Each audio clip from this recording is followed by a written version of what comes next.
Chapter 1 Going to Sea. The September mornings at the beach were pleasantly cool. Ye Qing, carrying his fishing gear, strode towards the pier. As he passed the white sand beach, a thin, dark-skinned figure waved to him. "Qing, where are you going?" Ye Qing turned and saw it was his childhood friend, Kang Zhe. After graduating high school, he went to university, while Kang Zhe went fishing with his parents. For the past 3 years, the two had barely seen each other. He had been busy with his father's affairs during his recent trip home and hadn't had a chance to catch up. He hadn't expected to run into him here. "Going fishing, huh?" Ye Qing hesitated for a moment before replying. A while ago, his father had undergone surgery for a serious illness, costing 300,000 yuan. They had barely scraped together the money by selling everything they owned, but the follow-up treatment would cost at least another 200,000 yuan. The family simply couldn't afford it. So Ye Qing thought of going out to sea to fish, hoping to supplement his income. Kang Zhe rushed over and said, "Fishing? I advise you not to go. These past 2 years, the fish in our sea have become incredibly clever. It's impossible to catch anything in the nets." Ye Qing was taken aback, then said, "Don't talk nonsense, how could you not catch any fish?" Kang Zhe shook his head. "You've been away at university all these years, so you don't know. For the past 6 months, no one from our village has caught a single fish at sea. So many skilled fishermen in our village, and they can't catch anything? Pretty much. Even my dad, your dad, who's been a fisherman for decades, goes out to sea and doesn't catch a single big fish. At most, they catch a few small fish and shrimp, just enough to make ends meet. Many fishermen in our village have changed professions. For example, I work in a factory in town now." "What?" Hearing this, Ye Qing's eyes widened in surprise. "I was counting on fishing to make money. Now, the family is almost out of money, let alone for his father's follow-up medical treatment. They're barely making ends meet for daily expenses. Telling him now that he can't fish is like a bolt from the blue." Kang Zhe comforted him, saying, "I've heard about your family's situation, but fishing is really unreliable. Finding a proper job is more practical." Ye Qing fell silent. Finding a job seemed the most reliable option at the moment. However, as a recent college graduate, even if he found a job, he'd only earn 3 or 4,000 yuan a month at most, which was a drop in the bucket for him right now. Right now, the only way to earn quick money was to go fishing at sea. So, no matter what, he had to go. After a moment, Ye Qing gritted his teeth and said, "I still want to try." Kang Zhe sighed, "You're still so stubborn." Ye Qing didn't say anything. "I'll go with you." Saying this, Kang Zhe took most of Ye Qing's equipment and slung it over his shoulder. "You haven't been fishing at sea for years since you went to college. I know much more about it than you do. I can't let you lose money on fuel." Ye Qing felt Kang Zhe's enthusiasm and a warmth spread through him. Soon, the two arrived at the pier. As the island's only pier, it was very large and used to be bustling. Fishermen returning from their fishing trips would be surrounded by merchants buying their catch, which would then be shipped all over the country and served on tables. Boats came and went, creating a lively atmosphere. Now, dozens of fishing boats are moored at the pier, and almost no fishing boats are seen going out to sea or returning. The dock market was deserted. A quick glance revealed only 1 or 2 vendors strolling around. The other fishermen in the village were playing cards and relaxing like idle men. When they saw Ye Qing and Kang Zhe carrying their gear and preparing to set off on their fishing boat, the fishermen gathered around. Kang Ze's father, Li Bie, rubbing his bald head, stepped forward. "King Zhe, don't go. There are no fish in the sea. Everyone knows your family is in trouble. The village chief is trying to find a way, organizing each household to contribute money to lend to your family." Ye Qing felt a pang of warmth looking at the villagers, but still insisted on going fishing. After all, everyone was struggling financially. If they were lucky enough to catch some fish, they wouldn't have to pay. Ye Qing thanked them profusely while simultaneously steering the tin boat away from the dock. Seeing the tin boat start its engine, Uncle Ba hurriedly shouted, "Kang Zhe, don't take King Zhe too far. If you don't catch any fish, come back right away." Kang Zhe assured him, "Dad, don't worry, it's not like it's my first time at sea."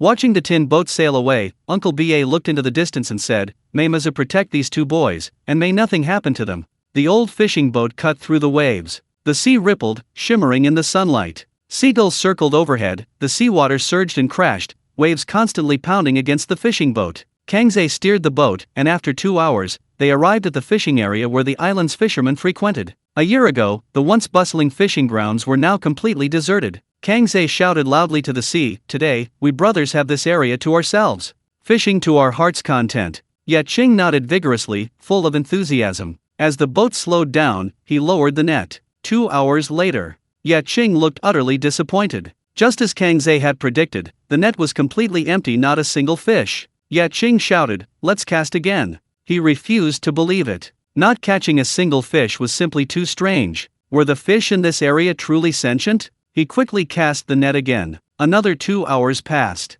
He pulled up the net again. This time, even Kang Ze was frustrated, the net was still empty. He said, "Qing, let's go." Ye Qing held up one finger, "Try one more time." Kang Ze nodded, somewhat reluctantly. When he pulled up the net again, Ye Qing's heart sank. Even Kang Ze, who had been mentally prepared, was quite emo at this moment. After working for 8 or 9 hours, all they got was some marine debris and a few jellyfish and crabs, nothing else. The two men stared at the pile of trash they'd dredged up, already calculating how much they could get for it from the scrap collector. Kang Ze couldn't hold back any longer. "We've really lost money this time."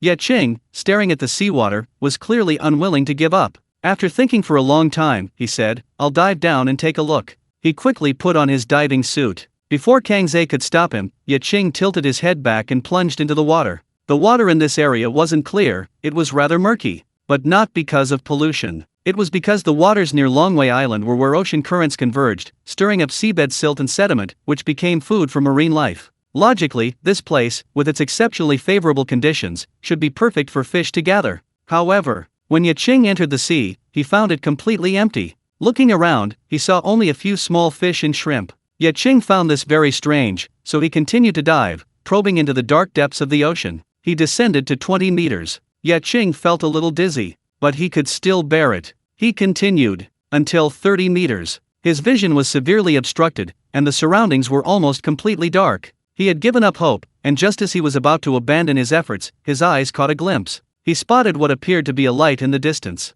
Ignoring the immense water pressure, Ye Qing quickly swam towards it. Soon, he saw clearly and couldn't help but feel excited. It was a school of fish. It was a small school of flying fish. Strangely, an electric eel was swimming around the school of flying fish, like a sheepdog herding sheep. Holy crap! No wonder there wasn't a single fish in the sea. This thing had chased them all away? Ye Qing was furious. He was already a little short of breath, his mind wasn't quite clear, and he wasn't thinking about anything else, only one thought. That was to kill the electric eel. As the saying goes, cutting off someone's money is like killing their parents. In Ye Qing's eyes, he and the electric eel were sworn enemies. Chapter 2 Fusion Dragon Balls. The electric eel, oblivious to the impending doom, continued swimming around, shooing away the flying fish. Ye Qing, with "it's either you or me" mentality, swam over, diving knife in hand, and stabbed at the electric eel. Puffed! The diving knife struck the electric eel directly. The electric eel, engrossed in its play, probably never expected to be ambushed. Sizzle! The electric eel retaliated, a terrifying surge of electricity erupting. Ye Qing felt a tingling sensation all over his body, as if he had been electrocuted. No, it wasn't just a sensation, it was real. The electric eel was shocking him. At that moment, Ye Qing's mind suddenly cleared, filled with regret and despair. He'd gone mad. He actually attacked an electric eel in the sea. He was definitely courting death. A terrifying surge of electricity erupted within him, his whole body trembled violently, his mouth involuntarily opening as seawater flooded his mouth. The current flowed back into the electric eel's body through the diving knife he held in his right hand. The electric eel was numb. He actually electrocuted himself. Unbelievable. The man and the electric eel remained in this bizarre state, slowly sinking. He didn't know how much time had passed, but just as Ye Qing's consciousness completely faded, he noticed a golden light flickering in the darkness. The light flickered, then entered his mouth, which he swallowed with a gulp. He didn't know how much time had passed. Ye Qing opened his eyes. It was pitch black, then his vision flashed, and although it was still pitch black, he could strangely see everything around him clearly. He looked around and realized with horror. He seemed to be underwater. What was happening? As far as the eye could see, besides the earth's crust and rocks, there was gray-black muddy water and fine white sea sand, with scattered coral mountains in the distance. After a brief moment of panic, he forced himself to calm down. He tentatively moved his limbs, then noticed something strange. He felt no discomfort whatsoever in the ocean. He opened his mouth, seawater entered, and even breathing didn't cause him to choke. It felt exactly like breathing air on land. Holy crap! What's going on? Am I dead? Ye Qing couldn't help but curse. This situation was just too bizarre. Then, he saw an electric eel swimming towards him from a short distance away. The electric eel wasn't very large, only a little over a meter long, with faint crackling electricity on its body. Ye Qing immediately felt a sense of dread, his eyes fixed on the electric eel.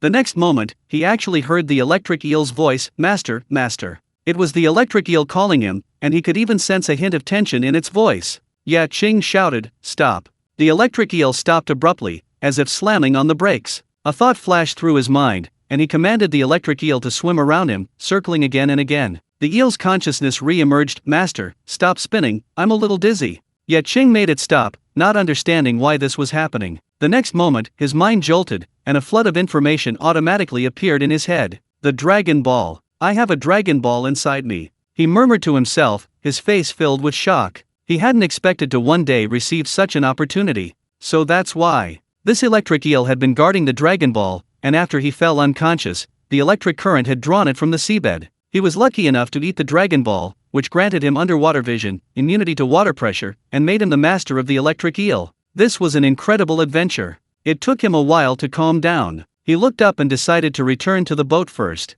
Kangze must be very worried after being underwater for so long. His visibility in the sea was excellent. He had only been on the surface for a short time when he spotted Kangze in the water. He knew Kangze was looking for him. Ye Qing commanded the electric eel, hide. The electric eel darted downstream and quickly disappeared. However, Ye Qing could feel the connection between himself and the electric eel. He and the electric eel had formed a master-servant relationship. He could control the electric eel with his mind at any time, even gaining its perspective. Kangze quickly spotted him and waved. Ye Qing responded, and the two swam upwards together. Back on the boat, Kangze wiped the seawater from his face and asked worriedly, "Are you all right? Why didn't you come up for air?" "I was terrified. I thought something had happened to you." Ye Qing said apologetically, "I'm fine. Don't worry. I saw you as soon as I came up for air." Kangze didn't say much, but changed the subject, saying, "It must have been a terrible experience. There's nothing in the sea. Let's go back." He had made up his mind. He would give Ye Qing his wages as soon as he got them. Although it would be a drop in the ocean, it would at least allow Ye's father to eat some better hospital food. Ye Qing had an idea. If he and Kangze couldn't find fish, surely they could find electric eels? He decided to give it a try. Ye Qing sat down and tried to communicate with the electric eel. Seeing him staring blankly, Kangze said irritably, "It's almost dark. We didn't bring any night fishing gear, so we can't night fish." Ye Qing said, "Actually, I spotted a school of fish." The electric eel knew where the fish were and could lead him there. The reason there were no fish in this area was due to the influence of the Dragon Ball, causing the fish to migrate to other areas. In fact, the electric eel hadn't been driving the fish away, it was just guarding the Dragon Ball. Kangze's eyes widened. "Really?" Ye Qing nodded. He sensed the electric eel rapidly heading southwest and immediately told Kangze to move. Kangze asked, "Where are the fish?" Ye Qing said, "Well, I don't really know. But I feel like the fish are somewhere. You drive, I'll give directions." Kangze found this increasingly unbelievable. Even his father, a veteran fisherman of decades, wouldn't dare say something like that. "Do you think you have a woman's sixth sense?" He suspected Ye Qing was somewhat possessed. But since Ye Qing insisted, he didn't argue, instead pointing to the setting sun. "If we can't find the fish by sunset, we'll have to turn back." Ye Qing nodded. The electric eel had just told him that the school of flying fish wasn't far away. Kangze listened to his instructions, but the more they drove, the more uneasy he felt. There were no fish living in the area they were heading in this direction. This was experience passed down through generations. 2 hours later. Through the electric eel's perspective, Ye Qing saw a vast school of flying fish. His breathing became heavy. So many fish. They were all waiting for him to catch them. This is the allure of deep-sea fishing. So many flying fish can fetch a lot of money. He told Kangze to stop. Kangze turned off the external engine, looked at the empty sea, and, too lazy to even cast a net, felt it would be a waste of time. He shrugged and said, "See? Nothing. We can head back now." Ye Qing walked to the bow. The next moment, a ripple suddenly appeared on the sea. Immediately afterward, something like an arrow shot into the air, glided for a moment, and, by sheer coincidence, was caught in Ye Qing's hand. Ye Qing gripped the flying fish tightly, then turned around and said, "There really is nothing." Kangze stared, his mouth slowly opening. It was flying fish, and a large school of them at that. At that moment, at the horizon, a half-set sun hung leisurely, dyeing the sea orange-yellow, and gilding Ye Qing with a golden edge. The waves surged, scattering fragments of silver. The magnificent sunset faded into the background. Khan was completely dumbfounded. Chapter 3: A Triumphant Return. A moment later, Kangze snapped out of his daze and said, "Ye Qing, it has to be you. No wonder you're a college student. You know how to show off."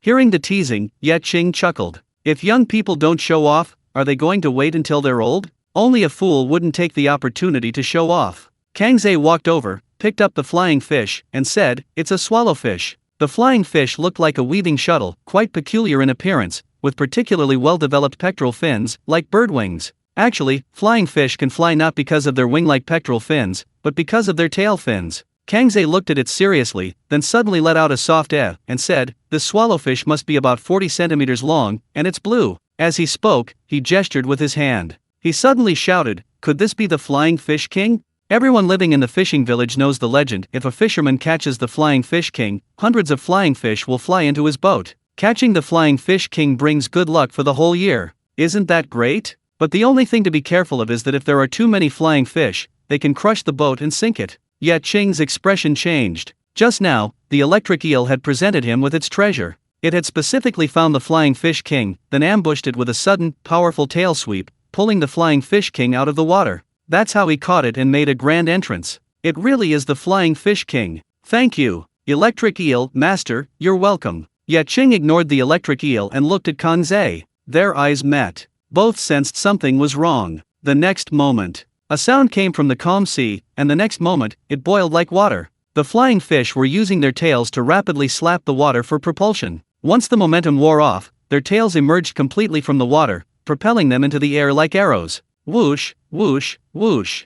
One after another, flying fish broke through the surface, splashing water, spreading their large fins in midair, and flying towards the old fishing boat like birds. Bang, bang, bang. Flying fish landed on the fishing boat like dumplings being dropped into a pot on the deck, in the cabin, and on the two men. In the blink of an eye, the entire boat was covered in flying fish. And that wasn't all. The flying fish were still desperately flying towards the boat. They were following the Flying Fish King. Were Ye Qing and Kangze moved by this scene? Whether they were moved or not, they didn't know, but they had to act. They quickly covered their heads with their hands, while Kangze started the engine at top speed, the external motor roaring and belching black smoke. Ye Qing shouted, "Hurry up!"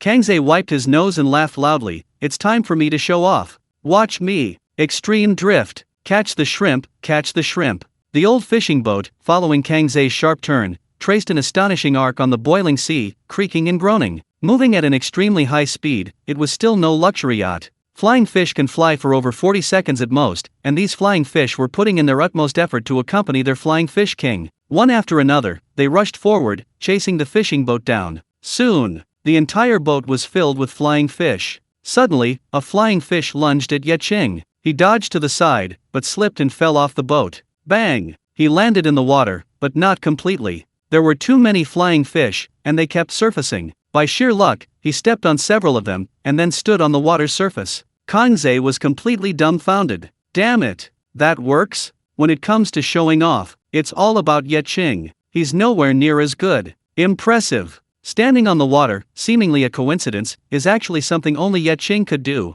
Anyone else would either fall into the sea or get their ass pierced by a flying fish. The Dragon Ball's amazing power filled Ye Qing with immense joy. Seeing Kangze about to stop the boat to rescue him, Ye Qing shouted, "Don't worry about me, you run first. If the boat wrecks, all those flying fish will have been caught for nothing." Kangze shook his head. How could he abandon Ye Qing and run away? Good brother. For life. To die together. In the next life, he wants to be a father. Kangze was almost moved by his own words. Just as he was about to reduce the speed, he saw Ye Qing suddenly start running on the sea. After breaking out of the flying fishes area and falling back into the water, he swam at an incredible speed. Judging from the splashes, anyone who didn't know better would think he had motors on his legs. That's incredible. Kangze's gaze was fixed on Ye Qing, his head twisting 180 degrees in a flash. Because Ye Qing had already overtaken the fishing boat. Damn it! Ah Qing, wait for me. I treated you like a brother, and you abandoned me and swam away so fast. Are you even human?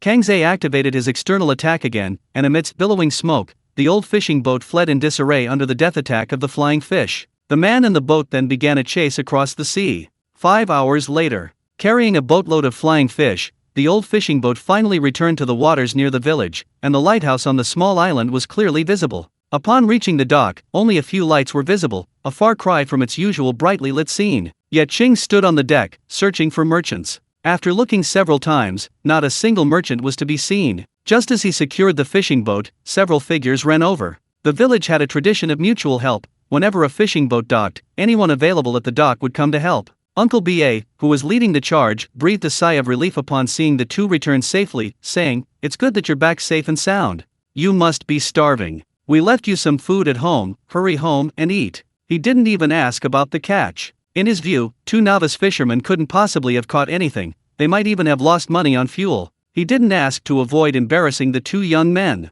Chapter 4 Can be sold for such a high price? An older fisherman noticed the plastic baskets in the hold and asked, something's not right. Those two look so happy, did they catch something? They're keeping it a secret. Let the uncles and grandfathers see. These guys were all veteran fishermen. When the boat docked, they noticed the waterline was high, indicating it was loaded with something heavy. What could be in a fishing boat? Water and fish. Of course, they didn't think the two young men could have a big catch. Uncle B.A., blinded by concern, hadn't noticed anything. Hearing the older fisherman's comment, he carefully examined the boat and asked, "Did you catch any fish?" Kangze nodded vigorously, like a chick pecking at rice. He excitedly shouted, "A whole boatload of flying fish." "What?" Uncle B.A. and the others looked astonished, exclaiming in unison, "Really? How did you catch it?" The other old fisherman also looked on with curiosity and disbelief. Kangze said strangely, "We didn't catch it." Uncle B.A., upon hearing this, immediately became angry, interrupting him and shouting, "You brat, are you making fun of us old folks? So you were just playing us. I knew it, there aren't many flying fish left in our waters. Even if there were, it would be hard to catch them in a net." Kangze hurriedly said, "The flying fish jumped up on its own. We caught the king of flying fish. Look." He then lifted the plastic sheet covering the cabin. Uncle B.A. and the others curiously jumped onto the deck, and were all dumbfounded when they saw so many flying fish. Uncle B.A., a cigarette still dangling from his lips, dropped it onto the deck with a thud. Ye Qing picked it up, and put it back in his hand. An old fisherman suddenly grabbed Kangze, his voice trembling, and asked, "Where did you encounter the flying fish?" Kangze was shaken back and forth. Uncle B.A. quickly pulled the man back, saying, "How can you expect my son to explain this? Kangze, you're truly my son. Quickly tell me where you found the flying fish. I'll have the village chief commend you." They all assumed Kangze had discovered the flying fish. After all, Ye Qing had gone to university and hadn't gone fishing with them for several years. Although Kangze was young, he had indeed been fishing for several years. Kangze smiled wryly, "I didn't find the flying fish. It was Ye Qing." He really wanted to show off,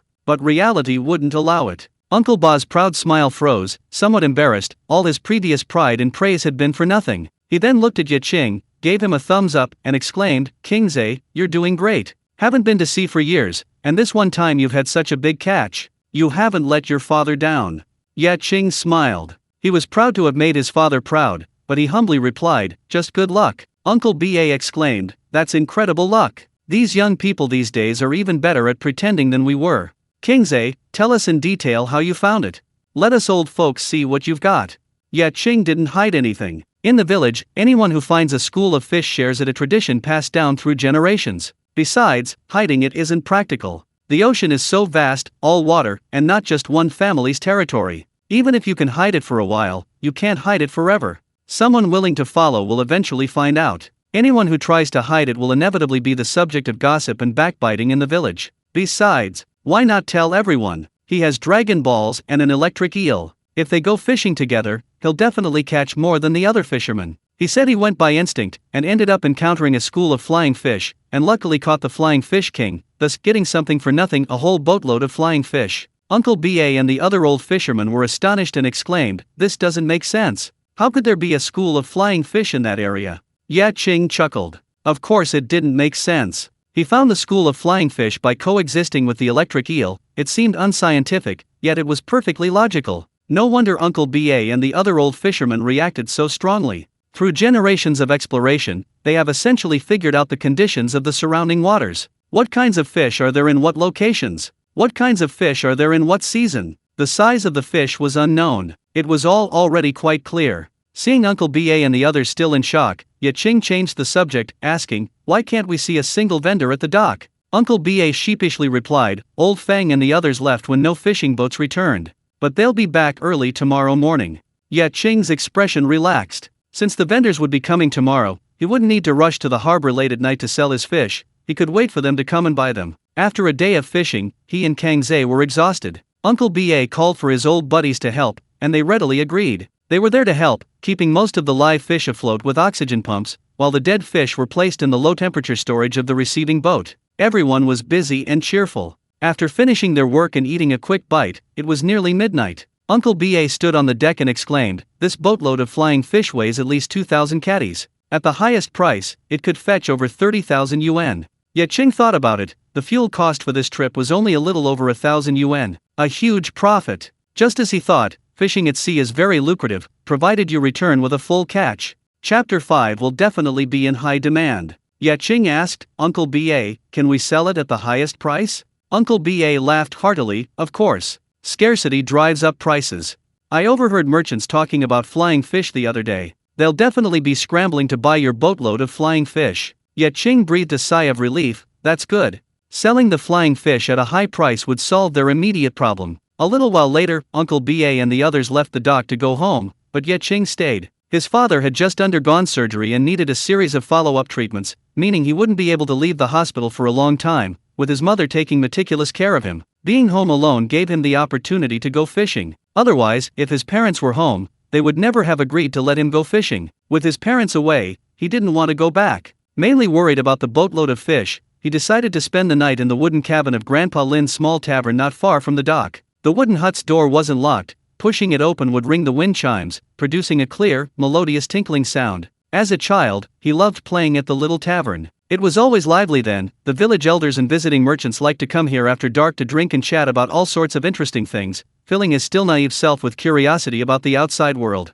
Now, Grandpa Lin no longer runs the tavern. The wooden hut looks dilapidated, but Ye Qing touched the tables and found them relatively clean, indicating someone had been taking care of them. He pulled 2 tables together and used them as a bed. Ye Qing thought he wouldn't be able to sleep, but after lying down and closing his eyes, he fell asleep almost immediately. He dreamed of selling the flying fish, holding 3 bundles of cash, and jumping 3 meters high with joy. Just as he was happily grinning, he was suddenly shaken awake. Opening his eyes, he saw the 2 elders who had come to help earlier. Ye Qing rubbed his eyes and quickly greeted them. One of them said somewhat embarrassedly, Kingze, could you tell us more specifically where you caught the flying fish? We're thinking of trying our luck there. The other man smiled broadly, his obsequiousness obvious. They had gone out to sea several times before without any success, losing nearly 10,000 yuan in fuel costs. Now, having finally learned of a school of flying fish, they couldn't sleep at home. After discussing it, they decided to go to the location Ye Qing had mentioned. Ye Qing didn't keep them in suspense and earnestly told them the location.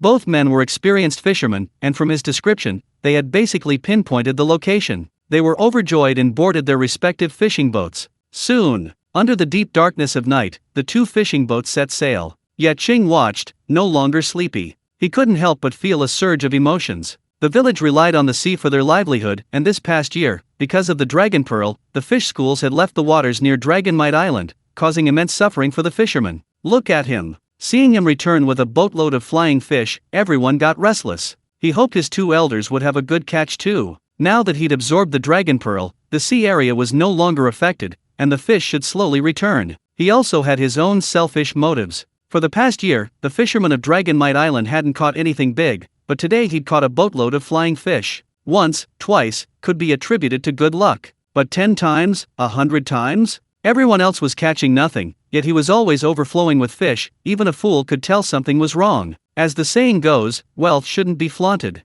To develop discreetly, earn money peacefully, and avoid unnecessary prying eyes, the simplest and most effective method right now is to ensure other fishermen can also catch fish. As for their catch, that depends on their skill and luck. Just as dawn was breaking, Ye Qing woke up. Opening his eyes, he felt no fatigue whatsoever. His symbiotic relationship with the electric eel had made him feel completely different. Full of energy, he sprang up from the table with a flourish, stretched comfortably, and gazed into the distance. The boundless blue sea came into view, with layers of white clouds in the distance, reflecting a dazzling sunrise as the sun rose. The slightly damp air made him take a few deep breaths. A new day. It started again. Having eaten only in the early hours of the morning, he wasn't hungry at all and headed straight for the dock. Upon arriving at the dock, they waited for quite a while, but the merchants who were supposed to come to collect the goods didn't appear. Soon after, Uncle B.A. arrived. Seeing Ye Qing's anxious expression, Uncle B.A. reassured him that even if it was late, the merchants would usually come. If the merchants couldn't come, they would definitely contact the village chief,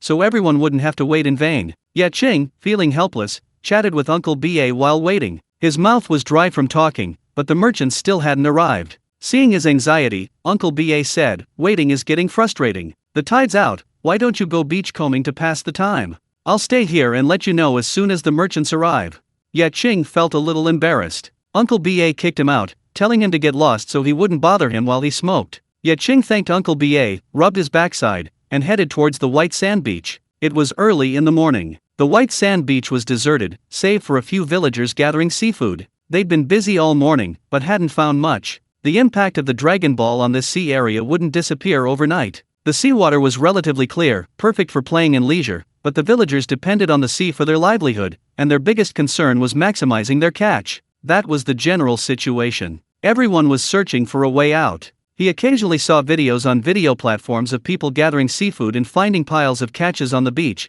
but he always scoffed at them. 9 out of 10 were fake. The last one was ridiculously fake, practically insulting people's intelligence. Ye Qing arrived at the white sand beach, greeted people he knew, then took off his shoes and waded into the sea. He felt a sense of familiarity with the ocean. When he reached knee-deep water, an electric eel sensed him and darted towards him. Everyone was busy gathering seafood, so no one noticed. Ye Qing patted the electric eel's head and secretly pulled 2 flying fish from his pocket. The electric eel happily ate them. After finishing, the electric eel swam around him contentedly twice. He asked the electric eel to search for any seafood nearby. The eel used electric current to determine its location. It indicated there was nothing on the beach, but there was some on the rocky shore. The rocky shore was closer to the pier. At high tide, it was mostly submerged, and at low tide, it was a jagged, rocky beach. Many villagers used to go beach combing in this area, but now there was none. Ye Qing strode towards the rocky beach, occasionally picking up any marine debris he could manage. There wasn't much. The people of Longwei Island were generally conscious of marine environmental protection.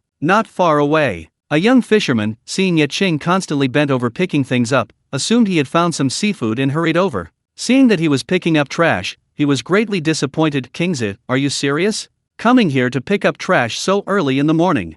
I heard you went fishing yesterday, looks like you've had a shock." This was a roundabout way of saying he'd gone crazy. Ye Qing, without looking up, said, "I'm just killing time." The man scoffed, "Since you're so free, why don't you come to my place and clean up? I have tons of trash, bottles and jars, you can even sell them for some money." Ye Qing looked up and gave him a cold look. The man, feeling guilty under Ye Qing's gaze, stammered, I meant well." Ye Qing said calmly, "Then you won't need to trouble yourself with your kindness."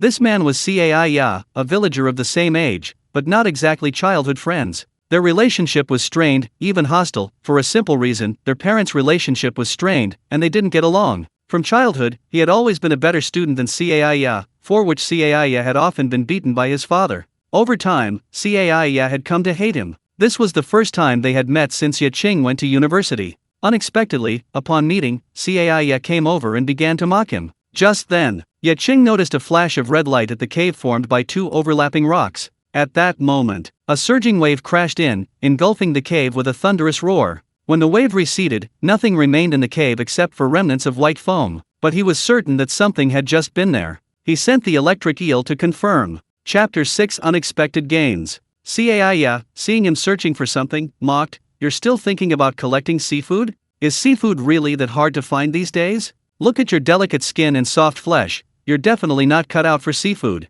There's no good work on the rocky beach. Maybe you'll get lucky and find some shells on the sandy shore." Just then, the electric eel gave Ye Qing feedback. There was something. It was a red-clawed crab. Ye Qing's face lit up. This was a good find. He quickly walked towards the larger reef further away. This red-clawed crab was cunning. It had slipped away when the wave came. If it weren't for the electric eel, he would have been doomed to fail. Cai Ya watched him walk over with a surprised expression. After Ye Qing reached it, he carefully bent down to look. The surging wave suddenly receded, and the menacing red-clawed crab was completely exposed to his view. Nearly 40 centimeters long, its body covered in various parasites, 2 enormous pincers lashing out at him, looking incredibly ferocious and terrifying. Ye Qing smiled. This red-clawed crab seemed to be trying to scare him. Snap! One of the red-clawed crab's pincers gripped a small rock nearby, and with a crisp sound, the rock was crushed in 2. Ye Qing's smile froze. It wasn't just seemingly trying, it really was trying to scare him. He really didn't dare to reach out and grab it rashly. This was no joke. If you weren't an experienced person, you could easily have your fingers pinched off. Several people on the island were missing fingers because of these crabs and lobsters. There were no doctors on the island to reattach fingers. Once a finger was severed, it was for life. "Electric eel, go," he commanded. The electric eel flicked its tail and whoosh, leaped up. An electric current erupted, and Ye Qing even saw a pale yellow Z-shaped flash of lightning. Z.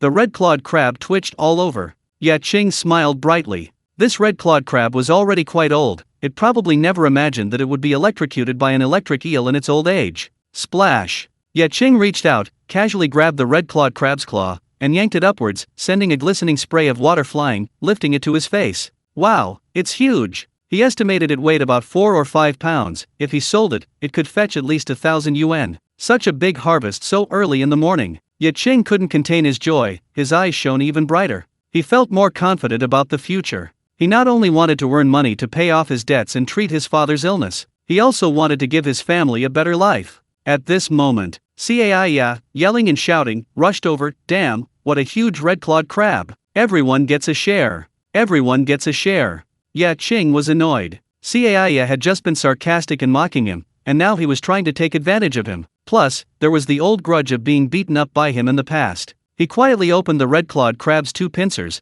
then suddenly turned and clamped down on Cai's outstretched arm. In the sunlight, the 2 large, bright red pincers looked ferocious and terrifying. Cai knew how powerful the pincers were, and screamed in fright. He frantically shook his arm, lost his footing, and tumbled awkwardly into the sea. The surrounding people all looked over, curiously asking what had happened. Ye Qing waved the red-clawed crab in his hand and said, I found a dead red-clawed crab and wanted to show it to Cai, but I didn't expect him to be such a coward. He got scared. Everyone was surprised. King Zhe is really lucky.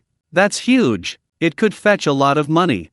I didn't expect Ye Zhe to be such a coward. He's scared like this by a dead red-clawed crab. How shameful. Cai's face flushed red, and he cried out indignantly, Qing Zhe deliberately scared me. Everyone, please don't tell my dad. When he was little, he was often beaten by Ye Qing's father because he couldn't beat him. If his father found out about this, he'd definitely be hung up and beaten. Ye Qing walked ashore, carrying the red-clawed crab in one hand and a snakeskin bag of garbage in the other. Cai was furious. He stood up again and shouted, Qing Zhe, stop showing off. You pick up dead crabs from the garbage heap? Aren't you afraid of getting sick from eating them? Your dad. Hearing this, Ye Qing turned around abruptly, his eyes filled with murderous intent. He ordered the electric eel to give this bastard a good beating. Cai didn't continue. It wasn't that he didn't want to say it, but that he couldn't. Electric eel, pika, cough cough, discharge. Cai felt a surge of electricity erupt from the water, his body instantly going limp, his mouth trembling as he uttered a series of meaningless sounds. He didn't know how long it lasted. He lay on his back in the water, his eyes glazed over, feeling like he was about to die. Ye Qing shouted, everyone, come quick, look, look. Ye Zhe looks like he peed his pants in fear. Everyone crowded around. Really? Is it really that bad? How can you tell he peed his pants in the water? Everyone discussed among themselves. Cai, slightly recovering, stammered, I didn't. Ye Zhe, you're making false accusations. Ye Qing grinned mischievously, you say you didn't? Then get up and walk a few steps. If you can walk normally, I'll believe you didn't pee your pants. It's okay, I'll walk a few steps. The others chimed in, yeah, Ye Zhe, can't you do it? Seriously? You're so scared you can't even walk. You must have peed your pants. Being pointed at and whispered about, Cai was on the verge of tears. His lifelong reputation was ruined. He wanted to walk, but he simply couldn't. He couldn't understand why there was electricity in the water. Looking at Ye Qing's smiling face, Cai cried out in grief and anger, Qing Zhe, it must be you who did this. I'm not finished with you. Ye Qing was completely unfazed. Seeing Cai's impotent rage, his smile grew even brighter. Ye Qing, being rather mischievous, said, sorry, I shouldn't have scared you with a dead red-clawed crab. He then deliberately shook the 2 crab claws. Cai was so angry she felt like vomiting blood. This is what you call social stigma. This is it. Ye Qing turned around and had only taken 2 steps when Kang Zhe ran over, shouting, what are you doing, laughing so gleefully so early in the morning? He reached her, glanced at Cai still lying face up on the sea, and exclaimed in shock, no way, you made Yaya unable to get up. Ye Qing coughed twice, don't say that, Yaya has a sense of shame too. Everyone burst into laughter. This is truly devastating. Even after Ye Qing and Kang Zhe had walked away, they could still hear Cai's cries of, I wish I could drown myself on the spot. Chapter 7 Come here, uncle will give you a hug. Kang Zhe invited Ye Qing to his house for breakfast, and Ye Qing, without hesitation, went along. Their 2 houses were next to each other, on the southeast corner of the island, not far from the beach. Both were 2-story houses, but unlike on the mainland, most of the staircases leading to the 2nd floor in the village were on the outside. While they were eating breakfast, Uncle Ba returned, saying the merchants wouldn't arrive until noon. He finished speaking, looking dejected, and lit a cigarette. Before, the merchants would arrive at the pier before dawn, hoping to get better catches at lower prices as soon as possible. But now, the merchants only come every few days. The reason was simple. The island's fish catch was too scarce. A single trip wouldn't even cover the merchant's gas money, so over time, who would want to come? Uncle Ba said in a deep voice, Kingze, you need to be prepared, the merchants might try to lower the price. Ye Qing frowned. The situation was worse than he had imagined. Just then, Kangze ran from the yard into the house, excitedly shouting, the red-clawed crab is alive. It's actually alive. Uncle Ba also looked in surprise. The father and son had previously thought the red-clawed crab was dead and wouldn't fetch much money, but a live one was a different story. Let's put it this way, this extra-large red-clawed crab is equivalent to over 100 flying fish. When Ye Qing came out, the two exchanged complicated glances and said in unison, Kingze, your luck is just too incredible. Ye Qing laughed heartily, so, third in the world. Kangze, seeing him showing off, immediately started playing pranks, and the two began to wrestle and playfully fight. Uncle Ba, puffing on his cigarette, sighed, if your luck keeps going this way, your dad's medical expenses will be covered. I'm afraid this is just a newbie's halo. Ye Qing smiled easily. If there's such a thing as a halo, it has to be a protagonist's halo, or at the very least, a newbie's halo that can be renewed. Kangze punched Ye Qing lightly. Qingze, I think you can do it. Go for it. Ye Qing nodded, his expression confident and high-spirited, and said, don't worry, I definitely can. I'll take you with me when the time comes to show off and soar to new heights.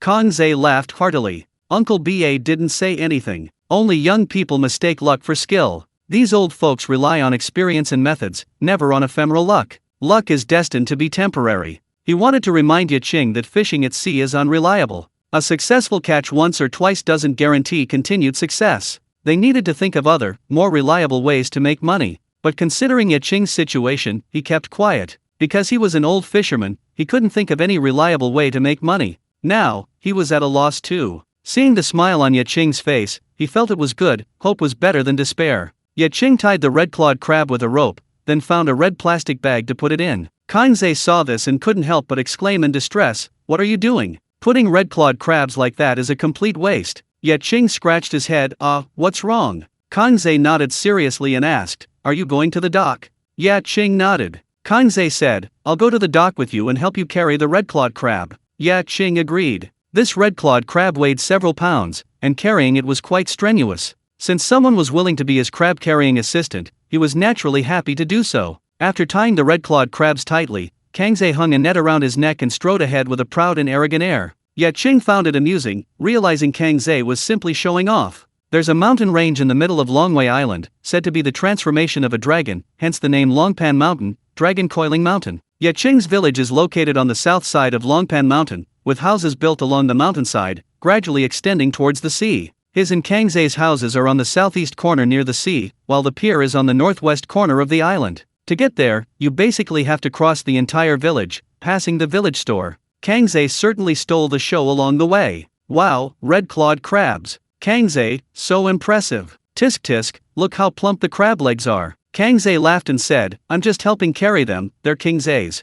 With that, he strode away. Ye Qing called out to Kangze, slow down, I'm going to break his leg. Kangze was already gone. Ye Qing shrugged at the man and walked away with a smile. Passing the small shop, Kangze, having shown off enough, returned the red-clawed crab to Ye Qing. The small shop was the village's intelligence hub. Kangze jumped onto the stage and vividly recounted Ye Qing's glorious feat of catching the red-clawed crab and scaring Cai so badly he wet his pants. It wouldn't be long before the whole village knew, and Cai's father would know too. Ye Qing watched for a while, silently giving Kangze a thumbs up, and continued walking towards the dock with the red-clawed crab. After walking about 100 meters, a furious shout suddenly came from around the corner. Kingze, who told you to go fishing at sea? With mom and dad not home, you're completely lawless. Ye Qing shuddered in fright. It was her older sister, Ye Lan. Ye Lan married someone from the island, but in another village. As the saying goes, an elder sister is like a mother. He and Ye Lan were 9 years apart. Their parents often went out to sea to fish, so he was practically raised by Ye Lan and harbored a deep-seated fear of her. His whole family didn't want him to go fishing. They felt that as a college graduate with a bright future, there was no need for him to risk his life to earn money by fishing. Ye Qing slowly turned his head. At the alley entrance, a woman in her 30s, simply dressed, stood with her hands on her hips, her beautiful, unadorned face contorted with anger. Clearly, his older sister was very angry. The consequences would be quite serious. Ye Qing didn't dare reply and ran away. Of the 36 stratagems, running away is the best. Once he sold the flying fish and got the money, he could take a wad of cash to see Ye Lan. Hopefully, he wouldn't get beaten up. Seeing him dare to run, Ye Lan became even angrier and shouted, "Zhang Jun, stop him. If you can't stop him, I'll break your legs." The words had barely left her lips when a burly man seemed to appear out of nowhere, blocking Ye Qing's path, his face full of hostility. "Qing," he said, "don't make things difficult for your brother-in-law. You know how formidable your sister is." Brother-in-law Zhang Jun was a big, burly man, but he was henpecked and extremely obedient to Ye Lan. Ye Qing used to be a mischievous and unreliable man. At Ye Ian's command, her brother-in-law would pin him to the ground and beat him without a word. He showed no mercy, no hesitation. Afterwards, he even called him brother. He was definitely a ruthless man. Ye Qing resignedly stopped, pleading, I want to earn money to pay off the loan, and I also want to earn enough for Dad's continued medical expenses." "Who needs you to earn money? Your brother-in-law and I will handle the loan and medical expenses. Just go and work in the big city." Ye Lan angrily strode over, the little girl she was carrying in her right hand barely managing to keep up. When Ye Qing saw his little niece Zhang Yu, it was like seeing a lifeline. He quickly called out, "Nang Nang, baby, come to your uncle." Little Yu obediently ran over, hugged his leg, and exclaimed, "Uncle, you're sweating so much." Ye Qing smiled awkwardly. It wasn't from the heat, but from being frightened. He bent down, picked up little Yu, and carried her on his arm. Xiao Yu tilted her head and saw the red-clawed crab, startled. "Ugh, what an ugly crab. Uncle, throw it away." Ye Lan looked over, somewhat surprised, and said, "Kingzi, where did you get this red-clawed crab?" Ye Qing proudly said, "I caught one this morning while beachcombing. Sister, brother-in-law, I was actually planning to bring it to you so you could nourish yourselves." As he spoke, he gave Zhang Jun a fawning smile. Ye Lan snorted coldly, saying irritably, "Stop with the nonsense. Why bring it home? Go sell it at the dock. It'll fetch at least 2,000 or 3,000 yuan. Don't be fooled by fishermen's daily lives, they rarely eat seafood this expensive." Ye Qing said, "What good are 2,000 or 3,000 yuan? Don't worry about it, I'll handle it. Actually, I went out to sea to fish." Upon hearing the words "went out to sea to fish," Ye Ian's eyebrows shot up, and she snapped, "You dare to go out to sea to fish again? You're still asking for it, aren't you? Zhang Jun, beat him up. Let's see if he dares to go out to sea to fish again next time." Ye Qing backed away in fright. Zhang Jun first took Zhang Yu off Ye Qing's arm and handed her to Ye Lan, then rubbed his hands together and approached Ye Qing, eager to fight. Ye Qing threw the red-clawed crab at him and ran away. Zhang Jun caught the red-clawed crab, scoffed, and shouted, "Ah Qing, your brother-in-law can fish in the sea and hunt in the mountains. You think you can escape my grasp? I'll let you run for a bit. When I catch you, I'll give you a good beating." Ye Qing nearly stumbled and fell, but he didn't stop, running even faster. Zhang Jun quickly gave chase, but Ye Qing disappeared. Zhang Jun stopped, somewhat doubting his own abilities. Am I failing, or has Ah Qing gotten stronger? After a while, Ye Lan walked over with Zhang Yu, kicking Zhang Jun a few times. "Where is he? Didn't you catch him? Didn't you boast that Ah Qing would run first?" Zhang Jun was so embarrassed he wanted to disappear into the ground. Chapter 8 Beauties and Simps. Ye Qing returned to the village dock and continued waiting for the merchants. The wait was agonizing. As noon approached, a few stalls had appeared at the dock, but they were insignificant, mostly dealing in aquaculture. Before the merchants arrived, a yacht that looked incredibly valuable appeared to be there. The yacht, entirely white, sped across the waves, quickly reaching the dock and immediately attracting everyone's attention. Two people stood on the high deck, a well-dressed young man with slightly long, dyed blonde hair, exuding an air of arrogance. Beside him was a tall, slender young woman in a white dress, her long ponytail swaying in the wind, radiating youthful energy and vitality. The sea breeze lifted a corner of her skirt, revealing her slender, fair legs. Kangze nudged Ye Qing with his shoulder and whispered, "Qing, are all the guys and girls at university this handsome and beautiful?" Ye Qing shook her head, "Not many.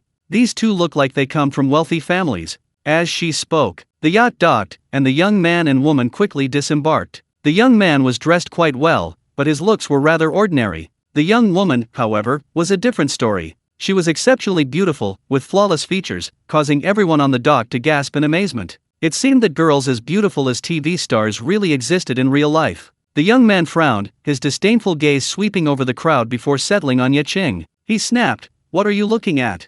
Ye Qing retorted, "I wasn't looking at you, mind your own business."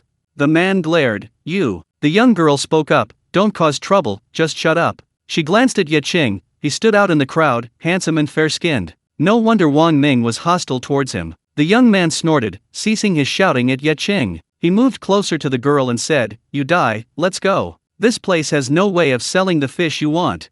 Look at what they're selling here." Everyone felt uncomfortable listening to this. Lu Yudi raised an eyebrow and said, Wang Ming, if you don't want to come, go back to the boat. I didn't ask you to come, you insisted. Now that you're here, you still have so many questions? Are you out of your mind? Wang Ming was pursuing her, but she felt nothing for him. She only tolerated a man by her side because her parents wanted to befriend him. But Wang Ming's lack of emotional intelligence annoyed her. Kang Ze grinned, almost bursting out laughing. That was a good retort. The expressions of the people at the stalls softened considerably. Wang Ming smiled sheepishly and said, Don't be angry. Slow down, wait for me. Before we came out, I promised Uncle I would stay by your side and protect you. Lu Yudi quickly left the dock and headed into the village, with Wang Ming shouting and yelling behind her. Ye Qing and Kang Ze exchanged a glance and said in unison, Simp. The two exchanged a silent fist bump. A moment later, a fishing boat finally appeared on the horizon, putting everyone's spirits up, especially Ye Qing, who nervously rubbed his hands together. On the fishing boat, several burly men stood on the deck smoking, gazing at Longwei Island not far away. Old Feng, the boat owner, tossed his cigarette butt aside, stomped it out, and said, Isn't it ridiculous? Li Ba actually called me to ask when I was coming. I asked him if he had any big catches, and he said no. I was so angry I hung up immediately. Someone laughed, he's probably just bored. The others shook their heads, saying, We plan to finish this trip and never come again. This godforsaken place, no big catches, and the quality is terrible, it's a waste. I heard the fishermen on the island have all changed professions. Old Feng sighed, what a pity. Longwei Island used to be so prosperous, producing large, high-quality catches. Those big bosses only recognized Longwei Island seafood. The others echoed his sentiments. The worst off were the fishermen of Longwei Island, their livelihood was about to be gone. Soon, the fishing boat docked at the pier. Old Feng and the others disembarked, glancing around at the surrounding stalls, their eyes filled with disappointment and disdain. That's it? He was starting to regret coming. If only he'd known. He shouldn't have come today. Boss Feng, look. Scallops just pulled from the sea. I have oysters here. What do you need today? The fishermen at their stalls crowded around, vying to sell their wares. Old Feng and his men looked impatient. No, no. The quality is too poor. That's all you have. You can keep it for yourselves.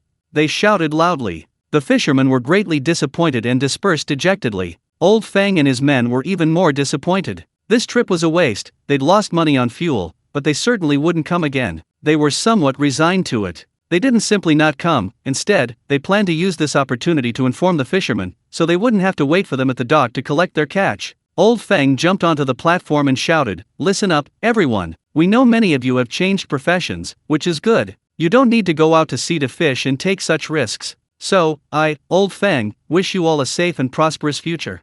We brothers won't be coming next time. Let's all go our separate ways. After saying that, he jumped off the platform and turned to walk towards the fishing boat. The other merchants followed, but the fishermen were extremely anxious. If Old Feng and his men didn't come to buy their catch anymore, what would they do with their occasional catch? Were they supposed to spend hours traveling to the harbor to sell it? They didn't want Old Feng and his men to leave, but they were too embarrassed to stop them. Their reluctance to come wasn't directed at anyone in particular, it was because they couldn't get a good catch. Uncle Ba and the others were also taken aback. They thought these merchants would at most try to lower the price, but who would have thought they wouldn't come at all? This was cutting off their livelihood on Longwei Island. Wait, Uncle Ba shouted, don't go yet. We have a big shipment, and it's high-quality stuff. Old Feng and the others paused, turning to look at him. Really? They asked. Uncle Ba, don't tease us. We don't have time for this. Let's part amicably, don't make things unpleasant. In business, harmony is paramount. No one's foolish enough to deliberately cause trouble, they won't break ties until they've reached their breaking point. They assumed Uncle Ba was just saying that to stop them from leaving, and their faces fell. Uncle Ba shouted, Who's lying to you? If I hadn't caught something, why would I be calling you today? I'm a man of principle. Old Feng asked suspiciously, What good stuff? Uncle Ba took a deep breath, thinking that now was the perfect time to show off, and shouted loudly, Flying fish. A whole boatload of flying fish. Old Feng and the others looked at each other, asking, Flying fish? Really? A whole boatload of flying fish? You're not afraid of exaggerating. They were initially skeptical. These merchants, who frequented Longwei Island, knew it better than the locals. Flying fish had disappeared from this area more than a decade ago. Catching a few flying fish by luck was somewhat acceptable. But a whole boatload of flying fish? That was just too outrageous. This is outrageous. I can't believe it. Chapter 9 Auctioning Flying Fish. A bystander scoffed, Uncle Ba, you know what you're saying, don't you? How much did you drink at noon? Didn't you eat peanuts? Otherwise, you wouldn't be this drunk." Uncle Ba's face darkened. He shouted, "Who's drunk? I can drink 1,000 cups without getting drunk. I know you don't believe me. Come with me." With that, he strode confidently toward the seafood collection boat. He was determined to keep up the act today. Originally, he didn't want to pretend. He had planned to say it on the phone earlier, but Old Feng had a short temper and hung up before he could finish speaking. Seeing this, Old Feng basically believed Uncle Ba's words and his attitude immediately changed. He said somewhat anxiously, "Uncle Ba, Brother Ba, hurry up. I want to see what a boatload of flying fish looks like. The last time I saw a boatload of flying fish was the last time." Seeing Old Feng fawning over Uncle Ba, the others, not wanting to be left behind, quickly crowded around, some offering cigarettes, some lighting them, and most ridiculously, one even holding an umbrella for him. Uncle Ba enjoyed it all with complete ease. The people at the dock were incredibly envious. Without comparison, there's no harm done. Before, they had been practically begging Old Feng to buy, but he and the others had ignored them, even finding it annoying. But now, Old Feng was actively trying to please Uncle Ba. The difference was enormous. But there was nothing they could do. Fishermen are judged by their catch. Whoever has the bigger and better catch is the one who's powerful and influential. Ye Qing found it amusing. He didn't want to show off, after all, he was still young and hadn't dealt with vendors like Old Feng much. In this situation, Uncle Ba was definitely better than him. He just needed to observe quietly, learn from the experience, and then happily count his money. Whoosh! Arriving at the fresh produce boat, Uncle Ba personally opened the door to the low-temperature storage compartment. A blast of cold air shot out, making everyone shiver. Once the air dissipated slightly, Old Feng and the others immediately stared intently. Bundles upon baskets of dazzling white flying fish, so white they were almost blinding, astonished them. It really was flying fish. So many! And they were handled very well, of excellent quality, all large, not a single small flying fish. Uncle Ba, seeing the stunned Old Feng and the others, couldn't help but burst into laughter. Actually, their performance yesterday had been even worse than Old Feng's. Uncle Ba said smugly, "Didn't expect that, did you?" Old Feng and the others nodded in unison. They were increasingly excited, practically wanting to peek inside the refrigerated storage room. It wasn't surprising, they hadn't seen so many flying fish in years. Take them! They had to take them all. All they needed to do was transport them back to the seaside port and resell them to the big bosses behind their respective distribution channels, making a fortune. Old Feng and his men immediately started calculating. Old Feng grabbed Uncle Ba's hand, trembling, tears welling in his eyes, and exclaimed excitedly, "Brother Ba, you know me, I'm an honest man.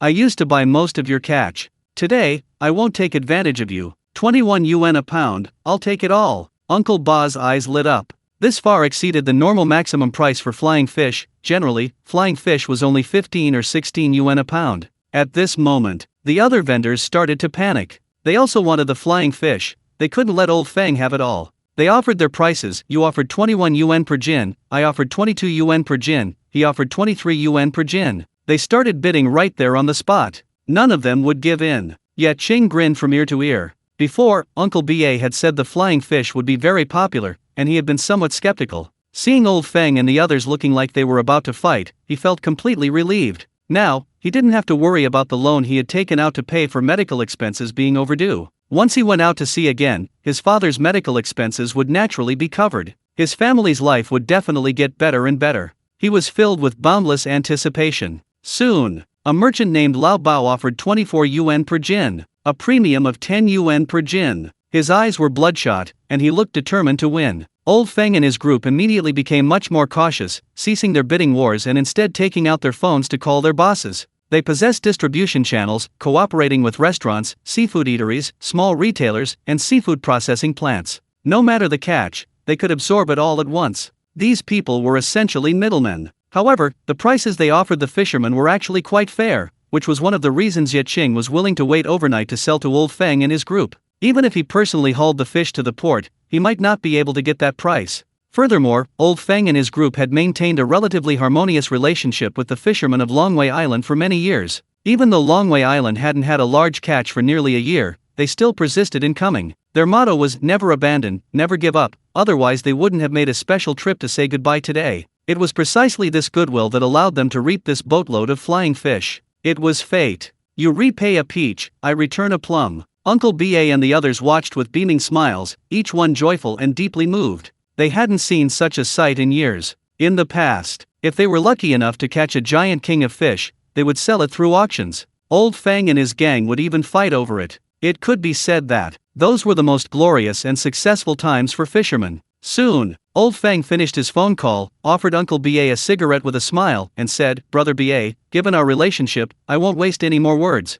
25 a pound. You should know that's absolutely the highest price I can offer." He revealed his trump card directly, intending to use his personal connections to secure this batch of flying fish. Chapter 10 Lu Yuti's Purpose. Uncle B.A. laughed heartily and nodded repeatedly. He didn't reply immediately. The other vendors remained silent, unhurried, letting the fish swim a little longer. Upon hearing this, the others' faces immediately fell. "Old Fang, you're being unreasonable. At such a high price, there's practically no profit to be made. You can't play like this.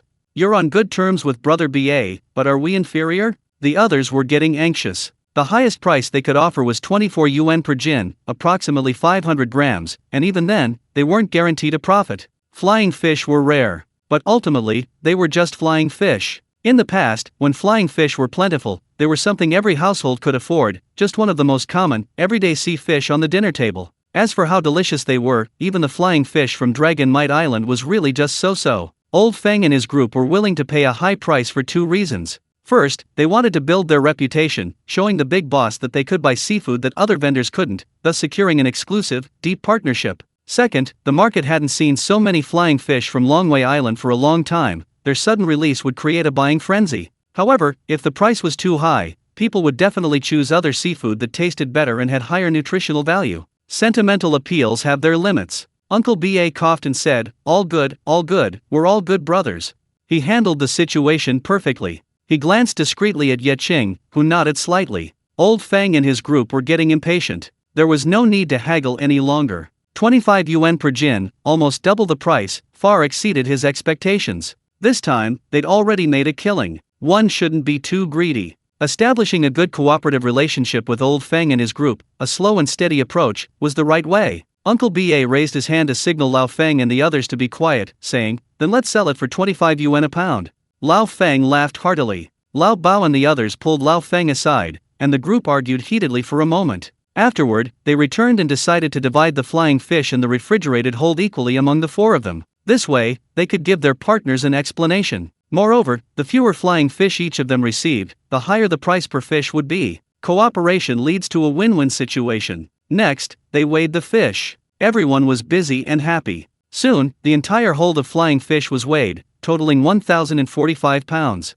At 25 yuan a pound, that would sell for 26,125 yuan. Ye Qing was very excited. This was the first time he had ever made so much money from fishing. But this was just the appetizer, the main event was yet to come. They negotiated the price with the dead flying fish first, so the live ones could definitely fetch a higher price. This was Uncle Ba's little calculation. Fishermen, of course, all want to sell their catch for a higher price. Meanwhile, Lu Yuti and Wang Ming, who had gone to the village earlier, returned to the dock. Lu Yuti walked ahead, her expression somewhat unpleasant. Wang Ming was also frustrated because Lu Yuti was completely ignoring him. Compared to ordinary girls who could buy a bag and go on a 3-day, 3-night yacht trip, Lu Yuti was incredibly difficult to pursue. She was impervious to both soft and hard approaches, and incredibly arrogant. What was even more infuriating was that he had to fawn over her. This made him extremely uncomfortable. He was pondering how to pique Lu Yuti's interest when he suddenly saw her run off. "Yuti, wait for me," he shouted, quickly following after her.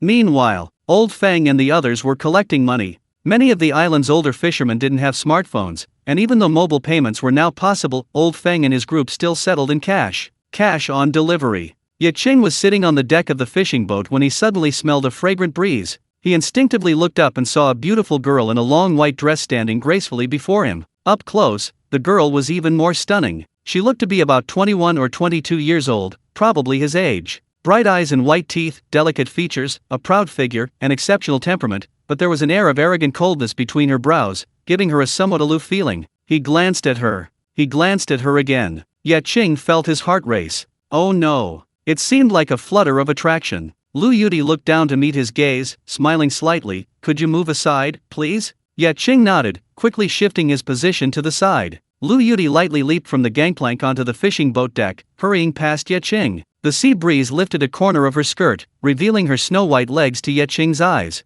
Everyone was watching. The desire to appreciate beauty is universal. It's human nature. Uncle BA couldn't help but sigh softly. Girls from the mainland have such beautiful, radiant skin. Unlike the girls on our island, no matter how pretty they are, their skin gets so fair from the sun and wind. Lu Yudi approached the flying fish, gathered her skirt, squatted down, and examined them. Excitedly, she exclaimed, "This is wonderful. There are so many flying fish, and they're all of such high quality. I'll take them all." Her father, recovering from a serious illness, decided to throw a grand banquet for his old friends, insisting on using seafood from Longway Island. He specifically said he absolutely had to buy flying fish. Why? Because her father had started from scratch. In his youth, he was very poor and couldn't afford good seafood, so he could only satisfy his cravings with flying fish. His wealth came from trading Longway Island seafood with these old friends, earning his first fortune. Later, her father married her mother and inherited her grandfather's vast fortune. Now that he's older, he's become especially nostalgic.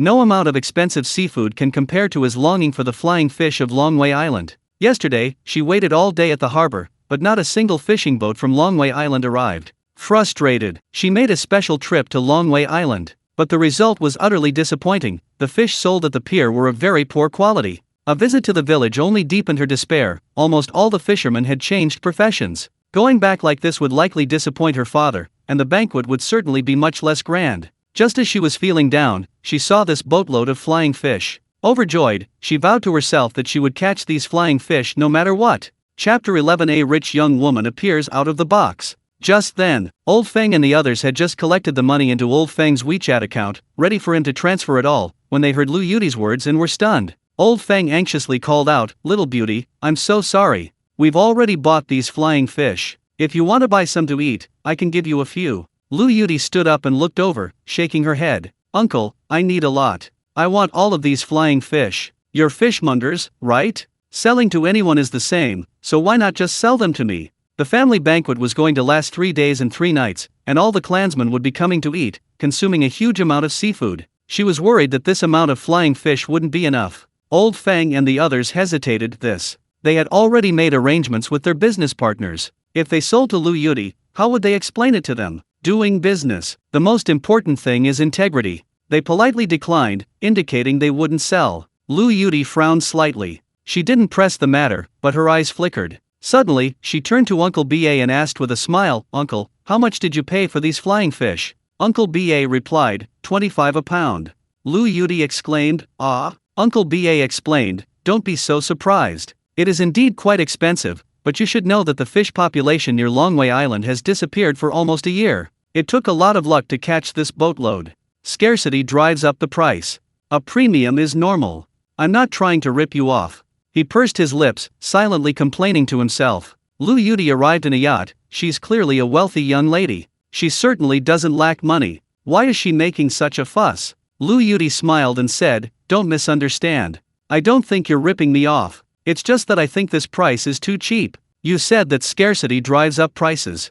You sell it to the vendors for 25 a jin, or you can sell it to me. I'll take it all for 51 a jin."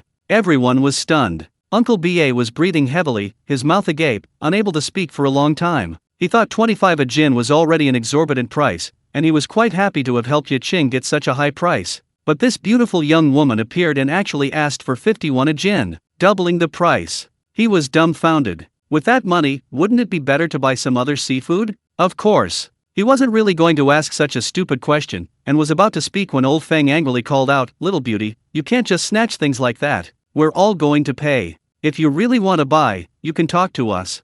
A Chang Yaojin suddenly appeared out of nowhere. This Chang Yaojin possessed money power, completely overwhelming them. Old Feng lowered his stance, intending to compromise. Lu Yudi smiled and said, "If you're going to pay, then you haven't paid yet. The deal isn't complete. I can't talk to you now, and I don't want to talk to you." She looked at Uncle BA, her eyes bright and commanding. Old Feng and the others were furious, thinking that this little beauty was really temperamental. She'd only refused them once, and she was already holding a grudge. Uncle BA glanced at Old Feng and the others, their faces filled with indignation, then at the wealthy young woman, unsure of what to do. He smiled wryly, "I'd like to sell them to you, but these fish aren't mine." Everyone was taken aback. Lu Yudi asked, "Then whose are they?" Uncle BA pointed. Everyone looked in the direction she was pointing. Ye Qing slowly stood up, flashing Lu Yudi a bright smile, "Beautiful lady, they're mine." Lu Yudi glanced at him, slightly surprised. She hadn't expected this boatload of flying fish to be caught by a young man like him. She then smiled sweetly and said, "Handsome, sell the flying fish to me."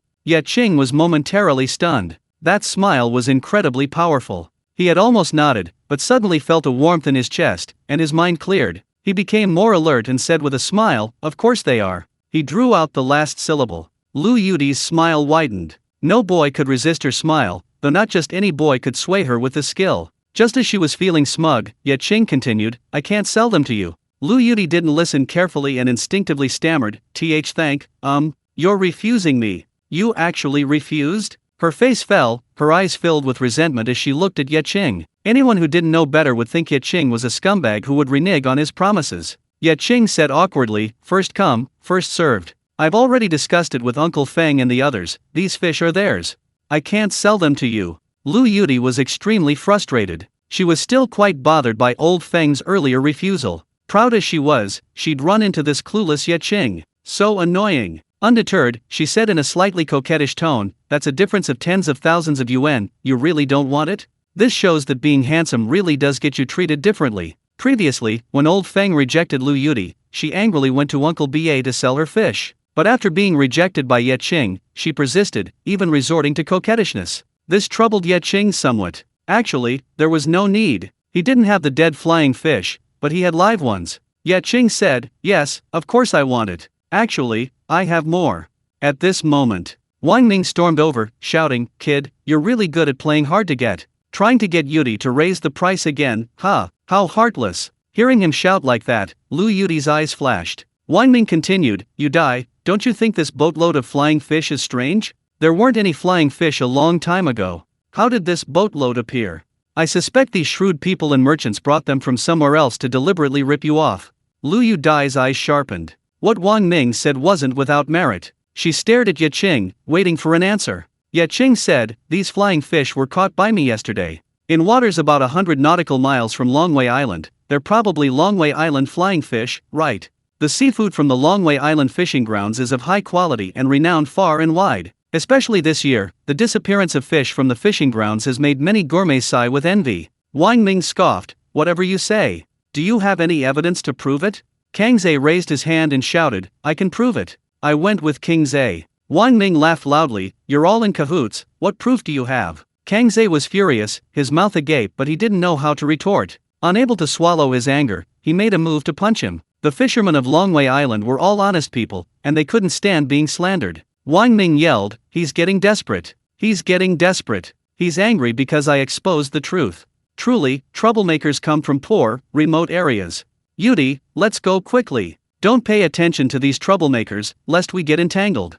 As he spoke, he glanced at Ye Qing. Ye Qing frowned. There are probably more than 50 species of flying fish in the world. The flying fish he caught wasn't unique to the area near Longwei Island, so it was indeed difficult to prove that it was a catch from the waters near Longwei Island. He looked at Lao Feng. Old Feng met his gaze, shrugged, and said, in their eyes, "We're in cahoots." As a merchant, he naturally had ways to distinguish the truth, but he didn't want to get involved. Letting Lu Yudi buy these flying fish wouldn't benefit him at all. Yet Qing's eyes darted around, an idea forming in his mind. He said, "Dead flying fish can't prove they were caught in the waters off Longwei Island. But live ones can prove it, right? Longwei Island's seafood is renowned far and wide, a result of the aquatic environment of this area. If it were fake, transported from elsewhere, it wouldn't still be alive and kicking." At this point, he tilted his head to look at Lu Yudi, a smirk playing on his lips. "Beautiful lady, want some live flying fish?" Lu Yudi nodded repeatedly. "Yes, yes. You still have live flying fish?" Ye Qing snapped his fingers. "Of course." Lu Yudi was excited. "Then take me to see them." Seeing her eager and longing expression, Ye Qing held out his hand and said, "Come with me." Lu Yudi didn't think much of it, took his hand, and the two of them, hand in hand, left the refrigerated boat and headed towards a fishing boat not far away. Wang Ming's eyes blazed with fury. He shouted angrily, "That bastard definitely did it on purpose. I didn't even get a chance to touch her hand. Damn it! Damn it!" Chapter 12. Now we're rich. Kang Zhe walked over and said, "Dude, don't be angry. My brother's just more popular with women. What can you do when he's better looking than you? You're so rich, maybe you'll have a chance." Wang Ming almost vomited blood from anger. This was a direct stab to his heart. The group followed to the fishing boat. Lifting the plastic sheet, they saw flying fish swimming happily in the hold. A few even tried to take flight, but Ye Qing swiftly slapped them away. Old Feng and the others were amazed. They looked at Li Ba and said, "Brother Ba, you're not being fair. Why didn't you show us the live ones first?" Li Ba pretended to be clueless and didn't say anything. Actually, this little trick was harmless and not really considered cheating. By testing the price with dead flying fish first, then showing the live ones, the price could only be higher. Live flying fish are about a third more expensive than preserved flying fish. If preserved flying fish costs 25 yuan per jin, 500 G, then live flying fish would be around 30 yuan per jin. Originally, both dead and live flying fish should have been sold to Old Feng and his family. But now, a young rich woman has suddenly appeared. Given her extravagant attitude, Old Feng and his family probably won't be able to buy a single live flying fish. Old Feng and his family are clearly aware of this situation and are extremely frustrated. There's nothing they can do. The young rich woman is willing to buy even preserved flying fish for 50 yuan per jin, let alone these higher quality live flying fish. Lu Yudi is overjoyed. If she can bring these live flying fish back, her father will definitely be happy, and a good mood is naturally better for his health. For the wealthy, happiness is priceless. She immediately said, "I'll take them all." "Handsome, 100 yuan per jin, is that all right?" Ye Qing didn't answer immediately, but asked, "What are you buying so many flying fish for?" Lu Yudi briefly explained the situation. Hearing that it was because her father was being discharged from the hospital after a serious illness and was throwing a large banquet, Ye Qing was touched and immediately said, "Sure." Lu Yudi beamed, "Thank you, thank you." Ye Qing said somewhat speechlessly, "Pretty girl, I know you're a rich woman, no need to show off. 100 yuan per jin is actually an astronomical price. I should be thanking you. Your thanks make me feel a little guilty." The price was agreed upon. Next came the hard work weighing all the flying fish. They quickly weighed all the fish, a total of 1,225 jin. At 100 yuan per jin, that's 122,250 yuan. Adding that to the previous 26,125 yuan, the total is close to 150,000 yuan. Yet Qing's face was full of smiles. His heart was pounding with excitement. His hands trembled. To be honest, he had never handled so much money before, let alone earned so much. During college, he worked part-time, earning 20 yuan an hour, which wasn't bad. Even after a long day of hard work, after deducting food and drink, he'd only have 100 yuan left. But from the moment he went out to sea to fish until now, in just one day, he'd earned nearly 150,000 yuan from nothing. At this moment, his resolve to stay was even stronger. He didn't aim too high. He set a small goal to earn enough for his father's continued medical expenses on his next trip to sea. After adding Lao Feng and Lu Yudi as friends on WeChat and receiving the transfer, Lao Feng and his group, along with Lu Yudi, officially acquired the flying fish. Lu Yudi also gave Lao Feng and his group some money to help transport the live flying fish to the seaside pier. Lao Feng and his group readily agreed. Their fishing boat was huge, capable of transporting not just a few tons of flying fish, but even tens of tons. Kang Zhe and Lu Ba were also very happy. They saw hope in Ye Qing. It was a win-win situation. Only Wang Ming looked unhappy, like a defeated rooster. He tried everything to please Lu Yudi, but she ignored him, while chatting and laughing with a lowly fisherman. Why? What did he lack compared to a lowly fisherman? Watching the fishing boat depart, Lu Yudi walked towards the yacht, saying to Ye Qing as she went, "Handsome, if you catch anything good again, contact me anytime. My dad really likes the seafood from Longwei Island." Ye Qing replied, "I'll contact you soon." With so much money from this rich girl, only a fool wouldn't take it. Wang Ming glared, annoyed, "Contact me? Don't chat nonsense." Lu Yudi ignored him, still smiling at Ye Qing. "It would be even better if we could catch it before the banquet." Ye Qing said, "I'll go out to sea tomorrow and be back the day after." This was a once-in-a-lifetime opportunity to make money. He had to seize it. Selling it to Old Feng and the others later wouldn't fetch such a high price. Lu Yudi nodded repeatedly, saying, "That's great. I'll wait for your good news." Ye Qing raised his hand, and Lu Yudi smiled sweetly, giving him a high five. Slap. Ye Qing now truly understood the meaning of the phrase soft and boneless. Seeing the two chatting so enthusiastically, completely ignoring him, Wang Ming was annoyed and scoffed. "You think the ocean is your home, that you'll always have a catch just by going out to sea? What a pipe dream." Before Ye Qing could speak, Lu Yudi interrupted, "Wang Ming, can you shut up? Whether they catch fish or not is none of your business." Wang Ming said sheepishly, "I think he has ulterior motives towards you, worried you'll be scammed." Lu Yudi said coldly, "I don't need you to worry about me. I can take responsibility for myself. If you interfere with my buying seafood, I won't let you off the hook." Wang Ming, after being reprimanded, dared not utter another word. The two boarded the yacht. Lu Yudi waved goodbye to Ye Qing and told the captain to set sail. The yacht started up, quickly becoming a black dot on the sea before disappearing completely. Ye Qing turned to Uncle Ba and the others, asking, "Uncle Ba, are you going out to sea tomorrow?" Uncle BA and the others exchanged glances, bombarding him with questions. Are you really sure you'll have a good catch? To be honest, we're all afraid to go out to sea. We always lose a lot of money on fuel. Where do you get such absolute certainty? Give us the truth. Ye Qing gave a wry smile and said, I can't guarantee anything, but if you're willing to go with me, as long as I have a good catch, you'll all get your share. Lu BA and the others discussed it, unable to make a decision. They all had families with them, so they planned to go back and ask their wives. Ye Qing called out, we'll set off at dawn tomorrow. Anyone who wants to go out to sea with me, come to the dock then. Those worried about a poor catch can just send manpower. Tomorrow I'm taking my family's new fishing boat out to sea and need quite a few people. We'll pay them daily.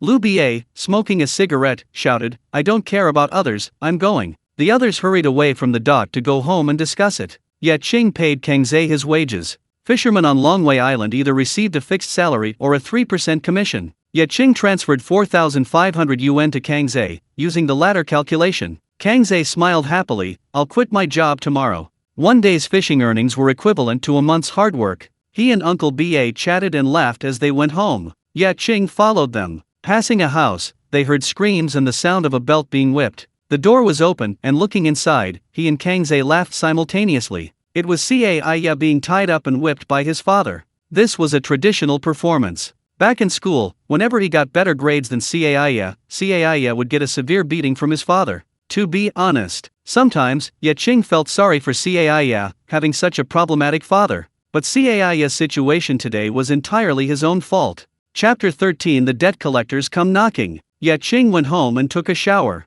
The wet soap was slippery, and he instinctively gripped it tightly. With a pop, the soap burst in his hand. Ye Qing was startled. After a moment of stunned silence, he realized that the Dragon Ball was subtly altering his body, granting him immense strength. He focused his mind and could feel the Dragon Ball releasing energy, seeping into his body in wisps. He tried stomping his foot forcefully, and with a crack, the stone slab beneath his feet shattered into pieces. Holy crap! Ye Qing couldn't help but curse, startled by the power he had unleashed. He tried again and found that as long as he didn't exert force, he was just like a normal person, but to control it completely would require time and practice. After showering, he changed into a clean t-shirt and shorts, poured himself a cup of tea, sat comfortably on the sofa, and picked up his phone to call his sister, Ye Lan. A single boatload of flying fish sold for a record-breaking 150,000 yuan. He needed to make Ye Lan happy quickly, and the family troubles would be easily resolved. Ye Lan probably wouldn't stop him from going out to sea again, right? Just thinking about it made him feel smug. Beep beep beep. He dialed, but the call didn't go through until it automatically disconnected. Strange. His sister's phone was always with her. Why wasn't anyone answering? He dialed again. After ringing for a while, it finally connected with a click, and a man's rough voice came through the receiver. You're her brother, Ye Qing, right? Do you know your family owes my boss 100,000 yuan? Ye Qing's face darkened, his fingers gripping the phone so tightly they turned slightly blue. Of course he knew. It was because of the loan debt, coupled with his father's need for a large sum of money for treatment, that he had no choice but to go out to sea to fish. His father urgently needed money for surgery. They'd raised all the money they could at home, and borrowed from everyone in the village, but they were still short 90,000 yuan. Big Gold Tooth, a nickname, came knocking, offering to lend them money for an emergency. The mother and sister were frantic. They were easily swayed and, using their newly bought fishing boat as collateral, borrowed 90,000 yuan from Big Gold Tooth. But who was Big Gold Tooth? He was from Longwei Island. From childhood, he'd been a notorious swindler and petty thief in several villages on the island, a universally hated figure. 2 years ago, he made his fortune through shady dealings and now employed a gang of thugs at the harbor. Gradually, he became a figure feared by everyone on Longwei Island. He came knocking, offering to borrow money. It was a loan sharking scheme. 9 out, 13 back. In short, they borrowed 90,000 yuan, but had to repay 130,000. And the repayment period was only 3 months. Isn't that a rip-off? What a trap. If he were here, he wouldn't have borrowed this kind of money, even if he had to sell his fishing boat at a loss. What a pity. He had just graduated and was desperately searching for a job in Shanghai. He didn't even have the money for a plane ticket back and had to take the train home with great difficulty. By the time he arrived at the hospital, his father had already undergone surgery. Regardless, his father's surgery was successful, and no matter how bad the loan was, it still had to be repaid. Perhaps it was the goddess Mazu's blessing. By sheer chance, he ate the Dragon Ball, and his bad luck finally turned around. Yet Qing didn't think any further and asked urgently, "Where's my sister? How did you get her phone? If you dare touch my sister's family, I'll make you pay." The man chuckled and said, "Who are you trying to scare?" Your sister and the others are hiding in the main room, they left their phone outside. I'm just here for the money, I don't intend to do anything to them. Ye Qing said, you want money, right? You wait. I'll be right there for you. The man smiled and said, okay, I'll wait for you. But, do you have any money, kid? Ye Qing hurriedly shouted, I have money. The man shouted, then hurry up. Suddenly, his sister's voice came through the receiver, brother, don't come, don't come. It was noisy on the other end of the line, with his little niece Zhang Xiao crying. Ye Qing's heart clenched. He shouted into the phone, I'll be there in half an hour. The man said okay and hung up. Ye Qing rushed out of the house, hopped on his electric scooter, and headed out. Although he was in a hurry, he wasn't panicked, because he had money. To put it bluntly, money is a person's confidence. His sister's house was in Baikan, at the foot of the Longpan Mountains on the north side. Half an hour later, he arrived at his destination. Surrounded by two-story buildings on all sides, there was a very ordinary single-story courtyard house. A van was parked at the entrance, and several tattooed men were standing beside it, puffing on cigarettes. When they saw Ye Qing arrive, they all glared at him menacingly. Ye Qing parked his electric scooter and walked straight to the courtyard gate. After he passed, the tattooed men immediately threw their cigarettes on the ground and followed him menacingly. Ye Qing remained calm. He had been subtly influenced by the Dragon Ball, undergoing a complete transformation. He had not only become incredibly strong but also incredibly bold. None of these people could withstand a single, violent punch from him. Besides, even if he were just an ordinary person, he couldn't possibly run away in this situation. He was a man, he had a responsibility and an obligation to protect his family. He entered the courtyard. He saw a scene of utter chaos. The two large iron gates were covered in dirty footprints, one gate was dangling, having fallen off its frame. A bald man sat in the middle of the courtyard, legs crossed, leisurely smoking, while his brother-in-law, Zhang Jun, stood guard at the entrance to the main room, holding a shovel, facing Ye Lan and Zhang Xiao. The two sides were locked in a standoff. The bald man, a Biao, looked at him, raising an eyebrow. Kid, you got here pretty fast. Ye Qing ignored him, walking straight past him to the entrance of the main room. He asked, sister, brother-in-law, are you all right? He quickly picked up Zhang Xiao, gently comforting her. The little girl's face turned deathly pale with fright, her large eyes brimming with tears. She buried her face in his arms and began to cry. She was so young, she had never seen anything like it. She was terrified, but she didn't make a scene. Only when Ye Qing, whom she considered her protector, arrived did she begin to sob quietly, her understanding nature breaking Ye Qing's heart. Ye Lan said, brother, you shouldn't have come. Zhang Jun added, these people will leave after a bit of a fuss. A Biao cursed, bullshit. Do you think we're here to play? We won't leave until we get our money. We'll eat your food and drink your water. Ye Qing shouted angrily, don't go too far. We do owe money, but we never said we wouldn't pay. There are still many days until the repayment date, what kind of debt are you pressing us for? A Biao sneered twice, I'm afraid you won't have the money and will run away that day. What's wrong with coming to demand payment early? Didn't you say you had money? Where is it? He came early not to actually get the money, but to put pressure on them. Ye Qing said coldly, coming early is fine, but you kicking down the door and acting like you're going to ransack the house is unacceptable. A Biao was speechless, his face darkening, stop talking nonsense. Hurry up and give me the money. Ye Lan was getting anxious. Forget 130,000 yuan, they didn't even have 1,300 yuan at home. She was worried these people would harm Ye Qing and wanted to pull him behind her. Sister, don't worry. Ye Qing turned to Ye Lan and smiled, saying, I have the money to pay back the debt. Then hurry up and hand over the money. A Biao impatiently urged, shouting, if you don't have the money, just say so. My boss said that as long as you give up the fishing boat as collateral, the loan can be written off. It was all a conspiracy from beginning to end. His boss had his eye on the new fishing boat Ye Qing's family had bought and wanted to seize it by trickery for 90,000 yuan. Over the years, countless people had been swindled by this method, some even losing their families. What could they do? Strike while the iron is hot. As the saying goes, even a hero can be brought down by a penny. Reality can be cruel sometimes. Chapter 14 Paying Back the Debt. So they were after my fishing boat. Ye Qing shook his head, forget it, I'm paying you back. Give me the bank account details. A Biao frowned, took out a business card, the account details were on it. Ding! Received 130,000 yuan. A Biao stared wide-eyed in disbelief at the message on his phone, feeling no joy at successfully collecting the debt. His boss's target was the fishing boat. Getting back the principal wasn't nearly enough. His eyes flashed, and he shouted viciously, our fee for coming to collect debts is 10,000 yuan. Give me another 10,000 yuan. Ye Qing sneered, don't go too far. I didn't even ask you to settle the score for coming to collect the debt beforehand, and you still dare to ask me for money? I won't give you a single penny. Get lost. Abayao was furious. Damn it, you want me to get lost? You've got some nerve. Brothers, teach this little brat a lesson. Ye Qing's eyes turned cold, and he demanded, You're deliberately looking for trouble, aren't you? Abayao grinned maliciously, looking like he had him cornered, and said, So what if I am? Today, either we beat you up, or you give up the fishing boat you mortgaged. Ye Qing was enraged and shouted, Don't force me. I'm giving you 3 seconds to get out of my sister's house. Otherwise, it won't be you beating me, it'll be me beating you. Abayao and the others hadn't expected Ye Qing to be so tough. They swarmed him, rubbing their hands together, eager for a fight. They'd seen plenty of tough guys. A good beating would soften their bones. With a little more threat, they could get whatever they wanted. It was always effective, always worked. 3, 2, 1. Ye Qing finished counting and, without a word, before they could make a move, he threw a punch. He exerted tremendous force. He could feel the power from squeezing the soap and shattering the stone slab while showering, surging from the dragon pearl in his dantian, spreading throughout his body, and finally converging in his fist. Ye Qing felt that this punch could kill a bull. He instinctively pulled back his strength, but with a loud bang, the fist landed on Abayao's face. Half of Abayao's face twisted and deformed, his head lolled to the side, and his body flew sideways. Another bang followed as he slammed heavily into the van's door. The van lurched, and once Abayao slid to the floor, it was clear the door was severely dented and deformed. Didn't kill him, did you?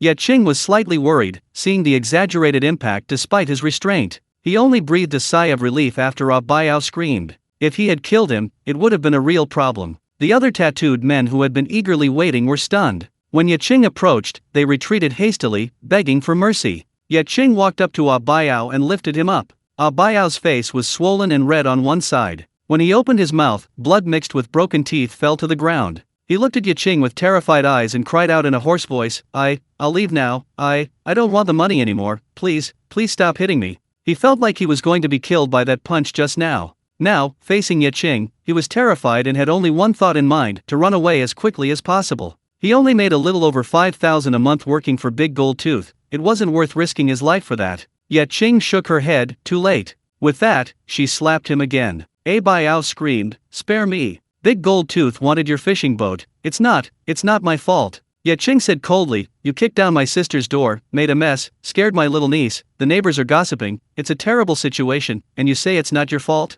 After saying that, slap, slap, slap. Several more slaps. Abayao begged for mercy. I was wrong, I'll never do it again. Ye Qing released him, Go apologize. Abayao nodded, Okay. His head was still spinning, and he staggered towards the door of the main room. He said, I'm sorry.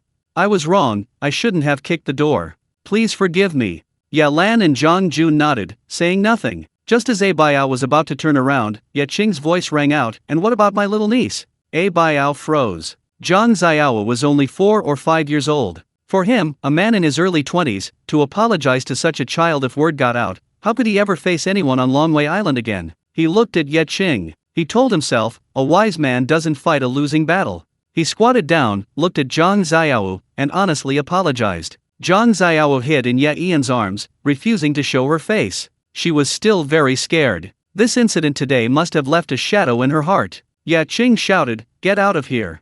Abayao and the others felt like they'd been granted a pardon and hurriedly ran to the van. Just as they were about to start the car, Ye Qing shouted at them, Tell Big Gold Tooth that the debt is wiped clean. If he causes trouble again, I won't let him off. Abayao didn't dare utter any harsh words at this moment and quickly nodded, indicating that he understood. Watching the van speed away, Ye Qing's eyes turned icy. His feud with Big Gold Tooth was now officially established. However, so be it. Big Gold Tooth had bullied his family, he couldn't tolerate it. Tolerance would only embolden the villain and make him even more brazen. He had beaten Abayao to teach Big Gold Tooth a lesson. If Big Gold Tooth was sensible and would leave him alone, then all would be well. But if he dared to cause trouble again and cross his bottom line, he would be courting death. He had eaten the Dragon Ball, and the Dragon Ball was still subtly influencing him. Like a dragon, he had an Achilles heel. His family was that Achilles heel. Those who touched it would die. Ye Qing turned around and saw the astonished expressions of Ye Lan and her family. He quickly dropped his cold demeanor and flashed a bright smile.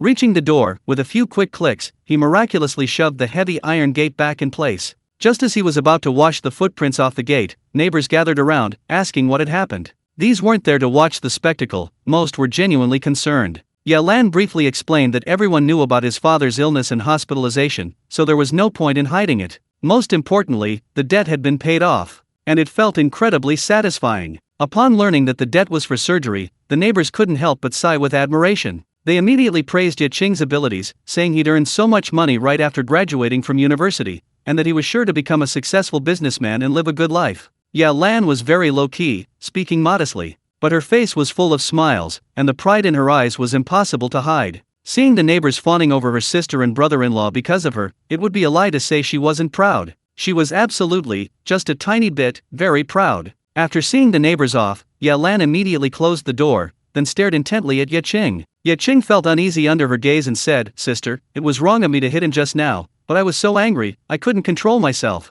Besides, that guy came to our house and caused trouble, he was in the wrong first, so hitting him was self-defense. You shouldn't be angry."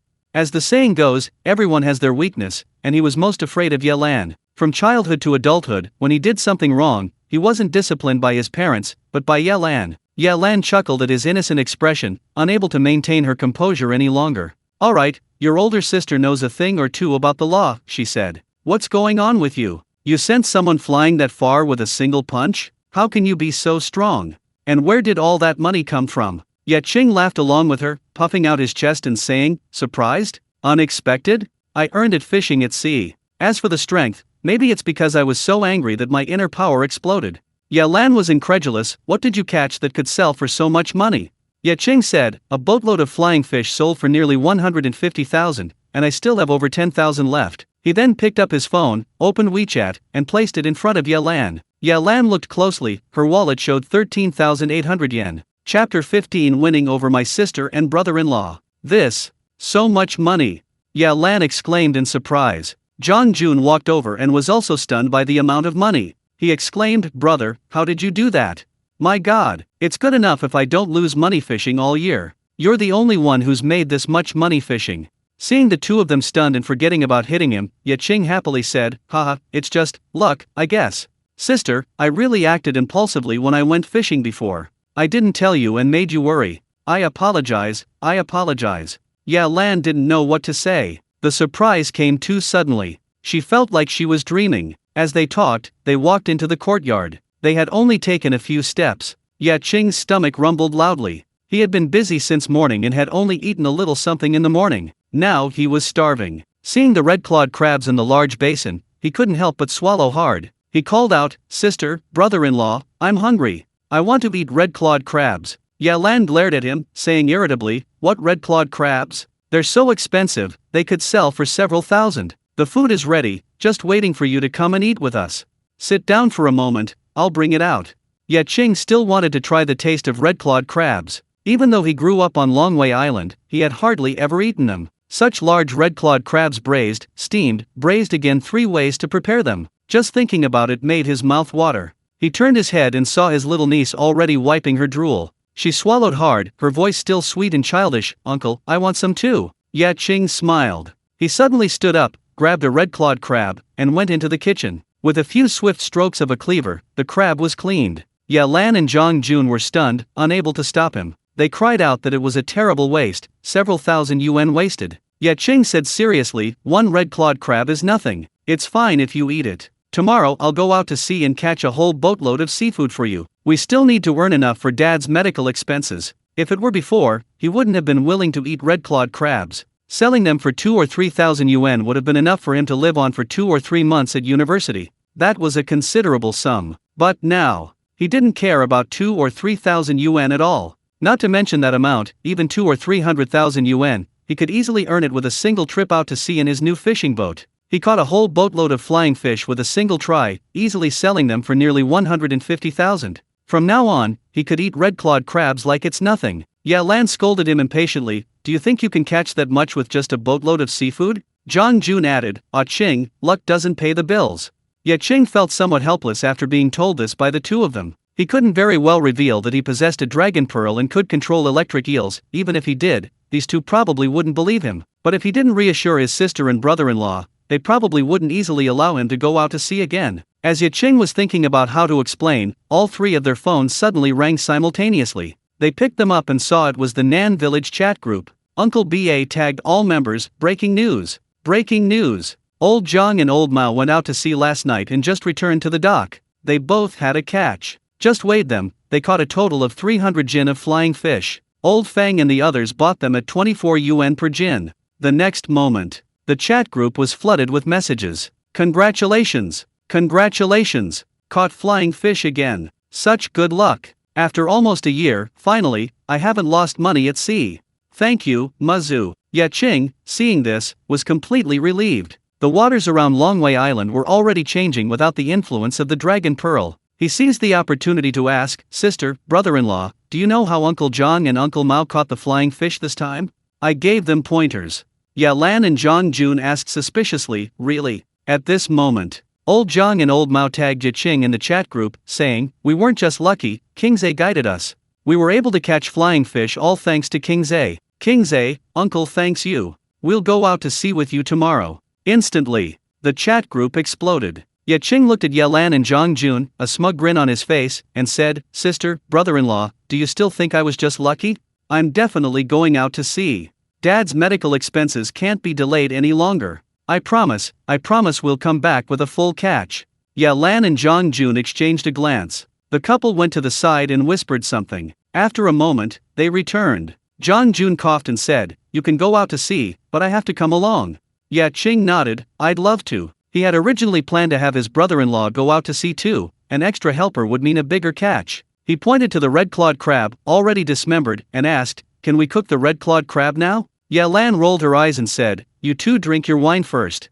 I'll make it. It'll be ready soon." With that, she walked briskly into the kitchen, her smile impossible to hide. Ye Qing was capable, and as her older sister, she felt incredibly proud and gratified. Now, there was hope and a future for the family. Zhang Jun cheerfully opened a bottle of wine and invited him to sit down. Seeing her sister and brother-in-law's beaming smiles, Ye Qing felt immense pride and a unique sense of satisfaction. This was the first time the atmosphere at home had been so relaxed and harmonious since her father's serious illness. Sizzle. The sound of hot oil being poured came from the kitchen, followed by a rich aroma that filled the air. Zhang Xiaowa sat on a small stool, straining her nose to smell it. The little glutton's expression amused Ye Qing. Immediately afterward, his stomach rumbled. Zhang Xiaowa looked at him and said earnestly, "Uncle, don't rush, tell your stomach to stop growling. Mom said to wait quietly for dinner." Ye Qing scratched his head. Zhang Jun laughed heartily, choking on his drink and coughing. Just then, Ye Lan came out carrying a large plate, saying irritably, "Neither the big nor the small is easy to deal with. Come on, eat." It was steamed. Ye Qing picked up a crab claw, easily removed it, and cracked open the shell. The crab meat was white and tender, releasing a rich, fresh aroma from the oil. He handed it to Zhang Xiao, who sweetly thanked him, "Uncle," and eagerly took it. She blew on it vigorously with her little lips, then popped it into her mouth. Oink! The little girl even made her own sound effects while eating. Her cheeks were bulging as she happily squinted her eyes and bit into the crab meat, her mouth full. A little while later, Ye Lan brought over a large bowl of clear soup and a large plate of stir-fried crab with scallions. A pot of simmering crab roe porridge was also on the table. Ye Qing invited her to sit down and eat with him. Ye Lan took off her apron and tossed it aside, saying, "This red-clawed crab weighs over 6 pounds, it's huge. I've saved some to make raw marinade for you when you get back from the sea." Ye Qing nodded with a smile. He picked up another crab claw, peeled off the shell, and tossed it into Ye Ian's rice bowl. Ye Lan said nothing, but split the claw in two, giving one to him and one to Zhang Jun, saying, "You're going out to sea tomorrow, you need to eat well." Zhang Jun glanced at Ye Qing, signaling him not to say anything. Ye Qing watched, touched, telling himself he must earn a lot of money to give his family a better life, so they wouldn't have to be constantly offering to each other like today. "Come on, let's drink," Zhang Jun urged. Ye Qing raised his glass, the spicy liquor gushing into his mouth, making his eyes well up with tears. Zhang Xiaowa cried out, "I want more." "Okay, Uncle will peel it."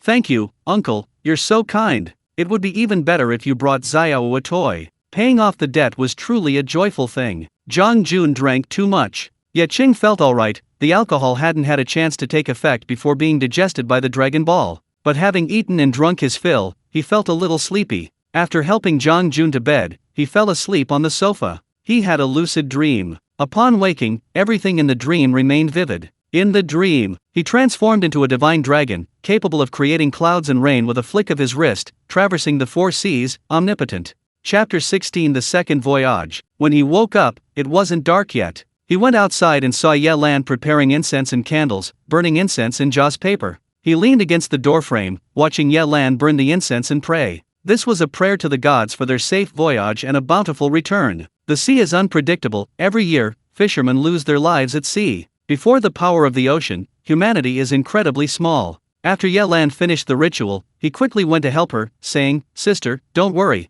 Many fishing boats are going out this time. Everyone will look out for each other. Everything will be all right. Don't tell mom and dad about my fishing trip yet. I'll tell them myself after I come back from sea and earn some money." Ye Lan thought for a moment and then nodded in agreement. After dinner, Ye Qing and Zhang Jun rode their electric bikes out. They were going out to sea early the next morning, and leaving from the north village tomorrow would be too rushed, so they went back to the south village to sleep. At the door, Ye Lan, holding Zhang Xiao's hand, watched them go. Ye Qing turned back. Zhang Xiao quickly covered her mouth with both hands and shouted, "Uncle, I want to eat crab again." Ye Qing smiled and nodded, promising to catch big crabs for her. The bumpy ride back to Nan village left Zhang Jun feeling nauseous. He'd had a few drinks that night and almost vomited. He tidied up a bit and went to sleep. Ye Qing, full of energy, couldn't sleep. Seeing the tide was going out, he decided to go beach combing. He walked to waist-deep water and played with the electric eel for a while. The eel told him about the seafood hidden in the nearby rocky beach. There weren't any big ones, but the quantity was significantly more than the previous 2 days. Letting the eel play by itself, he headed towards the white sand beach, avoiding the chaotic rocky area. The sunset at the beach was beautiful. The night sky at the beach also had a unique charm. On the other side, the seaside pier. Abayao returned to headquarters and met with Big Gold Tooth, recounting everything in detail. Big Gold Tooth's face was grim. He had lent Ye Qing money hoping to acquire Ye Qing's family's new fishing boat with minimal cost. However, Ye Qing repaid the loan, ruining his plans. Abayao asked in a low voice, "Brother Jin, what should we do?" Big Gold Tooth sneered, "As long as we have the money. Ye Qing's father still needs medical expenses. He'll have to borrow money from me again sooner or later. We'll settle accounts with him then." Abayao said, "This kid wants to go out to sea to make money. I heard that he was able to pay back his debts this time because he earned them from fishing." Big Gold Tooth scoffed, "Does he think the sea is his home? Once or twice is just luck. He can't be lucky every time. You just wait. I've got him. Since he's so strong, he must be a good fighter. We can consider recruiting him. With a henchman like that, I can walk around like a madman on Longwei Island." The next morning, the dock was crowded with people, bustling with activity. People from other villages were surprised to see so many fishermen from Nan village gathered together. They learned that they were going out to sea to fish with the young man. Upon hearing this, they all thought it was a joke. This is no joke. When Ye Qing and Zhang Jun arrived, Uncle Ba, Uncle Zhang, Uncle Mao, Kangze, and 7 other fishermen greeted him, their obsequiousness overflowing. Everyone had prepared breakfast steamed buns, fried dough sticks, and soy milk and eagerly offered it to Ye Qing. They were all so hospitable. Ye Qing was both amused and exasperated. Especially Uncle Zhang and Uncle Mao. If it weren't for their generational difference, they would have practically bowed down in worship. Ye Qing couldn't refuse, so he accepted them all. Eating as he walked, he discovered he never felt full. For the past year, the fishermen of Longwei Island had suffered terribly. Without fishing, they had no money. Going out to sea, they lost money. The fishermen, whose livelihoods depended on the sea, didn't know what to do. Ye Qing's appearance was like a ray of light piercing the long night. Surrounded by everyone, Ye Qing enjoyed his moment of glory, grinning from ear to ear. It was undeniably exhilarating. There are 4 great joys in life: rain after a long drought, meeting an old friend in a foreign land, the wedding night, and passing the imperial examination. These all describe the highlights of life. Ye Qing was a little tipsy. This was just the beginning. What a magnificent sight it would be when he led everyone back laden with spoils. After all, he was a man who possessed the Dragon Ball. His future was destined to be extraordinary. Ye Qing quickly calmed down, waved for everyone to calm down, and urged them to board the boat and set sail. Kangze exclaimed, "How come Qingze is always so amazing?" He was convinced. He made up his mind that from now on, he would cling to Ye Qing's coattails and never let go. Brothers get the meat. He'd at least get some soup. Not far away, limping, Caia had barely survived that hell. After this incredibly brutal beating, his hatred for Ye Qing had reached a new level. Seeing Ye Qing's current state, he was filled with envy, jealousy, and hatred, his face contorted with rage. He muttered angrily, "Show off, keep bragging.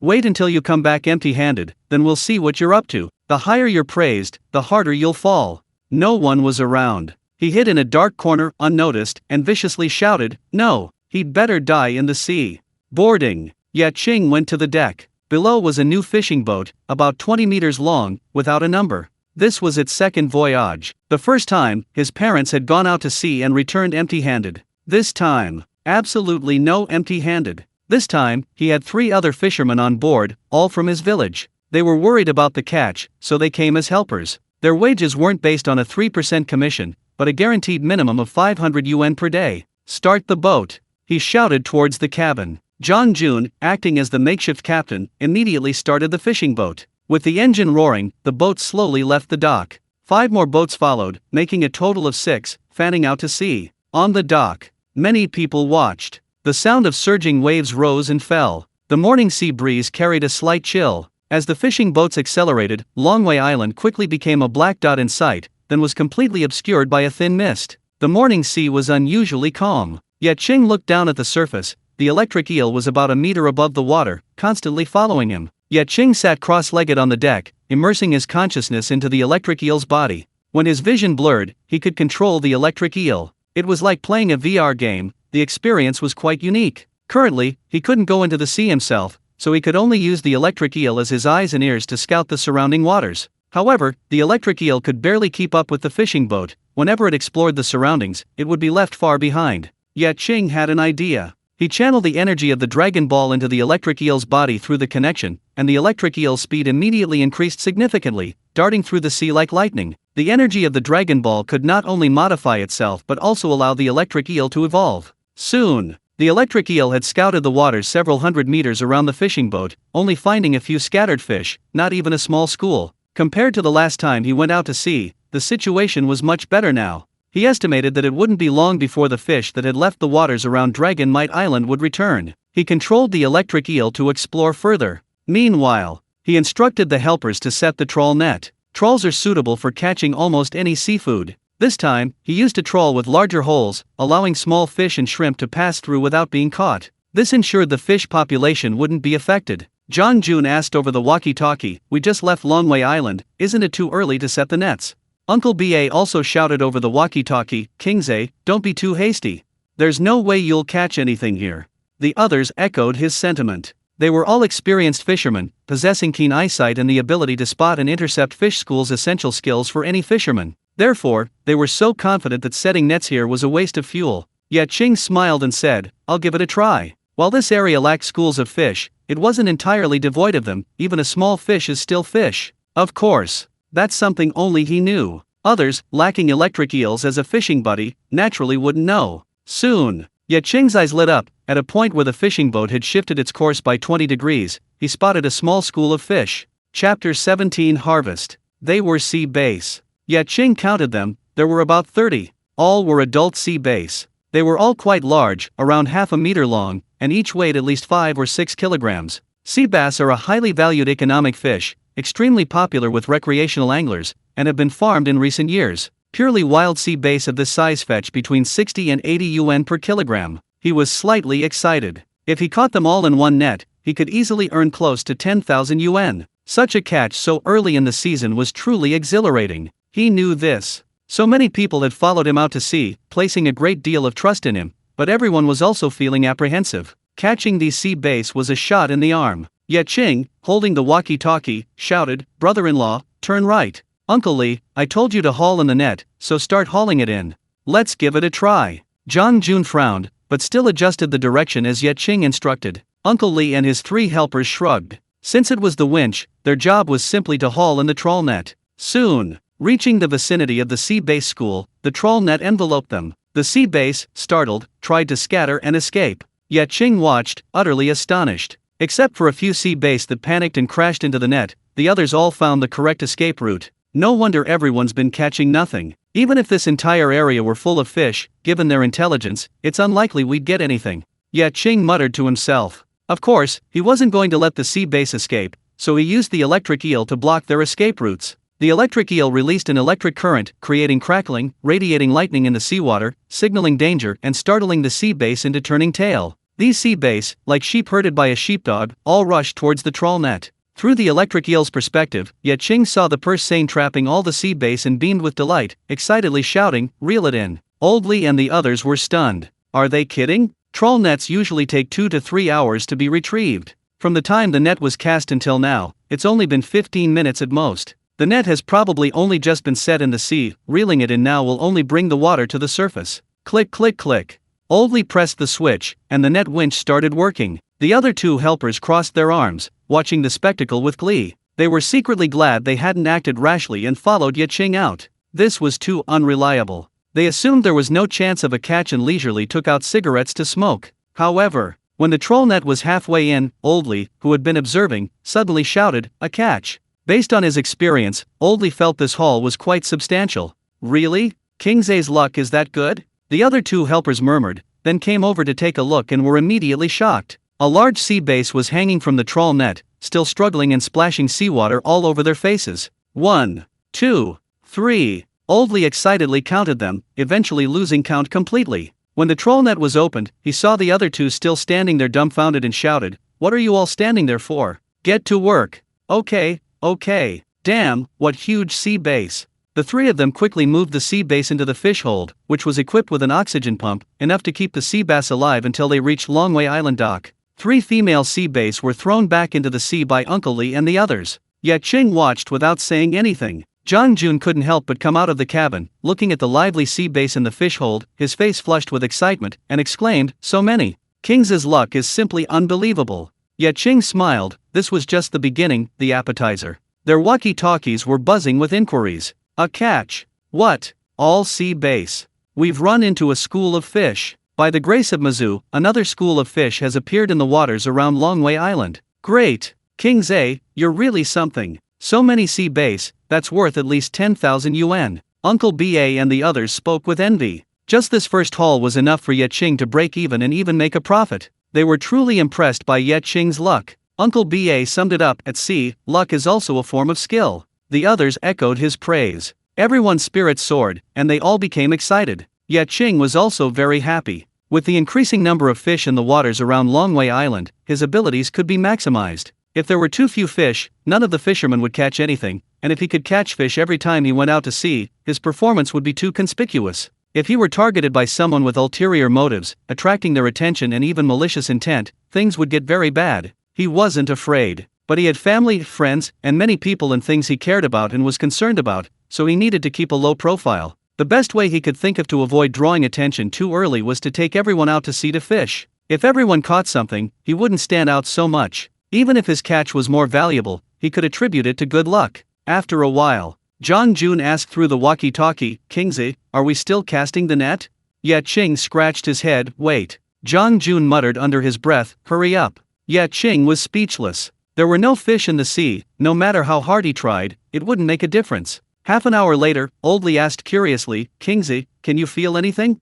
Ye Qing shook his head. Along the way, he had actually seen quite a few schools of fish, but they were all small, miscellaneous species. Finally, the fishing boat reached the deeper waters, and the number of fish he spotted increased significantly. Electric eels darted freely through the water, like wild horses galloping across the plains. Soon, Ye Qing found a suitable target for fishing. He picked up the walkie-talkie, "Everyone, get ready, we can cast the nets." Uncle BA immediately asked, "Kingsley, are there schools of fish here?" Ye Qing replied, "Yes, I have a feeling we can catch something." Uncle BA didn't hesitate at all and shouted, "Okay." Uncle Zhang and Uncle Mao also responded, "Let's cast the nets now." All the fishing boats were actually quite spread out, so they didn't interfere with each other. As the saying goes, the master leads you through the door, but the rest is up to you. The waters Ye Qing brought them to were teeming with fish, but whether they could catch them depended entirely on their own skill. John June asked, "Shall we cast the net?" Ye Qing nodded and shouted, "Screw it." His target was a school of golden pomfret. Using the same method as before, with the help of the electric eel, the trawl net came out laden with fish. Watching the taut net emerge from the sea, John June and Laoli were dumbfounded. Every tug was a hit. It was simply divine. Laoli exclaimed in shock, another burst net." The fishing boat rocked violently. Laoli reacted quickly, shouting, "Quick, everyone get in and grab it." This net was too heavy. They couldn't just hoist it all on at once, otherwise not only would the net break, but the shifted center of gravity would cause the boat to capsize. In this vast ocean, if you steer to the side, you're doomed. This was the moment when the fisherman's skills were truly tested. Oldley and his two companions rushed forward in unison, dividing the fish and shrimp in the net into sections and hoisting them piece by piece onto the deck. The whole process was quick and efficient, requiring both strength and skill. Lowering the net, setting it down, for cushioning, tying the rope, then lowering the net again, moving it horizontally onto the deck, and swiftly unloading the catch, each step meticulously planned. Ye Qing watched with great interest, finding it very pleasing to the eye. The next moment, Uncle Li shouted for him to help. Ye Qing didn't dare to delay and immediately got to work. Wild golden pomfret is slightly more expensive than farmed golden pomfret, costing about 20 to 30 yuan per jin, approximately 500 grams. The price is determined by the quality of the fish's scales. The better the quality, the higher the price. If the fish sold to vendors were live golden pomfret, the price could be increased. The small, immature golden pomfrets were picked up by Uncle Li and the others and thrown back into the sea. Ye Qing watched and followed suit. Burning forests for farmland and draining ponds to catch all the fish is suicidal. Chapter 18 Contentment brings happiness. After finishing their work, the group sat exhausted on the deck, leaning against the net hanging frame, happily smoking, tired but joyful. For fishermen, this was a bumper harvest. Overwhelmed with joy, Old Li, in his early 50s, grinned, his face crinkling with wrinkles, muttering, "Awesome, so awesome." Zhang Jun lit another cigarette, finishing the last bit, and said, "I estimate 2 or 3,000 catties." Old Li and the other two nodded in agreement. If they hadn't discarded the smaller fish, they probably would have caught several hundred more. Ye Qing thought for a moment and said, "At the lowest price, this net is worth at least 50,000 yuan, including the sea base from before. The 2 nets of fish would be worth at least 60,000 yuan. In a big city, a factory worker would probably earn that much in a year, and he only did it in an hour." Even though he had already earned 150,000 yuan, he was still incredibly excited. This money was too easy to earn. Was it fish that he caught in that net? No, it was money. A lot of money. Just then, Uncle Ba's excited shout came through the walkie-talkie, "It's out of the water! It's out of the water! It's been a year, and this is the biggest harvest I've ever had. Kingsley, thank you so much. When we get back to the village, I have to treat you to a feast." Ye Qing laughed heartily and agreed. Having an elder treat him to drinks was something he, as a junior, could be incredibly proud of. He asked curiously, "Uncle Ba, how much did you catch?" Uncle Ba took a deep breath and shouted, "You might not believe it, but this net caught at least 300 jin. Wah, wah." An elderly man, several decades old, cried like a child. "Ye Qing, that's it? Is it really necessary to cry?" Kangze's voice came through the walkie-talkie, "I have to talk to you now, I need to comfort my dad." Ye Qing chuckled. Zhang Jun, Lao Li, and the others laughed along. They were quite calm. Compared to Ye Qing's ravenous catch, everything else was insignificant. At that moment, Uncle Zhang and Uncle Mao's excited shouts came through the walkie-talkie, "Another catch! Ha ha ha! At least 200 jin! I did a good job here, at least 500 jin! Ha ha ha!" Going out to sea with Kingze was definitely the right decision. To be honest, I was crying while I was hauling in the fish. For the first time in a year, I finally felt my heart pounding in my chest again. They were all reporting good news. Everyone had a good catch, even the smallest net earned 3 or 4,000 yuan. It was a break-even point. In Ye Qing's eyes, this harvest was pitifully small, but to Uncle Ba and his men, it was incredibly significant. It meant they didn't have to change professions and could continue fishing for a living. The legacy passed down from their ancestors could continue to be carried on. Next, Ye Qing didn't continue casting the trawl. Startled by the earlier incident, the still large school of pomfret scattered. Even with the electric eel's intervention, it was difficult to create another burst in the net.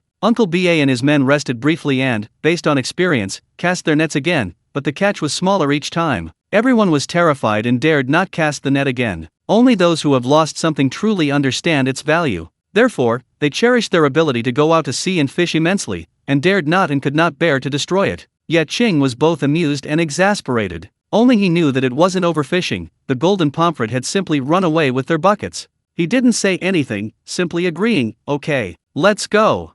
3 hours later, before even reaching the area where the flying fish had been spotted, the school of flying fish was already in Ye Qing's sight. The flying fish are gradually returning. Observing this, Ye Qing sighed, feeling that the return of Dragon Might Island to its former glory was just around the corner. He said through the walkie-talkie, "Everyone can prepare to cast the nets."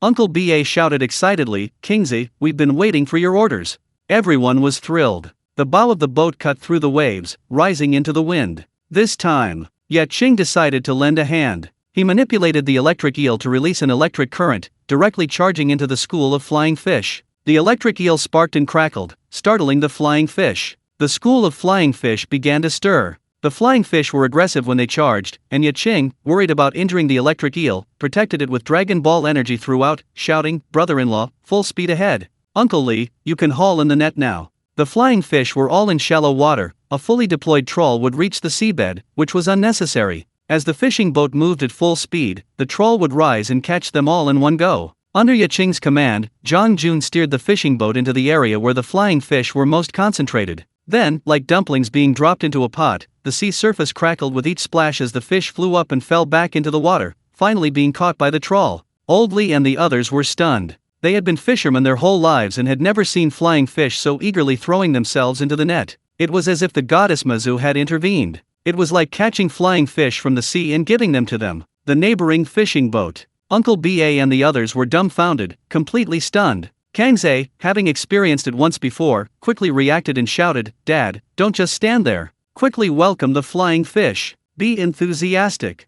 Uncle Ba was incredibly excited and opened the fish hold. Splash! Splash! Splash! The flying fish flew directly into the fish hold, showing remarkable intelligence. Next, the flying fish kept surfacing as if they were free. Ye Qing's nets were constantly overflowing. The two large fish holds were already full of flying fish, and most importantly, except for a few dead ones, almost all of them were alive. There were so many flying fish that even if Lu Yudi, the little rich woman, hosted a 3-day, 3-night feast, she couldn't possibly consume them all. But even selling them to Lao Feng and the others would be enough to make a hefty profit. After the electric eel's antics, Uncle Ba and the others had also reaped a considerable harvest. Next, it was just a repetitive process of setting the nets, pulling them up, collecting the fish, and then setting the nets again. Fishing at sea may seem carefree, but in reality, the whole process is far from pleasant. In fact, it's quite tedious and boring. Uncle Ba and his crew, however, thoroughly enjoyed themselves, completely absorbed in it. As night fell, they stopped fishing, utterly content. Chapter 19. What a fate! Wow, so tired. Kingze, light a cigarette for your uncle, my fingers are giving out.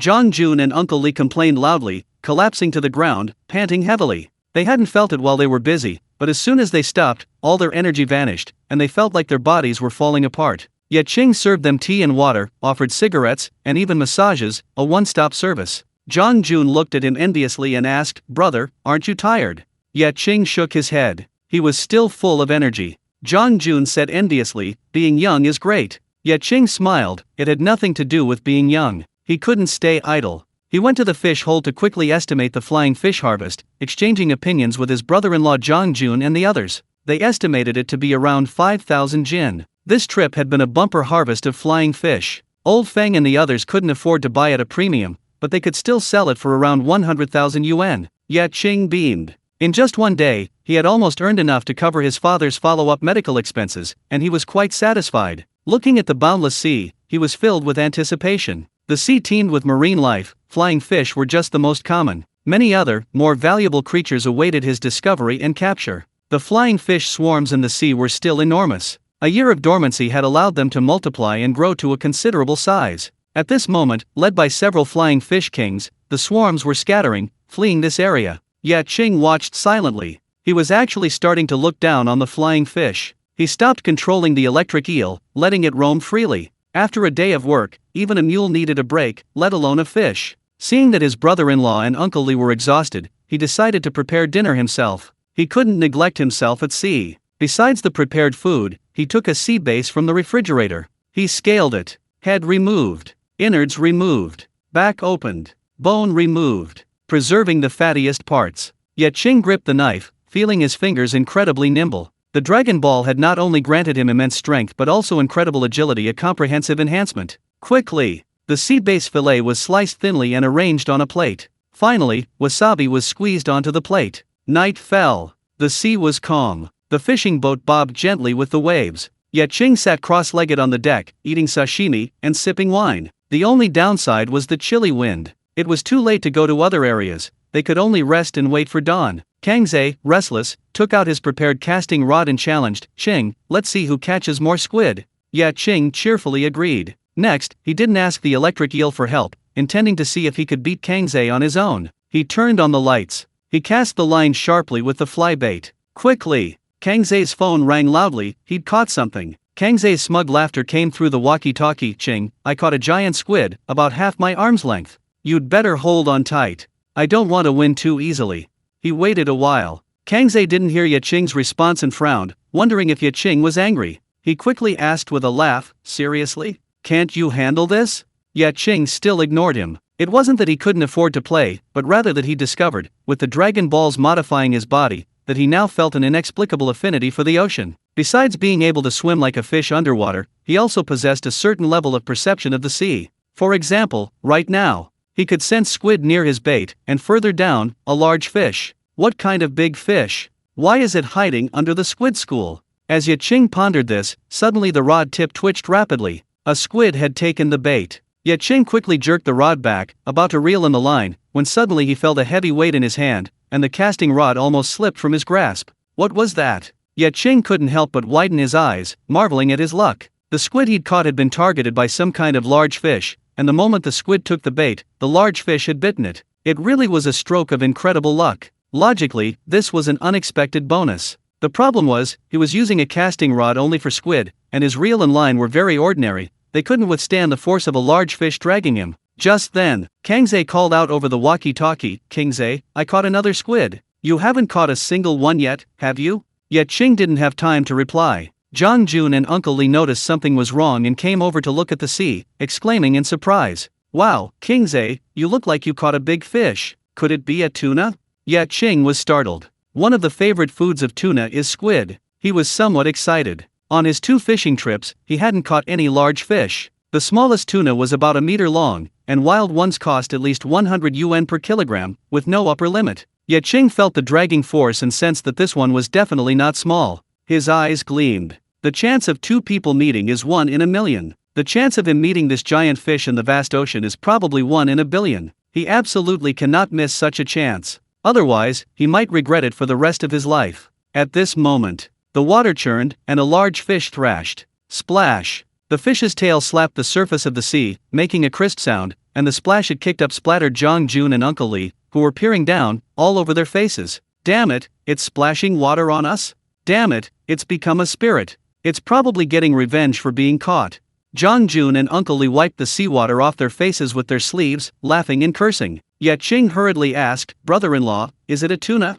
There are many kinds of tuna, about 15 kinds, and the differences between different kinds of tuna are significant, with considerable price variations. As a highly valuable catch from the ocean, tuna is something every fisherman knows well. Zhang Jun nodded repeatedly. Although it was just a fleeting glimpse, he saw it clearly. The large fish he'd just seen was spindle-shaped with a sickle-shaped tail fin. He hadn't seen many other details clearly, so he couldn't determine what kind of tuna it was. Kingze's luck is incredible. Incredible, unbelievable. Uncle Li and the others exclaimed in admiration. Having confirmed it was a tuna, Ye Qing gritted his teeth and said, "We can't let it get away." Since it had taken his hook, it was his fish. Want to run? No way. His idea was grand, but reality was harsh. His luck in catching a tuna was truly phenomenal, like the heavens were handing him a meal. But his casting rod was only for squid. He could catch small fish with skill, but against a large fish like a tuna, it was insufficient. Tuna have a streamlined body and are among the fastest fish in the ocean, swimming at speeds up to 75 kilometers per hour.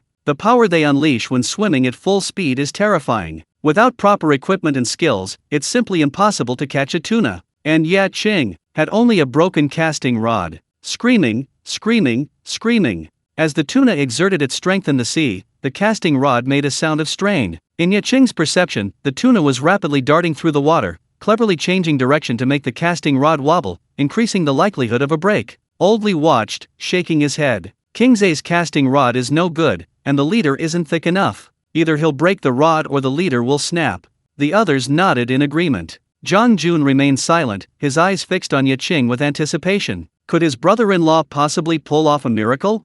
Chapter 20. Jumping into the sea to catch fish. Ye Qing stood by the boat, gripping the casting rod tightly, his body motionless. The tuna's pulling force was considerable, but even it couldn't be heavier than a millstone. Ye Qing felt he had plenty of room to maneuver. But the casting rod seemed determined to break. Snap! With a soft sound, the casting rod snapped in two. One half remained in Ye Qing's hand, while the other half fell into the sea along with the fishing line. Fortunately, however, the fishing line was entangled in the reel. As long as the line didn't break, the fish wouldn't escape. Oops! The rod broke. The line probably won't hold either. Old Li and the other two were extremely tense, their eyes fixed on the sea. Under the lamplight, beneath the surface, a dark shadow was struggling to swim into the distance. This tuna looks to be at least 2 meters long. The tuna in our waters are mainly yellowfins. Could this one be one? I reckon it is. The yellowfin tuna sashimi from Longway Island is absolutely divine. Yeah, we haven't seen any for a year. I heard a big boss offered a high reward, and someone from Baikan went out fishing for yellowfin tuna every week, but after more than half a year he still hadn't caught anything, and he got so angry he went straight to the factory. The three started discussing. Ye Qing found it hard to believe yellowfin tuna were incredibly valuable. Tuna are different from other fish. They have negative buoyancy and must swim continuously to avoid sinking. Plus, they're constantly eating or searching for food, resulting in highly muscular bodies. They are typically high in protein and low in fat, making them a rare healthy food in modern diets. Yellowfin tuna is a delicacy, its back muscles rich in nutrients and delicious. Simply made into sashimi, it's a rare and exquisite dish. Furthermore, with the recent disappearance of seafood from Longway Island, if this is truly a yellowfin tuna, it could fetch an astronomical price. Ye Qing gripped the broken fishing rod tightly. The past minute was tense and exciting, with him constantly letting out and reeling in line, a battle of wits with the tuna. In fact, the tuna had the upper hand. If Ye Qing hadn't kept letting out line, it probably would have snapped long ago. But the fishing line wasn't endless. What would he do when it ran out? Zhang Jun, watching with great excitement, shouted, "Go, bro! Electric eel!" Ye Qing shouted inwardly. The electric eel, resting on the seabed, suddenly opened its eyes and, in the next instant, transformed into a bolt of lightning, darted upwards. Don't even mention Ye Qing trying to catch the fish. The tuna had stolen his squid, it hadn't shown any sportsmanship first. Snap! Just then, a soft sound, the line broke. Ye Qing didn't have time to react, his body jerked backward, landing hard on his backside, wincing in pain. Zhang Jun quickly helped him up. He comforted him, "It's alright, it's alright. It's already impressive that you caught a tuna. Next time we'll come back with special equipment." Uncle Li and the others echoed. Ye Qing didn't feel comforted at all, instead, he found it noisy. At this moment, the electric eel had already caught up with the tuna. Ye Qing abruptly stood up. "Damn it! Trying to escape in the sea? I've got a fishing buddy." Zhang Jun and Uncle Li watched as Ye Qing walked to the side of the boat, then put his right leg over the edge, pushed off with his left, and was standing on the side. Then, to their astonishment, they saw Ye Qing leap into the water. "Damn it! Damn it!" Ye Qing jumped into the sea. Zhang Jun and the others shouted and rushed to the boat. Looking out at the sea, they could only see ripples on the surface. Ye Qing was nowhere to be seen. Kingsley, could he have gone to catch tuna? This kid's gone mad. What if something happens to him? Pa, don't say such unlucky things. Uncle Li and the others shouted anxiously. Zhang Jun was about to take off his clothes and jump in to find Ye Qing, but they quickly stopped him, saying that Kingsley was always steady and trustworthy. He was sure he could handle jumping into the sea. Zhang Jun's temples throbbed. "You call this composure?" he thought. If something happened to Ye Qing, he wouldn't have to go home, he could consider wandering the world. Otherwise, going home would just mean being torn apart by Ye Lan. At that moment, Ye Qing jumped into the sea, feeling like he was back home, his whole body filled with an indescribable joy. He looked closely and saw that the tuna was already entangled by an electric eel. "Give me the electric shock," Ye Qing commanded. Zzz.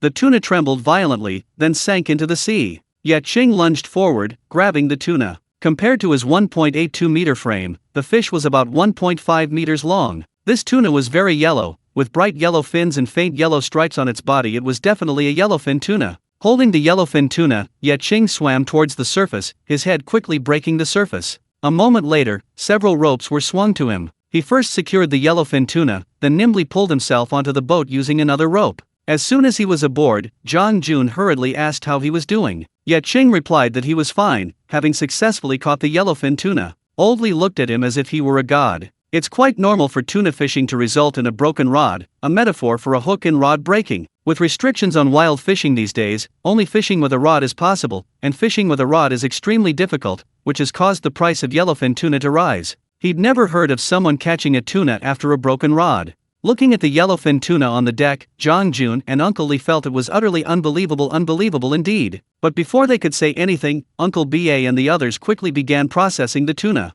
If the tuna isn't properly cleaned, the meat will be ruined and inedible. After cleaning it, Zhang Jun, taking a moment to react, playfully punched Ye Qing in the chest, exclaiming, "Brother, you're amazing." Uncle Li exclaimed, "It's incredible. He even managed to catch a tuna like that." The other two surrounded the yellowfin tuna, shouting, "Quick, weigh it." They found a scale, placed the yellowfin tuna on it, and it showed 65 kilograms. This was after bleeding and cleaning. Before that, it was estimated to weigh close to 100 kilograms. The two men exclaimed in unison, "This yellowfin tuna is worth at least 100,000 yuan. Oldly shook his head, saying, "More than that. This is the first yellowfin tuna we've caught on Dragon Might Island this year. It'll sell for at least double the price.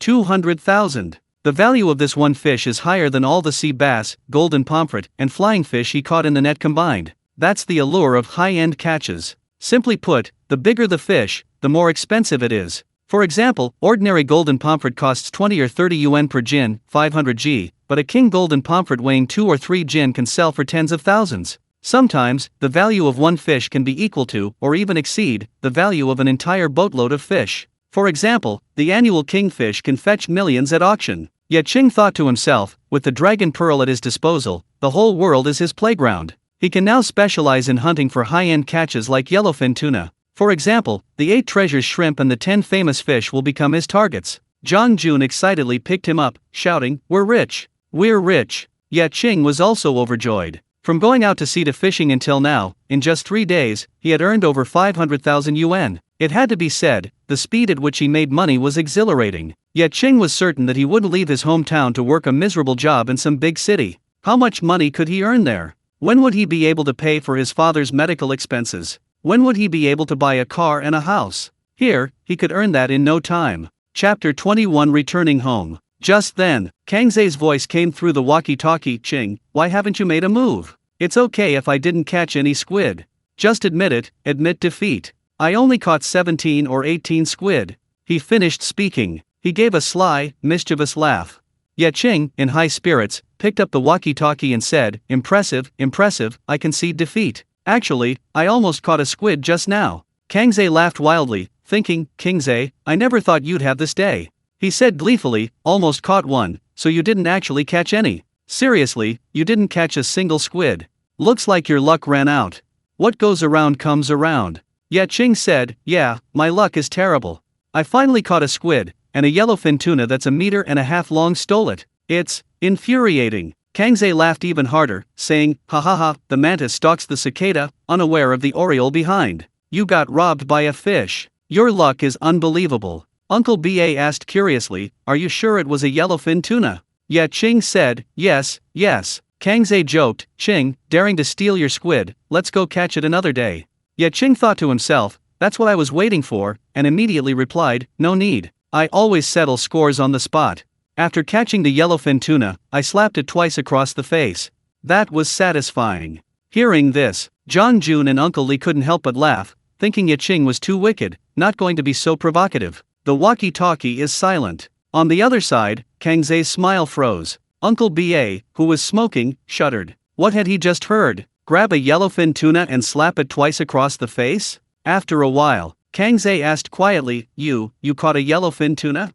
Ye Qing said smugly, "Yes, I was so angry. I finally caught a squid, and this guy tried to steal it. In a fit of anger, I grabbed it and forced it to spit the squid out." Kang Zhe, is that even human speech? Ye Qing's low-key voice came through the walkie-talkie again, "Let's not talk about this anymore. It was all luck. Let's have another squid-catching contest." Kang Zhe, this is infuriating. Uncle Ba and the others all wanted to come aboard to see the yellowfin tuna. Ye Qing couldn't refuse. The group boarded the boat, commenting on the yellowfin tuna in the freezer and taking photos. Kang Zhe also arrived, carrying a bucket of squid. He simply tossed his casting rod aside. He'd been completely outmatched. This lousy competition was better off not even being played. Uncle Ba and the others reluctantly left, chasing after Ye Qing to praise his good luck and insisting on grabbing his hand to share in his good fortune. Ye Qing was both amused and exasperated. However, this is exactly the effect he wanted to achieve. He's gained so much through luck. Skill? He's just a college student who hasn't even graduated yet. Where does he get the ability? Only this way. Only then can he make money discreetly and develop his business quietly. Ye Qing continued squid fishing, catching one after another throughout the night, but he didn't encounter any more tuna competing for their food, which left him quite disappointed. It seemed this yellowfin tuna was alone, starving late at night, and had approached the fishing boat to eat the squid. Yellowfin tuna are schooling fish, which means there is a school of yellowfin tuna in this area. The only problem is that yellowfin tuna are constantly moving, especially during long migrations where they maintain high speeds throughout. This means that almost no creature in the sea can catch them, even sharks need luck to catch them. Otherwise, a yellowfin tuna can easily swim a long way with a flick of its tail, leaving sharks helpless. Even for humans, catching schools of yellowfin tuna is not easy. The most difficult part is determining the movement routes of the schools. This, however, was something Ye Qing could easily accomplish. Once the waters near Longwei Island returned to normal, everything could get back on track, creating a virtuous cycle, and everyone's lives would improve. Early the next morning, Ye Qing woke up. Looking at the thick fog around him, he was startled. It's foggy. Fog at sea is actually quite normal. Fog is mainly water, and what's most abundant in the ocean? Water, of course. But fog in the South China Sea in September is somewhat abnormal, but at this time, who would bother to investigate? Uncle Li and the others frowned. We can't continue fishing now. Ye Qing also felt a little regretful. We have to turn back. He had originally planned to lead everyone to continue exploring the surrounding waters, but the thick fog rendered everyone except him practically blind. Furthermore, apart from his and Uncle Ba's fishing boats having refrigerated hold, the others didn't, making it impossible to operate at sea for extended periods. The small fishing boats basically set out at dawn and returned at dusk, spending the last night at sea being their limit. Through the walkie-talkie, everyone exchanged opinions and unanimously decided to return. Fortunately, there weren't many fishing boats or yachts in the waters near Longwei Island, so even with the thick fog, their speed wasn't slow. Ye Qing had the electric eel scout ahead, to warn of any unexpected situations. After 4 hours, the fishing boat returned to nearshore waters, and as the sun rose high, the fog dissipated considerably. Ye Qing took out his phone and found a weak signal. He could make calls but couldn't access the internet. After struggling for a while, he finally managed to get 2 bars of signal and quickly sent a message to Lu Yuti. After waiting a short while, Lu Yuti didn't reply. He didn't want to wait any longer, so he simply put his phone away. His fish would definitely be sold to Lu Yuti first, because Lu Yuti was a little rich woman. She gave him too much. Uncle Ba was also contacting Lao Feng and the other vendors, instructing them to wait at the Longwei Island pier. Lao Feng, remember to bring a big fishing boat. I'm worried your small one won't be able to hold it all. Ha ha ha. This haul will definitely satisfy you. There are golden pomfret, sea bass, flying fish, and a 1.5-meter yellowfin tuna. Get ready, this time it's an auction, highest bidder wins. After Uncle Ba finished speaking, he pointed his phone at the walkie-talkie. Immediately afterward, Old Feng's exaggerated shouts came through the walkie-talkie,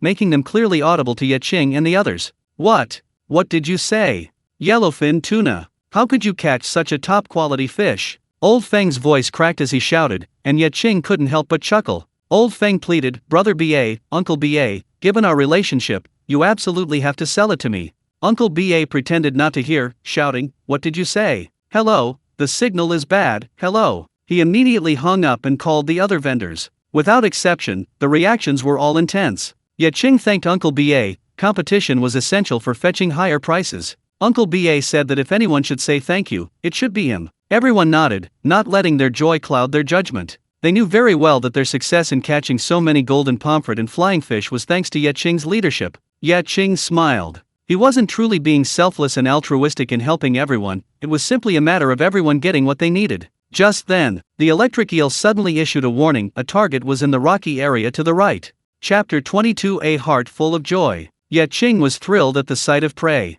If it were ordinary seafood, he might have pretended not to see it. But the electric eel had spotted a group of small green lobsters. Even if he had caught hundreds of thousands of dollars worth of fish on this trip, it would be hard not to be tempted by a group of small green lobsters. He picked up the walkie-talkie and said, Uncle Ba, you guys go back first. I feel like there might be some cargo on the right. I'll go check it out. Uncle Ba was taken aback, then anxiously shouted, Kingzi, there's thick fog, be careful. Unfamiliar routes can hide dangers. Like reefs. Such a large fishing boat approaching could easily run aground, and a violent collision would have unimaginable consequences. Ye Qing smiled and said, I'll be careful. After informing him of the situation, he immediately told his brother-in-law, Zhang Jun, to adjust the course. Dense fog enveloped the area. He couldn't see clearly on the surface, but with the electric eel leading the way, he could observe the seabed to assess the situation ahead. A moment later, through the electric eel's perspective, Ye Qing saw clusters of beautiful, colorful coral reefs. He could also sense many small fish nearby. Most of these small fish were ornamental and had little economic value. Very beautiful. Typical beauty without practical use. Ye Qing also spotted a tiger grouper, a relatively common type of grouper, but considered a valuable species compared to other fish. Its body was covered with dense, fine brown spots and small tenoid scales. It had a black saddle-shaped spot on its caudal peduncle, resembling tiger skin, hence its name. This tiger grouper was quite large, estimated to be over a meter long, and was naturally fierce and suspicious. After spotting the electric eel, it first displayed a menacing demeanor before quickly swimming back to its hiding place. Tiger groupers are high in protein and low in fat. The nutrients in their skin's gelatinous substance can promote collagen synthesis, thus earning them the reputation of being a beauty and skincare fish. Lu Yudi would definitely love this tiger-striped lobster. We'll catch it later. Ye Qing secretly noted it down. Now that he'd found it, he certainly wouldn't let it go. As the thick fog dissipated somewhat, Zhang Jun, Uncle Li, and the others gasped. They had actually entered the reef area. Ye Qing, however, remained relatively calm, saying, "Brother-in-law, slow down to the lowest speed, set the net." They arrived at an open area in the chaotic reef area, where a group of small green lobsters that the electric eel had discovered were hiding. Compared to the extremely famous Australian lobster, the small green lobster was smaller, but much more expensive. This was because its shell was thin, its meat crisp and sweet, its flavor delicious, and it was rich in nutrients. More importantly, it could be used in medicine, having kidney tonifying, aphrodisiac, and calming effects. The village elders often said it could enhance male virility and tonify the kidneys. Therefore, small green lobsters were incredibly expensive. Ye Qing noticed that these baby lobsters averaged over 30 centimeters in size, already large enough to be served on a dinner table. He shouted, "Set the net." The troll net could reach the seabed and catch most of the baby lobsters. Ye Qing monitored them using an electric eel. Whenever a baby lobster tried to escape into its burrow, the electric eel would release an electric current. Sensing the danger signal, the baby lobster would scatter in fright. Then, it would be caught in the net. Ye Qing also spotted some female lobsters that hadn't yet laid eggs, and used the electric eel to remove them from the trawl net. By the time the net was hauled in, Ye Qing was utterly exhausted. He'd really gone to great lengths to catch these little green dragons. Squeak, squeak. As the crane operated, the trawl net was slowly pulled out of the water. One by one, the little green dragons were flailing their claws, trying to break free from the net. One, particularly strong, managed to escape. Unfortunately, it didn't fall into the sea, but instead landed in Uncle Li's arms. Uncle Li, clutching the little green dragon, exclaimed excitedly, holy crap, it's actually a little green dragon." The other two urged him to weigh it. Uncle Li weighed it. It was a full 1.2 jin, approximately 6 catties. Zhang Jun couldn't help but ask, "Brother, how did you know there were little green dragons here?" Ye Qing scratched his head. "Don't little green dragons live in places like this?" Zhang Jun. That was true, but something still felt off. But as the troll net completely left the surface and they reached the boat, seeing so many small lobsters, he didn't have time to think and immediately started helping. After rummaging around for a while, Zhang Jun shouted, holy crap, we even caught a tiger grouper." "What a huge tiger grouper. This is the biggest tiger grouper I've ever seen in my life. Even a regular grouper isn't this big. What kind of luck is this?" Uncle Li and the others couldn't believe it. This completely overturned their decades of knowledge and experience. After finishing their work, an hour had passed. These small lobsters couldn't just be tossed into the fish hold, they had to be tied up, otherwise, they'd be playing around with other fish, which would be terrible. This was hard work. After binding and counting, there were 108 in total. Uncle Li laughed, "Ah Qing, you've captured all the heroes of Liangshan." Ye Qing asked, "How much can these little green dragons sell for?"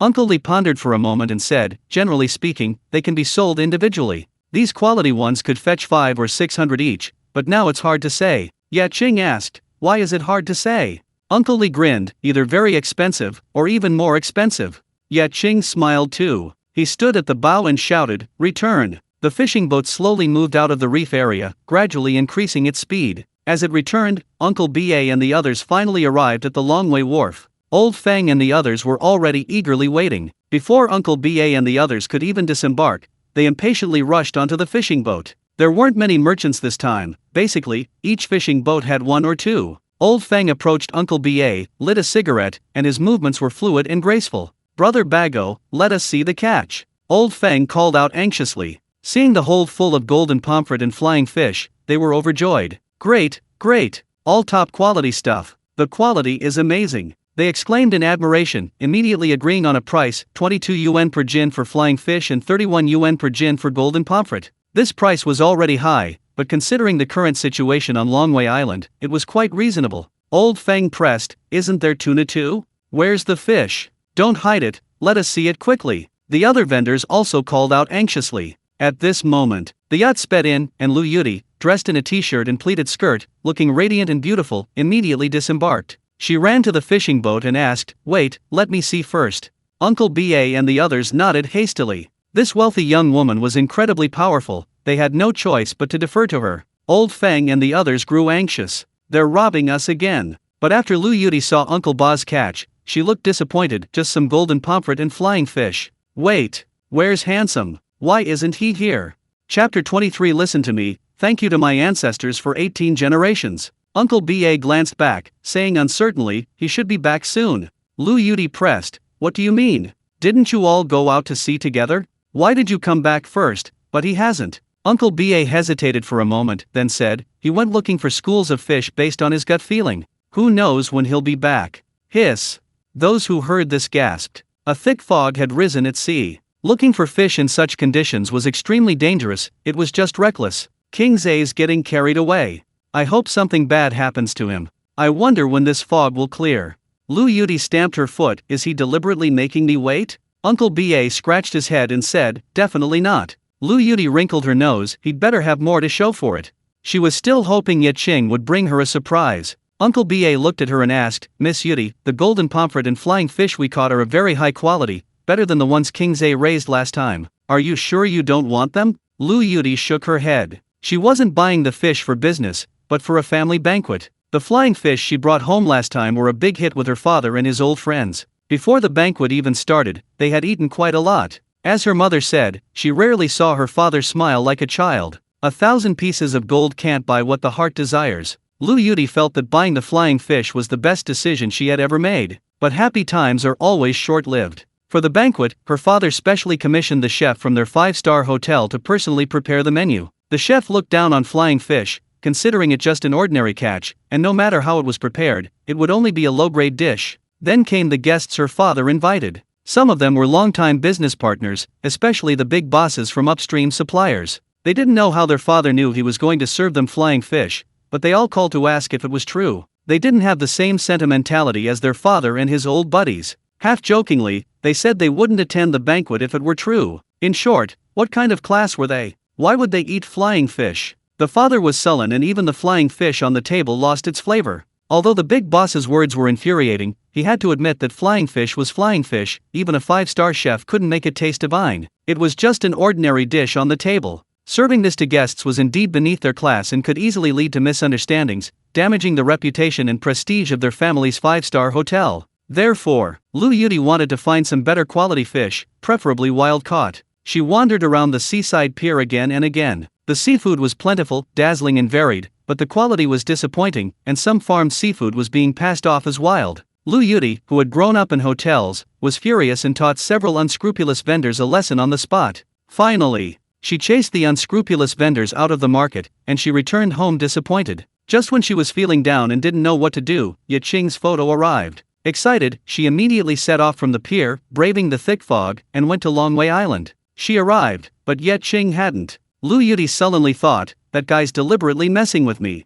She'd never been one to wait for others, and Ye Qing was the first man she'd ever waited for. Uncle Ba was disappointed. The rich girl wouldn't buy the flying fish and golden pomfret. He'd been hoping to get a high price. Old Feng and the others were overjoyed. Without Lu Yudi's interference, they could get the fish at the agreed price, resell them to their respective partners, and make a fortune. Some were happy, some were sad. Ye Qing hadn't returned, and Ye Lan was extremely worried. Early this morning, after breakfast, she and Zhang Xiao came to the dock to wait. She couldn't rest easy until the ship returned. Especially with all the other ships back, her heart was in her throat. In a dark corner not far away, Cai was squatting on the ground, drawing circles. Great! Ye Qing hasn't come back yet. It better she never come back. Just as he was muttering this devoutly, a figure suddenly appeared beside him, asking in a muffled voice, "What are you doing?" Cai looked up and saw Kang Zhe. He jumped up in a panic, and nothing. Then he ran away as if fleeing. Kang Zhe frowned, he felt Cai was planning some grand conspiracy. Soon, a dark shadow appeared on the horizon. Everyone craned their necks, waiting. When it got closer, they realized it was a yacht, looking quite high-end. Wang Ming stood on the deck, waving vigorously. Lu Yudi turned her face away in disgust. The yacht docked at the pier. Wang Ming jogged over and greeted her. "Yudi, aren't you surprised?" "Surprised?" Lu Yudi replied expressionlessly, "Surprised. Why are you here?" Since the unpleasant incident last time, she hadn't spoken to Wang Ming since returning home. This time, naturally, she didn't look for him either. But unexpectedly, Wang Ming came to her. Wang Ming said, "Of course I came to see you. Don't wait here. Even if that kid comes back, he won't have any good stuff. Come with me. I've gone to great lengths to find you a lot of high-quality wild goods. It'll definitely elevate your family's banquet to a very high level." Lu Yudi scoffed, "No need." Wang Ming said earnestly, "Don't force yourself. Those big bosses said they weren't coming. Didn't your dad collapse from anger? For your dad's sake, come with me." Lu Yudi looked at him, frowning. "How did you know?" Wang Ming's eyes darted around as he said, I heard it." Lu Yudi pressed, "Who told you?" "It couldn't be my parents who told you, could it? Those big bosses wouldn't tell anyone else about this." Wang Ming looked embarrassed. A glint of murderous intent flashed in Lu Yudi's eyes as she gritted her teeth and said, "So it was you who did this?" Wang Ming forced a smile and said, "It's not exactly doing anything malicious. If I hadn't warned you, your family would have been even more humiliated when the flying fish was served at the banquet. Actually, you should thank me for telling you beforehand." Lu Yudi laughed angrily. "Yes, I thank your whole family and all your ancestors for 18 generations.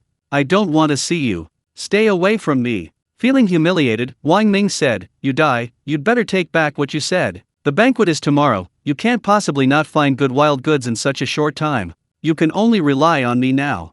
Lu Yudai turned and left. She didn't want to say a single word to this kind of guy. Wang Ming shouted angrily, "Fine, you're so high and mighty. You think you're so great. I'm right here today. Let's see if you'll be begging me in the end." Chapter 24. You've already lost before you even made a move. Wang Ming seemed to have her cornered. Despite Lu Yudi's dismissive attitude and seemingly aloof demeanor, she was actually quite flustered inside. She was secretly anxious, hoping Ye Qing would step in. At the dock, everyone gazed at the horizon. Soon, a large fishing boat came into view. Ye Lan quickly picked up Zhang Xiao, excitedly pointing at the boat and shouting, "Xiao, Daddy, Uncle's back. He's on that fishing boat." Zhang Xiao, half asleep from waiting, didn't even look and exclaimed, "Oh, great. Uncle's definitely brought me some delicious crabs." Ye Lan was both amused and exasperated. This child only knew how to eat. She wondered who he took after. The fishing boat cut through the waves, and Zhang Xiao finally saw it, excitedly shouting, "Mommy, Mommy, what a big and beautiful fishing boat. I want to go on too." Ye Lan quickly walked towards the dock. Old Feng and the others had already squeezed to the front, leaving her no space at all. Ye Lan helplessly hugged Zhang Xiao and retreated to the back. However, she wasn't angry at all. On the contrary, she was very happy. The more excited these merchants were, the higher the prices they could offer when they scrambled for the fish. The fishing boat docked. As soon as the planks were unloaded, Old Feng and the others rushed ashore. "King Zhe, where's the tuna? It's been so many years since we've seen yellowfin tuna. Let us see it. Don't keep us in suspense, bring it out already. We've been waiting so long." They shouted all at once, and Zhang Jun and Uncle Li quickly stopped them, otherwise, they would have gone to open the fish hold themselves. Seeing this, Ye Qing was overjoyed and exclaimed, "Don't rush. I've had a good haul this time. All this commotion has me wondering which one to take." Old Feng shouted, "Of course, take the tuna first. Brother Bago said there are over 100 pounds, is that true? If there are, I'll offer 200,000. This guy was the most cunning. He was the first to bid, trying to secure ownership of the yellowfin tuna. Ye Qing's eyes lit up. 200,000 on the first bid. There's still a lot of room for negotiation. It seems they had all seriously underestimated the value of the yellowfin tuna before, which is understandable. Fishermen know a lot about seafood, but they're not so sensitive to market demand. Especially if Old Feng's partners urgently needed yellowfin tuna, they could easily sell it for several times the market price. Seeing this, Ye Qing immediately took the yellowfin tuna out of the cold storage. Everyone was stunned. Old Feng and the others' eyes lit up. At that moment, they had only one thought: get it. They had to get it, at any cost. They went up to weigh it again. 65 kilograms. My God, a genuine wild yellowfin tuna, so big. The quality is excellent.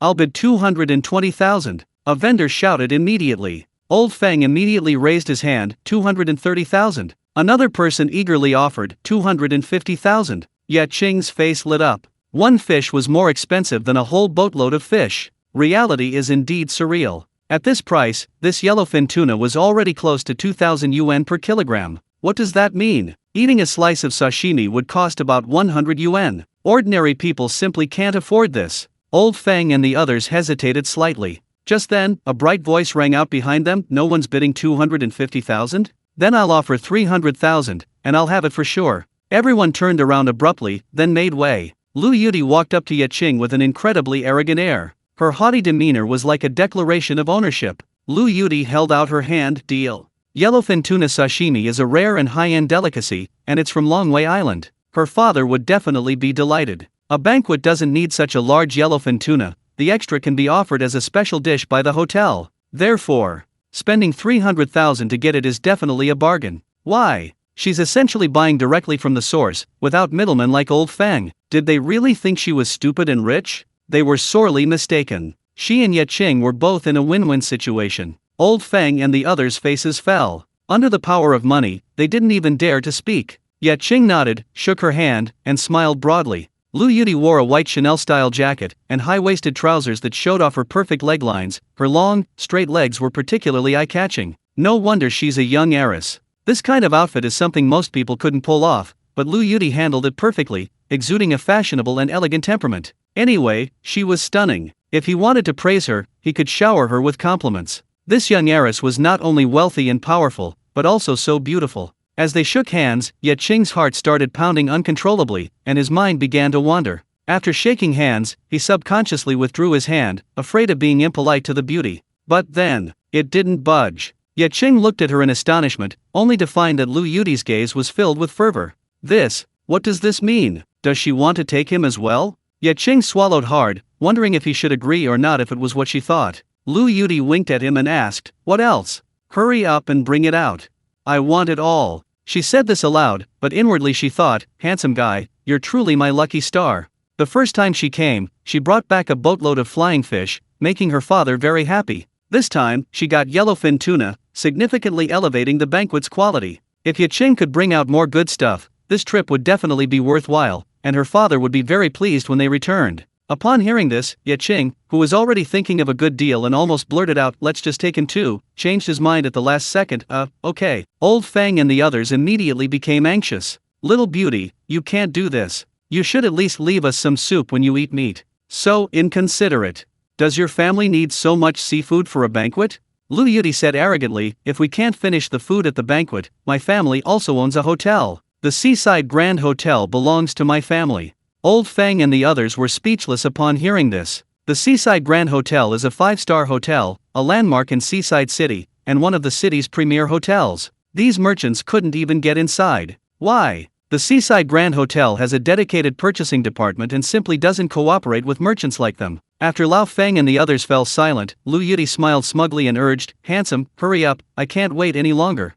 Ye Qing said, "Then come with me." Their hands hadn't let go from the moment they clasped, and he pulled Lu Yudi towards the rear cabin. On the shore, Wang Ming was furious. "Your hands are clasped together again. Trying to show off to me, huh? Damn it, damn it." Kang Zhe added insult to injury, "I advise you not to be jealous. You're no match for my brother.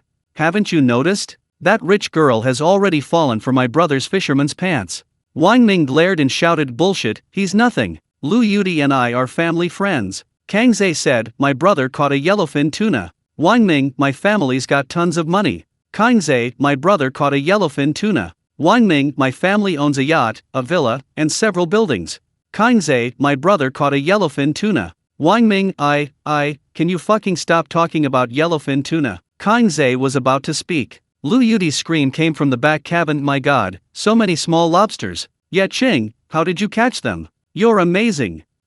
You've given me such a wonderful surprise. I want it all." Hearing this, Kang Zhe shrugged, looked at Wang Ming, struck a "how lonely it is to be invincible" pose, and said casually, "My brother also caught a lot of little green dragons." Wang Ming, Kang Zhe continued, "The rich lady has exactly what she needs, and my brother can perfectly satisfy it. What do you call that? That's a perfect match, a locked-in couple." Wang Ming, Kang Zhe added, "My brother hasn't even officially made his move, and you've already lost miserably." Wang Ming collapsed, shouting, "Shut up." Chapter 25 Settlement. Wang Ming was stunned. His meticulous planning had seemingly secured Lu Yudi's control, but who would have thought Ye Qing would return from his voyage with so many rare seafood treasures? The baby lobsters were packed in snakeskin bags. 5 snakeskin bags in total. Even Uncle Ba and the others, who had witnessed Ye Qing's luck and abilities, were dumbfounded upon seeing so many baby lobsters. The others gasped in astonishment. This was too outrageous. Old Feng and the others, their eyes gleaming with excitement, crowded closer to examine them. There must be at least 100. These are all top quality.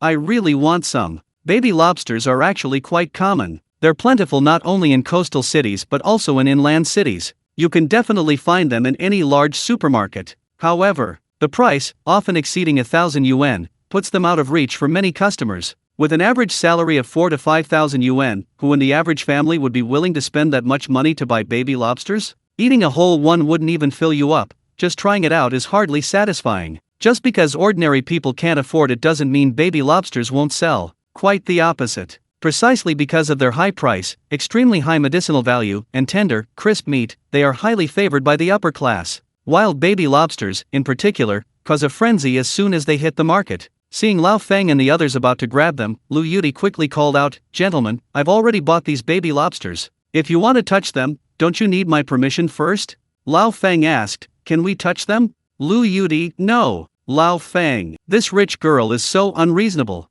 She refuses, and then she lets them ask again." They all thought to themselves that she was too vengeful. She refused them once before, and now she's hostile towards them. Ye Qing said seriously, "Beautiful lady, we haven't discussed the price yet." Lu Yudi rolled her eyes at his businesslike manner. "Humph, he turns his back on you the moment money is mentioned. Men, not one of them is any good." Ye Qing smiled awkwardly and said, "How could you say that? Talking about money hurts feelings. But for money, feelings are okay." He and Lu Yudi had feelings for each other, but not much, at most a fleeting affair. Besides, he went out to sea to fish with great difficulty, risking his life, and only caught a little bit after a whole day's work. It was only right that he wanted to sell it for a good price. Lu Yudi said, "I'll buy these small green lobsters for 1,000 yuan per jin." Ye Qing was shocked. "How much?" "Normal wild small green lobsters are only 500 or 600 yuan per jin. Those caught in the waters near Longwei Island are of higher quality and are normally 700 or 800 yuan. Lu Yudi's offer was directly in the four-figure range. Old Feng and the others shook their heads, completely abandoning any thought of bidding. At this price, there was practically no profit margin for them to resell, but it was a different story if Lu Yudi were purchasing for her own hotel. With a little trickery, she could easily sell it for a higher price. Higher price meant higher class. That's what wealthy people buy into. Therefore, Lu Yudi's offer was entirely expected. Ye Qing, unaware of the intricacies of the situation, couldn't help but have his imagination running wild as he watched Lu Yudi consistently offer exorbitant premiums for his catch. Could this wealthy young woman have taken a liking to him? Seeing his refusal, Lu Yudi assumed he was dissatisfied and added, "If you think the price is too low, I can add a little more." Upon hearing this, Ye Qing's thoughts raced even further. He exclaimed, "No need.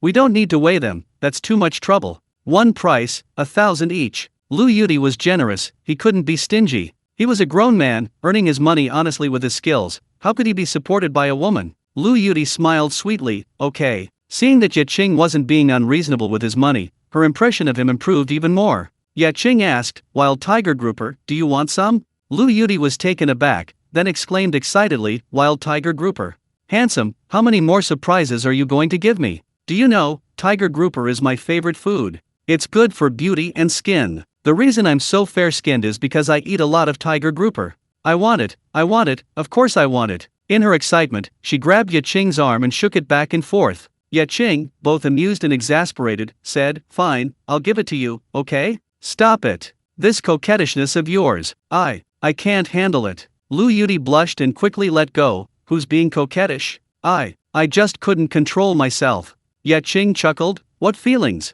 Can't control yourself?" Lu Yudi gave him a charmingly reproachful look and said, "Anyway, it's not love. Hurry up and bring out the tiger grouper so I can see it." Ye Qing pouted and pulled the tiger grouper out of the fish tank. It was almost as long as his arm, and Lu Yudi was thrilled. "It's so big. It's huge. It's the best wild tiger grouper ever. It would be a waste for me to eat it myself. This tiger grouper is definitely the grand finale of any banquet." After shouting this, she raised her right hand. Ye Qing, bewildered, tucked the fish under his arm, then raised his hand, exchanging palm strikes with hers, and said, "If you like it, that's fine." Lu Yudi was both amused and exasperated. "I was just gesturing about the price. 50,000. Do you think that's acceptable?" Ye Qing was stunned. This tiger grouper is worth that much? His previous estimate was at most 10,000 yuan. Seeing his speechless astonishment, Lu Yudi leaned close to his ear and whispered with a smile, "It's extremely rare for a tiger grouper to grow this big. It wouldn't be an exaggeration to call it the king of tiger groupers. With that kind of gimmick, it's worth that much money. To put it bluntly, it's for showing off. The higher the price I pay now, the more attention I can get later. Do you understand?" Ye Qing blinked. He seemed to understand, but not much. He could only say that the money of the rich is truly not money. Poverty limited his imagination. Only after Lu Yudi took a step back did he feel a tickle on his earlobe, belatedly realizing that when Lu Yudi spoke, her small mouth had almost been right next to his ear. He was starting to lose his composure. Lu Yudi's every smile and gesture was so captivating, any man would have impure thoughts about her. Of course. He knew that no matter how much he overthought things, he was, in reality, just a fisherman, with only a few skills, and he'd caught exactly what Lu Yudi needed. Once Lu Yudi no longer needed the fish, she most likely wouldn't come to Longway Island again, and the two of them would probably never cross paths again. Thinking this through, he calmed down, nodded, and said, "Then let's settle the bill as you said." Lu Yudi had him hold up the tiger grouper while she snapped many photos with her phone. She was overjoyed. She'd only hoped to buy enough fish to report back, but it had far exceeded her expectations. When she returned with yellowfin tuna, tiger grouper, and sack after sack of small lobsters, her parents would be ecstatic. Ye Qing pointed to the sea base and the fish hold and asked about the price. Lu Yudi glanced at it and said calmly, "I can buy it." Old Fang and the others groaned, shouting, "My little darling, don't do this. Your hotel's purchasing department has plenty of connections to get common fish like sea bass. Please, have mercy and leave some for us." Lu Yudi chuckled at their pleading and said, all right, I won't hold it against you for refusing me before. The golden pomfret and flying fish are yours too. Help me transport the fish to the dock later, someone will meet us." Old Fang and the others thanked her profusely, gaining a deeper understanding of Lu Yudi's vengeful nature. They resolved never to offend her again. Ye Qing didn't say anything. Lu Yudi clearly wasn't interested in common fish like sea bass. It didn't matter who she sold them to. The price Old Fang and his group offered wasn't low. Flying fish, 22 yuan per jin, golden pomfret, 30 yuan per jin, sea bass, 80 yuan per jin. Next came the physical labor, sorting and weighing. Flying fish, 2,485 jin, approximately 1,244.5 catties, totaling 54,670 yuan. Golden pomfret, 2,315 jin, approximately 1,150 catties, totaling 69,450 yuan. Sea base, 180 jin, approximately 90 catties, totaling 14,400 yuan. Chapter 26 The Illegitimate Child of Mezu. There were 4 vendors, including Lao Fang, who split the cost and paid in full, totaling 138,520 yuan via bank transfer. This alone brought Ye Qing's WeChat wallet back to 150,000 yuan. After having his brother-in-law and Uncle Li help transport the catch to the fishing boat, Ye Qing looked at Lu Yudi. Next was the real prize from his fishing trip. Settling accounts with Lu Yudi was relatively simple. 1 tuna, a flat price of 300,000 yuan. 1 tiger grouper, a flat price of 50,000 yuan. 100 small lobsters, a flat price of 1,000 yuan each. Ye Qing said, "I'll give you 100 small lobsters, and I'll keep the rest for myself." He hadn't eaten small lobsters much in his life, and with so many caught this time, he was determined to eat his fill. Besides, he also had to offer some to his sister and brother-in-law, and especially let his little niece, the little glutton, eat until she was stuffed. Lu Yudi readily agreed and immediately transferred the money via her phone. With a ding, 450,000 yuan arrived in her WeChat account. Ye Qing glanced at his WeChat wallet. The balance was 602,320 yen. So much money. To be honest, he had never seen so much money in his life. He carefully counted it, his heart brimming with pride.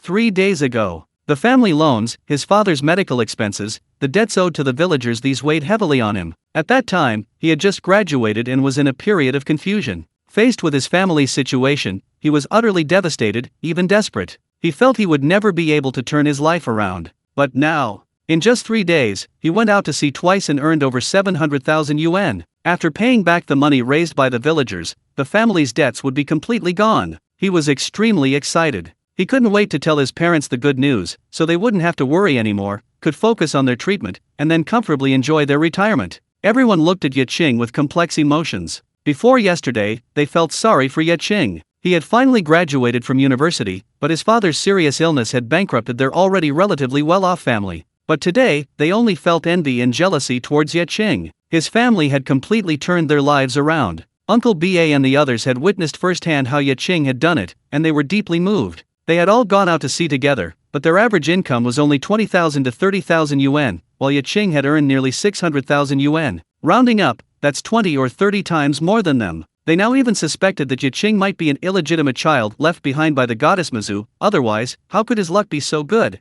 At this rate, if Ye Qing went out to sea a few more times, wouldn't he easily be living a life of luxury cars, yachts, and mansions? They've toiled at sea for decades, and yet they still struggle to make ends meet. Comparison is the thief of joy. Comparison is the thief of joy. Jealous? To say they aren't jealous would be a lie. But jealousy is useless. Who can truly predict luck? To put it bluntly, if they hadn't gone fishing with Ye Qing this time, they would never have had such a bountiful harvest on their own. Those fishermen who didn't go out to sea and were still observing were filled with regret and remorse. If they had known this would happen, they would have gone out to sea too. Earning 20 or 30,000 yuan on a single trip would be a great harvest in their fishing careers. Uncle Ba and the others envied Ye Qing. Little did they know, many others were also envious of them. Soon, all the catch was transferred to the large fishing boat, and with a rumble, the sails were hoisted, leaving Longwei Island Pier. Lu Yuti didn't leave. Seeing so many small fishing boats going out to sea, she knew they usually didn't go far and would return the same day. She wanted to wait and see, in case there was an unexpected catch. Moreover, having come to Longwei Island several times in a rush, she wanted to take the opportunity to explore a bit, so she invited Ye Qing to be her guide. Ye Qing refused. He had money in hand now. He needed to pay back the villagers first. Lu Yuti hadn't expected to be rejected and angrily walked towards the white sand beach. Kang Zhe asked curiously, "Qing, why did you refuse? Didn't you want to pursue that rich girl?" Ye Qing smiled but didn't say anything. Only a fool wouldn't want to, but right now, he wasn't worthy of pursuing her. Only when he no longer needed to earn money by fishing at sea would he be qualified to say he wanted to pursue Lu Yuti. Seeing his silence, Kang Zhe continued, "Wang Ning came today too." Ye Qing raised an eyebrow. "Where is he?" He was somewhat surprised. Wang Ning and he didn't get along at all. Since he was here, why didn't he cause trouble for him today? Had he changed his mind? Kang Zhe chuckled mischievously and said, "I managed to shut him up with a few words."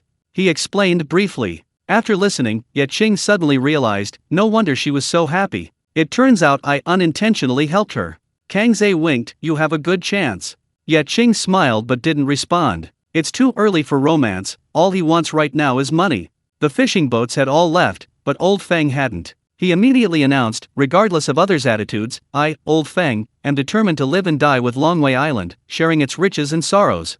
From now on, I'll be permanently stationed on Longwei Island. Everyone, please let me know as soon as you return from your fishing trips. I will definitely buy your catch at the highest market price."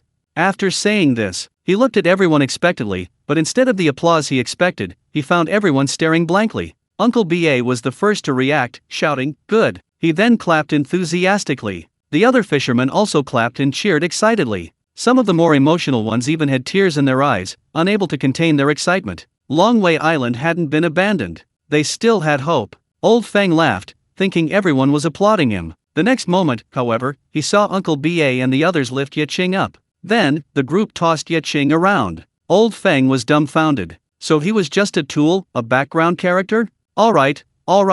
Ye Qing was a little overwhelmed, everyone was too enthusiastic. "Kingsley, when are you going out to sea next? Take me with you." "Me too. I'm in." The crowd shouted all at once, raising their hands eagerly, like elementary school students in a classroom, incredibly eager to answer questions. Ye Qing waved his hand, waiting for everyone to quiet down, and said, "I have to apologize first. I won't be going out to sea for the next few days. I have to visit my parents tomorrow. We'll talk about it when we get back." If possible, he would actually like to take all the fishermen on the island out to sea with him. With mutual support, they could freely roam and explore the waters around Longwei Island. Actually, after this fishing trip, he had lost much interest in common fish like flying fish or golden pomfret. His next goal was a high-quality catch, so there was no conflict with the others. In fact, the more they caught, the easier it would be for him to keep a low profile. Hearing him say this, everyone couldn't help but feel dejected. Now that they knew they could make money, they all wanted to go out fishing immediately. However, no matter how eager they were, no one shamelessly pressured or morally blackmailed Ye Qing. Seeing everyone's reaction, Ye Qing thought for a moment and encouraged them, "Actually, I didn't do anything special on this trip. Uncle Ba and the others caught fish because of their skill. I suggest everyone be brave and give it a try, you might be surprised by the results."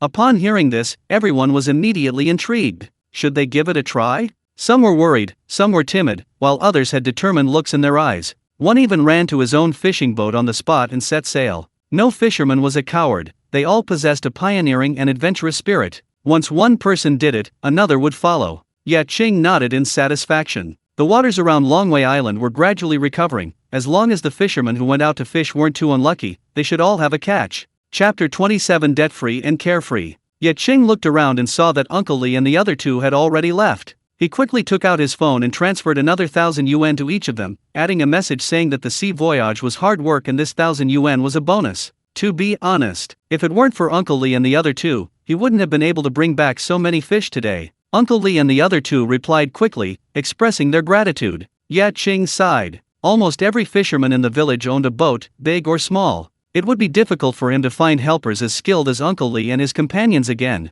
Soon, the people surrounding him dispersed. Ye Lan then found an opening and led Zhang Xiao over. Zhang Xiao raised her arms, wanting a hug. Ye Qing smiled and picked her up, meeting Ye Ian's gaze, and said with a smile, "Sister, I didn't disappoint you, did I?" Ye Lan smiled broadly and gave him a thumbs up. Zhang Jun also asked, "What about me? What about me?" Ye Lan glanced at him and gave him another thumbs up. Zhang Jun burst into laughter. Ye Qing laughed too. Zhang Xiao didn't know why she was laughing, but she laughed along, her clear laughter seeming to drift away with the waves and disappear into the sea. The four of them walked home happily. As they passed the white sand beach, Ye Lan glanced at Lu Yudi, who was snapping photos everywhere, and said, "Little brother, you should thank her properly sometime. If it weren't for her, you wouldn't have gotten such a high price."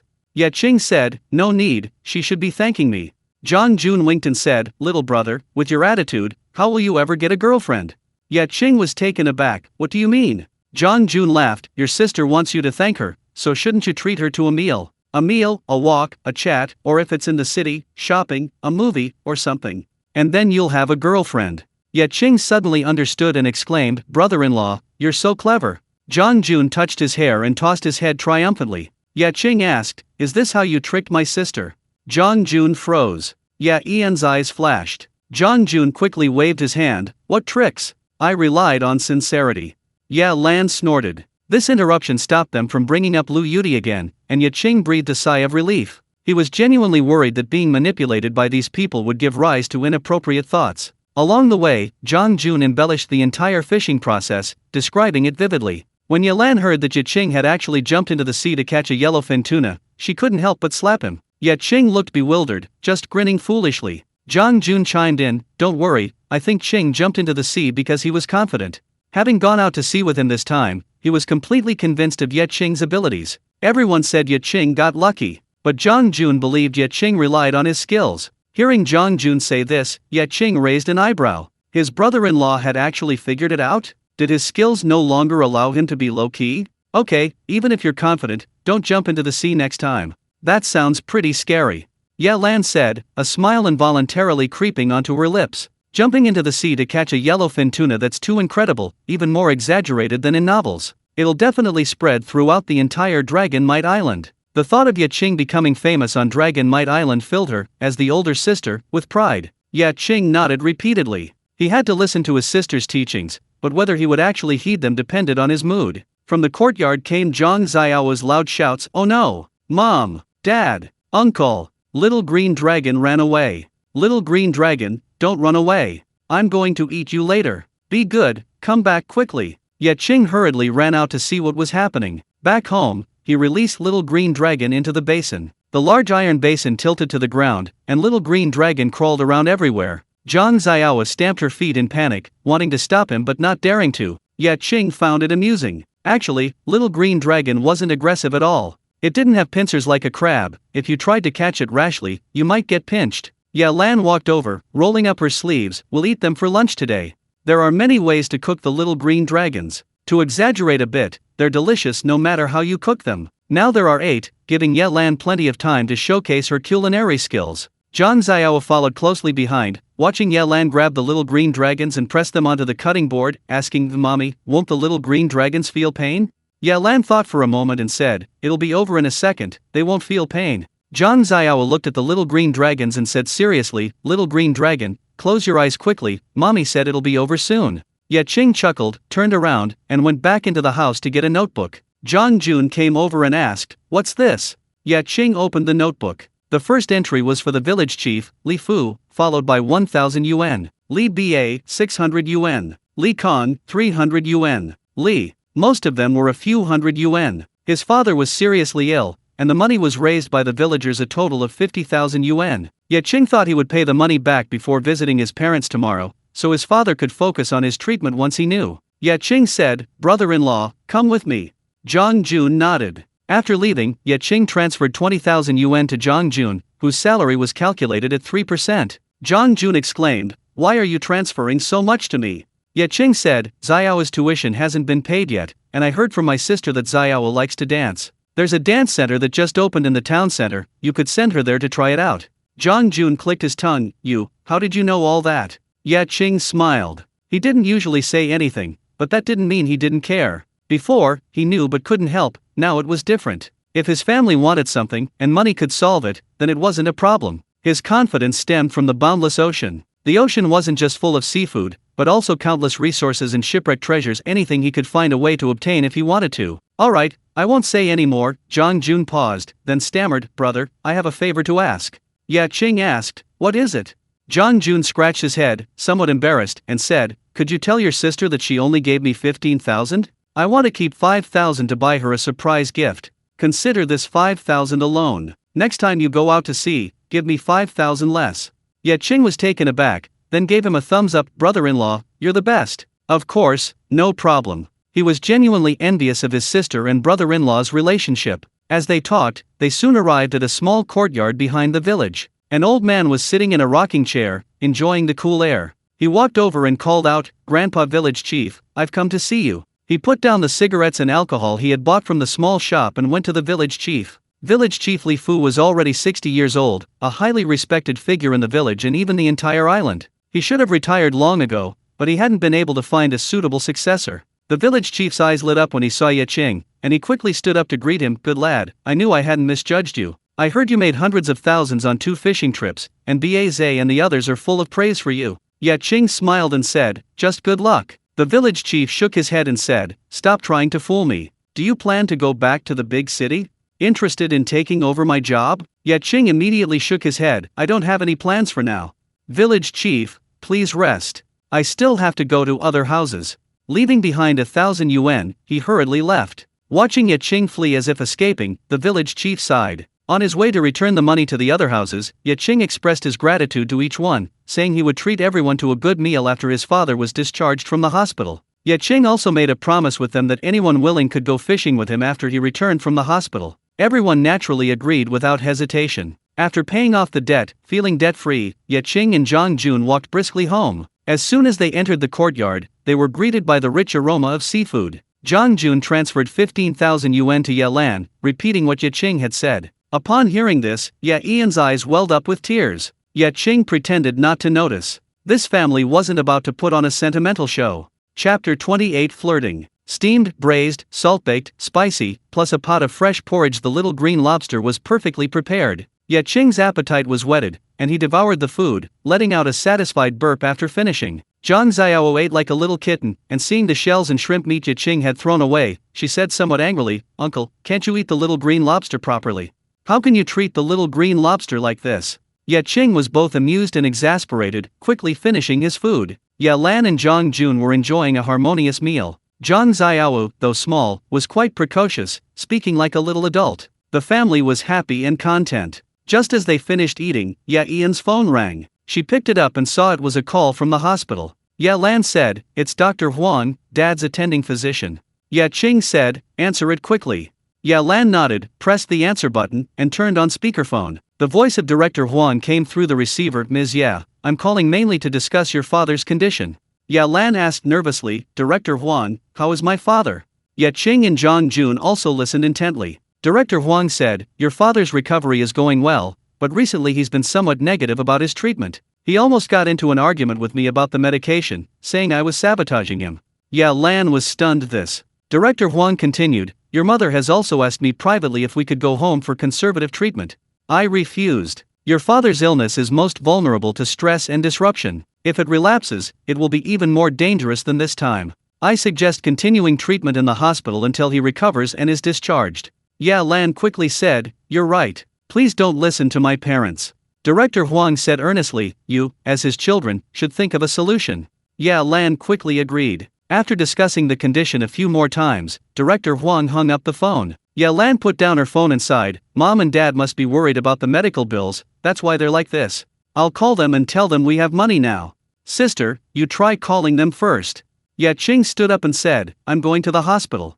He still had 520,000 yuan in his WeChat wallet, more than enough to pay for the medical bills. He had originally planned to go tomorrow, but he hadn't expected his parents to consider leaving the hospital. He was so restless, he wanted to rush to the hospital immediately. After saying that, he picked up his phone from the table and headed out. He ran all the way to the dock, not even out of breath. Just as he was about to board the fishing boat, Lu Yudi waved to him and smiled. "At least you have some conscience, you knew I was leaving, so you came to see me off." Ye Qing was taken aback. "You're leaving?" Lu Yudi's smile froze. She'd been presumptuous, she was immediately embarrassed and started scratching her toes. She quickly changed the subject, asking, "Why did you rush over here?" Ye Qing said, "I'm going to Haven City." At that moment, Ye Lan called. He answered. Ye Lan smiled wryly. "Mom and Dad don't believe me, they say I lie without even thinking." Ye Qing said, "I'll get there as soon as possible." He was a little anxious. The fishing boat was too slow. If he arrived in Haven City at this hour, it would probably be dark by the time he reached the port.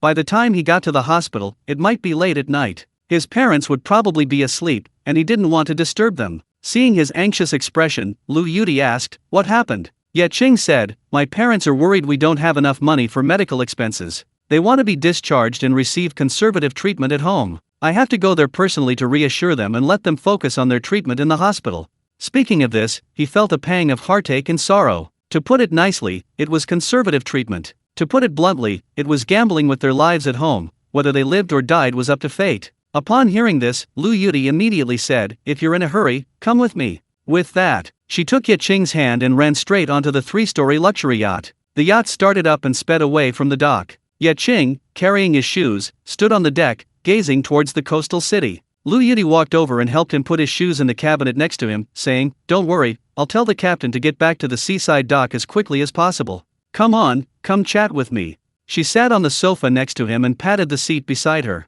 Ye Qing walked over and said, "Thanks. Next time I catch something good at sea, I'll sell it to you first. At market price." Given the rich woman's habit of charging a premium, he added the last sentence. Lu Yudi smiled and nodded, saying, "Then next time I ask you to be my tour guide, will you still refuse?" Ye Qing shook his head. Actually, he would love to be Lu Yudi's tour guide. He had something on his mind at the time, which is why he refused. He said, "Don't even mention being your tour guide, I'd even take you fishing at sea, no problem." Lu Yudi's eyes lit up, and she raised her hand, saying, "Then it's a deal." Ye Qing. He was just saying it casually. Seeing his stunned expression, Lu Yudi smiled, her eyes narrowing. "You're already on my side, you can't go back on your word. Give me a high five." Ye Qing was both amused and exasperated, giving her a high five and saying, "Fishing at sea isn't fun at all." Lu Yudi looked at him intently and said, "But I have a feeling that fishing with you will be very interesting. I want to see for myself how you catch so many good catches." Ye Qing said, "That's luck." Before he could finish, Lu Yudi waved a finger in front of his face, interrupting him, "Stop. Besides luck, I'd rather believe you have ability. My dad said so too." Catching tuna in the sea? He's never heard of that before. To catch one, you either have special methods or you're an incredibly strong swimmer, even better than the fish in the water. In 4 words, you're not simple. Ye Qing scratched his head, feigning ignorance, but inwardly he was alarmed. He thought he could rely on luck to deceive everyone, but to a discerning eye, he had so many flaws. Lu Yudi teased, "My dad wants to see you, the Sea King." Ye Qing shook his head, "A bit too fast." Lu Yudi was taken aback, "What's too fast?" Ye Qing chuckled and said, "Meeting the parents." Lu Yudi blushed and spat, "Pa, what meeting the parents? We're not even close to meeting." Ye Qing said, "As long as you're willing, I can write at any time, even just a stroke or a dot." Lu Yudi rolled her eyes with a charming air and said, "I don't like playboys." Ye Qing shrugged and said, "I think you're the playboy. I've already boarded your pirate ship, but you don't want to take responsibility." Lu Yudi rolled her eyes again and said, "I haven't even done anything to you yet." Ye Qing slumped onto the sofa, "If you want to do something, on your pirate ship, can I refuse?" Lu Yudi blushed and cursed, "Pa, shameless." Her cursing sounded more like flirting. Ye Qing laughed loudly, "Ha ha ha, defeating magic with magic." This interruption lightened his mood considerably. Chatting and laughing, time passed quickly, and it was only 5 o'clock in the afternoon when the yacht arrived at the harbor. The harbor was vast, with fishing boats densely packed along the shore, stretching as far as the eye could see. The daily throughput of seafood here is astonishing. Seafood and fish catches undergo a series of processing steps here before being shipped to all parts of the country, making it one of the major ports in Nanwan. After disembarking, Ye Qing said goodbye to Lu Yudi and hailed a taxi straight to the First People's Hospital. Unfortunately, he was caught in the evening rush hour. He didn't arrive at the hospital until 7 p.m., just in time to bump into Director Huang leaving the hospital. Seeing him, Director Huang greeted him. "Xiao Ye, what brings you here?"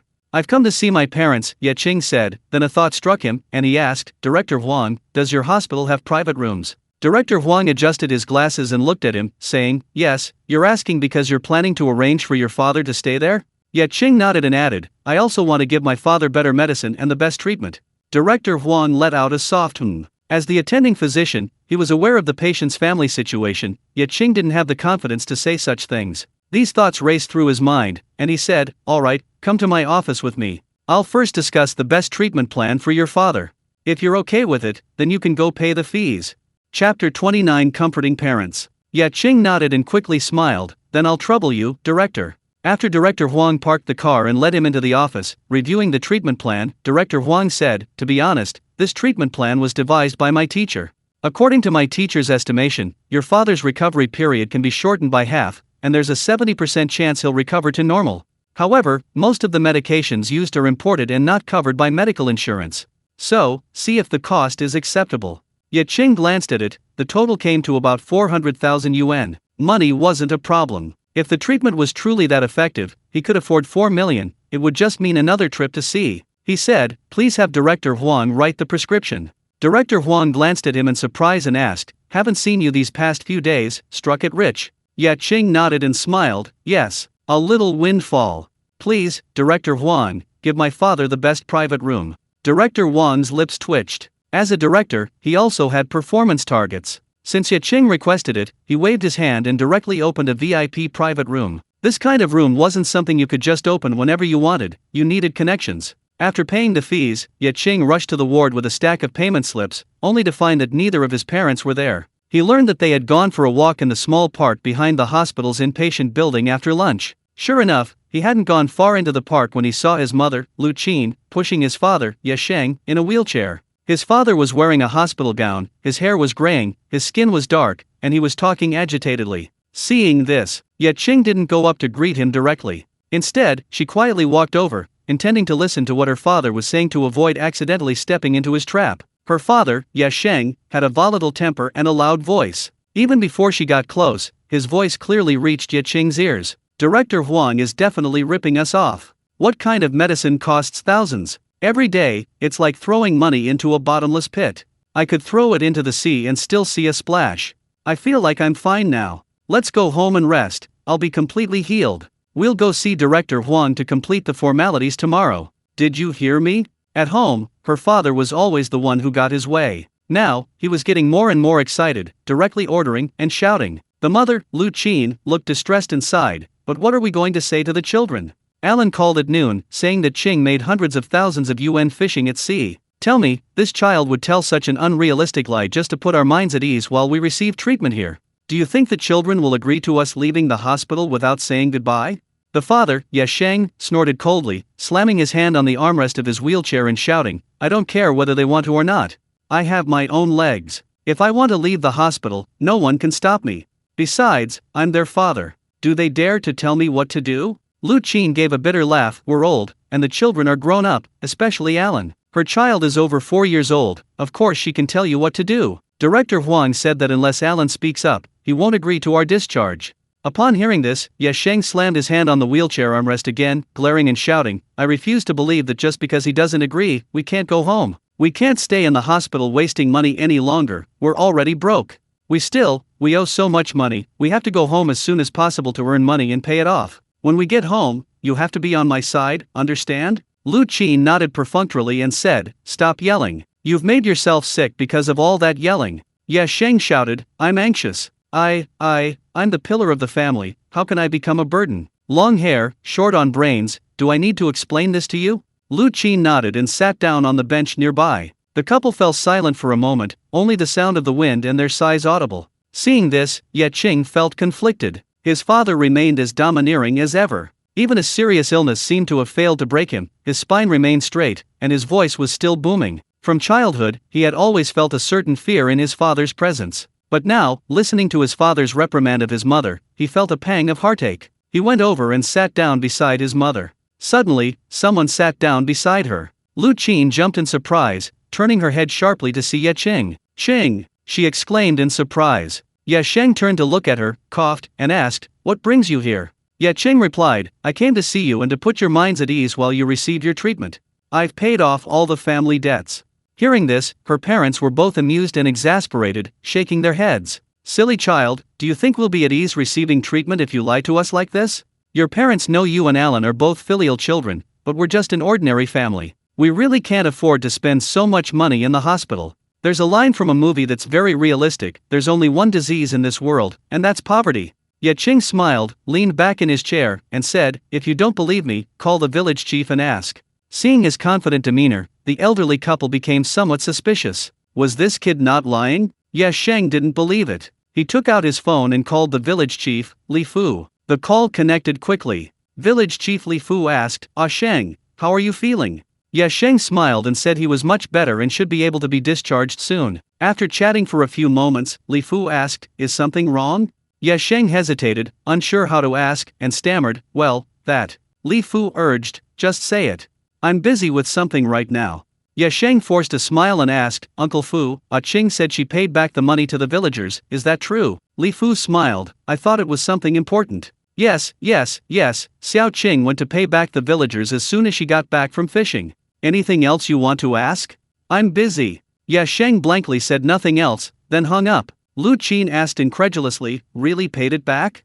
Ye Qing, his mind blank, nodded. The village chief is a highly respected figure, he would never help to deceive them. Ye Qing smiled and said, "Mom and Dad, how could I lie to you with such an easily debunkable lie? Can't we have a little more trust between us?" Ye Qing glared at him and said, "You're lecturing us now. Tell me the truth.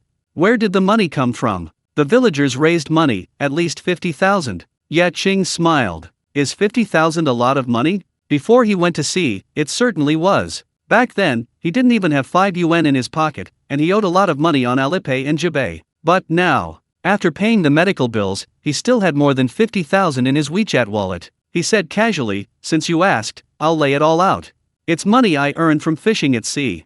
Ye Qing and Lu Qin exchanged a glance, then said irritably, "How much money can you make fishing at sea?" Ye Qing pulled out the payment receipt, seemingly nonchalant but actually putting on airs, and said, "Not much money, just a few 100,000. I just talked with Director Huang, and will be using his treatment plan from now on. Also, I upgraded you to a private room, so you'll be more comfortable. Here's the payment receipt, take a look." The elderly couple were stunned by his words. Chapter 30. I really don't want to show off. What? You paid the fees? And upgraded to a private room? This must be hundreds of thousands. Where did you get the money? The elderly couple's shock was perfectly synchronized, and they asked in unison. They looked at the payment slip, it was indeed from the hospital, and it was genuine. It was impossible for an ordinary person to forge a payment slip. They looked closer. They almost fainted from shock. The total amount on the prepayment slip was 410,000. The two were stunned. It felt like a dream. Ye Qing's face changed, and he cried out, You didn't do something bad for Dad, did you?"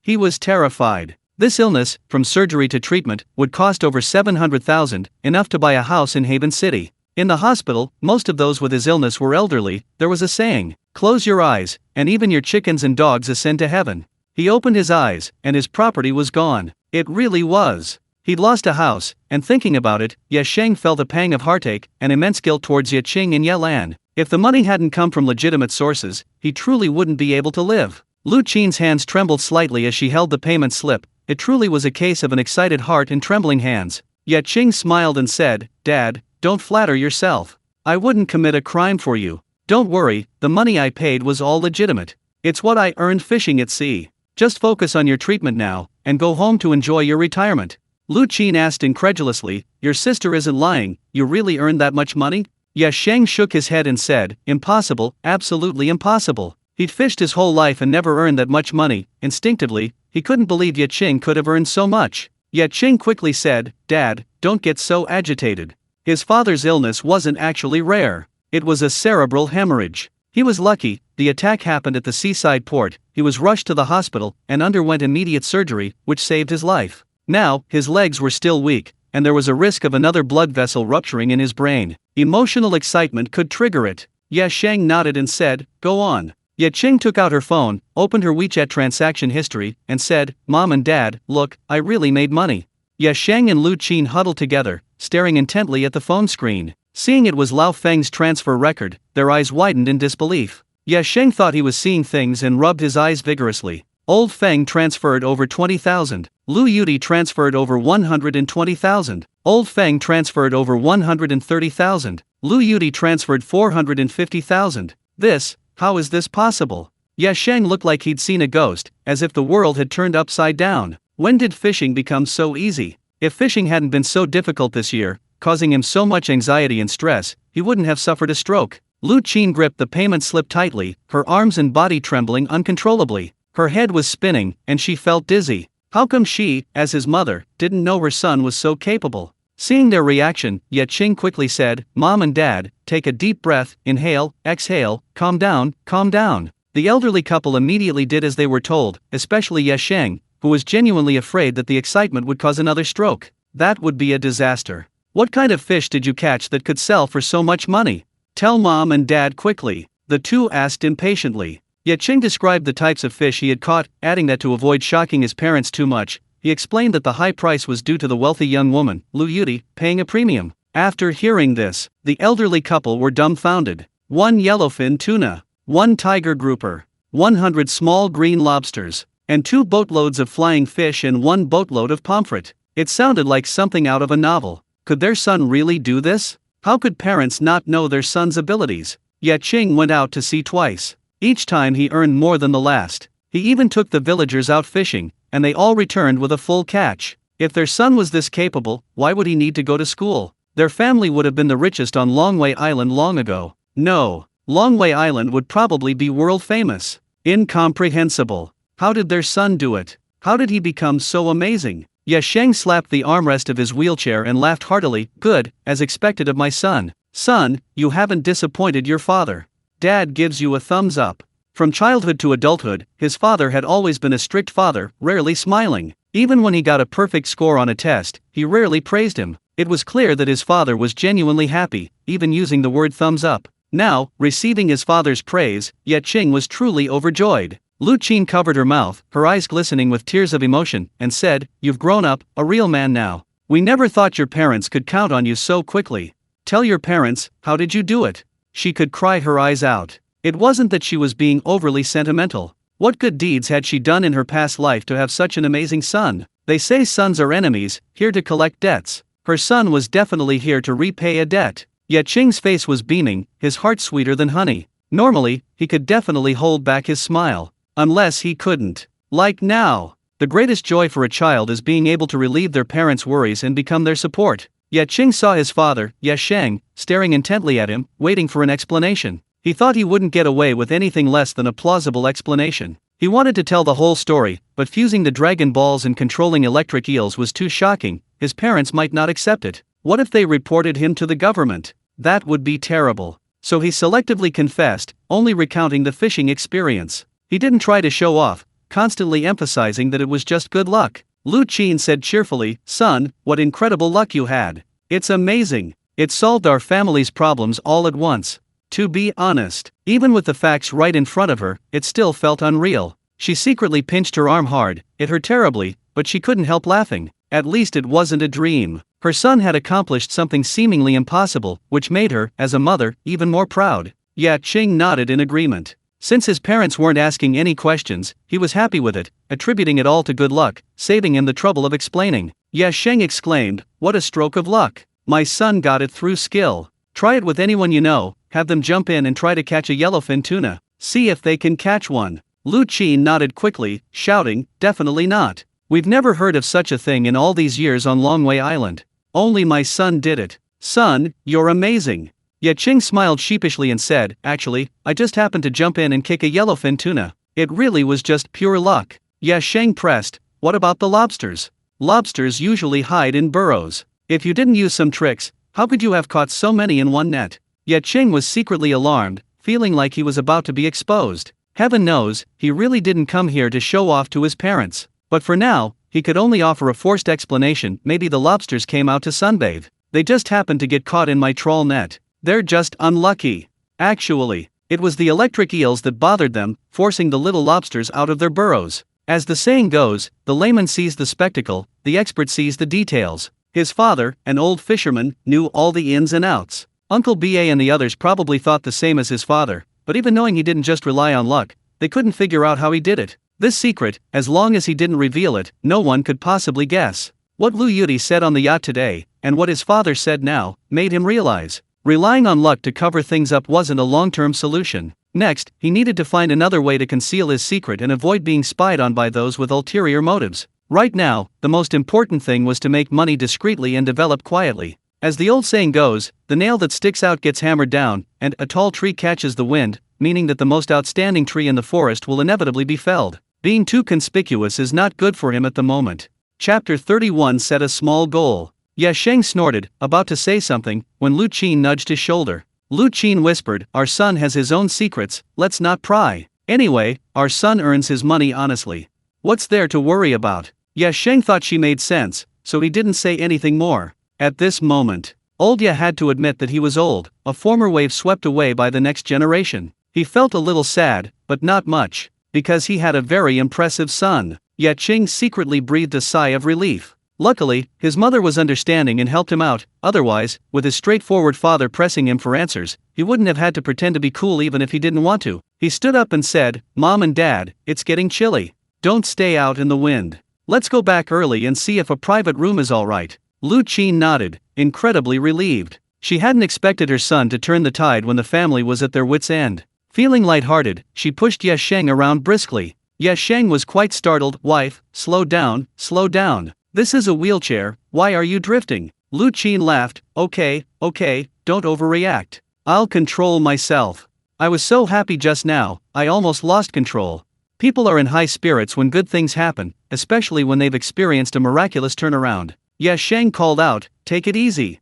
I need to get discharged from the hospital soon. Then, we'll go fishing at sea together." Ye Qing nodded, "Okay, I'll show you what it's like to be out fishing. I'll let you experience what it's really like." Ye Qing glared and shouted, "Bullshit. When your dad went fishing, you were still an infant.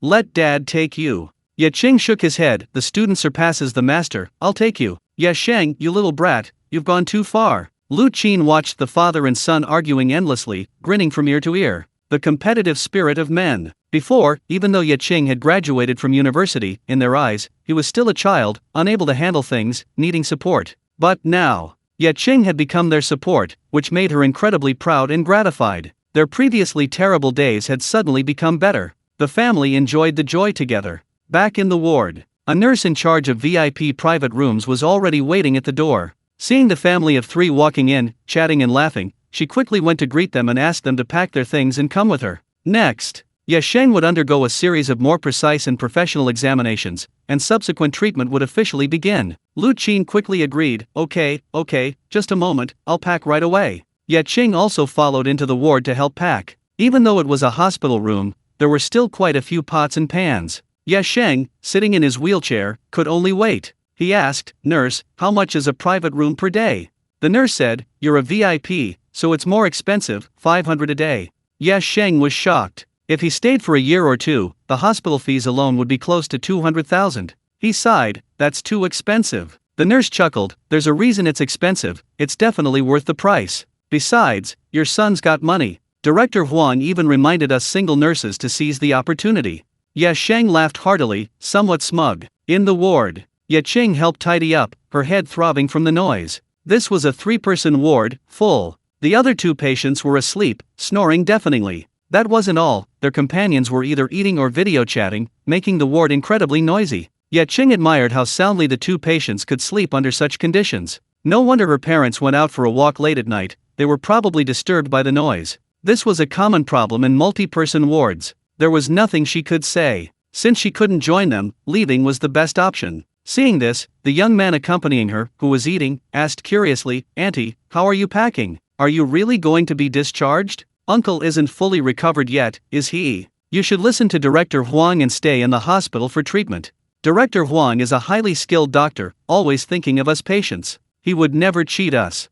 The young girl on the video call glanced at him, shook her head, and said nothing. Previously, Ye Qing had been insisting on being discharged, even arguing loudly with Director Huang in the ward, accusing Director Huang of cheating people by deliberately using expensive medications. Everyone knew it was all about money. If you have money, who cares? After all, Money can be earned, but life is only once. Lu Qin smiled and said, "It's not about being discharged. My son has earned money these past few days. He not only paid the medical bills but also arranged a private room." She couldn't help but show off. To be honest, it was hard not to show off. If it weren't for her son, she might have packed her things and left tomorrow just like she did today, but certainly not with such composure and joy. The young man was stunned upon hearing this, and couldn't help but look at Ye Qing, who was carrying pots and pans out. The young woman on the video call also looked over in surprise. "You've made money these past few days? Paying medical bills and getting a private room, how much must you have earned?" The two were incredibly curious. Judging from her appearance, Ye Qing didn't look like someone who had earned hundreds of thousands in just a few days, mainly because Ye Qing appeared so calm, not arrogant or boastful. Under the watchful eyes of the two young people accompanying her, Lu Qin left the ward with a cheerful smile. Leaving the ward, Ye Qing couldn't help but sigh. It's good to be rich. He wanted to earn even more money to give his parents a good life and become a successful person who could easily stand alongside Lu Yuti. One must eat one bite at a time, and walk one step at a time. Let's set a small goal first. Before mom and dad are discharged, we'll transform our somewhat dilapidated two-story house into a luxurious villa. Led by a nurse, the family of three arrived at their VIP private room. Pushing open the door, they found the room bright, clean, and tidy. Opening the window revealed a clear view of the small park. The room was fully equipped with all kinds of medical equipment, including a companion bed, sofa, coffee table, television, and more. The nurse even explained that the bed was a state-of-the-art intelligent bed. Ye Qing lay down to experience it and exclaimed, "No wonder it's a 500 yuan a day room. I don't want to leave, ha ha ha." Lu Qin was startled upon hearing this. How much? 500 a day? Just the hospital fees? This is too expensive. Ye Qing smiled and said, "It's alright, our family can afford it now. Anything that helps dad's condition, we'll use it. Mainly, mom, you've been working so hard taking care of him. A private room will make you more comfortable." Hearing him say this, Lu Qin felt a little better. But she was still heartbroken. 500 a day. 15,000 a month. Even ordinary people don't earn that much working a regular job. Seeing that Ye Qing's relaxed expression didn't seem fake, Lu Qin could only let it go. Ye Qing didn't sit idle, he served tea and water and helped tidy up the room. Just as they finished tidying up, Director Huang arrived, followed by an old man with a white beard. Ye Qing quickly greeted them, saying, "Director Huang, you haven't finished get off work yet. Thank you for helping me with the approval. I'll treat you to dinner another time." Director Huang chuckled, not refusing, and slightly conceded, saying, "My teacher heard you adopted his treatment plan, so he came to take a look. He's retired now, but holds an honorary position at the hospital. You can just call him Professor Li."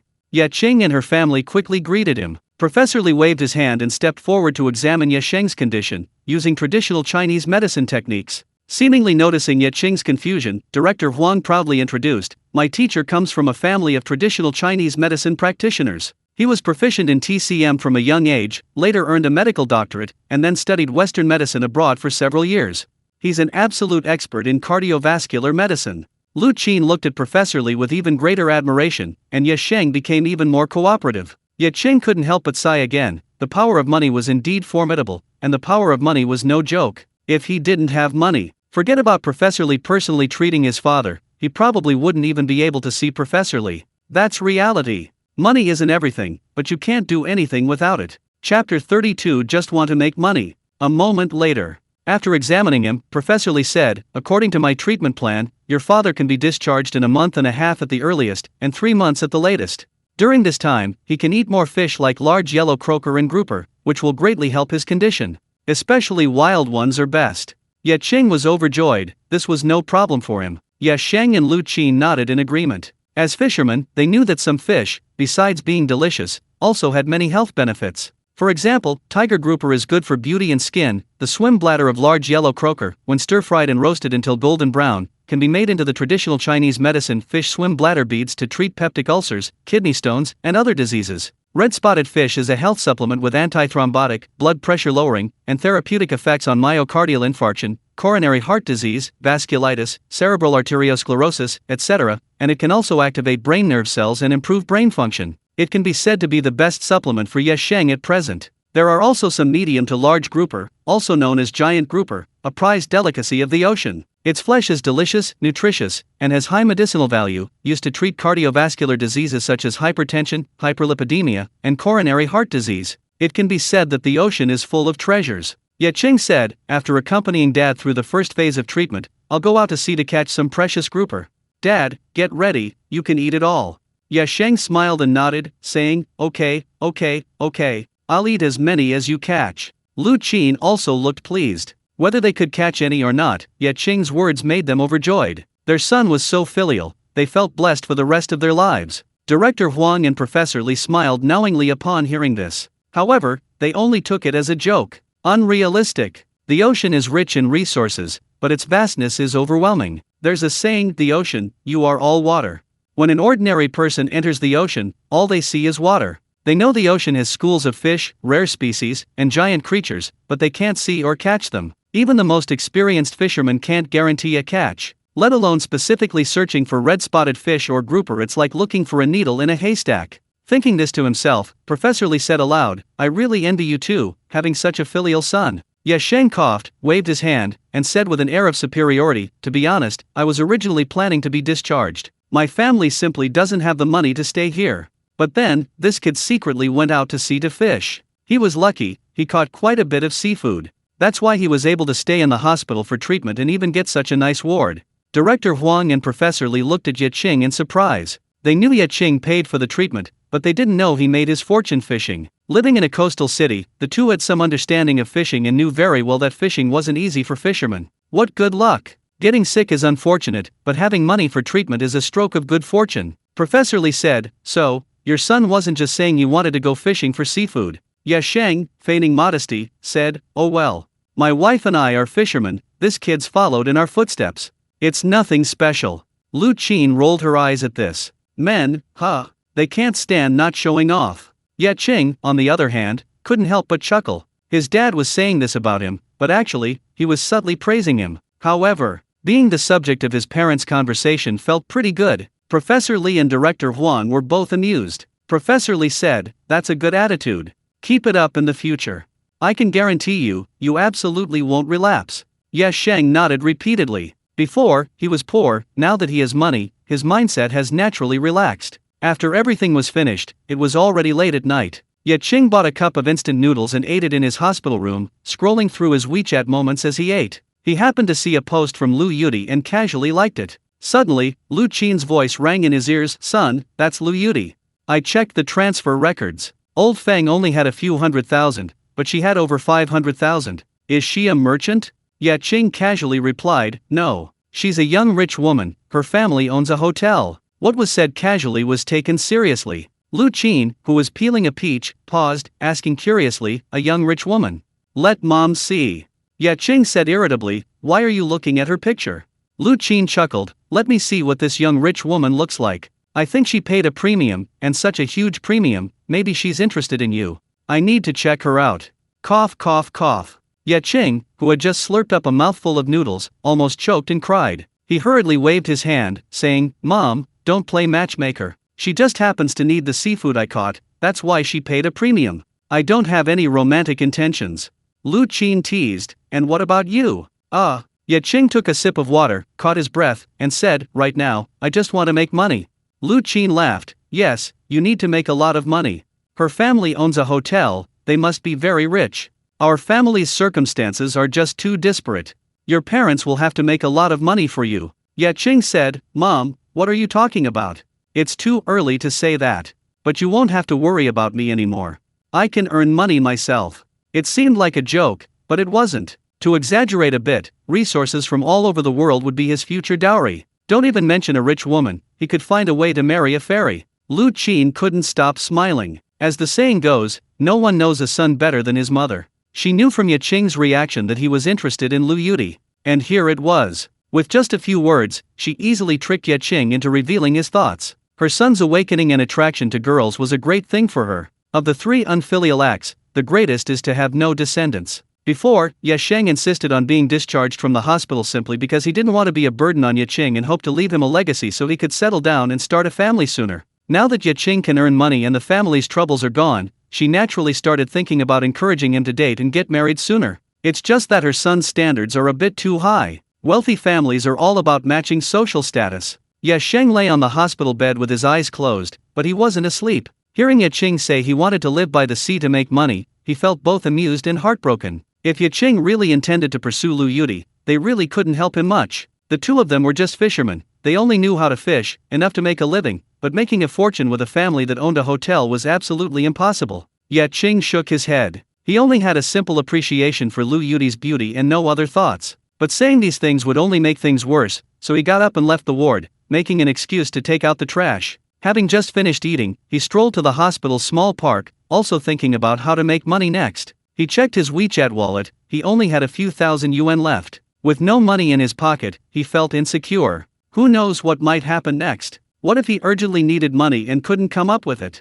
Chapter 33 Guidance. He walked to the edge of the artificial lake and found a chair to sit down. Dad's first phase of treatment will take about a week. Mom probably can't manage alone, someone will definitely need to help. How about having my older sister come and help me? Ye Qing shook his head, feeling it wasn't necessary to trouble his sister. His little niece is very attached to his sister and would probably come along. Children are very noisy, which wouldn't be good for Dad's rest. Having his brother-in-law come would be even worse. After all, he's an outsider, which would be somewhat inconvenient, and his parents wouldn't agree. Ye Qing was somewhat annoyed and said, "If we can't go out to sea to fish, we can't make money."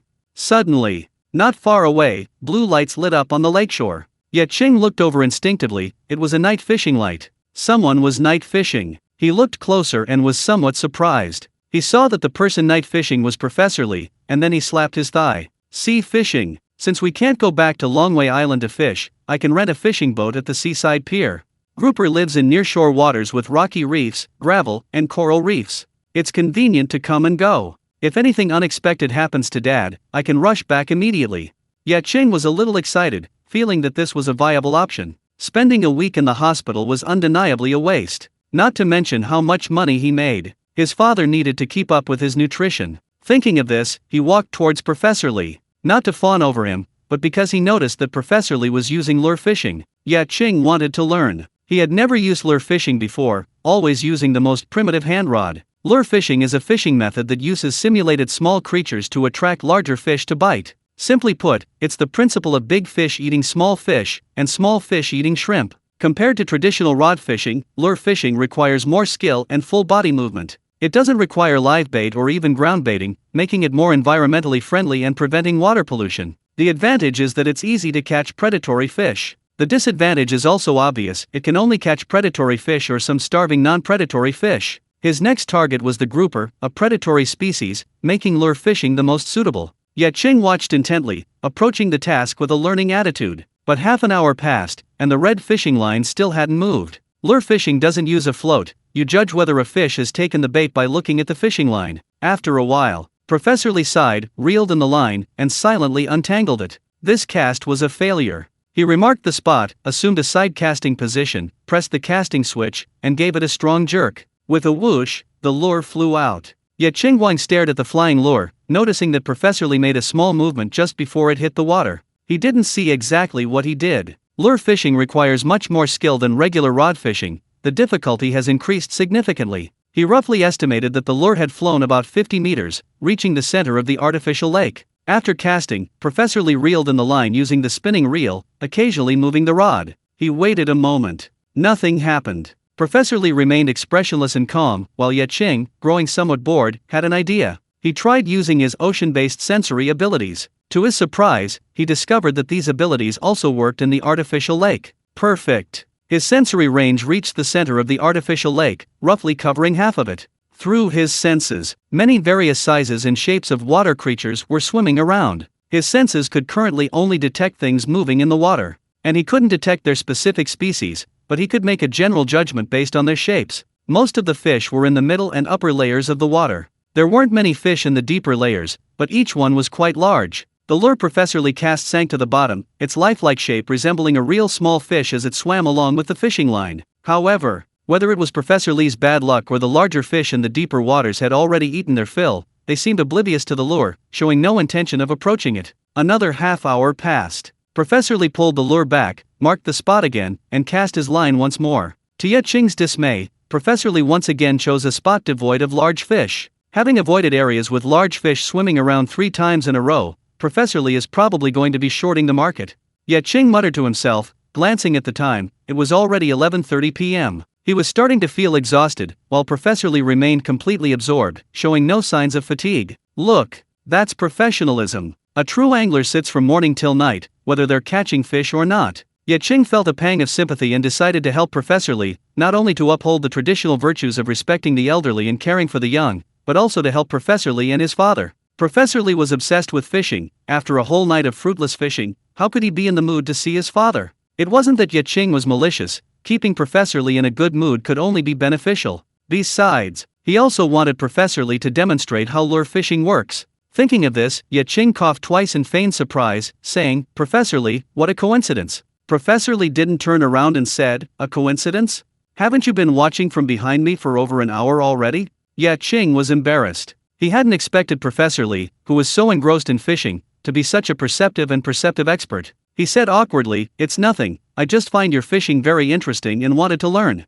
Professor Lee glanced back at him and smiled wryly, "I've been fishing for over an hour and haven't even gotten a bite. You want to learn from me? I'd like to teach you, but what can I teach you? Teach you how to slam down a fish." Ye Qing walked up to him and said, "Please don't say that. Your technique is very skillful, smooth and beautiful to watch. Your slamming down a fish is purely due to bad luck." Professor Lee smiled and said, "You know how to talk. If you want to learn, come here sometime. I'll teach you." After retiring, he didn't like staying at home and preferred going to the hospital. However, considering his advanced age, the hospital didn't assign him any work, only providing consulting services. So, in his free time, he liked to go fishing at the artificial lake. Ye Qing's face lit up. He hadn't expected Professor Lee to be so easy to talk to and so willing to teach. He quickly nodded, "I'll go buy a fishing rod tomorrow." Learning in person was much better than learning by observation. As an apprentice, helping your master was only natural. 15 minutes later, Professor Lee retrieved his lure, marked the spot again, and cast it. Ye Qing sensed the lure, turned to look at Professor Lee, his eyes full of sympathy. Professor Lee's luck was truly unbelievable. He perfectly avoided the big fish again. Seeing that it was already midnight, he watched Professor Lee reel in his line again and couldn't help but point to the right, saying, "Professor Lee, I just saw a big fish make a splash, about 50 meters away. Why don't you try casting over there?" Professor Lee remained outwardly calm, but inwardly he was very anxious, especially with Ye Qing watching intently. He couldn't bear to keep coming back empty-handed. Following Ye Qing's instructions, he didn't hesitate and cast the lure with a whoosh, landing precisely where Ye Qing indicated. Professor Lee rhythmically reeled in the line. Less than 30 seconds later, the line was suddenly yanked, bending the rod tip sharply. "A hookup." Professor Lee shuddered, a smile creeping onto his face. Finally, a breakthrough. Feeling the tension and vibration of the rod and line, he was certain this fish was large. He jerked the rod up sharply, pulling it into a semicircle. "Damn it, it stuck." A moment later, Professor Lee cried out, his face grim. He couldn't pull the line, it wouldn't budge, as if it were stuck on a tree stump. Ye Qing, sensing the lure, discovered the large fish was clever. It used its own weight to sink to the bottom, remaining motionless in a stalemate with Professor Lee. And so, Professor Lee's strength, the strain on his fishing rod and line, were simply insufficient to reel in the large fish. He would either have to let the bait fall off or cut the line. In short, he had to give up on this fish. Just as Professor Lee was feeling frustrated, Ye Qing picked up a stone from the shore and threw it forcefully. Chapter 34 The King of the Lake. Bang! The stone landed in the water with a loud thud. The large fish, attempting to shovel its weight underwater, was unfortunately struck squarely by the submerged stone. Splash! The fish was stunned. It had gone to such lengths to catch him, even attacking him with a stone. The fish was furious and could no longer maintain its shoveling posture. Professor Lee felt the fish pulling and was overjoyed. He lowered his rod, pulling back the weight, occasionally dipping the rod tip into the water. This continued for about 5 minutes, the surface rippling. Soon, the fish was pulled to the shore. It was a snake head. Ye Qing reacted quickly, scooping it up with a single scoop, and the snake head was in his hand. It must weigh about 6 or 7 pounds. "Congratulations, Professor Lee," he said, helping to put the snake head into the fishing box. Professor Lee chuckled and said, "Congratulations. Congratulations. Without you, we wouldn't have caught this blackfish.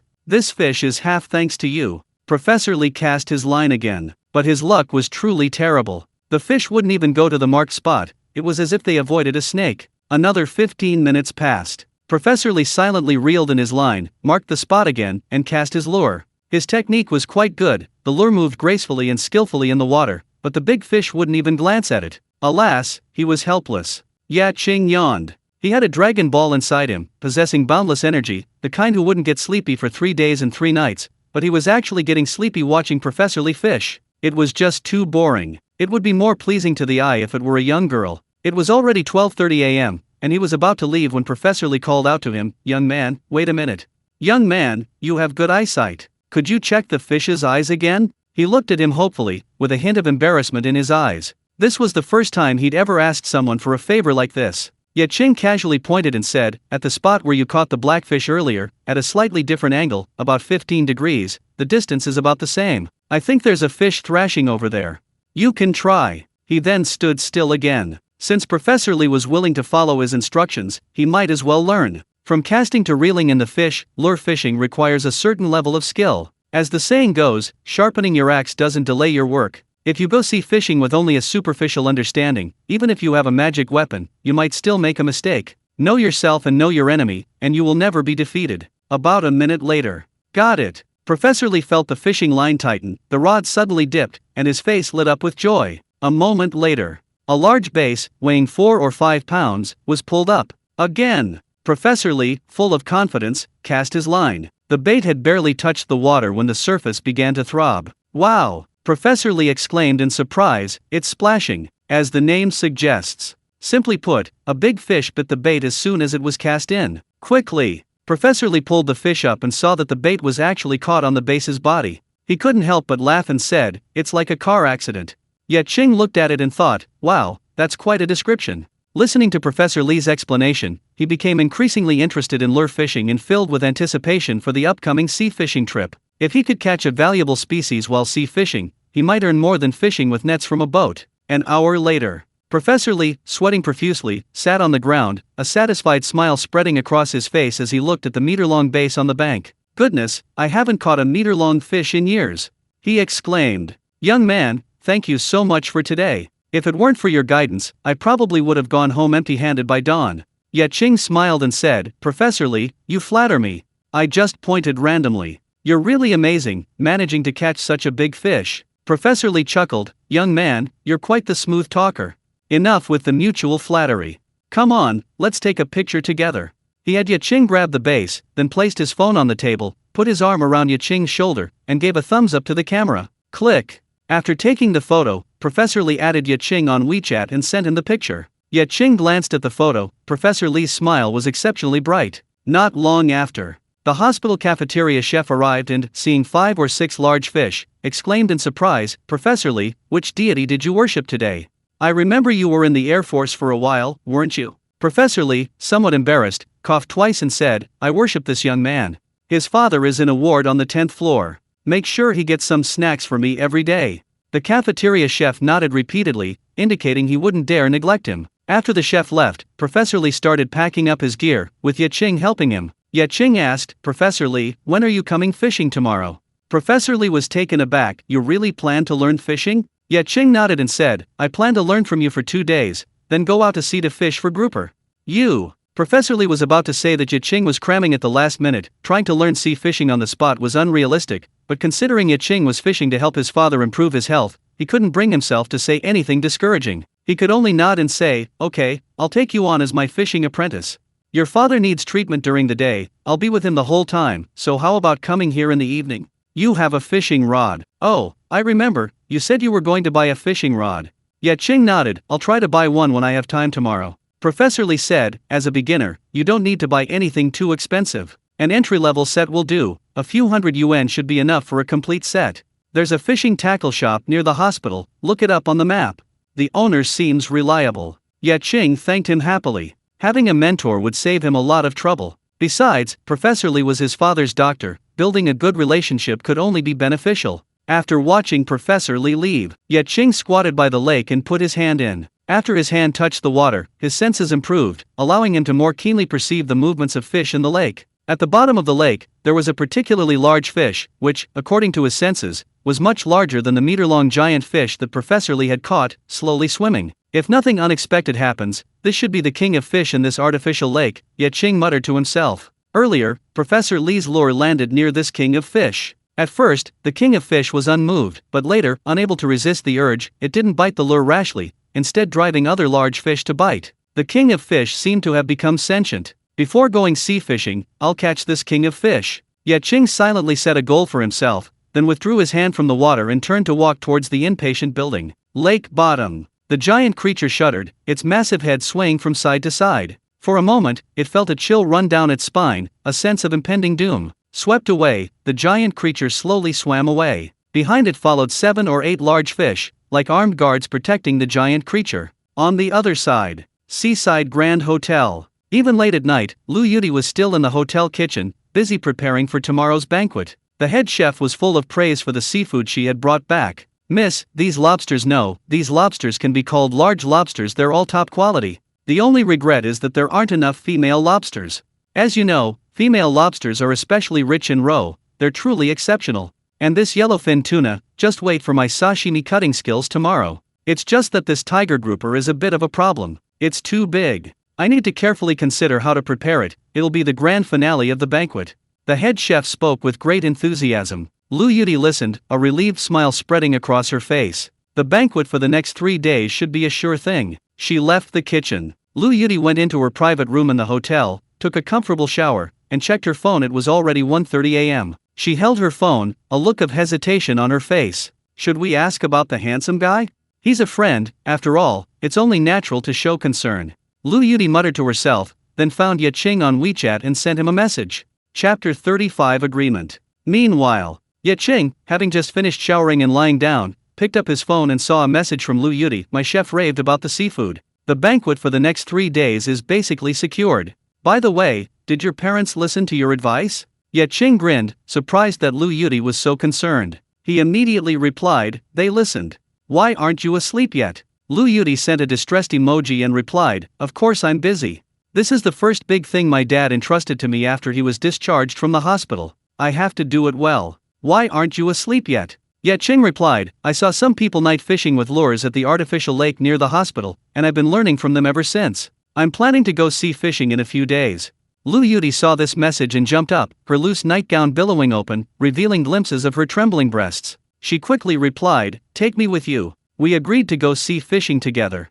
You have to keep your word." Ye Qing couldn't see the suggestive scene, otherwise he would definitely be too excited to sleep all night. He looked at the message. Although there was no voice message, he could feel Lu Yudi's eagerness between the lines, and he found it somewhat amusing. He knew Lu Yudi wanted to see his fishing skills, wanted to see them up close. Of course, he would grant her this little wish. Anyway, as long as he didn't want to, Lu Yudi would never find out his secret. He replied, "Okay. Since you're coming along, it's not unreasonable to offer a fishing boat, is it?" Lu Yudi readily agreed. She didn't own a fishing boat, but a yacht should suffice, right? The thought of seeing Ye Qing sea fishing up close, and perhaps even discovering his secret, filled her with anticipation. Whether Ye Qing had special methods or was simply an exceptional swimmer, she'd find out on the day of the sea fishing trip. She had a feeling the handsome young man would surprise her. Undeniably, she was filled with curiosity about Ye Qing and wanted to find out for herself. Ye Qing was quite pleased. This way, he could save money on renting a fishing boat. He'd certainly mastered the art of thrift.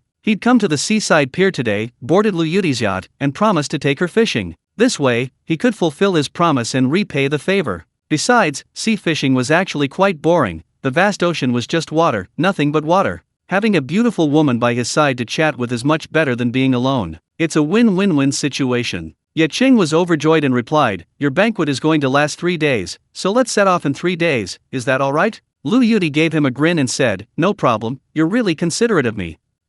Ye Qing didn't know what to say. He wanted to use the 3 days to practice lure fishing so he wouldn't embarrass himself at sea. He certainly wouldn't send out his true thoughts, he wasn't a typical straight man. Instead, he replied, "As your sugar daddy, isn't it only natural for me to think of you?" Lu Yudi chuckled and teased, "Oh, I was worried you had ulterior motives towards me." Ye Qing chuckled and replied, "What a coincidence, I was worried you had ulterior motives towards me. What's that called? Would you call it telepathy?" Lu Yudi, lying back down, saw these messages, her pretty face slightly flushed. She was about to retort when her eyes darted around, realizing that such banter would sound more like flirting. She decided to do the opposite, saying, "Yes, yes, yes, I wouldn't say I have any improper thoughts about you. However, I'm quite interested." She added a shy emoji. Seeing this, Ye Qing couldn't remain calm. He hissed, thinking, "Is this rich girl really interested in me? Does she have feelings for me? Does she want to date me? Or marry me? Would he have to become a live-in son-in-law? Skip 30 years of hard work, marry a rich and beautiful woman, and reach the pinnacle of life? And have a few children after marriage? Wait a minute. Ye Qing shook his head, thinking that if he kept thinking like this, he and Lu Yudi would be celebrating their golden wedding anniversary. He narrowed his eyes, sensing something was amiss. After a moment's thought, he replied, "You're using this to test the cotters. The cotters might not necessarily withstand the test." Lu Yudi, seeing this, burst into laughter under the covers late at night, replying, Scared, I take it back then." Yet Qing replied with a good-natured emoji. In the end, it was a misplaced trust. "Good night, little rich girl." Lu Yudi also replied with a good night, finding Ye Qing increasingly interesting the more she interacted with him. Just as she was about to turn off her phone, her gaze fell on Wang Ming's WeChat profile picture with over a dozen messages. She frowned, then clicked on it, without even reading the messages, lightly tapping the upper right corner to add him to the blacklist, and confirmed. The entire process was incredibly smooth. Lu Yudi let out a comfortable sigh and then drifted off to sleep. In the hospital ward, on the accompanying bed, Ye Qing wasn't asleep. He opened his WeChat Moments and started scrolling. The first post on his WeChat Moments was from Professor Lee. He included 2 pictures, one of the 2 of them with a large bass, and the other of 4 or 5 snakeheads and bass in his tackle box. Fishing in the artificial lake near the hospital, a chance encounter with a friend, a great catch. A meter-long giant. He added a smug emoji. Professor Lee was clearly very happy, like a playful old man. He casually liked the post. He continued scrolling. He didn't have many friends on WeChat. Besides people from Longwei Island, they were mostly university classmates, teachers, and colleagues from his part-time jobs during his studies. Seeing many of his university classmates posting about finding new jobs, he casually liked them all. After browsing through his moments, he locked his screen and went to sleep. A few moments later, he fell into a deep sleep. He had no idea that Professor Lee's moments had exploded. Professor Lee lay in bed, happily playing on his phone. WeChat notifications kept popping up. His moments post, barely 10 minutes old, already had over 100 likes and more than a dozen comments. Opening it, he saw they were all from fishing enthusiasts. Indeed, at this hour, only fishing enthusiasts could be so active. Air Force One, Professor Lee, you're still going strong. I admire you. I'm the chef. The hospital cafeteria will be having extra food tomorrow. Everyone stand up and thank Professor Lee. Number 1 turtle catcher, Old Lee, let's not even talk about whether the artificial lake in that small hospital can hold such a meter-long behemoth. I heard you've been out of the market for days. This sudden surge in catches is suspicious. Top fishing guru, Old Lee, take my advice, delete this quickly, lest you ruin your reputation in your later years. Little Huang, Director Huang, thumbs up for the teacher. The teacher is both a healer and a fisherman, truly a master of both arts and sciences. I admire him greatly. Second top fishing guru, Professor Lee, you're amazing. Such a big base, it must have cost a lot of money. Where did you buy it? I want to buy one too. Little Huang replies to top fishing guru, Professor John, just say you're envious. We, as your juniors, wouldn't laugh at you, would we? Little Huang replies to second top fishing guru, Vice Dean Chen, if you want some, I'll buy some and deliver it to your home another day. Passerby A, admirable. Passerby B, amazing. Passerby D, the guy in the photo is so handsome. Professor Lee, could you please add me on WeChat? No other reason than to exchange fishing tips. Professor Lee chuckled as he read the comments, dismissing the remarks of his 2 former colleagues with a laugh, too lazy to even reply. These 2 colleagues had been at odds with him since they started working, unable to outdo him academically. Now retired, they wanted to test their skills through fishing. In this area, he'd lost more often than he'd won. Today, he'd caught a massive fish, a meter-long masterpiece, finally getting his revenge. Just as he was about to put down his phone and go to sleep, the number 1 turtle catcher messaged him, still not deleting your moments? Is it true? Professor Lee replied, yeah. Then he muted his phone, locked his screen, turned off the lights, and went to sleep. On the other end of the phone, the number 1 turtle catcher stroked his receding hairline and scoffed, you're kidding me, Old Lee. I'll expose you. He quickly consulted with the second turtle catcher. The second in command of the turtle catching team said, Professor John, that's easy. Professor Lee will definitely be fishing in the artificial lake again tomorrow, and he might even try the same trick again. We'll secretly hide on the sidelines and film it. When he posts it on his WeChat moments to show off again, we'll release the evidence. That'll be fun. The first in command of the turtle catching team thought this made sense. Chapter 36 looks pretty simple. The next morning, Ye Qing was busy running around the whole time. Taking a break, Director Wang joked, Little yeah, now that you're Professor Lee's apprentice, shouldn't you call me senior brother? Ye Qing chuckled, Director Huang, if that's your idea, I won't stand on ceremony. Hello, senior brother. Do you have any gifts? Director Huang was taken aback. He hadn't expected this kid to be so uninhibited, and he'd been caught off guard. Professor Lee also chuckled and egged him on. Little Huang, show some appreciation. Director Huang was both amused and exasperated. He said, I heard from the teacher that you don't have a fishing rod yet. Go to old Zhang's fishing tackle shop, mention my name, and you'll get a discount. Professor Lee glanced at him. That's it. Director Huang sighed, I'll give you a fishing box. I hope you can protect it, junior brother. Professor Lee then fell silent. Ye Qing asked, Teacher, are fishing boxes expensive? Professor Lee replied, a good one costs 400 or 500. Your senior brother wouldn't try to fool you with a cheap one. Ye Qing quickly thanked him, thank you so much, senior brother. I'll give you a few fish after I catch some. Director Huang was both amused and exasperated, and left with a forced laugh. As for Ye Qing giving him a few fish after catching some, he had no hope at all. A novice expecting to catch fish? Does he think fishing is that easy? The treatment lasted all morning, only stopping at noon. After his father fell asleep, Ye Qing left the hospital, scanned a shared bicycle at the entrance, and followed the navigation to old Zhang's fishing tackle shop in a storefront in the residential area next to the hospital. He parked the bike. Ye Qing pushed open the door, and a wave of cool air from the air conditioner hit him. He glanced around. The shop wasn't big, and both walls were covered with fishing rods and tackle. The shop owner, who was dozing, heard the door open, squinted, and greeted, What would you like to buy? Ye Qing said he was referred by Director Huang and said directly, Could you please give me some pointers? The shop owner, old John, brightened up. Referred by someone? A beginner? Ye Qing nodded. Old John quickly got up. He loved beginners. Beginners meant getting a complete set of equipment. If they ended up becoming hopelessly addicted to fishing, they could be huge potential customers. As the saying goes, photography impoverishes 3 generations, a DSLR ruins a life, and fishing is a pitfall. This pit is a giant pit. The kind where once you fall in, you can't climb out. Old John asked warmly, Young man, what are you planning to fish for? Fresh water or salt water? What's your budget? Salt water. Ye Qing paused, then continued, My budget is under 3,000, and I want the best within that range. Large lures for long casts. Mainly for catching big fish. He didn't want to level up step by step like a beginner, he planned to go all out. These past few days, he could feel the Dragon Ball subtly changing him. Every morning he woke up feeling stronger. This strength was an all-around improvement. He believed he could learn lure fishing as quickly as possible. That's why he was so extravagant with his equipment. Old Zhang's smile faltered. He said, You were introduced by Director Huang, so we're on the same side. Brother, you're being honest. A beginner like you doesn't need anything too expensive. Here you go. Take a look at this rod. It's a Guangwei Daji, size 3, 4.5 meters long, enough for long-distance sea fishing. It's also very cheap, only around 100 yuan. As he spoke, he took the fishing rod down and handed it to Ye Qing. Ye Qing took it, squeezed it briefly, frowned, and said, It feels a bit soft. Can this even catch fish weighing tens of kilograms? Old John was startled. This young man's tone was too arrogant. Tens of kilograms of fish? Does he think the ocean is his home? You can't just fish there whenever you want. Of course, he wouldn't say that aloud, but he said, if your target fish is a giant weighing tens of kilograms, then choose this Dewa rod, 5.3 meters.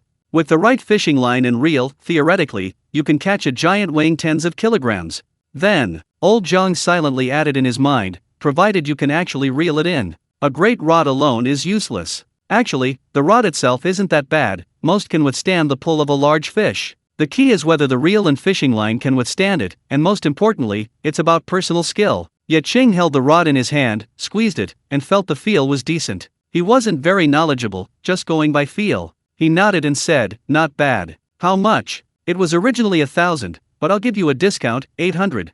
Ye Qing nodded. Okay, just in case, I'll take 2. Old John laughed and said, If you're fishing for small fish, you can get a small fish rod. If you're not fishing for small fish, this one will do. If it really breaks, the line will break first, then the reel, and finally the rod. You can buy a few more spools of line and reels. If you're fishing for large saltwater fish, you can use steel cable, those things won't break even when fishing for big sharks. The last sentence was just him teasing Ye Qing. Ye Qing kept it in mind. He definitely wouldn't fish for small catches, he wasn't fishing for fun, he wanted to make money. He said, Thanks for the reminder, but I don't need it for now. Could you get me 2 reels first? Old John nodded, Then I'll also get you a Dewa reel. One is a 2016 model spider, smoother and less prone to rust, great value, good for both short and long casts. The other is an elite spider, designed for long casts, suitable for heavy lures. Ye Qing didn't say much. After deciding on the main rod and reel, he bought the fishing line, hooks, floats, knots, sinkers, and other miscellaneous accessories. Basically, he bought everything old Zhang wanted. Old Zhang was secretly delighted that he was so agreeable and kindly said, "Want a spinner rig? It can help you break your streak. It's a magic weapon that ensures you never go home empty-handed." Ye Qing shook his head. "Just kidding. He's a man with cheat codes, why would he need any other assistance?" Finally, old Zhang gave him various kinds of lures. Actually, if Ye Qing were to fish for large fish, he would mainly rely on live bait, using artificial lures much less frequently. Ye Qing left the fishing tackle shop with bags and packages, only having a few hundred yuan left. Not long after he left, Director Huang arrived. Director Huang walked in and greeted him. "Old Zhang, any handsome young men buying fishing rods today?" Old Zhang stood up to greet him and said, "There is a handsome young man, who said you recommended him. He's a complete novice, but he's incredibly arrogant, demanding top-of-the-line professional-grade equipment right off the bat." He gave a brief explanation. Director Huang frowned as he listened. This junior colleague seemed rather unreliable. After chatting for a while, old Zhang asked, "Why are you here at this hour?" Director Huang replied, "I'm here to buy a fishing box. Give me a 23-liter one, and a rechargeable oxygen pump too. Get me the best." "Okay." Old Zhang responded, calculated the bill, and Director Huang left with the fishing box. He didn't deliver it directly to Ye Qing. Bringing a fishing box into a ward felt inappropriate for a doctor, so he decided to wait until after get off work that evening and deliver it directly to the artificial lake. That evening, after wiping his father down and waiting for his mother to lie down and scroll through her phone, Ye Qing informed the nurse to contact him immediately if needed, then took his fishing gear to the small park. The weather was slightly muggy today, with little wind, and the park was nearly empty. When Ye Qing arrived at the artificial lake, Professor Li was already fishing. He walked over, glanced at the tackle box, it was empty, and tactfully refrained from asking any questions. He simply greeted him and then proceeded to assemble the reel, finishing in less than 5 minutes. Professor Li, who had been observing, noticed his efficiency and asked, "Xiao Ye, is this really your first time lure fishing?" Ye Qing nodded. "I watched the owner assemble it once at old Zhang's tackle shop, and it seemed pretty simple." Professor Li pursed his lips, speechless. His first experience with lure fishing had taken him a full half hour of frantic effort assembling the reel, tying the line before he even figured it out. Seeing Ye Qing's casual approach, he felt a pang of unease, thinking, "We'll see if you get burned later." He secretly felt a surge of anticipation. As a teacher, he was waiting to teach him. Chapter 37 Graduation. Stirred line is essentially a tangled mess of line. It happens when the line on the reel becomes a jumbled mess during casting, a very common occurrence for beginners. This is why lure fishing is more difficult to master than traditional rod fishing. Ye Qing adjusted the magnetic brake, assumed the casting posture, and his movements were impeccable. With a whoosh, the bright minnow flew out, Ye Qing's eyes fixed on it. Professor Li watched, nodding in approval. He saw it clearly. From this perspective, Ye Qing's movements and technique could be described as flawless. Then, the line on the reel splintered into a mess, just like stir-fried rice noodles in a fast food restaurant, completely chaotic. Professor Li's lips twitched. If he hadn't received professional training, he would have definitely laughed out loud. Ye Qing froze. He had followed old Zhang's instructions exactly, and he was quite certain that his movements just now were, if not exactly the same, identical to Professor Li's casting motion yesterday. How could the line have snapped? This doesn't make sense. Ye Qing looked at Professor Li. Professor Li coughed and asked, "Don't know the reason?" Ye Qing nodded. His movements were precise, and the magnetic brake was quite strong. He was truly baffled. Professor Li said, "Untangle the line first." Ye Qing's fingers moved, and the tangled fishing line visibly recovered. Professor Li watched with envy. His hands, used to wielding scalpels, were incredibly dexterous, even now, better than most young people. Ye Qing's hands were even more dexterous than his own, a doctor's hands. If it weren't for the fact that their professions were completely different, Professor Li would have wanted to take Ye Qing on as a medical apprentice. He couldn't help but come closer to look, and the more he looked, the more regrettable it seemed. Such hands, capable of wielding a scalpel, were being used for fishing. It was a complete waste of talent. Ye Qing noticed Professor Li's expression was off and asked, "Professor, was I too slow?" Professor Li coughed and said, "It's all right." He looked at the fishing line in the reel and said, "The line you're using is too thick and too stiff, that's why it's tangled." Ye Qing suddenly realized, "I thought thicker and stiffer was better." Professor Li shook his head and said, "The most suitable is the best."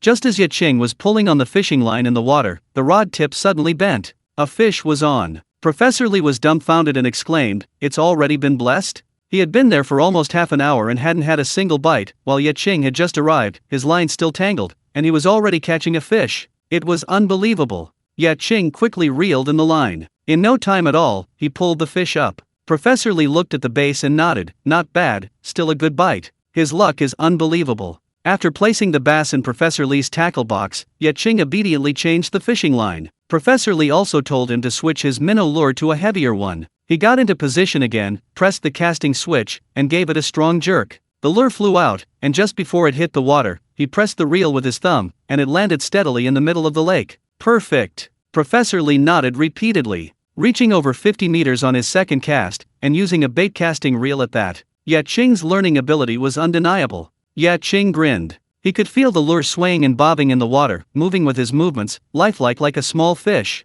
The larger fish around him showed great interest in it. The spot he chose was a fish nest. What's this called? It's like a lamb falling into a wolf's den, and the lamb is even bleeding and preening at the wolves. Which wolf could resist that? Wolves are smart, they might consider whether it's a trap, but fish, with only a 7-second memory, don't care. One of the larger fish rushed forward impatiently and bit the lure. The fishing line tightened, and the rod tip sank. Ye Qing gripped the rod handle tightly, feeling the pull, and was instantly excited, goosebumps rising all over his body. This feeling of immediate reward for his efforts was simply wonderful. Professor Li was surprised again. No way! Another fish? Without thinking twice, he watched Ye Qing turn the reel and quickly instructed him on how to play the fish, including the timing of reel rotation and stopping. Actually, with Ye Qing's current strength and equipment, he could easily have used force to pull the fish up, but his main purpose was practice. So, following Professor Li's instructions, he slowly played the fish to the surface. It was a snake head. The fish wasn't small, making a lot of noise on the surface, darting left and right, but it couldn't escape being caught.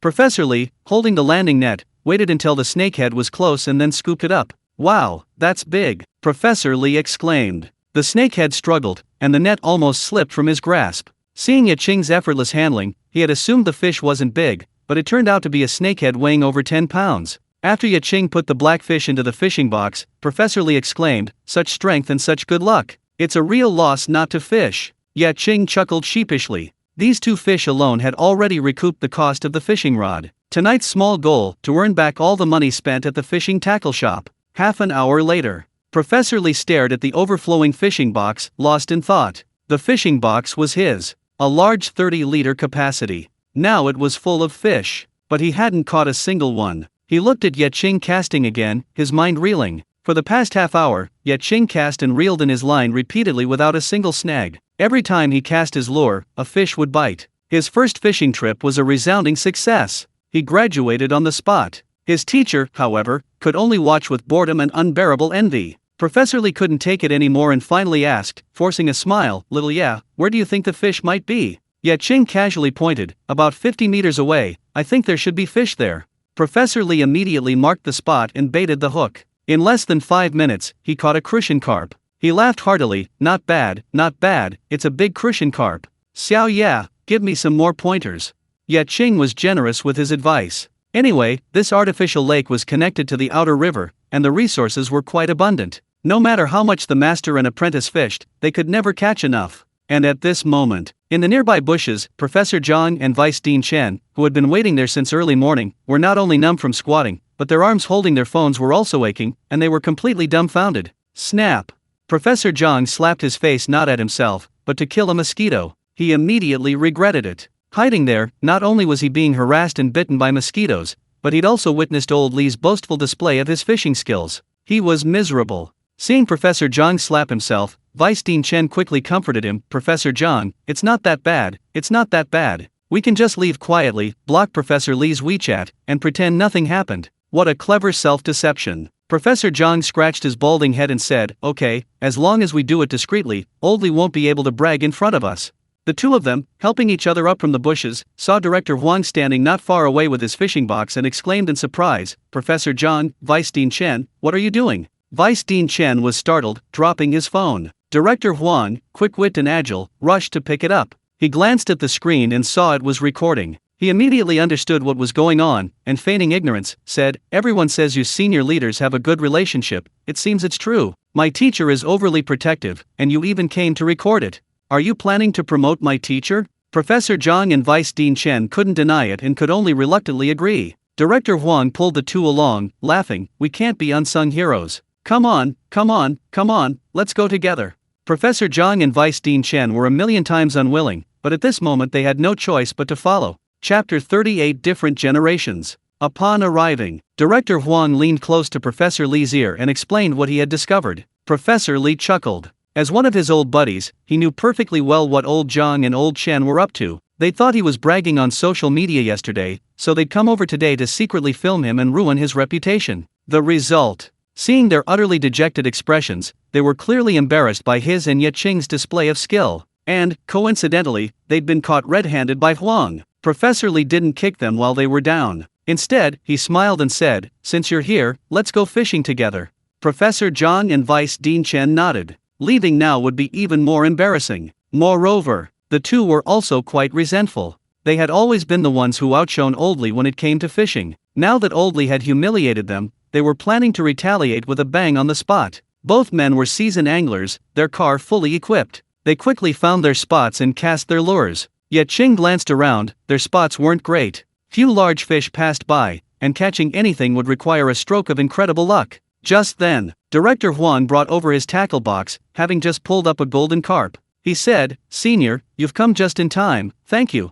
You can take this fish with you." Director Huang glanced at it and thought, wow, a golden carp over a foot long isn't cheap. One fish would cost at least 400 or 500. Just as he was about to speak, Ye Qing abruptly asked, "Who are those two old gentlemen?" Director Huang whispered, "The short one is Professor Zhang, retired. He and my teacher were both medical professors, practically rivals for life. Now retired, he continues his competition by fishing. That's Vice Dean Chen, retiring in a little over a year. He's basically Professor Zhang's junior. Yesterday, my teacher posted on WeChat Moments and got a good dose of sarcastic remarks from those two." As Director Huang spoke, Ye Qing cast his line again. Before he finished speaking, Ye Qing had pulled up a large crucian carp. Director Huang was dumbfounded. "You catch fish so fast. The newbie aura is really powerful." Ye Qing smiled. He wasn't relying on any aura, but on skill. He threw the lure right next to the big fish's mouth. It was hard not to catch one. On the other side, Professor Li also pulled up a base, beaming from ear to ear.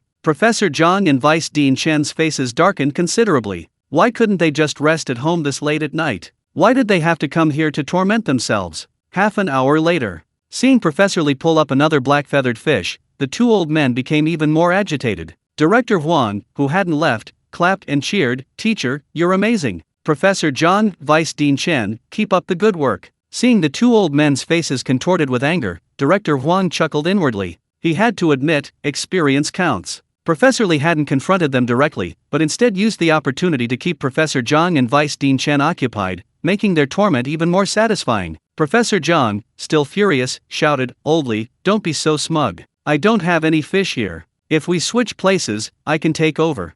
Ye Qing, hearing this, couldn't tolerate the insult to his teacher and immediately shouted, "Fine, then let's switch places."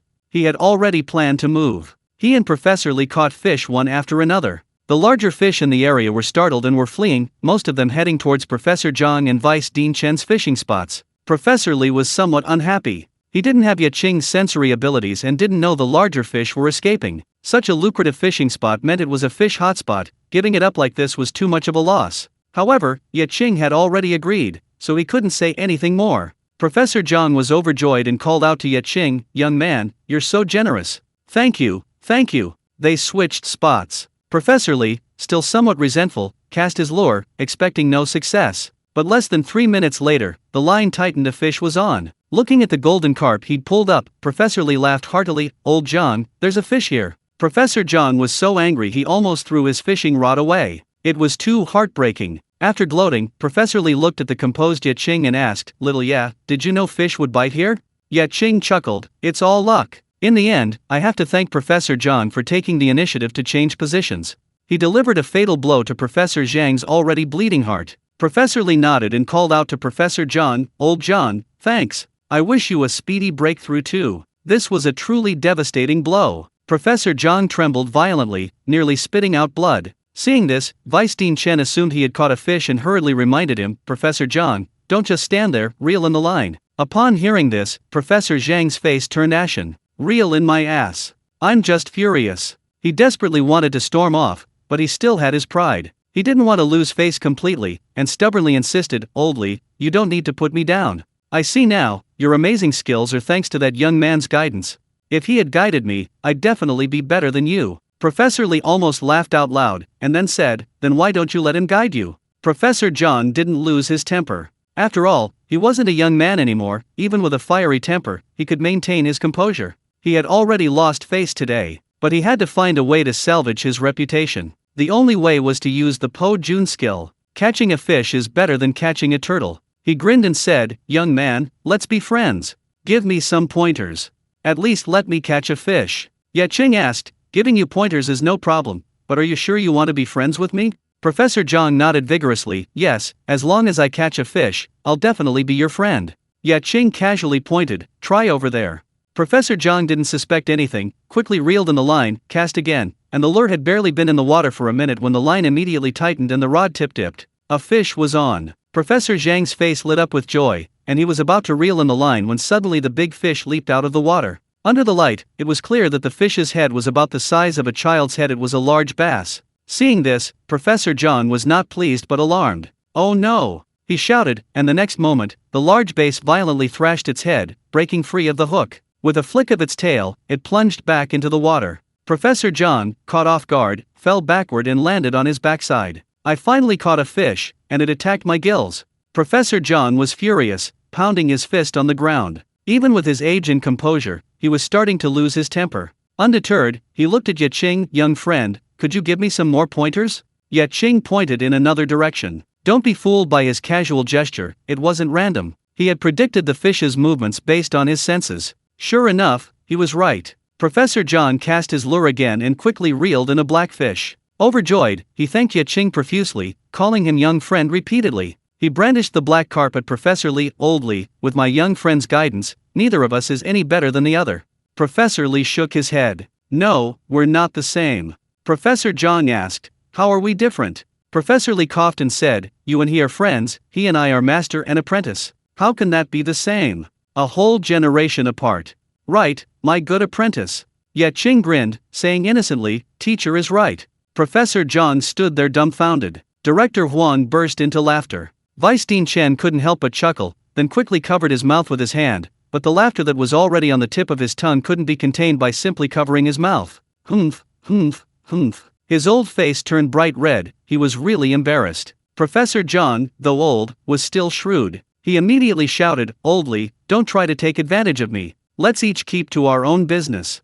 Professor Li nodded. A little joking between old friends was harmless, but pushing things too far would be pointless. He then called for fishing. Chapter 39: The Legend of the Fish King. Next, under Ye Qing's guidance, everyone caught fish frequently. Finally, even Director Huang, who had planned to leave after giving away the fishing boxes, couldn't resist running back to his dormitory to get his fishing rod and thoroughly enjoyed himself. In the end, even the fishing boxes brought by Professor Zhang and Vice Dean Chen were full of fish before they reluctantly stopped, thanking Ye Qing for letting them experience the joy of a bountiful catch. Professor Zhang and Vice Dean Chen were the first to leave, saying that they were already very happy to have had their fill and that they couldn't keep the fish. As a token of their gratitude, they would leave them to Ye Qing to handle. Professor Li and Director Huang shared the same opinion and even helped contact a chef from a 5-star hotel. Ye Qing declined a couple of times, but seeing their firm attitude, he happily accepted. Soon, the chef from the 5-star hotel arrived. Ye Qing had assumed it was from Lu Yuti's family's Seaside Grand Hotel, but it wasn't. The chef, Wang Xiaopang, came from another 5-star hotel in Seaside City, the Kempinski Hotel. He checked the time, it was already 1 a.m. It wasn't convenient to contact Lu Yuti so late, and besides, the fish he'd caught that night weren't anything special, so he simply sold them to Huang Xiaopang. 15 minutes later, a BMW X5 pulled up at the park entrance. With a sudden stop, a figure slowly stepped out. Huang Xiaopang, true to his nickname, was a chubby, short man with a very cheerful appearance. After getting out, he quickly greeted Professor Li and offered a cigarette to Director Huang. "Director Huang, thank you so much for saving my father last time." Director Huang took the cigarette and said, "You can't just rely on the hospital to prolong his life, you also need to control his diet and get proper exercise." Huang Xiaopang nodded repeatedly, then looked at Ye Qing. "Young man, you look unfamiliar." Ye Qing extended his hand. "Ye Qing, I'm learning to fish from Professor Li."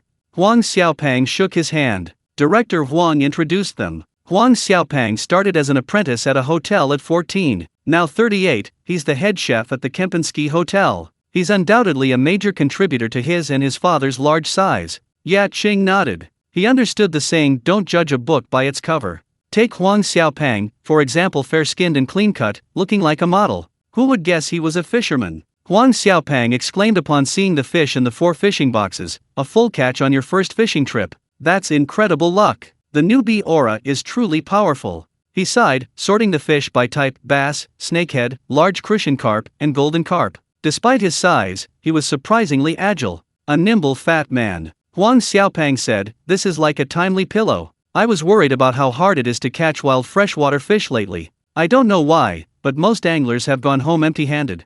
Not a single one has had a full catch for days."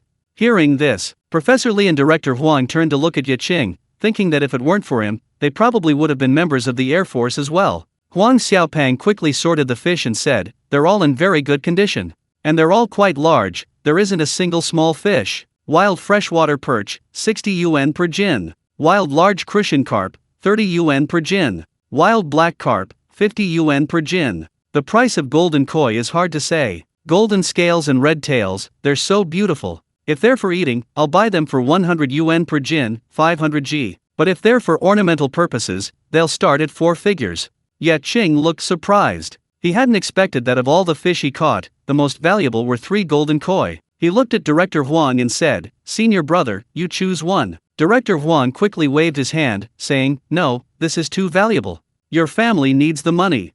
I'm embarrassed to accept it." Ye Qing waved his hand, saying, "If that's how you put it, I'll feel awkward using this fishing box. Consider it a favor, so I can use it with a clear conscience." Director Huang looked at Professor Li, who nodded slightly, and then he said, "All right, I'll listen to my junior brother." After saying that, he chose the smallest one. Director Huang looked at Huang Xiaopang and said, "You know a lot of people, help my junior brother find someone reliable." Huang Xiaopang patted his chest, "Don't worry, if anyone dares to cheat this little brother, Huang Xiaopang, will be the first to object." As he spoke, he took out his phone, exchanged contact information with Ye Qing, and even helped promote a chat group, saying, "This is a local fishing enthusiasts chat group, the kind with an entry requirement. There are quite a few hotel, restaurant, and shop owners in it. If you have a big catch soon, you can post it in the group and bid to maximize your profits. There are also quite a few fishing experts exchanging experiences in it. Newbies can learn or not, but be careful not to learn too much and ruin your chances, ha ha ha." After Huang Xiaopang finished speaking, he snapped several photos of the golden koi and posted them in the group, indicating that they were wild. Soon, someone made a bid. In the end, 2 golden koi were bought by a netizen named A Cigarette, a fish, for 2,666 per day, saying he would take them home to keep in his own fish pond. He sounded like a wealthy person. The only problem was that the netizen was out of town and needed to have the fish shipped over. Huang Xiaopang said, "That's easy. The hotel is going out of town to buy fish, I'll help deliver them." Ye Qing offered to pay. Huang Xiaopang shook his head, saying, "Director Huang and I are actually related, we're practically family. Besides, you don't know, these fish have been a huge help, relieving my immediate crisis. It's only right and proper that I help out." "It's settled then. Let's weigh the fish and calculate the price. Wild freshwater perch, 51 jin, 3,060 yuan. Wild large crucian carp, 36 jin, 1,080 yuan. Wild black carp, 47 jin, 2,350 yuan. Including the 2 golden carp, Ye Qing's haul for this night had already exceeded 10,000 yuan. Ye Qing was quite happy. Compared to fishing, the earnings were less, but the enjoyment was incomparable. The anticipation of each cast, the surprise of a fish biting, the excitement of the pull, the joy of each time the rod is lifted. Effort yields reward, the positive feedback is truly addictive. Anyway, he found it incredibly satisfying. What if he couldn't catch any fish? For Ye Qing, the possibility of not catching fish simply didn't exist. If a fish bites the hook but gets away, and he gets really desperate, he's willing to jump into the lake and grab it. He'd just ask the fish if they were scared, and that would be it. Professor Li and Director Huang saw that Ye Qing only showed a faint joy, not ecstatic elation. A young man with such composure made them think even more highly of him. Huang Xiaopang, having just finished transferring the money, let out a soft and said, "Look at the group chat, some people are talking about the artificial lake." Ye Qing opened the group chat. "Fish in the sea, those 2 golden carp are so beautiful. They were caught in the artificial lake at our people's hospital. I heard there's a carp king in the lake. Seabird, I've also heard my grandfather talk about it. He said that when the artificial lake was first dug, many people saw a red carp swim from the outer river and leap into the lake like a carp leaping over the Dragon Gate. Oily fish in the water, it's true. I was sick before, taking a walk in the park, and I saw it with my own eyes. One flick of its tail, and the water it spewed up soaked me. Ever since then, I haven't dared to go near it. Passerby, I heard the relevant departments tried to pump out the water to search, but were stopped by concerned citizens. Seeing this, Ye Qing suddenly realized that the king of fish he found at the bottom of the lake must be a king carp. Huang Xiaopang, puffing on his cigarette, said in the group chat, "Whoever can catch the king carp, I'll offer 100,000 to buy it." Someone in the group immediately retorted, "Only 100,000? Are you underestimating the king carp?" Ye Qing suddenly asked, "Professor, how do you use the fishing line and hook to catch such a king carp?" Professor Li was taken aback and asked, "You're planning to catch a king carp?" Ye Qing nodded. This was his goal before sea fishing. It was a trial run to get a feel for it. If he can't even catch this carp, then he can just give up when he encounters such a giant fish at sea. Chapter 40 Persuasion. Director Huang and little fatty Huang both laughed. Professor Li said earnestly, "Little Ye, although you've graduated, don't be too ambitious. I saw that carp king once. It was at least 1.5 meters, maybe even 2 meters long. It's not something you can catch." Ye Qing scratched his head. "Teacher, I don't think that's a high goal." His next trip out to sea was to fish for grouper, aiming for a giant weighing several tens of kilograms. This carp king might be considered a king in the artificial lake, but compared to the ocean, it's really nothing special. Professor Li said, "To be honest, the person who stopped the authorities from draining the water was me." Ye Qing hesitated. "Were you protecting the king carp?" Professor Li shook his head. "Why would I protect a fish? I wanted to tell you that the reason the authorities were draining the water to catch the fish is because this king carp might have become a spirit. It's impossible to catch." When the king carp first entered the artificial lake, many anglers came, but a full 6 months passed, and not a single fish took a bite. Many people suspected that the king carp had left the artificial lake. Until now, hardly anyone mentions it anymore. The reason there was discussion in the group was because of the golden carp. But the relationship between the golden carp and that king carp was like that of shrimp soldiers and crab generals versus the dragon king. Shrimp soldiers and crab generals are easy to catch, but the dragon king is difficult to subdue. Ye Qing breathed a sigh of relief and said, "As long as you don't object to me fishing for the king carp, that's fine." Professor Li, seeing his resolute attitude, said helplessly, "I don't object. However, I still want to advise you to give up. If you set your target fish as the king carp, then you won't experience the joy of catching other fish, and the fun of fishing will be greatly diminished. In other words, setting a lower goal makes it easier to be satisfied." This was advice to Ye Qing not to get carried away. One should be content. Ye Qing smiled and said, "I understand." Professor Li treated fishing as a pastime, a way to pass the time, but he was different. Enjoying the fun of fishing was fine, but making money was even more important. He was determined to catch the king carp at the bottom of the lake. But this determination was something he knew himself. There was no need to argue with Professor Li. Professor Li, seeing his perfunctory attitude, knew he hadn't given up, but didn't say anything more. Young people just like to keep going until they hit a wall. Some things you have to try before you give up. Seeing Professor Li remain silent, Director Huang spoke up, "Junior brother, if you could renew your newbie aura, you might actually be able to catch a magi carp. Most people who can be called fishing veterans have experienced a hunt fest. That feeling you have to try it to know. In 4 words, it's incredibly exhilarating. But one successful catch doesn't mean anything, especially for beginners. It might only happen once in their lifetime, but because of the newbie aura, they think they can have a hunk every time, leading to an addiction that's hard to break. They might even spend a lot of money constantly upgrading their equipment, ultimately wasting time and getting nothing in return. To put it bluntly, people who want to get rich through fishing might as well buy lottery tickets. But he also knew that Ye Qing's family were fishermen, so he didn't say much, just jokingly offering a suggestion. Ye Qing smiled. "Then I'll try renewing my subscription." Director Huang nodded. "Good, young people should have that kind of drive. I have faith in you." With that, he patted Ye Qing on the shoulder, picked up his fishing gear, and left. Huang Xiaopang waved his phone and said, "Handsome, if you catch a magi carp, be sure to let me know immediately. I guarantee I'll buy it at the highest price." The magi carp wasn't for eating, of course, it was for display. Scarcity increases value. Especially since the magi carp has a real legend in Binhai City about a carp leaping over the Dragon Gate. That's a huge selling point. If it could be displayed in a hotel, it would definitely attract many curious customers. With good promotion, it could even attract internet celebrities and bloggers to visit, which would be hugely beneficial to the hotel's brand and image. He, being a cook, didn't know the specifics, but he knew that a king carp like this, if a big boss took a liking to it, would be willing to pay at least $1 million, let alone 200,000. That's why king carp fetch millions at auction every year. Ye Qing nodded and said, "Okay, it's settled then." Huang Xiaopang laughed and waved goodbye. Ye Qing helped Professor Li pack up his fishing gear, arranged to have lunch together the next day, and finally parted ways at the park entrance. Back in the ward, it was already past 1 a.m. For a fisherman, that wasn't actually that late. After a quiet shower, Ye Qing lay in bed and played on his phone for a while before falling asleep. He drifted off to sleep in less than 3 seconds. He was not only full of energy, but also free from insomnia. He could sleep whenever he wanted and wake up whenever he felt like it. His state was indescribably wonderful. Spring drowsiness and autumn fatigue. Even the most physically robust person cannot defy this natural law. But Ye Qing was completely unaffected. At 6 o'clock in the morning, he got up energetically. His mother didn't want to eat the hospital breakfast, so he deliberately ran out to buy some, considering the trip a form of exercise. Taking a shortcut through the small part past the artificial lake, he pondered how to catch the Magi-carp. He possessed the dragon balls, but he wasn't a god. If the Magi-carp didn't bite the lure at all, he was helpless. Therefore, he had to find a way to get the Magi-carp to bite the lure. Know yourself and know your enemy, and you will never be defeated. Tonight, I'll find out.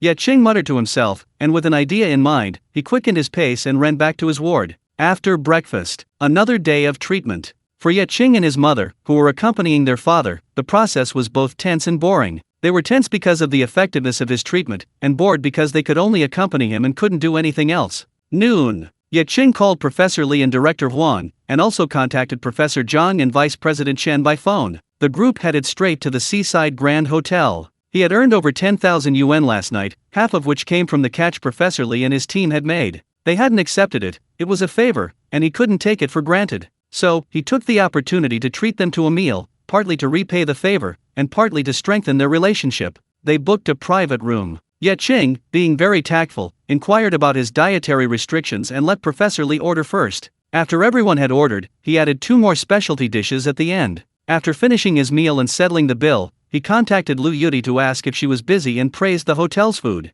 Lu Yuti replied after a long time, sending a voice call to complain that Ye Qing hadn't contacted her beforehand so she could have asked for a free meal. Ye Qing chuckled, not dwelling on it. He wasn't interested in taking advantage of such a small thing and immediately asked, "Want a big carp?" Lu Yuti showed little interest, saying, "Of course I want one, but carp aren't commonly eaten by locals, so the price won't be high. If you catch a lot, I'll ask the hotel to take them as well." Ye Qing quickly said it was a king carp. But before he could finish, Lu Yuti said she had urgent business to attend to and hung up. Ye Qing heard a lot of noise on Lu Yuti's end, guessing she hadn't heard him clearly, and he didn't bother to press her further. After all, he was currently empty-handed, he could contact Lu Yuti after catching the king carp. Professor Zhang and Vice Dean Chen, upon learning he was going to fish for the king carp, immediately became interested and asked if he would come that evening. Ye Qing shook his head. He planned to test the waters with the king carp that evening. Professor Zhang and Vice Dean Chen were quite disappointed, but could only agree that Ye Qing must inform them if he went fishing at the artificial lake.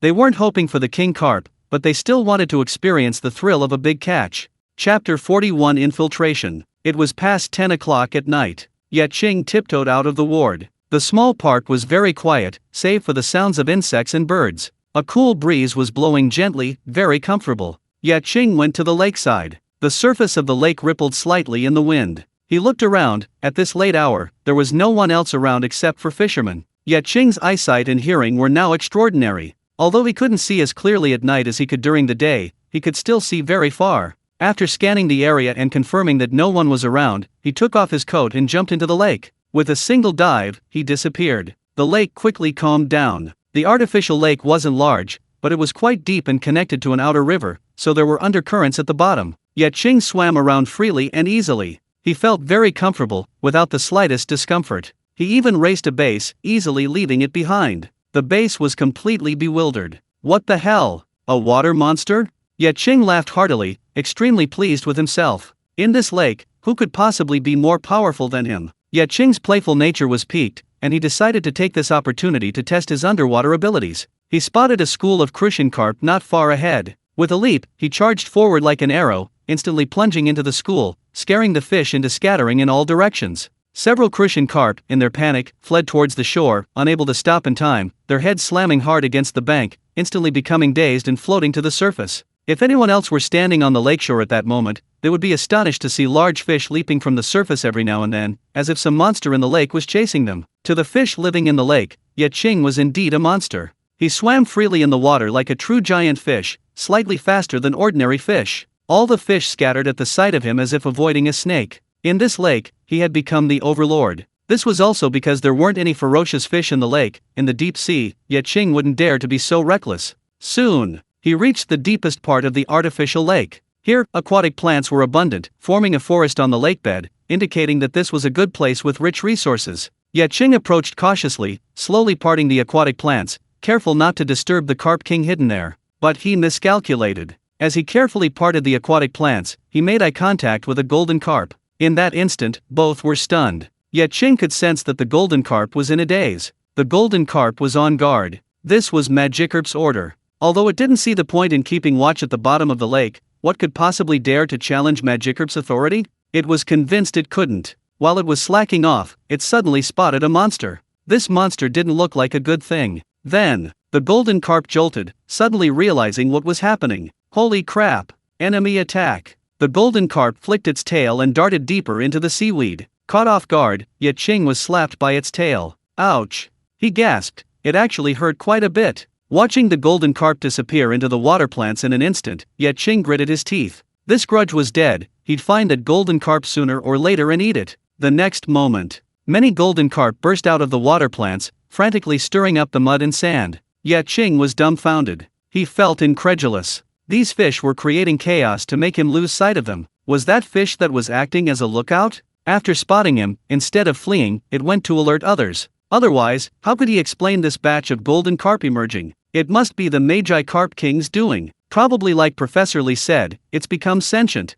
Ye Qing muttered to himself. In this situation, he certainly wouldn't be foolish enough to rush in. Instead, he quietly retreated. Then he hid to the side. He wasn't blind. He activated his senses and confirmed that the Magi Carp King was hiding in the deepest part of the water plants. Just when the water was at its murkiest, the Magi Carp even changed its position, quite cunningly. But alas, Ye Qing was a cheat code. Unbeknownst to him, his every move was detected. Time passed second by second. The golden carp gradually dispersed, the murky lake bottom gradually calmed, and as the silt settled, it regained its clarity. Suddenly, the deepest water plants trembled. Then they bent down, as if bent by something. And then, the great red carp slowly swam out, its leisurely posture resembling that of a king surveying its territory. A pure wild great red carp. Even if the Magi Carp was well versed in Sun Tzu's art of war, it could never have imagined that he would launch a surprise attack. Ye Qing was secretly pleased. He observed it closely and couldn't help but marvel at its beauty. It was about 2 meters long, its movements graceful and exuding an aura of unparalleled nobility. The color was a pure, deep red, absolutely top quality. Most wild fish don't have perfectly intact scales, but this large red carp's scales were flawless. This was probably because there were no natural predators in this artificial lake, and no fish dared to provoke it, allowing the large red carp to live such a pampered life. Most importantly, such a large red carp had a very auspicious meaning. If some extremely wealthy people saw it, they would absolutely go crazy for it. Ye Qing stared at it, not daring to make a move. He noticed that the large red carp's forehead had some arches, resembling dragon horns. He wondered to himself, could this large red carp really one day leap over the dragon gate and become a dragon? Even he alone could eat the Dragon Ball. Ye Qing felt he could accept any bizarre event in the world with equanimity. Since a legend has been passed down, perhaps it truly happened in the long river of history. Should he let this giant red carp go and form a good connection? Thinking this, Ye Qing shook his head slightly, took a deep breath, and his eyes gradually hardened. He felt he was being influenced by some mysterious force, otherwise, why would he have the thought of giving up? Heaven's gift, if not seized, will bring misfortune, the opportune moment, if missed, will bring calamity. Time waits for no one. Seeing the giant red carp emerge from the water plants, presumably to feed, he became even more careful in concealing himself. His reason for entering the lake was to observe how the giant red carp fed, so he could use a targeted bait. The next moment, what surprised him even more was the sight of the golden carp driving a swarm of shrimp towards them. As the shrimp approached, the large red carp immediately opened its mouth and devoured them. Damn, no wonder no one can catch this giant red carp, it only eats food driven by its minions. Incredibly clever. Ye Qing almost knelt before this giant red carp, but now that he knew this secret, it was a fatal weakness. Having achieved his goal of going into the lake, Ye Qing's eyes lit up with another idea. Wouldn't it be even better if he could catch the giant red carp directly? Thinking this, Ye Qing decided to give it a try. The giant red carp swam slowly, eating as it went, approaching him. 20 meters. 15 meters. 10 meters. Just as the giant red carp stopped moving forward, Ye Qing pushed off the ground, leaped out, and reached out to grab the giant red carp. Just as he made his move, the giant red carp, as if prescient, lashed its tail, turned, and swam towards the waterweed. Immediately following, the school of golden carp also surged about. To be honest, it was quite frightening. This scene unfolded at the bottom of the lake, yet the surface seemed to boil over, creating a huge commotion. Ye Qing had to stop, abandoning his plan to catch the giant red carp with his bare hands. This giant red carp was no ordinary creature, it seemed to sense danger. He glared at the waterweed, then turned and swam towards the shore. Inside the waterweed, the giant red carp watched Ye Qing swim away, motionless, as if deep in thought. Chapter 42 Attempt. After dinner. Before it even got dark, Ye Qing picked up his fishing gear and headed out. Lu Qin stopped him and asked, "Going so early?" Ye Qing nodded. "I need to observe the situation first." Lu Qin was taken aback. Before she could ask anything else, Ye Qing had already taken the elevator down. Lu Qin turned to look at Ye Sheng on the hospital bed, asking suspiciously, "Did our son go fishing or something? That artificial lake, what's there to observe?" Ye Sheng shook his head, saying, "I don't know. But I heard from Director Huang that our son is a bit of a pro. Not only did he have a great catch himself, but he also gave Professor Li and the others guidance on how to catch a great catch. Tonight, it seems he's going to catch some kind of kingfish." Lu Qin was shocked. "Really? What secret does our son have?" Ye Sheng clenched his fist. "Get well soon and be discharged. I'll stay with him, maybe I can discover his secret." Lu Qin glanced at him sideways. "Are you sure you're not having him guide you?" Ye Sheng chuckled. "I've never had a great catch in my life." Ye Qing arrived at the small park. People were coming and going, many strolling. The artificial lake was the most crowded, with people enjoying the cool air. No one was fishing. After all, this was inside the hospital. Except for insiders like Professor Li, ordinary people wouldn't come here to fish. Especially night fishing. Most people night fish in groups, there are rules and taboos. But a hospital, those who know, know. So, when he arrived at the lakeside carrying his fishing gear and tackle box, he attracted a lot of attention, and some people came over. Seeing Ye Qing setting up his equipment, someone struck up a conversation. "Young man, you've got guts, night fishing in the artificial lake near the hospital. This place is eerie. Aren't you afraid of dead fish biting?" Ye Qing smiled and said, "I don't believe in that." This man was of average appearance, middle-aged, and with the air of someone who'd been there all along. He laughed. "There are still anglers who don't believe in this? Young people are really bold. These past few years, I've caught dead fish in Zixi Reservoir. That year, I had all sorts of bad luck. Since then, I haven't fished again." Ye Qing raised an eyebrow. The saying "dead fish in the mouth" means that catching a dead fish indicates bad luck in the water, as fishing has disturbed the water spirits. This is a warning from the water spirits. That's why there's the saying, "If a dead fish is in the mouth, pack up and leave." Honestly, there are countless rivers and streams. Which river is completely clean and has never seen a drowning? Therefore, most people prefer to believe in these superstitious beliefs, like the guy who struck up a conversation, who, in a way, benefited from the misfortune and gave up fishing. Undeniably, there might be some supernatural places, but the artificial lake is perfectly clean, and there's even a fish king that's become a spirit. Yesterday he basically explored the entire artificial lake. If there really were water spirits, he would definitely have encountered them. Outsiders don't know this. Seeing that Ye Qing wouldn't listen to advice and quickly set up his fishing gear, the older brother, who seemed quite idle, stood a short distance away watching. Seeing the Dewa rod and elite spider bait casting reel Ye Qing was using, he assumed he was an experienced angler. This set wasn't cheap. Beginners usually use gear costing a couple $100. It's unlikely they'd use something this good. But Ye Qing's next move left him somewhat bewildered. Such a huge three-pronged hook. The fishing line is so thick, probably a size 5 or 6. The line setup is specially reinforced.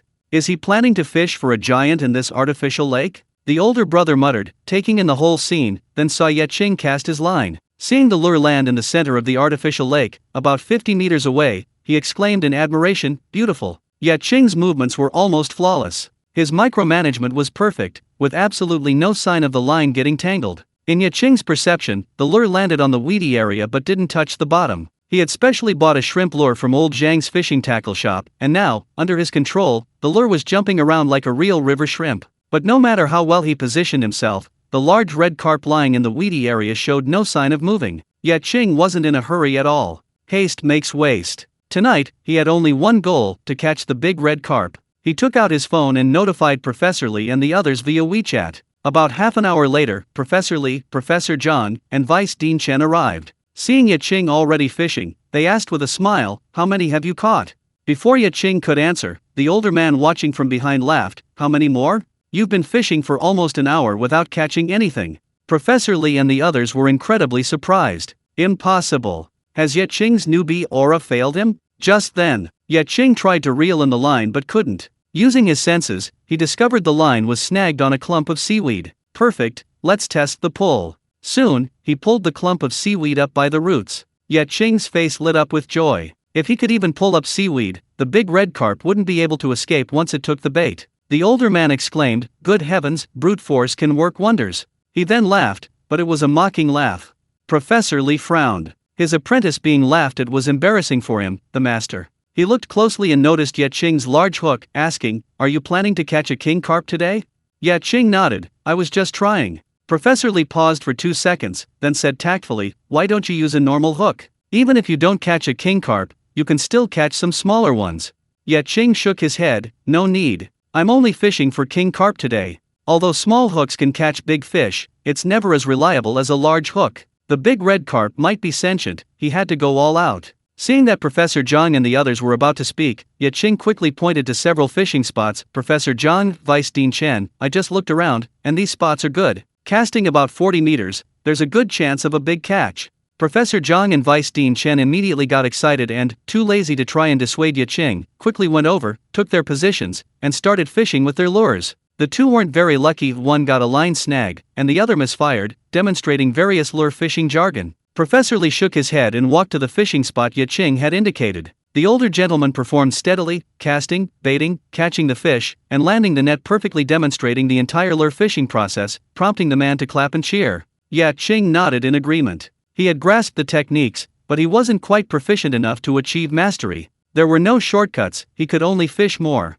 Soon, Professor Zhang and Vice Dean Chen also caught fish one after another. The older man was drawn away by the three elders, and Ye Qing's efforts gradually faded. For a full 2 hours, Ye Qing was still going home empty-handed. Seeing his tackle box nearly full, Professor Li stopped and called to Ye Qing, "Little Ye, stop fishing over there. Come here. King carp aren't easy to catch. Try catching some smaller fish first." Ye Qing shook his head. He was quite calm, even secretly pleased. In the past 2 hours, the giant red carp had fed once, his lure had successfully blended in, but at the last moment, the carp seemed to have noticed something and didn't eat it. In other words, if he switched to real bait the next time the giant red carp fed, it would have a very good chance of biting. Professor Zhang and Vice Dean Chen also offered some advice, saying that their successful catch today was all thanks to Ye Qing's guidance. But Ye Qing kept going home empty-handed. They were all a little embarrassed, feeling they'd gotten a great deal. Ye Qing shook his head and refused. Another half-hour passed. Director Huang finished his work and came over with his fishing gear to join in the fun. He found a spot, but after more than 10 minutes without catching anything, he couldn't help but ask Ye Qing for guidance.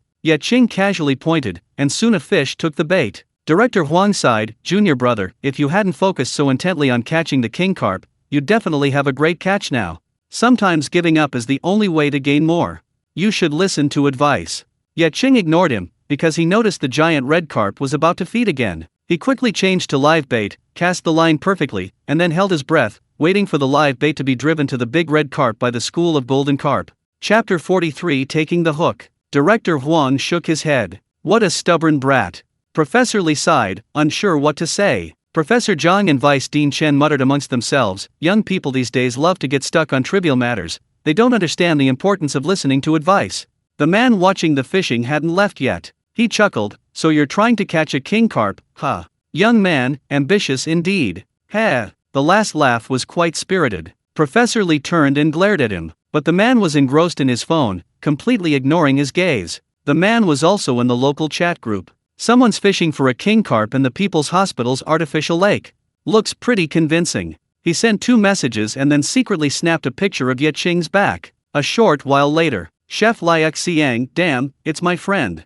A couple of days ago, he had a great catch as a newbie. He heard people in the group were talking about Magi carp, so he said he wanted to fish for it. I didn't expect him to actually do it." Brother Zixinjemian was shocked. "Holy crap. Still a newbie? A newborn calf isn't afraid of tigers." In an instant, messages in the group chat sprang up like mushrooms after rain. Some cheered, some mocked, and some even asked Zixinjemian to do a live stream. On the other side, Lu Yiti stood in front of her slightly dilapidated 5-story villa in her hometown, watching the hotel staff clean up the mess left by the banquet, a bright smile on her face. This was her first step in taking over the family business. A complete success. She had her assistant bring the prepared red envelopes and distributed them to the employees who had helped. The employees thanked her profusely, secretly opening the red envelopes and beaming even brighter. The money inside was equivalent to half a month's salary. Lu Yiti found Chef Lao Ma and personally handed over the red envelopes. Chef Lao Ma accepted the envelopes, thanked her, and casually remarked, "Miss, someone in the group is fishing for the Magi carp in the hospital's artificial lake."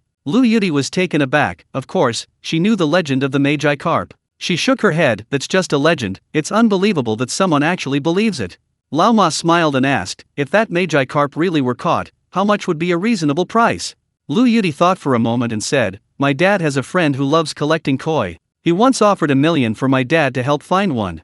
If the Magi carp really exists, $1 million is the bottom line." Lao Ma suddenly realized, good heavens, that's 2 years' salary. Although he only cooked for the wealthy, he still felt out of place with them and couldn't understand their way of thinking. Spending $1 million to buy a fish that he couldn't eat or drink, just for show. He stopped paying attention to the group chat about catching the king carp. $1 million wasn't something easily earned. He put away his phone and asked, "Miss, will you still be able to get seafood like what's served at banquets in the future?" Lu Yuti thought for a moment and said, "I can try." The head chef nodded. The seafood from Longwei Island lives up to its reputation. The feedback has been excellent. If we can supply it regularly, our hotel can firmly hold its position as the #1 hotel in Binhai City, and we won't have to worry about the Kempinski Hotel. Lu Yuti indicated that she understood, and the image of Ye Qing flashed through her mind. It was already past 10 o'clock at night. She yawned, said goodbye to her parents, and went straight to her room. After 3 busy days, she was severely sleep-deprived. She had barely lain down in bed when drowsiness overwhelmed her.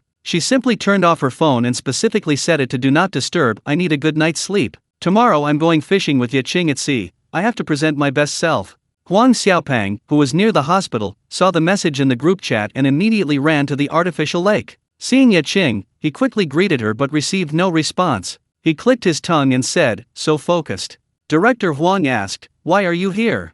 Huang Xiaopang briefly explained. Director Huang, upon hearing the message in the group chat, was immediately furious. If they didn't catch anything, Ye Qing would be utterly humiliated. To put it bluntly, it would become a disgrace, the subject of gossip among the local fishing enthusiasts. Huang Xiaopang offered a cigarette, laughing, "Maybe we can catch one." He then looked at Ye Qing. Ye Qing was completely oblivious to the surrounding noise. He was highly focused. The shrimp bait on his hook refused to be driven forward by the golden carp. If he hadn't been constantly reeling in the line, it would have already escaped. Time ticked by. The shrimp bait, still following a group of shrimp, finally reached the large red carp. He didn't need to make any further adjustments, he just needed to wait for the carp to bite. Perhaps a minute passed, perhaps an hour. He was completely unaware of the passage of time, only seeing the water plants slowly begin to move. The large red carp slowly swam up from the depths. As the distance between them grew closer, Ye Qing's heart pounded wildly. He felt his heart was about to leap into his throat. He had a premonition that this was his only chance to catch the large red carp.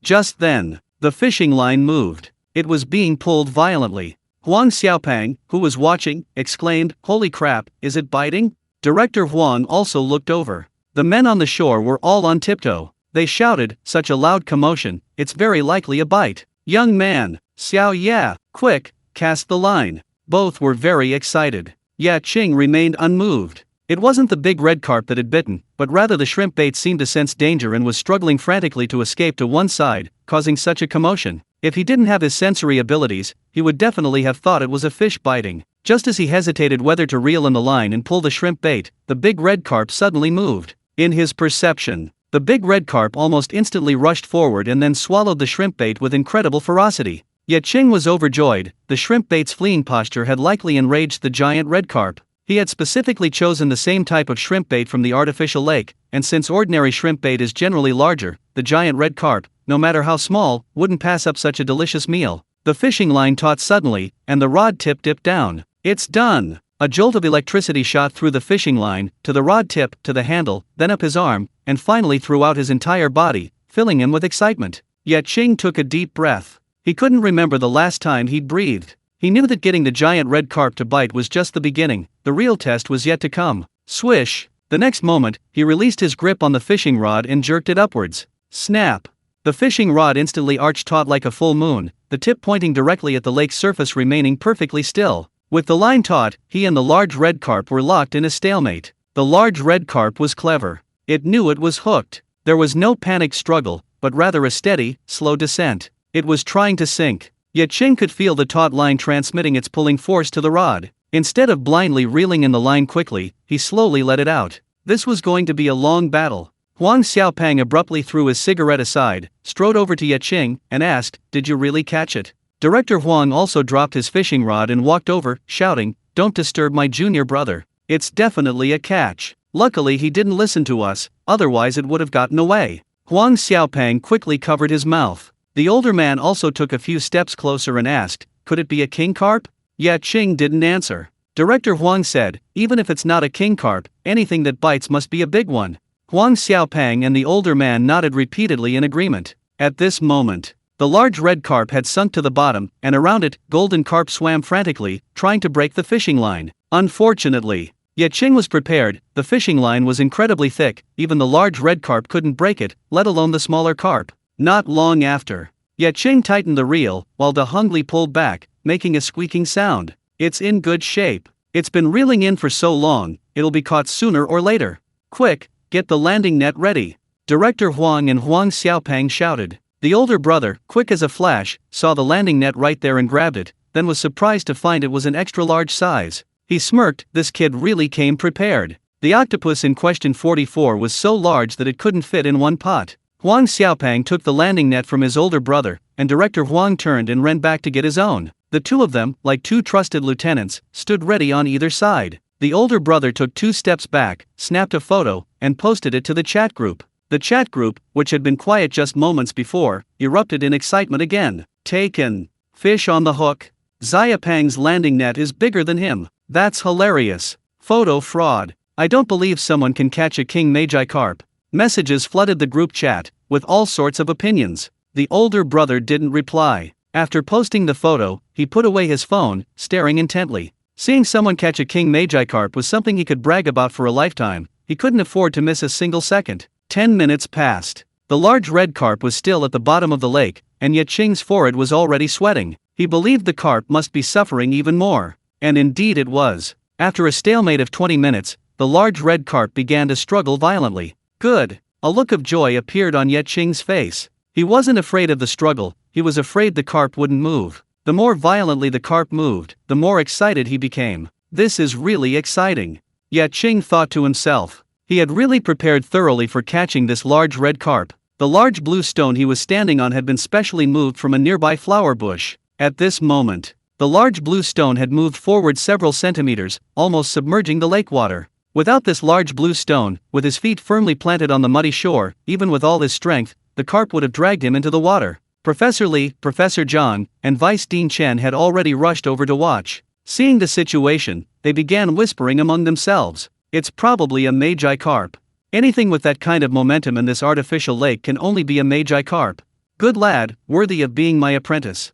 Professor Li exclaimed in admiration. The onlookers, upon hearing that Ye Qing was his apprentice, praised his skill and teaching ability, saying they would definitely pay to enroll in his classes sometime, making Professor Li laugh heartily. Professor Zhang watched with envy. They were both retired old men. How come old Li was so lucky? He also wanted such an amazing apprentice. After a while, the giant red carp still hadn't appeared. Can he even catch it? Probably not. It's been so long, and we haven't even seen a splash. A magi carp leaping over the dragon gate is a feat of transformation into a dragon. How can a mere mortal possibly catch it?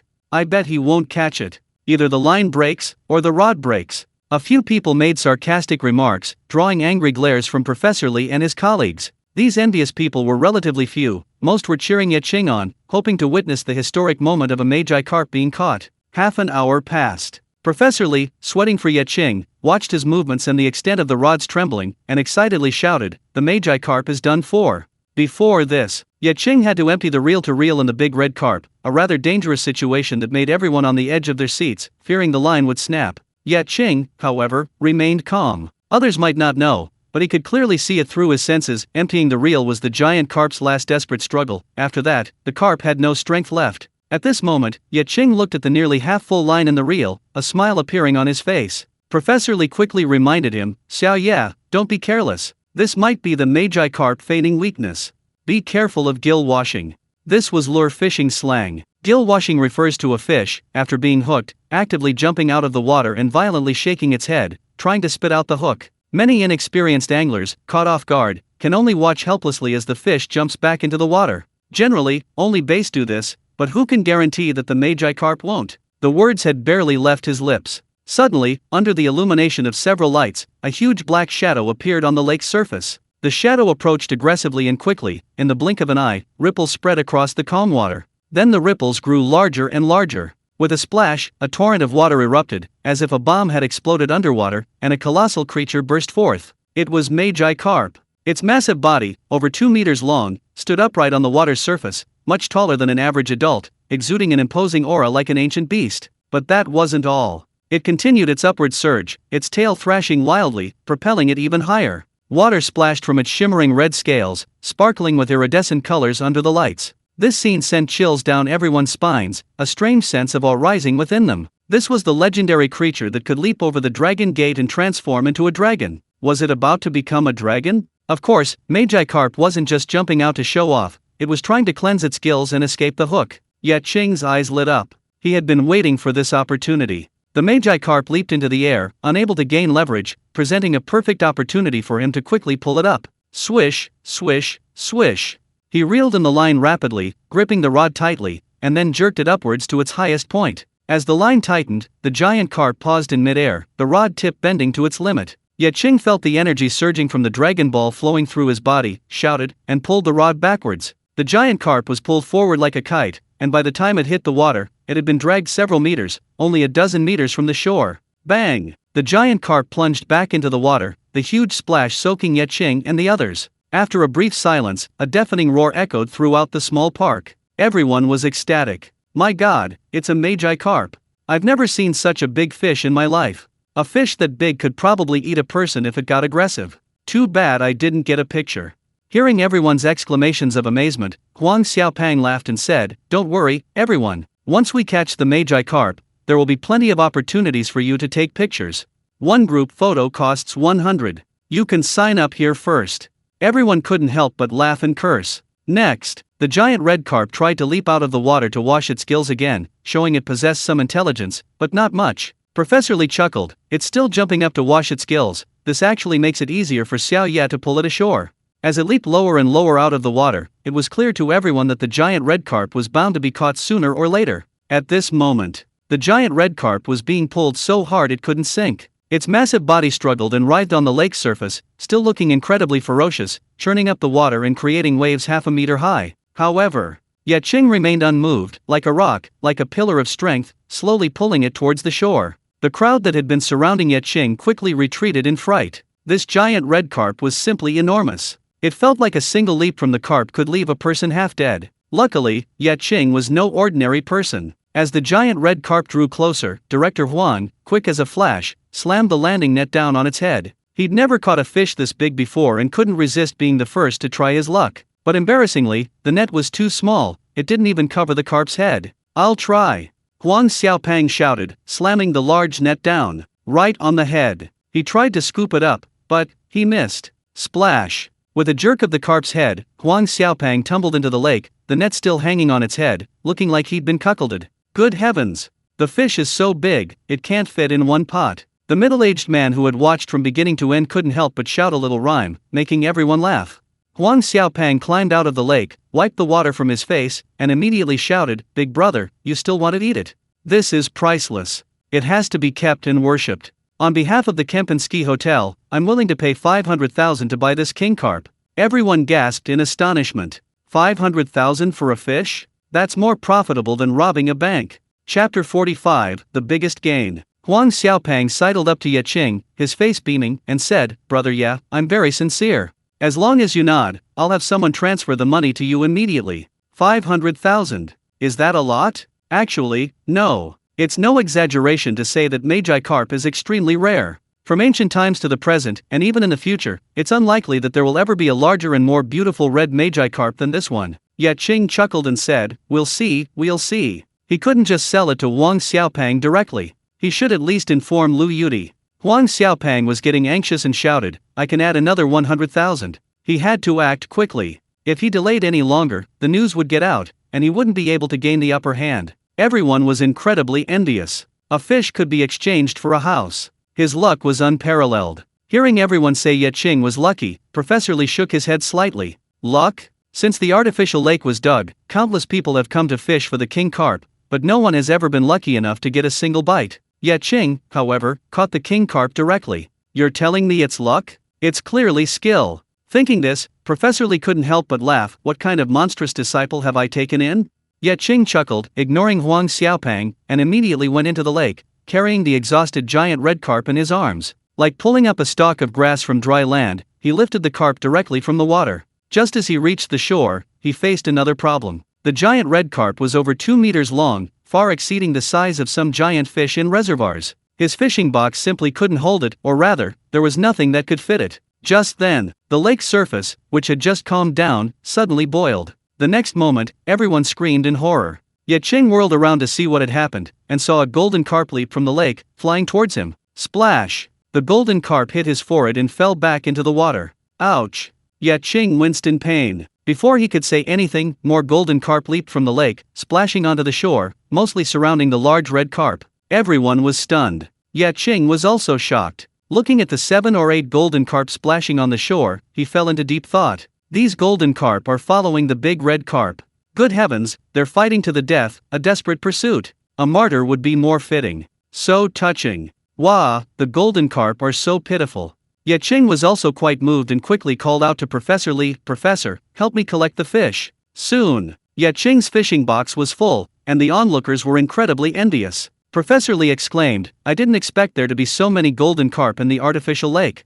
You only catch one occasionally when you're lucky. I thought there weren't many. It seems the Magi Carp King is protecting them." Ye Qing seemed thoughtful. He had personally gone down to the bottom of the lake and seen how many carp there were in the aquatic plants. It could be described as an overpopulation. If this continues, the artificial lake will become a carp's domain, and the living space for other fish will be greatly compressed, even eventually leading to their extinction. So, catching the Magi carp wasn't a catastrophe for the Magi carp population. They could continue to thrive in the artificial lake, indirectly saving other fish species. Thinking this, Ye Qing smiled. "So, I've done a good deed." Huang Xiaopeng squeezed forward, beaming, and said, "Brother Ye, what's your decision? Sell me the Magi carp? I swear, I absolutely won't cheat you. 600,000 isn't enough, I'll offer 700,000. He had just spoken with the hotel owner, who said he'd negotiate anything under $1 million, and anything over $1 million was open to negotiation. In short, he had to get it. Since its inception, the Kempinski Hotel had always been overshadowed by the Seaside Hotel, and the owner had long been eager to turn things around. And this Magi carp was the perfect opportunity. Ye Qing said, "A friend of mine might also want it." He took out his phone and called Lu Yudi. 3 calls went unanswered. Seeing this, Huang Xiaopeng hurriedly said, "Brother Ye, big brother Ye, can I call you Dad? We can't afford to delay Magi carp. This is a fish ancestor. If anything goes wrong, the loss will be huge. Just sell it to me. 1 million. Ye Qing looked at the giant red carp by the lake. Although most of its body was still underwater, its spirit was noticeably weak. He tried to influence the carp with Dragon Ball energy, but without success. This meant that the carp hadn't yet become a spirit, fundamentally different from the electric eel. Or perhaps, his current abilities were insufficient, only able to form a master-servant relationship with the already extraordinary electric eel. In the future, perhaps he could freely control all aquatic creatures. Just as Huang Xiaopeng said, if they delayed any longer, the carp might die, greatly diminishing its value. Since Lu Yudi couldn't be contacted, selling it to Huang Xiaopeng wouldn't hurt. Ye Qing nodded and said, "Okay, deal." Huang Xiaopeng's face lit up, and he quickly arranged the transfer. Not long after, Ye Qing received a bank SMS notification that 1 million had arrived in his account. He gripped his phone tightly, his heart pounding with excitement. Before this, he never imagined that fishing in a small artificial lake would result in his biggest catch yet. Life's twists and turns are truly unpredictable. Surprises are always in the next moment. At this moment, the middle-aged man who hadn't left from the beginning approached, grinning obsequiously, and said, "Young man, can I take a picture?" Ye Qing glanced at him and shook his head, saying, "I bought the fish, it's not mine. I have no right to ask you to take a picture." Seeing his lukewarm attitude, the middle-aged man said, "I was rude earlier, I didn't recognize your worth, and I shouldn't have laughed at you. I'm very sorry for offending you, please don't take offense. I'll just take one." Ye Qing was taken aback, caught off guard by the man's sudden apology. The key was that he hadn't paid attention to the man's words, so forgiveness was out of the question. Before he could speak, Huang Xiaopeng chimed in, saying, "Brother, I'll take a few pictures later and post them in the chat group.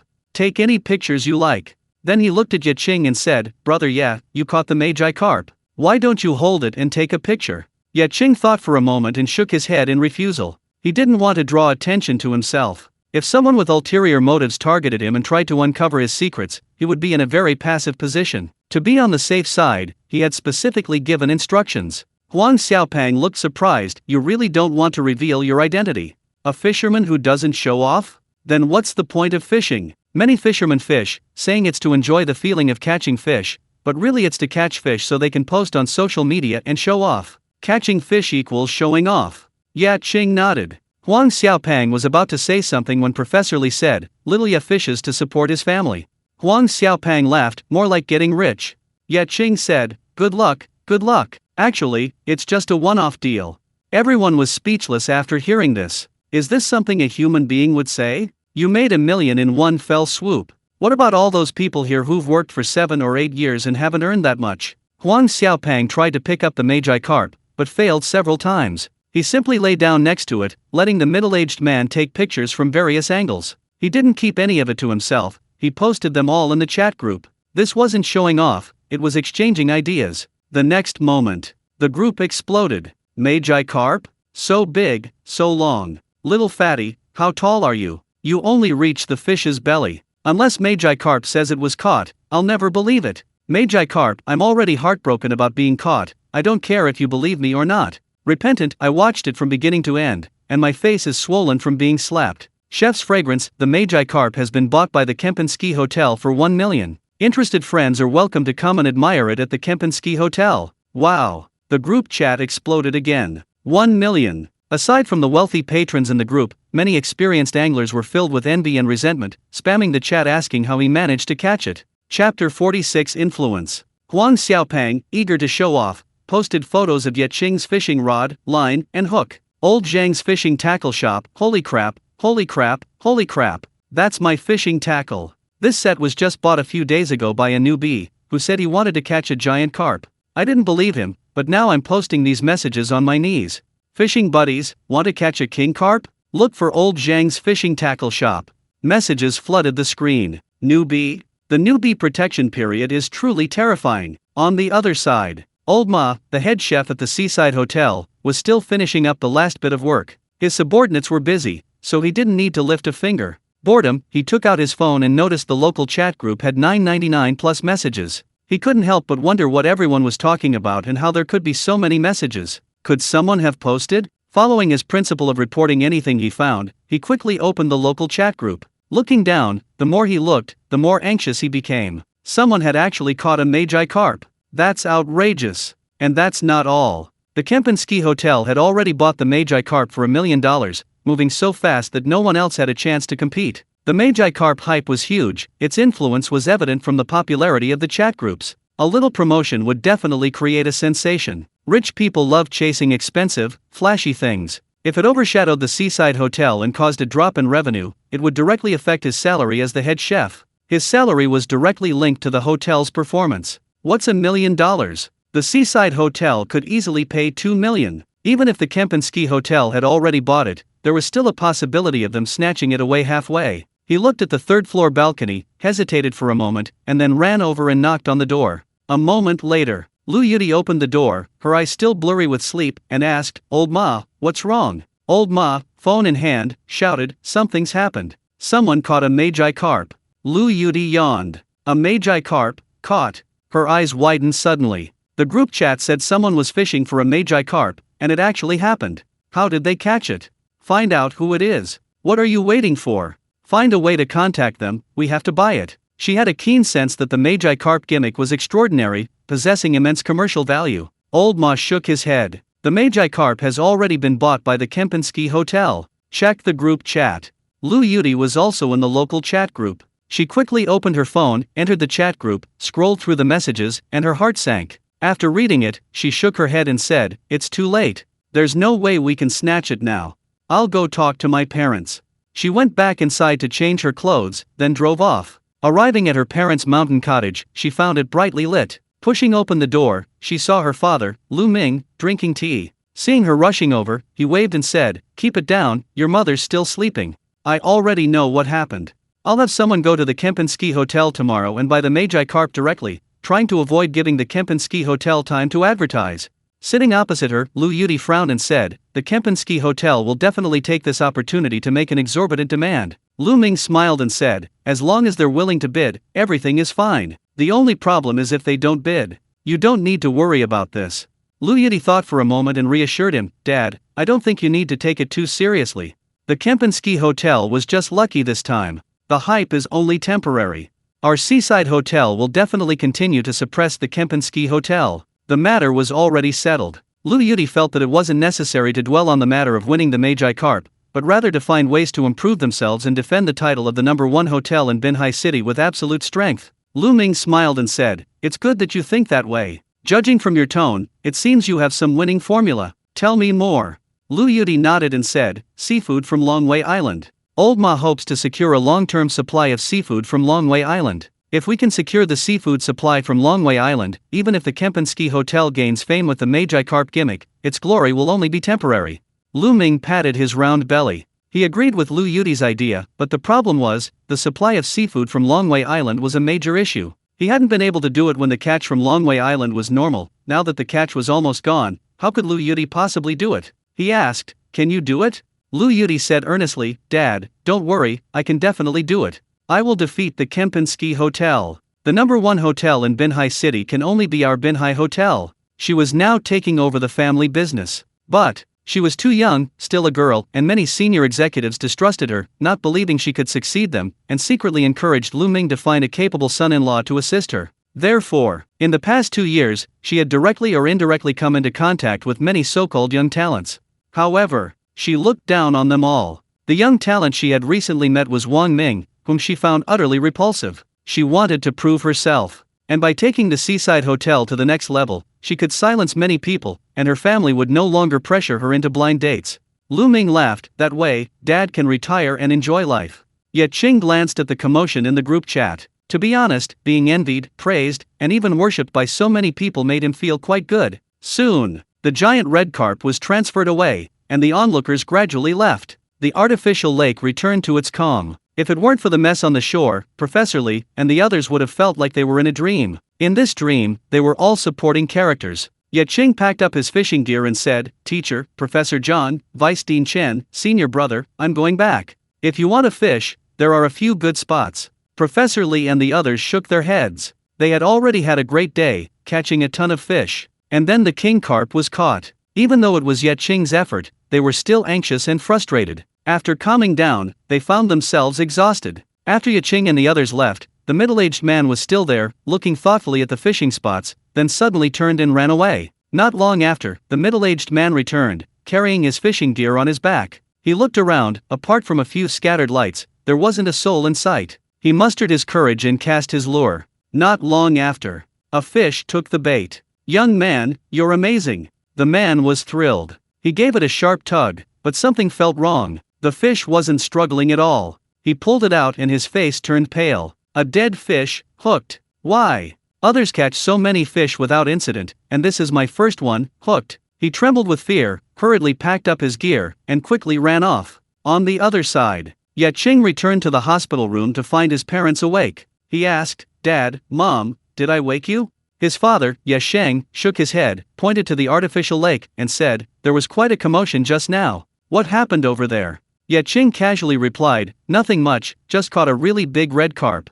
His father was taken aback. "How big?" "Over 2 meters long." "Wow, that's a king carp. It must have sold for a lot of money." "It sold for $1 million. His father exclaimed, "That's incredible luck. Earned enough for a house in one night." His mother, Lu Qin, asked curiously, "What did you catch?" Ye Qing said, "A king carp." His father, his mother, "Ah!" the two screamed. Ye Qing quickly shouted, "Dad, Mom, calm down." He didn't know whether to laugh or cry. He was afraid his parents would get too excited, which was why he hadn't said it directly. Unexpectedly, even his natural outburst nearly caused his father to have a stroke. His mother's heart was pounding too, and she couldn't calm down for a long time. Actually, he was quite excited too. He was too embarrassed to laugh so openly in public, but in the hospital room, with his family behind closed doors, he naturally wouldn't hide it anymore. Coming to accompany his father to the hospital, he never expected to make hundreds of thousands of yuan. This money really came faster than if it had been found on the street. In a word, awesome. Chapter 47. How much money can you make fishing? Ye Qing was thrilled, but he didn't dare get too carried away and quickly called a nurse to check on him. The nurse on duty, Xiao Mei, arrived quickly and warned Ye Qing not to let his emotions fluctuate so much. A burst blood vessel could be fatal. Once Ye Qing calmed down, she asked what had happened and learned that Ye Qing had actually earned over $1,000,000 fishing. Xiao Mei was stunned. Her father also fished, but he never brought a single fish home. His mother constantly scolded him, and not only was he rarely seen on weekends, but he also went night fishing every day. The constant bickering made life at home impossible. Therefore, in her eyes, fishing was equivalent to being idle. But now, her worldview was shattered. It wasn't fishing that was idle, it was the man himself. If she brought Ye Qing home, her mother would be overjoyed. What son-in-law could earn over $1,000,000 in one night? Not to mention fishing. Ye Qing asked, "Nurse Xiaomei, are you all right? You seem even more excited than I am." Nurse Xiaomei replied, "I am quite excited. I never imagined your son was so capable. He earned hundreds of thousands fishing at sea, and now he's made over $1,000,000 fishing. Others come to the hospital to pay for treatment, but he comes to the hospital to make money." If she hadn't seen it with her own eyes, she wouldn't have believed it. Ye Qing jokingly teased, "Then why are you so excited? That's my son, it has nothing to do with you, right?" Nurse Xiaomei blinked and said, "It's not related now, but who knows what might happen in the future. Uncle, from now on, please treat me like your daughter." "Okay?" Ye Qing nodded with a hearty laugh.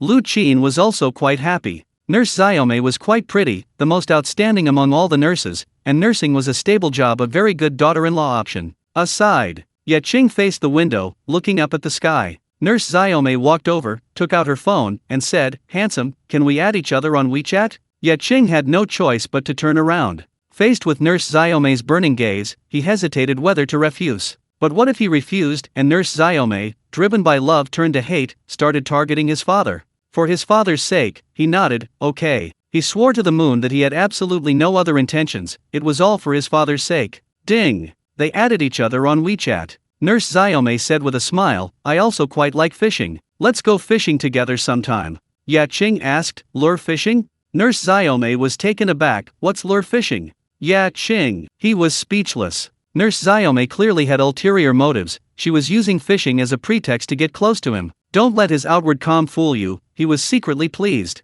Now he had money. And a girl was interested in him. What was he missing from reaching the pinnacle of life? Lacking a house, lacking a car, lacking. Ye Qing calmed down, he was still a long way from truly enjoying life. He shook his head and said, "I'm currently addicted to fishing and can't think about anything else." Nurse Xiaomei said she understood. But she didn't give up. Nurse Xiaomei turned and left. As she reached the door, another nurse who had just approached asked curiously, "Xiaomei, didn't you say you hated your dad fishing?" Nurse Xiaomei replied, "Yes, I really hate my dad fishing." The nurse was even more puzzled. "Then why did you tell the handsome guy you liked fishing?" Nurse Xiaomei smiled and said, "Because he's handsome." She didn't mention that Ye Qing had earned $1,000,000 fishing. The later others found out, the more advantageous it would be for her, she'd be crazy to spread the news everywhere. Besides, she felt a slight regret. Director Huang had advised them to seize the opportunity. She had even joked about it with Ye Qing's parents, treating it merely as a joke and not taking it seriously. If only she had seized the opportunity then, perhaps she could be sharing in the joy of $1,000,000 now.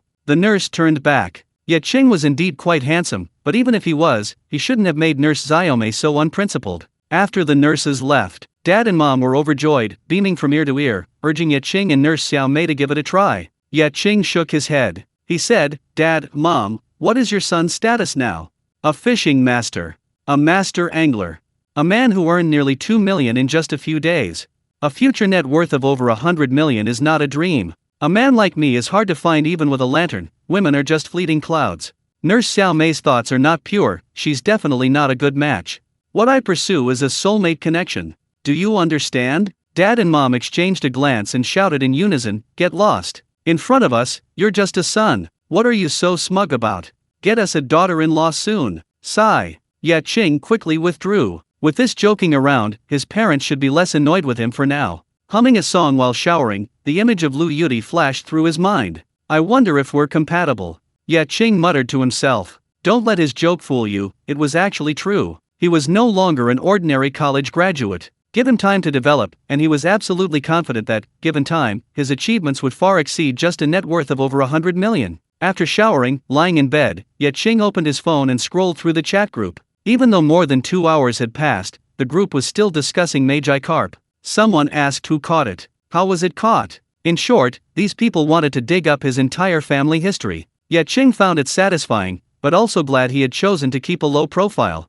At first, he was quite pleased to see people calling him Fishing King, but the group was full of talented people, and Fishing King quickly became Hanging King. Many people even followed suit, saying he could catch a magi carp because it was unbearable to watch. Although it wasn't exactly a rumor, it wasn't exactly impressive, and it wasn't appropriate to publicize it. Ye Qing turned off his phone. He quickly fell asleep. In that moment of falling asleep, he felt he had forgotten something. The next morning, Ye Qing ate breakfast and transferred tens of thousands of yuan to his sister, Ye Lan. The last fishing trip required a lot of maintenance, the fishing nets needed mending or replacement, and some internal components needed repair. Especially the fishing nets. The bigger the catch, the more damage to the nets. Generally, they need to be replaced annually. For fishermen, this is an unavoidable expense. To ensure a successful fishing trip, they can't afford to be careless. Last time, he returned with a full catch, including many small lobsters, which severely damaged the nets. He was considering replacing them with new ones and buying extra as spares. Ye Lan called directly, asking, "Where did you get the money?" Ye Qing briefly explained. Ye Lan? So he went to the hospital to make money? And he even made $1 million? After learning that Ye Qing had plenty of money, she hung up the phone and went outside to look at Zhang Jun, who was mending the fishing nets. Zhang Jun said smugly, "Wife, how's my technique? Tell me, am I a professional? It'll last 3 years with this patchwork, saving the family several thousand yuan. If my brother knew, he'd definitely thank me." Normally, Ye Lan would have praised him profusely, but now, she felt nothing, even a hint of amusement. She said, "My brother just transferred 40,000 yuan to us so we can buy some new fishing nets." Zhang Jun shook his head. "Don't waste money. He probably doesn't have much left after paying his medical bills. We should save where we can. We'll talk about it next time we go out to sea when we're better off." Ye Lan said, "My brother has money. He's been fishing with other people at the hospital in the evenings when he's bored." Zhang Jun scoffed, "How much can you make fishing?" Ye Lan said, "He made $1 million. Zhang Jun instinctively said, "Only 100, a little, how much?" He excitedly ripped the still unrepaired fishing net apart, shouting, "$1 million? Ye Lan couldn't help but laugh. Her reaction wasn't much better than Zhang Jun's. Chapter 48 Hype. After finishing breakfast, Ye Qing took her father to his treatment. Professor Li's treatment process combined traditional Chinese and Western medicine, a unique approach. Simply put, it was effective, quick, and extremely expensive, especially after recovery. Following his instructions, the father could eat and drink as usual, without much dietary restriction, and would never suffer from cardiovascular disease again. For the elderly, besides cancer, cardiovascular disease is the most deadly, and the most expensive. Ye Qing is a prime example. He was relatively lucky, he only spent 300,000 yuan initially. Another patient, after a relapse, lost 2 houses in half a month and ultimately didn't survive. Such cases are not uncommon in hospitals. Therefore, Ye Qing's treatment was very cost-effective. Besides, the family wasn't short of money. For Ye Qing now, anything that could be solved with money wasn't a problem. After the treatment, Dad returned to his hospital room, eating the hospital's standard meals. Although the chef had tried his best to vary the dishes, a hospital meal was still a hospital meal. Ye Qing had spoken to the chef about wanting extra food. Money wasn't an issue. The problem was, ingredients were limited. Grouper was plentiful at the market, but most were farmed, nowhere near as good as wild. Wild grouper was too hard to find, it was snapped up as soon as it appeared at the port, and the hospital cafeteria's purchasing department couldn't possibly go through the trouble of buying it. The chef sighed, saying even the most skilled cook can't cook without ingredients. Hearing Dad's mutterings as he ate, Ye Qing comforted him, saying they'd go sea fishing that afternoon and be back first thing tomorrow morning, promising him a delicious meal. Dad was initially touched, then saw Ye Qing inviting Mom out for a nice meal and contacting Professor Li and the others to eat out together. It was a kind of farewell. Just as they got into the car, Huang Xiaopang called, and at his enthusiastic invitation, the group headed to the Kempinski Hotel. The Kempinski Hotel is located in the west of the city, nestled against the Binhai Hotel in the east, creating a diametrically opposed position. For a long time, the Binhai Hotel had consistently outperformed the Kempinski Hotel. Why? The number of luxury cars parked in the Binhai Hotel's parking lot every day was about half again as many as those in the Kempinski Hotel. This meant that the Binhai Hotel's business was far superior to the Kempinski Hotel's, because these wealthy businessmen not only came to dine but also to conduct business. As long as the wealthy businessmen were well fed and entertained, banquets were held, rooms were booked year-round, annual meetings were held, and large conference rooms were rented, all of which were basically conducted at the Binhai Hotel. This was one of the hotel's important sources of revenue. But today, When Ye Qing and his group arrived at the Kempinski Hotel by taxi, they found a long queue outside the hotel. Everywhere they looked, there were luxury cars, almost all costing less than 500,000 yuan. BMWs and the like were practically everywhere, and several even had winged emblems. Ye Qing exclaimed in surprise, "Have all the rich people in Binhai City come?" His mother, Lu Qin, in the passenger seat, said, "No, I saw several with out-of-town license plates." Director Huang and Professor Li exchanged a glance and said in unison, "It's probably because of the carp king you caught." Ye Qing clicked his tongue, "It's just a fish, is it really that big of a deal?" Professor Li said, "Of course it is.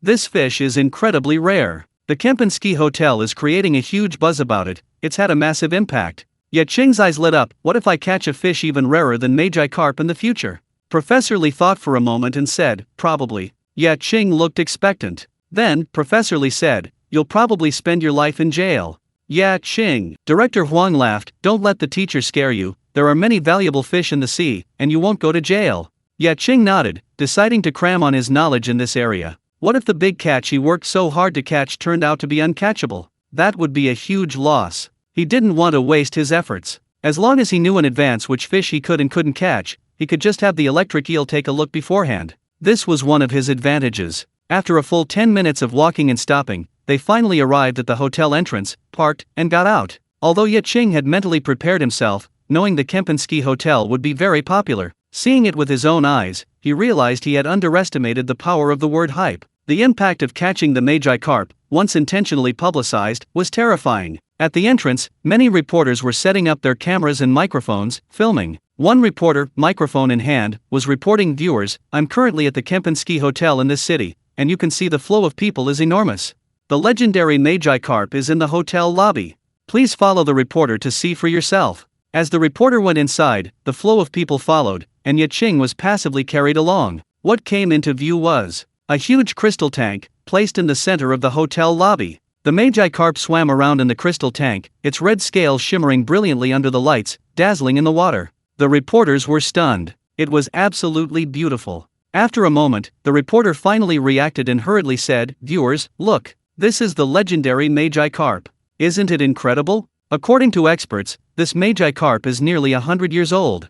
This is no longer just a fish, it's an auspicious symbol." This was a live broadcast. It was being streamed on a video website. At this moment, the comments section exploded with activity, and the buzz instantly soared. Just then, the hotel owner approached. He was a young man, dressed in an expensive custom-made suit and wearing gold-rimmed glasses. He looked very refined. He smiled and said to the reporter, "This Magi carp was purchased by the hotel for 1 million. The hotel hereby solemnly promises. For the next year, the Magi carp will be on display here. No admission fee, no restrictions. Everyone is welcome to come and see, take photos, and check in." After saying that, the young man turned to look at the Magi carp in the crystal tank. When their eyes met, he beckoned. The next moment, to everyone's disbelief, the Magi carp slowly swam over. The photographer, already instructed, locked the lens, perfectly capturing the incredibly dramatic scene. Off camera, the reporter enthusiastically introduced, "Did everyone see that? This Magi carp is very spiritual. It's said that anyone who makes eye contact with it will receive good luck. If you can get a response from the Magi carp, your wishes will come true." For example, Mr. Wang Ye's dream is said to have come true. Wang Ye, the owner of the Kempinski Hotel, adjusted his glasses and faced the camera, saying, "That's right. I wish that the hotel would be constantly packed with guests and become the #1 hotel in Binjiang City. Do you all think my wish came true?" The crowd laughed, clamoring that of course it had. Someone even raised their hand to ask if the Magi carp was for sale. Wang Ye shook his head and said, "The Magi carp and the Kempinski Hotel are destined to be together. Such a naturally endowed creature cannot be measured in money. The Kempinski Hotel will shoulder the responsibility and obligation to protect the Magi carp, please rest assured." Having said that, he nodded to the reporters, then walked away discreetly, politely declining numerous inquiries from wealthy business owners, some of whom offered nearly 8 figures. He didn't agree. The value the Magi carp could generate was far more than 10 million. This publicity stunt was a complete success, far exceeding expectations in terms of the live stream's popularity. Especially with customers spontaneously sharing and promoting it, the influence would expand even further. With this Magi carp as the hotel's prized possession, he could easily crush the Seaside Hotel. Unless the Seaside Hotel could acquire a gimmick even more precious and rare than the Magi carp, they had no chance of turning the tables. Thinking this, he smiled smugly. At this moment, Huang Xiaopang approached and whispered, "Boss, I've invited the little brother who caught the king carp. Would you like to meet him?" Wang Ye's eyes lit up. "I absolutely have to," he said. "From now on, he's my brother." With that, he left behind the numerous wealthy businessmen and hurried towards the rooftop garden restaurant of the hotel. Chapter 49, Calling Each Other Brothers. Watching Wang Ye walk away, the group of wealthy business owners were all somewhat displeased. What did that mean? Who was he going to meet? Could he really leave them standing around like that? Inside the elevator, Huang Xiaopang was a little worried. "Boss, I noticed those big bosses didn't look too happy when you left. What if you offended them?" Wang Ye smiled and said, "That's the effect I wanted. Later, you can subtly tell brother Ye Qing about this, letting him know how much I value him." Huang Xiaopang was puzzled. "Is it really necessary?" Wang Ye said, "Yes, it is. Do you think brother Ye Qing's success in catching the Magi carp was just luck?" Huang Xiaopang thought for a moment and said, "It wasn't just luck. He was very well prepared. The Magi carp couldn't possibly escape after taking the bait, and he's very strong. Anyone else wouldn't have been able to pull it up." Wang Ye shook his head. "That's still superficial."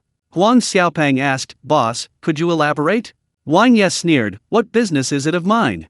Huang Xiaopang chuckled awkwardly and lowered his head. Rooftop restaurant. The restaurant wasn't large, consisting entirely of private rooms, ensuring the guests' privacy while also offering stunning views. Therefore, reservations here are extremely difficult to obtain. Even with a minimum spend of 3,888, advance booking is still required. After Ye Qing and his group sat down, Director Huang looked around and, noticing they had the best seats, exclaimed in surprise. Professor Li smiled slightly. "We're benefiting from Xiao Ye's presence." At this moment, Wang Ye strode over, extending his hand from a distance with unparalleled enthusiasm. "My name is Wang Ye, now the manager of the hotel. Brother Ye Qing, seeing you in person is truly an honor. You are indeed a handsome man. No wonder you were able to catch the Magi carp.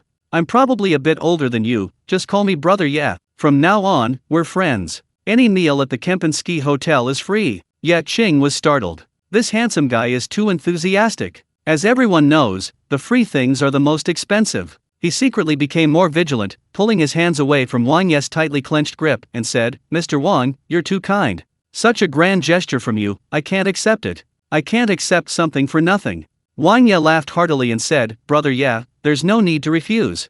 You might not understand, but to put it simply, the Magi carp you caught has brought the Kempinski Hotel a conservative estimate of tens of millions in revenue. I only spent $1 million to sell it. To be honest, I feel guilty. So you can afford it. I genuinely want to make friends with you." Ye Qing suddenly understood. So that's how it is. Indeed, poverty limited his imagination. Actually, it's quite normal. He was already grateful to have caught the Magi carp and sold it for $1 million. He considered himself incredibly lucky. Wang Ye was able to use the Magi carp to do more and create more value. That's his skill. "I still need to learn more." Ye Qing muttered to himself, and the best way to learn was to befriend people like Wang Ye, to see how they used resources to increase value and make more money. He didn't think he lost out by selling Magi carp for $1 million. If Magi carp were still in his possession, could he sell it for tens of millions? Even if he were God's illegitimate son, he couldn't possibly sell it for that much money. Thinking this, he nodded and said, "Brother Wang, yeah, then I'll humbly accept." Wang Ye secretly observed that Ye Qing didn't show any regret or disappointment when he learned that Magi carp was worth tens of millions, which made him think even more highly of Ye Qing. Huang Xiaopang stood aside, waiting respectfully. He understood in his heart that from now on, he had lost the right to be on brotherly terms with Ye Qing. Wang Ye was very good at handling things. Within the exchange of drinks, he and Ye Qing had naturally become sworn brothers, and in just 2 hours, their relationship had become very harmonious. Basically, Wang Ye was leading the way. In short, it was about compatibility with those below him. In terms of skill level, Ye Qing was still far behind. Wang Ye, sipping his drink, casually asked, "Brother Ye, you really don't plan to announce that you're the one who caught the Magi carp?" Ye Qing replied, "That's right. If Brother Ye wants me to cooperate with the publicity, I can't do it." Wang Ye smiled and said, "Brother Ye wants to keep a low profile, and I have to oblige. Don't worry, I absolutely won't let anyone else know your identity.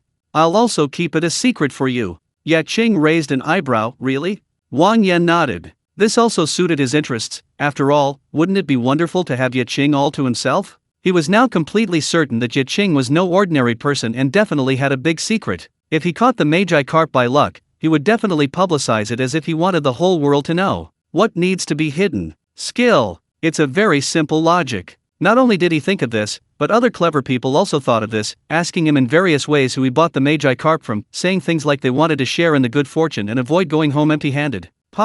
If he believed even a single word, he wouldn't be Wang Ye. Therefore, Wang Ye did a lot of work that night. First, he finalized the publicity plan for the Magi Carp King. Second, he ensured silence. He contacted the owner of Old Zhang's fishing tackle shop, who knew Ye Qing's identity, and gave him a huge bribe. Now he had personally confirmed that Ye Qing also wanted to keep a low profile. It was truly a double whammy. Thinking of this, Wang Ye raised his glass and said, "I heard you're going sea fishing soon, probably aiming for some rare fish, right?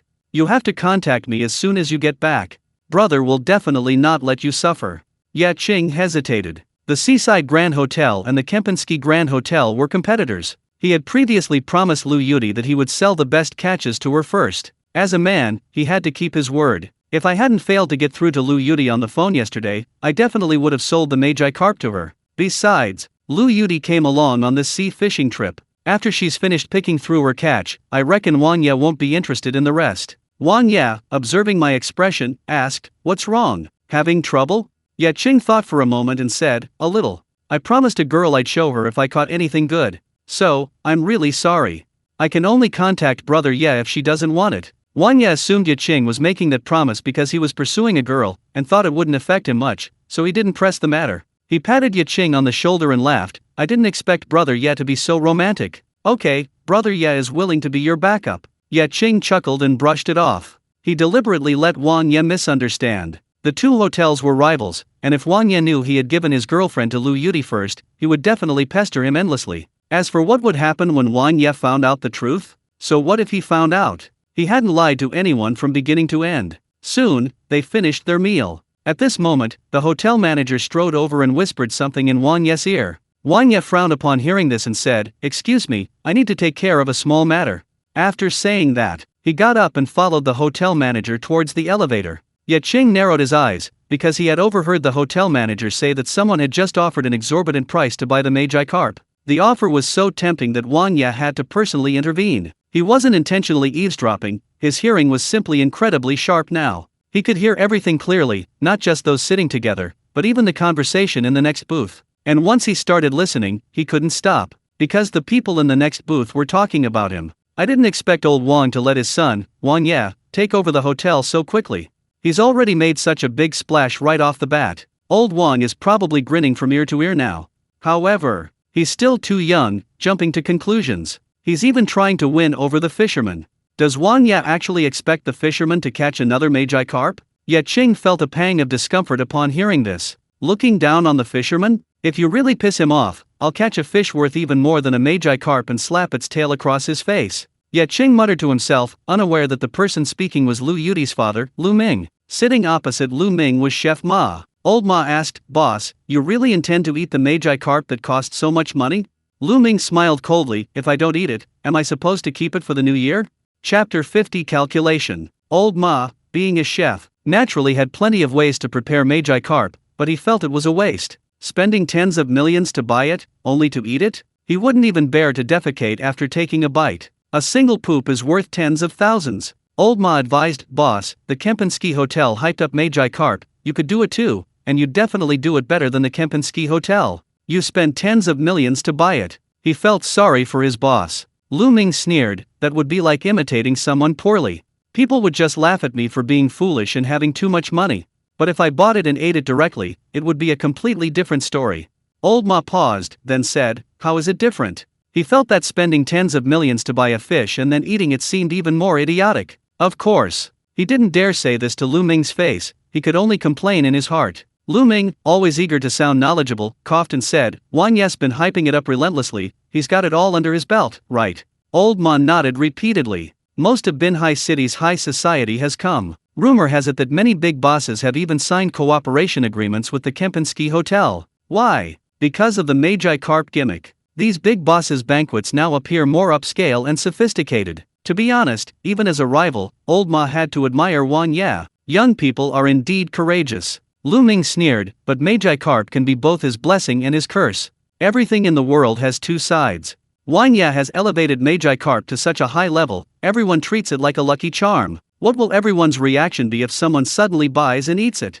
Old Ma paused for 2 seconds, then said, "They'll probably tear apart whoever ate Magi carp." He then stared intently at Lu Ming. Lu Ming, strategically sipping his tea, nearly choked. He said irritably, "What are you looking at me for? I won't announce that I ate it. But I'll spread the word that Wang Ye knew someone wanted to buy the Magi carp, but still sold it for money. Tell me, who do you think the public's anger will be directed at?"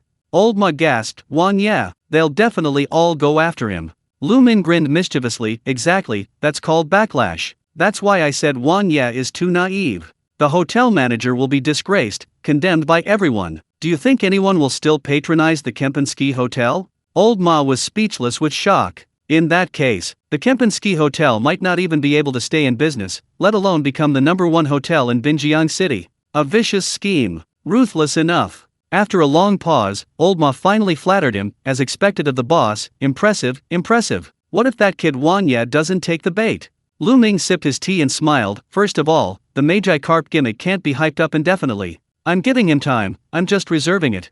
I'll buy it after the hype dies down. Wang Ye has no reason to refuse. Secondly, everything in this world has a price." Old Ma quickly complimented, "Boss, congratulations, congratulations." Lu Ming laughed heartily, thoroughly pleased. Crisis. Danger often accompanies opportunity. The Kempinski Hotel's use of the Magi carp gimmick for publicity was indeed a great success, but beneath the surface of apparent prosperity lay a scorched earth. Lu Ming was quite pleased with himself. This time, he was on a winning streak. Ye Qing, who was eavesdropping, was secretly alarmed. He didn't know who was in the next private room, but someone who schemed against Wang Ye like that couldn't be a good person. After their brief time together, he had a good impression of Wang Ye. Moreover, the two had just been acting like brothers. It was only right and wrong for him to tell Wang Ye about this. Thinking this through, he immediately got up, said he'd just look around, and headed for the elevator. He arrived at the hotel lobby. Standing next to the hotel manager and Wang Ye was a middle-aged man in a suit and tie, exuding an air of importance. Pointing at the Magi carp, he said, "Mr. Wang, I'm very sincere. I'm not buying it outright, I'm reserving it. Name a time." Wang Ye looked interested and said, "Since Mr. Chen is so sincere, okay, 1 month. 1 month later, the Magi carp will be yours. However, I'd like to ask, why are you spending so much money to buy the Magi carp?" Mr. Chen laughed heartily, "To keep it in my own fish pond, of course." With that, he held out his hand. Just as Wang Ye was about to reach out, Ye Qing walked over and called out, "Magi carp can't be sold." Wang Ye turned around, surprised to see him, and frowned. "Brother Ye, what brings you here?" "Oh, I understand. Like this. Once I get the money, I'll give you a big bonus.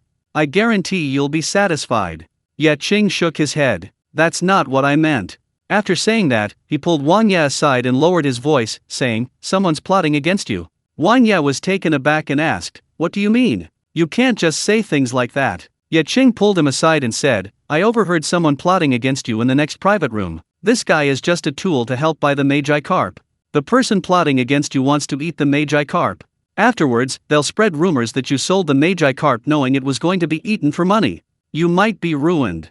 Hearing this, Wang Ye's expression changed drastically. He was a smart man and immediately grasped the ruthlessness of this conspiracy. He asked in a trembling voice, "Really? Who is it?" Ye Qing shook his head, "I don't know, but I think someone who would scheme against you like this must be an enemy of yours or your family. You'll see for yourself." Wang Ye was already 70 or 80% convinced by Ye Qing. He turned and glared at Boss Chen with hostility, then stormed towards the elevator. Inside the elevator, the hotel manager whispered, "Mr. Wang, please calm down. The private rooms in the restaurant are specially soundproofed. How could Mr. Ye hear what others are saying? What if it's a misunderstanding? If we offend someone, we'll lose business." The Magi carp was bought for 1 million, but the entire marketing campaign didn't actually cost much. The hotel not only gained fame but also sold the Magi carp for a staggering 15 million. The Kempinski Hotel made a fortune from this. And he, the hotel manager, naturally also benefited greatly. He hoped to facilitate the deal. Wang Ye looked at him coldly, "So? Pretend you don't know? Since my brother kindly reminded me, shouldn't I check?" He also found it strange how Ye Qing had overheard it unintentionally, but better safe than sorry. He couldn't afford to gamble. The hotel manager lowered his voice and said, "I think Mr. Ye's reminder might not be out of good intentions. He's feeling unbalanced, deliberately sabotaging the deal to try and get more money. Young Master Wang, what do you think?" Wang Ye turned to look at him and said, "I think." The hotel manager thought he would receive praise. After all, such suspicion was reasonable. He certainly wouldn't tolerate this situation himself. Who wouldn't want to make more money? The next moment, he was bombarded with a barrage of insults. You're talking nonsense.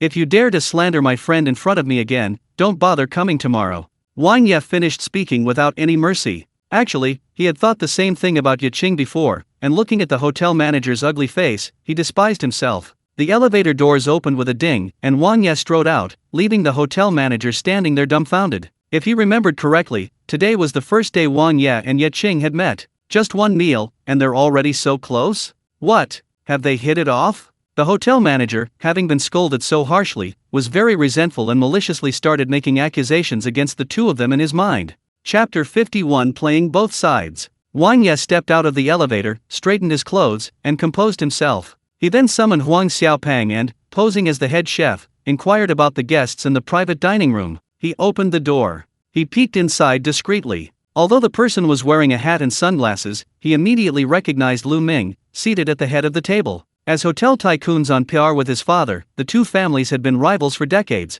They wouldn't dine at each other's hotel restaurants without a reason. At this moment, Wang Ye was completely convinced that Ye Qing's words were true. He immediately walked over, pushed open the door to the private room, and grinned at the astonished Lu Ming, revealing a set of bright white teeth. Uncle Lu, it's you, isn't it? I was startled by your fleeting glimpse. I didn't expect you to dine here. It's an honor. His smile was genuine, but anyone could sense the insincerity in his words. Lu Ming, a seasoned veteran, quickly regained his composure and smiled. Young Master Wang has made such a fuss. How could I not join in the fun? It's embarrassing to admit, at your age, still showing your face in public. If my daughter were as capable as you, I could retire and enjoy life like your father. Wang Ye sneered. Uncle Lu, don't say that. You're still going strong. Speaking of which, there's something I'd like to ask your opinion on. Someone's willing to spend 15 million to buy a Magi carp, and even wait a month. What do you think this person's motives are? Lu Ming's smile froze, his lips twitching slightly, and he said, well, maybe he just really likes Magi carp. Wang Ye feigned ignorance, saying, is that so? I also think this person bought the Magi carp to eat it. But then I thought, surely no one's a fool to spend that much money just to satisfy their appetite. Uncle Lu, what do you think? Being called a fool, Lu Ming coughed twice and said, I don't think so. Wang Ye smiled. Hearing you say that, I'm relieved. So I've decided. Seeing him drawl on, Lu Ming couldn't help but ask, decided to sell Magi carp? Wang Ye shook his head, decided not to sell it. Lu Ming. He really wanted to yell, you little brat, are you kidding me? The atmosphere and direction of the conversation clearly indicated that Wang Ye wanted to sell Magi carp, but then he suddenly said he wouldn't, almost straining his back. Lu Ming gritted his teeth and asked, why aren't you selling it? In a month, the hype surrounding Magi carp will be pretty much over. It can still fetch 15 million, which is a highly profitable business. Besides, that person definitely isn't selling Magi carp to eat it. What are you worried about? Wang Ye chuckled mischievously, saying playfully, actually, I'm not worried at all. Even if that person is selling Magi carp to eat it, I don't care. It won't affect me. Uncle Lu, what do you think?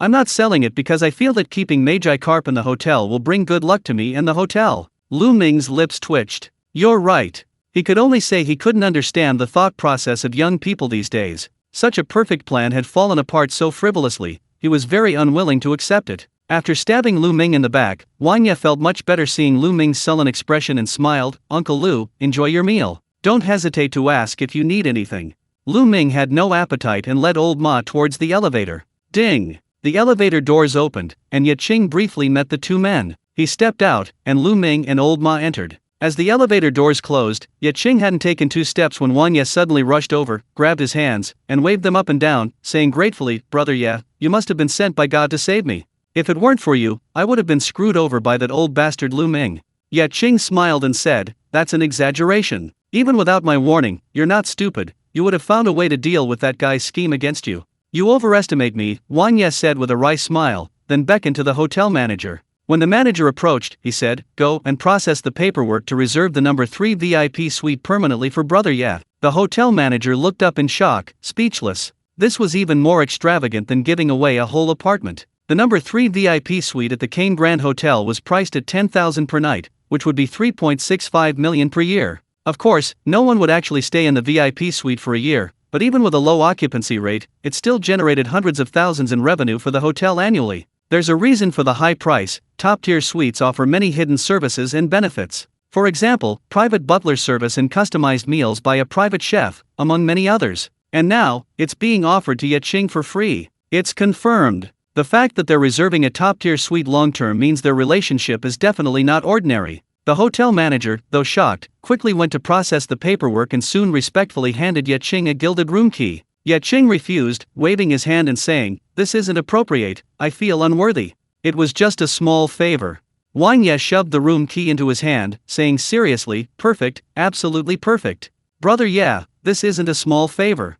You don't know how ruthless Lu Ming is. I'm not exaggerating when I say that if it weren't for you, I probably would have been swindled out of everything by that old bastard Lu Ming." Hearing this, Ye Qing couldn't help but ask curiously, "Who is this Lu Ming?" Wang Ye said, "The owner of the Binhai Grand Hotel." Hiss. Ye Qing was surprised, taking a deep breath. It wasn't Lu Ming's identity that startled him, but rather the immediate realization that Lu Ming was Lu Yuti's father. It's a bit confusing. He needs to sort things out. All the catch from these 2 fishing trips was bought by Lu Yuti at a premium, and he and Lu Yuti had even made a promise to go sea fishing together today. He also planned to cultivate a good relationship with Lu Yuti so that once fishing trips at sea became regular, they could happily establish a cooperative relationship. At this time, Wang Ye treated him like a brother, first promising free meals, then giving him a key to a top-tier suite. His intention to win him over couldn't be clearer. The Binhai Grand Hotel and the Qing Grand Hotel were mortal rivals. So, what should he choose? Quickly, Ye Qing figured it out. Only children make choices, adults want it all.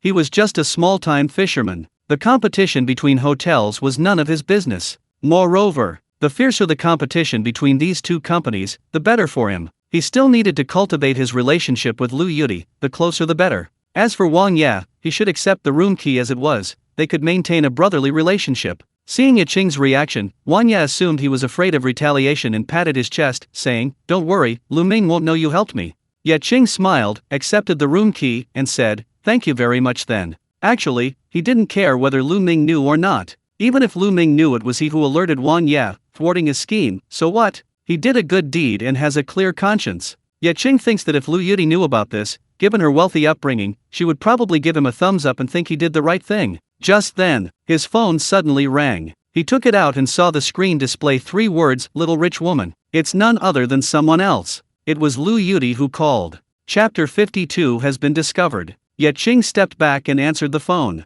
Lu Yuti's voice came through the receiver. "What are you busy with? When are you planning to leave?" Ye Qing thought for a moment and said, "Just finished eating. I have to go back to the hospital. Let's meet at the dock in about an hour." Lu Yuti suddenly asked, "Why are you coming to the dock?" Ye Qing said, "By taxi." Lu Yuti said, "Then I'll pick you up on the way. I also need to go to the hospital to get my dad's medicine." Ye Qing said okay and then hung up. Half an hour later, Wang Ye arranged for a car from the hotel to take Ye Qing and his group back to the hospital. Professor Li and Director Huang had a meeting and parted ways at the hospital entrance. Ye Qing, supporting his mother's arm, and the 2 walked calmly towards the inpatient building. Lu Qing cautioned, "Although this isn't your first time at sea, you still need to be careful. The waters near the seaside pier are full of islands, and even more reefs. Your parents don't ask for anything else, just that you come back safe and sound." And they walked and talked. Ye Qing nodded silently, showing no impatience, occasionally responding. He knew that a mother worries when her son travels far. His parents didn't verbally stop him from going to sea, but they were still unhappy. But what could they do? He was too good at making money. Even if his parents were worried, for the sake of money, they could only let him have his way. Passing a small park, the mother and son noticed that there were security guards at the entrance.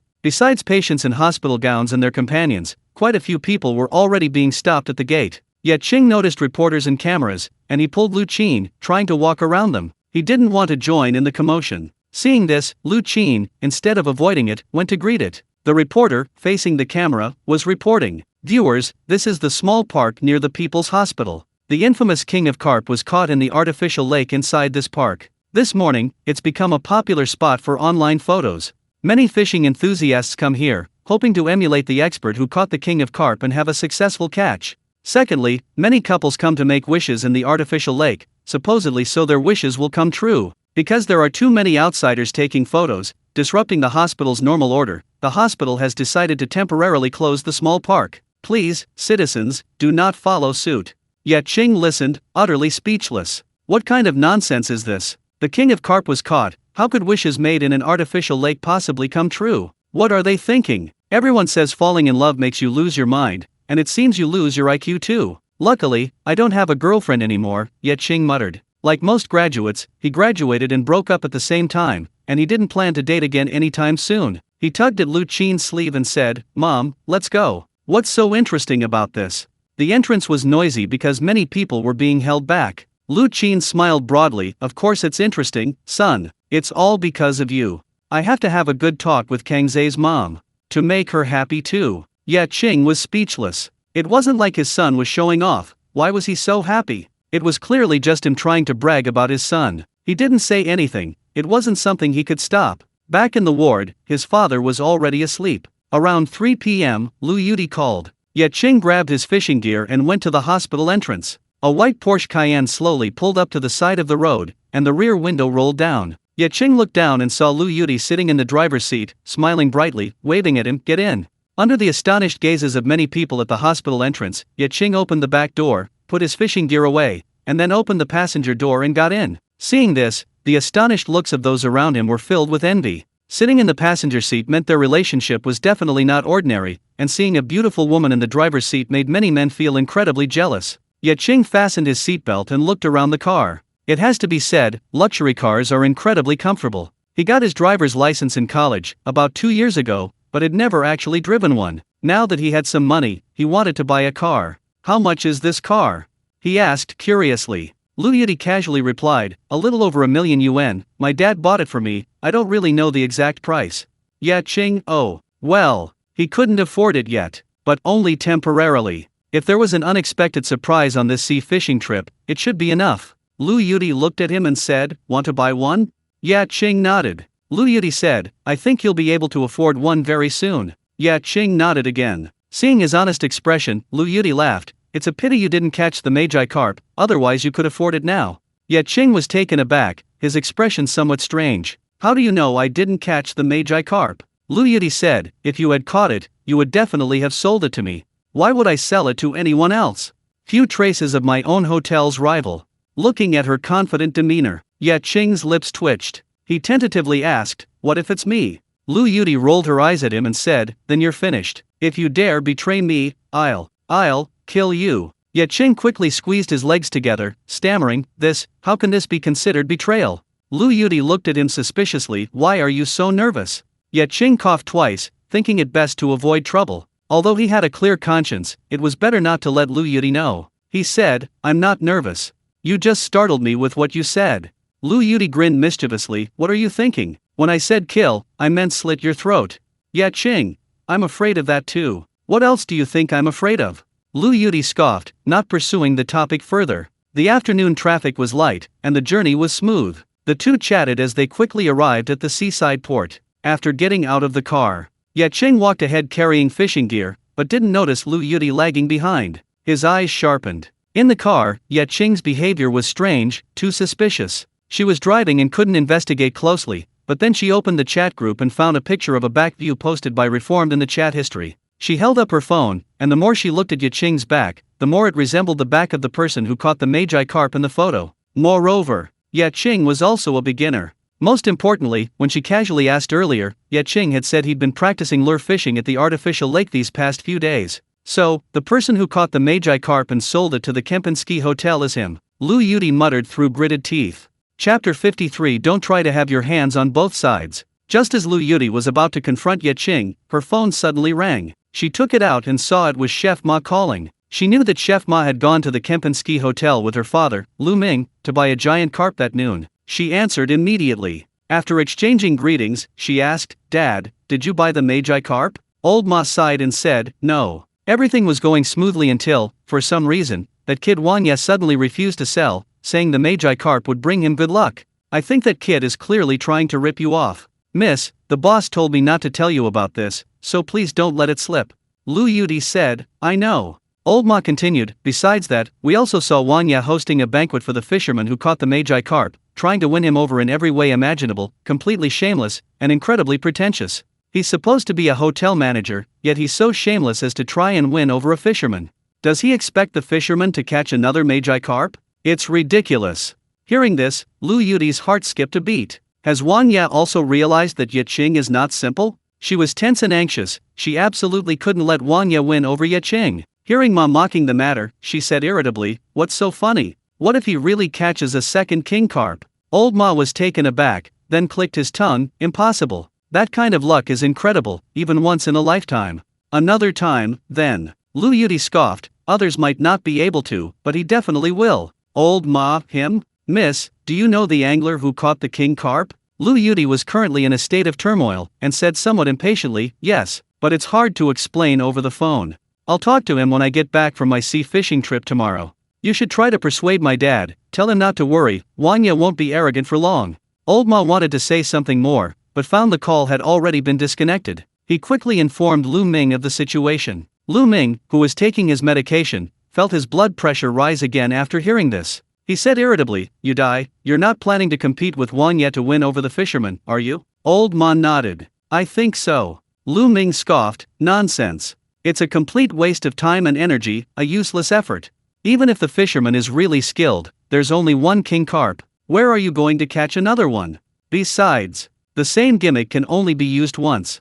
Old Ma listened with his head down, not daring to say anything. This was his boss's family matter. As an outsider, he dared not interfere. Lu Ming sighed, if I had a son. He stopped abruptly, remembering Old Ma was beside him, and reluctantly shut his mouth. Old Ma lowered his head even further. The dock. Lu Yudai put down her phone, staring at Ye Qing's retreating figure, lost in thought. Wang Ye is a character. Among his peers, compared to spoiled brats like Wang Ming, he was considered quite good. This is normal. Most second-generation rich kids enjoy far more resources for growth than ordinary people from childhood. As long as they're not completely hopeless, they can all be helped to succeed. This time, the Kempinski Hotel's use of the Magikarp's hype was a resounding success. In numerous reports, the seaside hotel was repeatedly mentioned, becoming a mere backdrop for comparison, with some even proclaiming its impending doom. Originally, Lu Yudi believed that if Ye Qing could catch more and better seafood from Longwei Island, establishing a long-term cooperative relationship, and steadily building up her position, she might be able to stabilize her decline and hold her own against the Kempinski Hotel.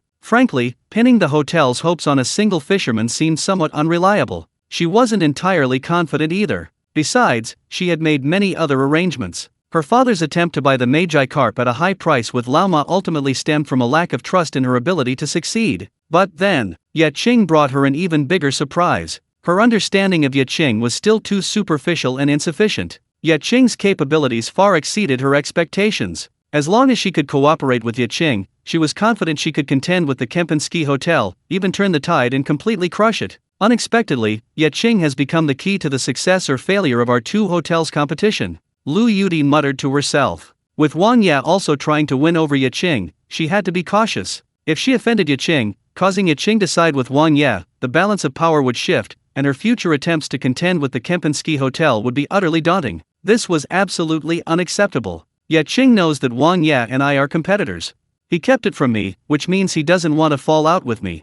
And he even went sea fishing with me, so he probably hasn't formed a cooperative relationship with Wang Ye. This is my chance. I must seize it and take Ye Qing down. Lu Yudi clenched her fists, a smile appearing on her beautiful face, her eyes, beneath her thick eyelashes, gleaming with intelligence. She could actually guess why Ye Qing had concealed her identity as a Magi carp fisherman. Simply put, she wanted to have her cake and eat it too. Wang Ye, unaware of her relationship with Ye Qing, foolishly tried to win her over. Ye Qing exploited this, aiming to have her cake and eat it too. The fiercer the competition between her and Wang Ye, the more Ye Qing could thrive and reap the greatest benefits. But now, she had seen through everything. Simply put, the two of them were still on the ground, while she was already in the atmosphere. Ye Qing, you won't escape my grasp. And don't even think about two-timing me, she muttered confidently. Ahead. Ye Qing took several steps, then noticed Lu Yudi hadn't followed. Curious, he turned back to look, his gaze meeting Lu Yudi's. Hiss. In that instant eye contact, Ye Qing inexplicably sensed danger. Lu Yudi's eyes seemed to devour him. Just as he was wondering what was going on, Lu Yudi smiled brightly at him, her eyes softening and losing all their aggression. She asked, why did you stop? Ye Qing casually replied, waiting for you. What were you thinking about just now? Lu Yudi quickly stepped forward and said, thinking about you. Ye Qing was taken aback and couldn't help but glance at her. Lu Yudi was radiant and captivating, her face exquisitely beautiful, her lips full and pink, and her long, flowing hair cascading over her shoulders. A few playful strands brushed against his arm in the gentle breeze. Lu Yudi shone like a pearl, for such a girl to be thinking about him. What man could resist? At that moment, Ye Qing's heart fluttered, his mind racing with fantasies. He asked somewhat nervously, thinking about what about me? Lu Yuti's eyes flickered slightly as she met his gaze. What do you think I could be thinking about you?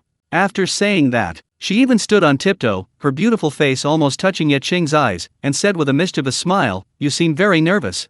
Chapter 54 The Third Voyage. Ye Qing took a half step back, thinking, who wouldn't be nervous if you act like this?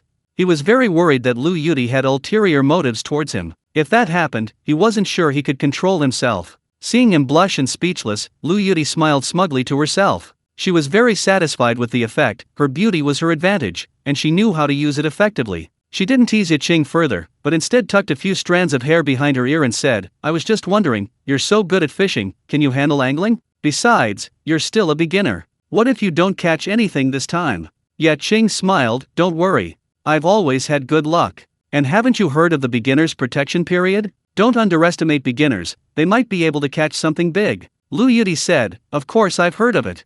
I heard that the person who caught the king Magi carp was also a beginner.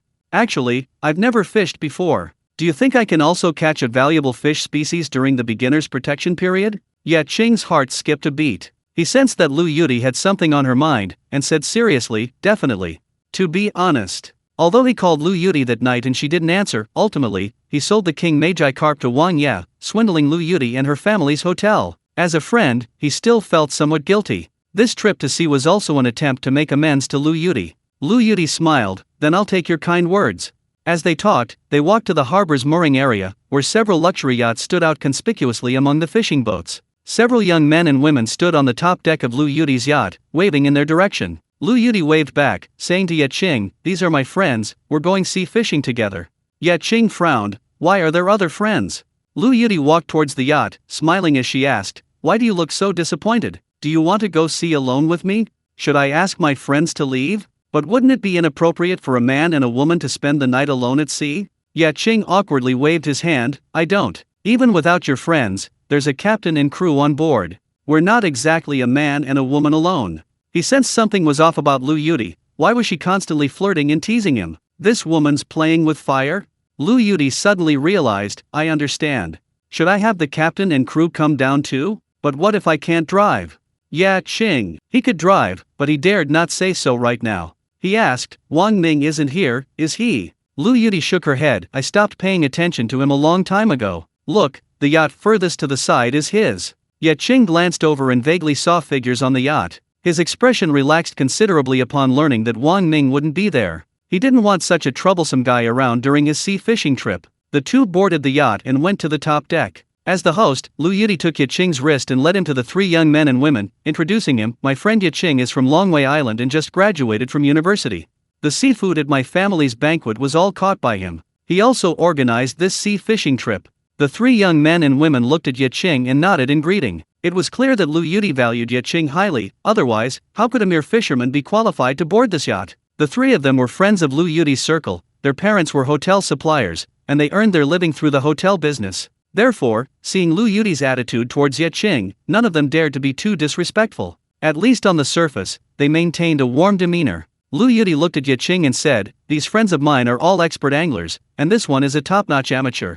Ye Qing looked at the burly, dark-skinned man in front of him and extended his hand, saying, hello. The burly man also extended his hand, gave a firm shake, and said in a deep voice, since you're a friend of little Lu, then you're my friend too. Just call me Blackie. I've been fishing since I was a kid, for over 20 years now. I can't speak for anything else, but this nickname is absolutely fitting. I just learned lure fishing 3 days ago, Ye Qing replied with a smile, secretly thinking that this guy not only had a loud voice but also considerable strength. If his handshake were 10 times stronger, Blackie's hand would definitely hurt. Blackie raised an eyebrow. Every time he met a new friend, he would subconsciously test his grip strength. At first, seeing Ye Qing's tall and thin appearance, he only used half his strength. As a result, Ye Qing didn't react at all. Now, he was using his full strength. After Ye Qing made eye contact, he wisely and took the initiative to release his hand. Lu Yuti pointed to another couple and said, they're dating, always inseparable, traveling all over the country. They're fairly well-known online influencers.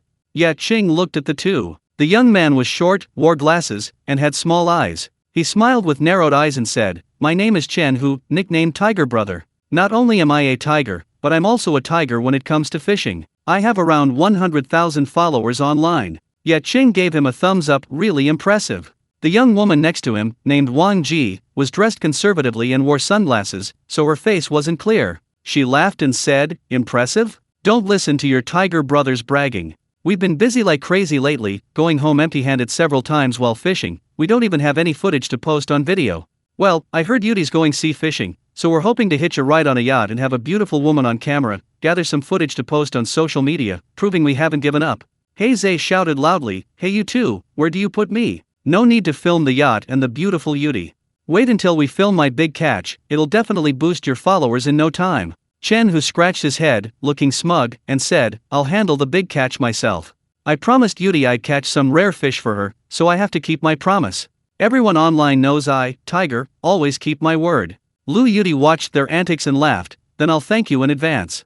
Fishing allows one to temporarily escape reality, forgetting worries and stress. Catching rare fish was secondary when she invited them sea fishing, the main thing was to relax together. She was counting on Ye Qing. Ye Qing asked curiously, "What kind of fish are you targeting?" Lu Yudi said, "A wild large yellow croaker. Preferably as big as a carp. Can you catch one?" Ye Qing. His scalp tingled, he didn't know how to answer. Wild large yellow croakers had almost disappeared from the waters off Haven City in the last century. Now, most large yellow croakers on the market are farmed, and the price is affordable for ordinary people. But wild ones are a world apart in price. For example, farmed large yellow croakers cost tens of yuan per kilogram. Wild large yellow croakers, weighing over 1 kilogram, can fetch 4 figures. Even so, there's still no market for them. Not to mention wild large yellow croakers the size of a carp king. Are they even fish? No. They're gold. To be honest, he also wanted to catch them, and even sell them for a price higher than a carp king. But the prerequisite was that there had to be wild large yellow croakers that big in the sea.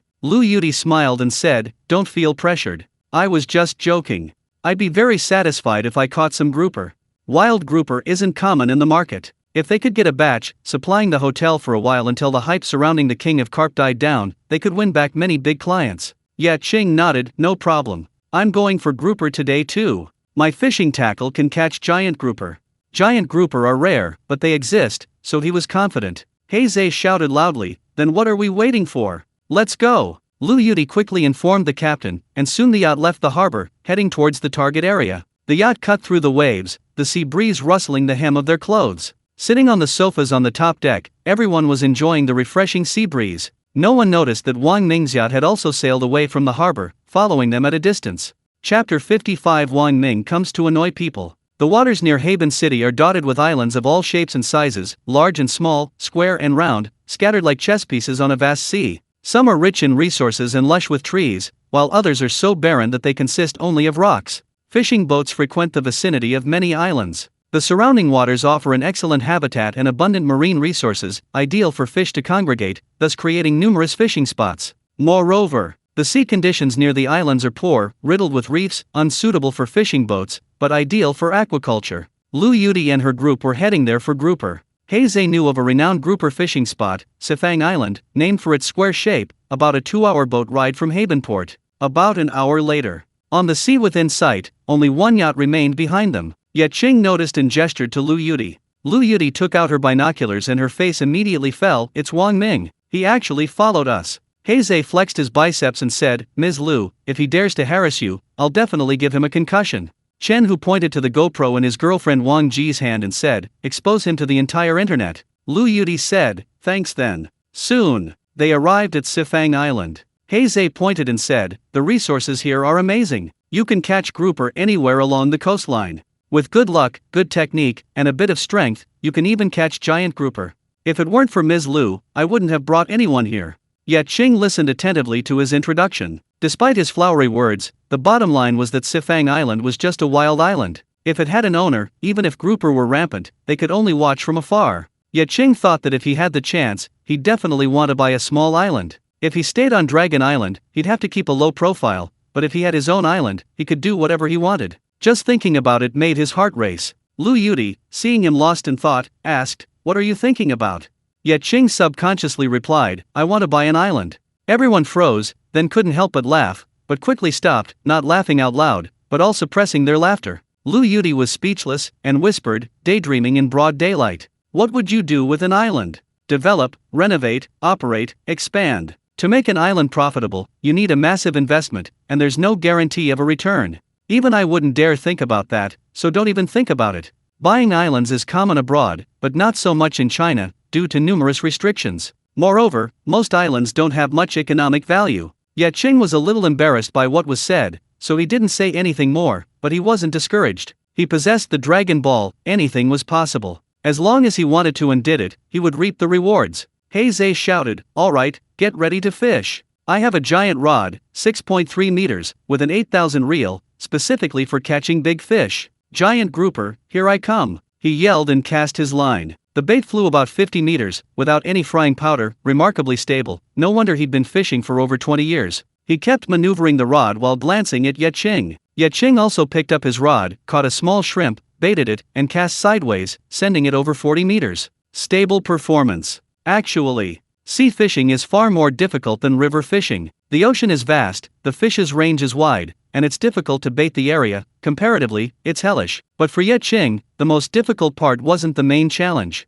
On the seabed, the electric eel had already moved, acting as his eyes and ears. He didn't let the electric eel make any rash moves. In unfamiliar territory, the first step is observation. It's never too late to act after thoroughly understanding the situation. After Ye Qing successfully cast his line, Chen Hu also took out his equipment, 5 sets of fishing rods, ranging from small to large fish, all quite professional. He picked up the giant fishing rod and threw it even farther than He.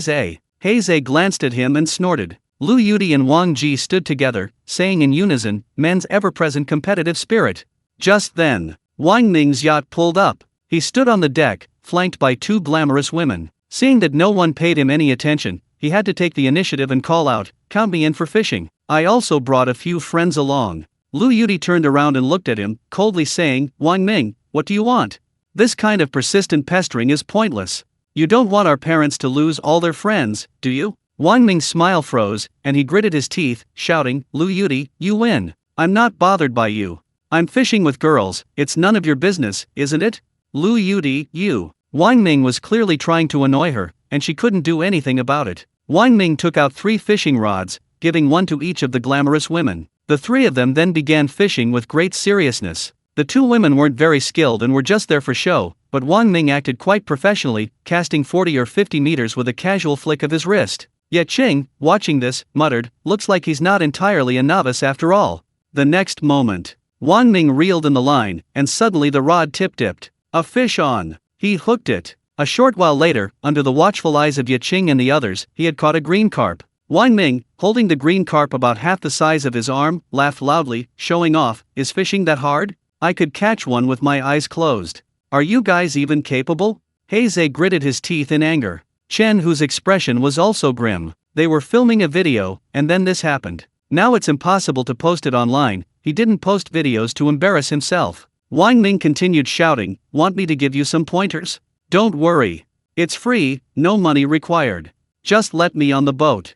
Lu Yudi's face turned ugly. She was thoroughly disgusted by him. He shouted, "No, it's unnecessary." Chen, who held his breath, constantly reeling in the fishing line, hoping to catch a fish and shut Wang Ming up, stopping his stinking laughter. Ye Qing remained very quiet. He didn't have time to pay attention to Wang Ming. He was currently observing the seabed through the electric eel's perspective. Just as He had said, the marine resources in this area were very abundant, especially grouper. However, the grouper were mostly hiding in the caves of the coral reefs, while other fish species were smaller and didn't eat such large baits. This was why Ye Qing and his companions hadn't gotten any bites, while Wang Ming had caught a fish first. Just as he was about to let the electric eel make its move, the fishing line suddenly tightened, and the rod tip-dipped. A fish was on. It was a small rock goby. However, to his dismay, he didn't know whether to call it good luck or bad luck. The small rock goby hadn't taken the bait. It had simply accidentally gotten caught on the hook. Rock gobies are expensive, a prized fish species, containing various nutrients and offering benefits such as cardiovascular protection and brain health, making them very suitable for the elderly and teenagers.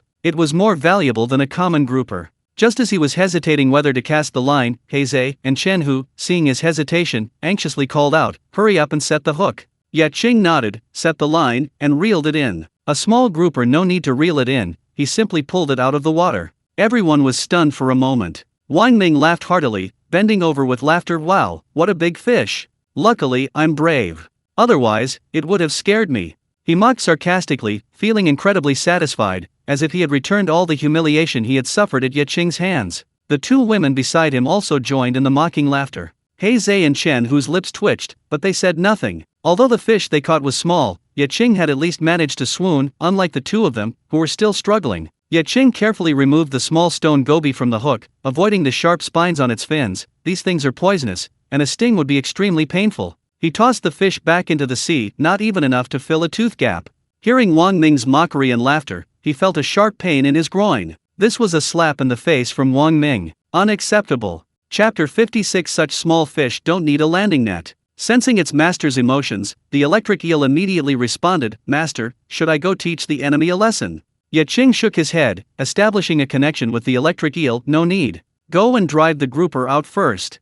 Be careful. As the saying goes, even a rabbit will bite when cornered, let alone a ferocious grouper, especially a giant grouper. A bite from one would be too much for the electric eel. As a partner, he didn't want the electric eel to get hurt. The electric eel was overjoyed by the concern, swimming in circles in the water, forming a heart shape. This immediately improved Ye Qing's mood, and his expression relaxed. Ye Qing said, "Test the waters first, no need to rush." The electric eel replied, "Master, I will be careful." Hearing this, Ye Qing finally felt relieved. He had been at the hospital these past few days and hadn't gone to the seaside harbor. Thinking about how the electric eel had been waiting for him alone at the harbor these past few days, he felt deeply ashamed. The electric eel wriggled its way to the vicinity of the rocky cave where the grouper were hiding. It was truly intelligent. As a guardian sea creature of the Dragon Balls, it had naturally developed sentience, its intelligence roughly equivalent to that of a 5 or 6-year-old human child. Moreover, it was far more sensible and obedient than a human child. It didn't act rashly.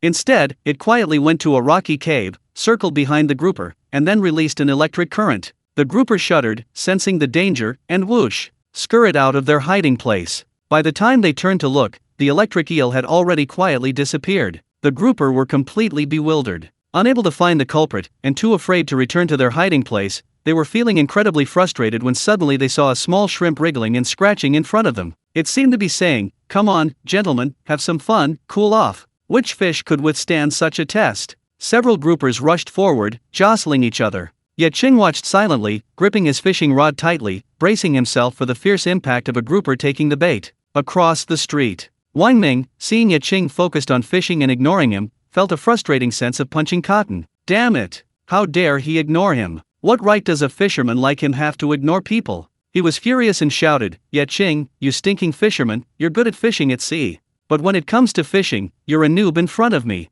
I'm asking you, do you admit defeat?" Lu Yudi, hearing this, was enraged. Ye Qing ignored him, yet he continued to provoke her. Ye Qing had a good temper, but she wouldn't tolerate Wang Ming. Just as she was about to explode, Ye Qing grabbed the fishing rod with one hand and her wrist with the other, saying, "Don't yell at the mad dog." Lu Yudi said, "But he's so infuriating." Ye Qing said, "Then grab him and beat him up." Lu Yudi was taken aback. How? To put it bluntly, Ye Qing and the others' faces were practically swollen from Wang Ming's beatings. Chen, who shouted angrily, of course, with strength, "I feel like we're about to catch a fish. Once we catch a fish, he won't be able to yell anymore, and he won't be so arrogant." Wang Ji said irritably, "Stop talking nonsense.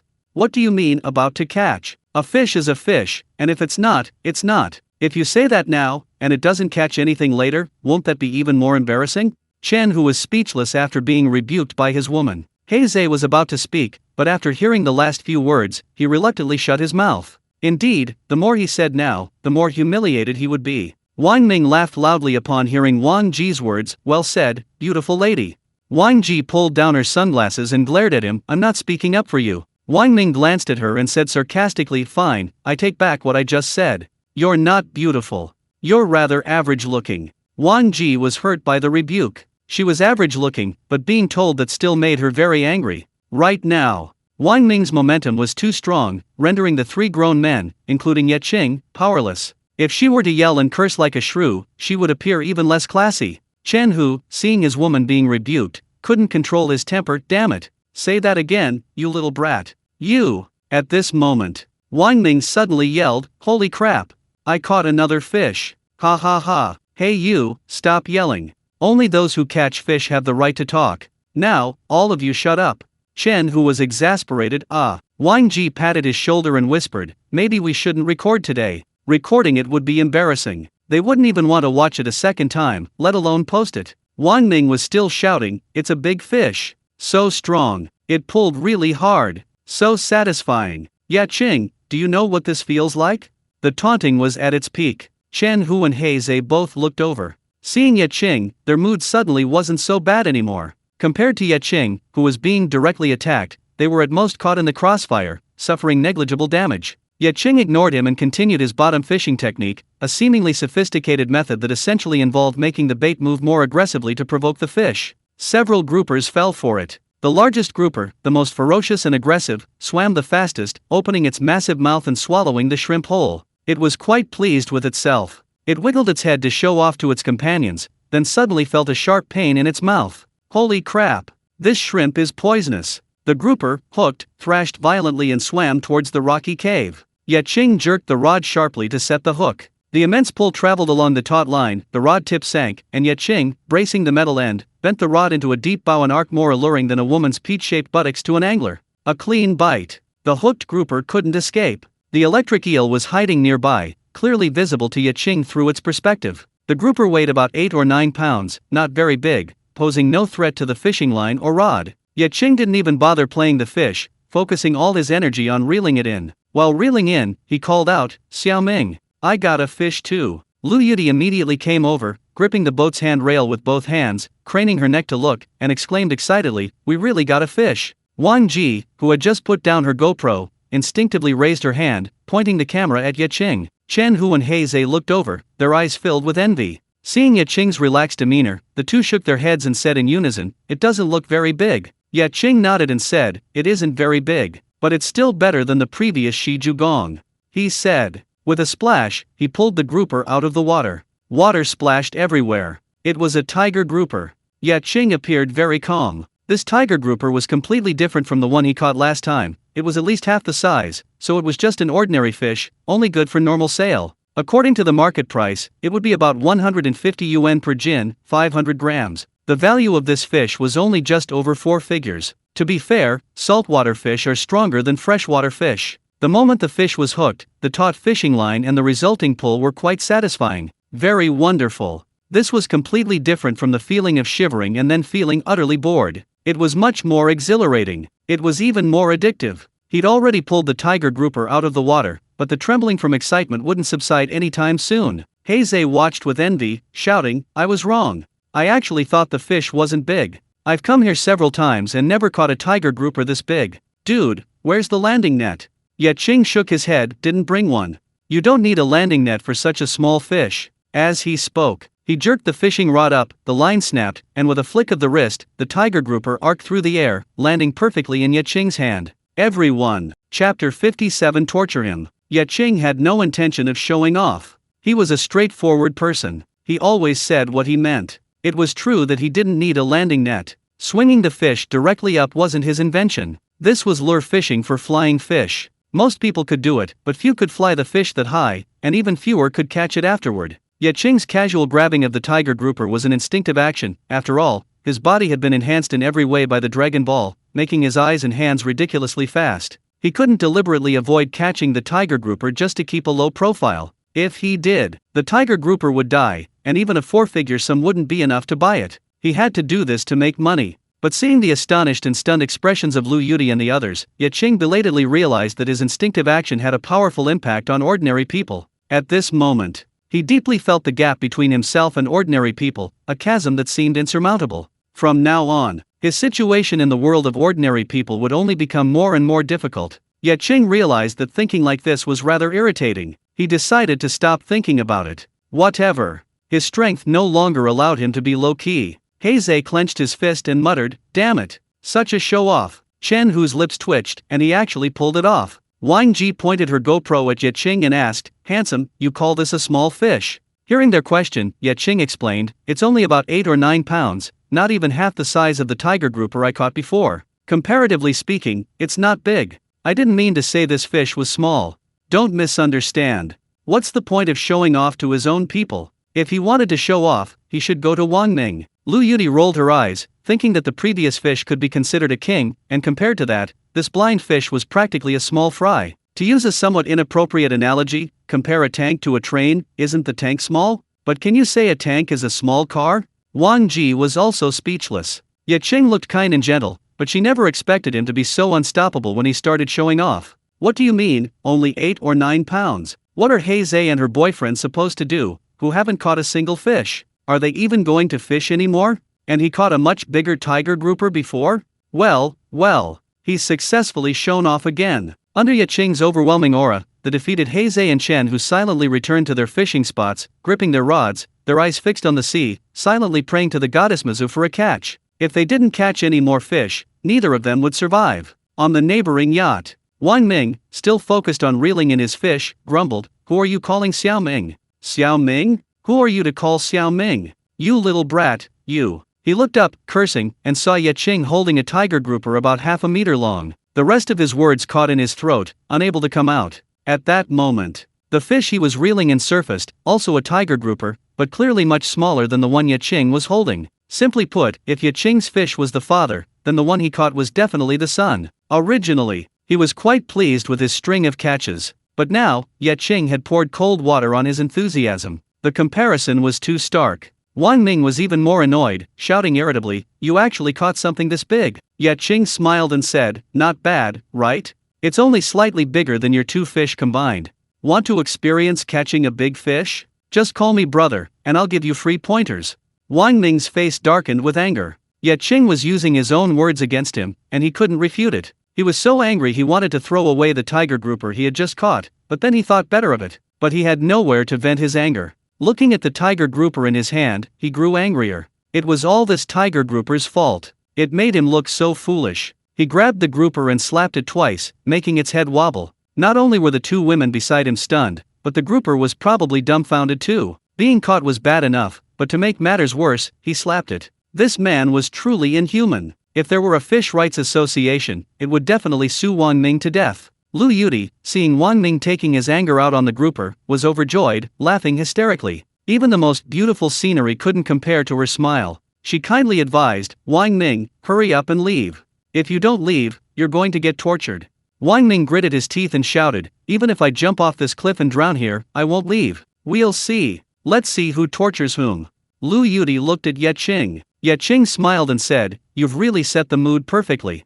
Keep fishing. Torture him." Fishing for grouper was the main thing, it was just a side job. Wang Ming looking for trouble, so they had to give him a taste of his own medicine. Lu Yudi saw Ye Qing get serious, a glint of light flashing in her eyes. She was deliberately stirring things up, actually testing Ye Qing's skills. As for Wang Ming, he was purely a tool. Ye Qing went to the boat and re-established contact with the electric eel. Through the electric eel's perspective, he discovered that the grouper were still lingering around. These grouper might have some brains, but not many. Even after the previous grouper was caught, they didn't seem to want to escape. Who else should he fish for? He cast his line, baited the hook, and it landed precisely in the same spot as before. The hook and sinker were too heavy, the prawn struggled fiercely, but still landed among several groupers. Adding to Ye Qing's flirtatious teasing, the prawn was forced to adopt various fish-luring postures, making the groupers, well, whether it was hard or not, Ye Qing didn't know, but the groupers' eyes were fixed, eagerly lunging at the prawn. The largest one successfully bit the prawn. Congratulations! It was successfully hooked. In an instant, Ye Qing's fishing rod pulled back, bending into a crescent shape. Swish! He immediately set the hook. Squeak, squeak, squeak. The reel made a sound, automatically letting out line. But not much, just a tiger grouper. Ye Qing didn't care at all, too lazy to even play the fish. It wasn't that he was showing off, but there was absolutely no need to waste time. He simply reeled it in. As Ye Qing reeled in the line, a tiger grouper surfaced, still struggling, before being swiftly caught by Ye Qing's flick of the rod. He reached out and grabbed a second grouper. It was smaller than the first, but not by much. Lu Yudi's eyes lit up. He Zhe and Chen, who hadn't made a move yet, but Ye Qing had caught fish one after another. Lu Yudi was shocked. How did Ye Qing do that? It was incredible. At that moment, she had only one thought: to take advantage of this trip to catch Ye Qing and prevent Wang Ye from interfering. She quickly smiled and said, "Give me the fish, I'll put it in the live fish tank for you." Ye Qing raised an eyebrow, sensing that Lu Yudi was acting a little strange again, but he didn't think much of it and casually handed her the fish. Lu Yudi took the fish, winking with her right eye. Ye Qing froze, the electric shock sending a shiver down his spine even more intense than when he'd caught the fish. Having secretly made this little gesture, Lu Yudi walked away, her pretty face slightly flushed, flirting and then running away. "Hey, what do you mean? Ye Qing really wanted to call her back and ask, but seeing Zhe and the others, he could only keep his composure and continue fishing. Fishing allowed him to forget everything. He didn't know that Zhe and Chen, who were already quite surprised that they hadn't seen the wink. In their eyes, Lu Yuti was an unattainable beauty. In their circle, Lu Yuti was exceptionally outstanding, the air of a wealthy heiress, a cold and aloof personality, exceptionally intelligent, and with extremely high emotional intelligence. She had excelled since childhood, ultimately becoming the white moonlight in the hearts of many, including Zhe, not just Chen, who, someone they dared only admire from afar, never daring to offend. This eager help wasn't like her at all. Something's not right. Something's really not right. But they never imagined Lu Yuti would like Ye Qing,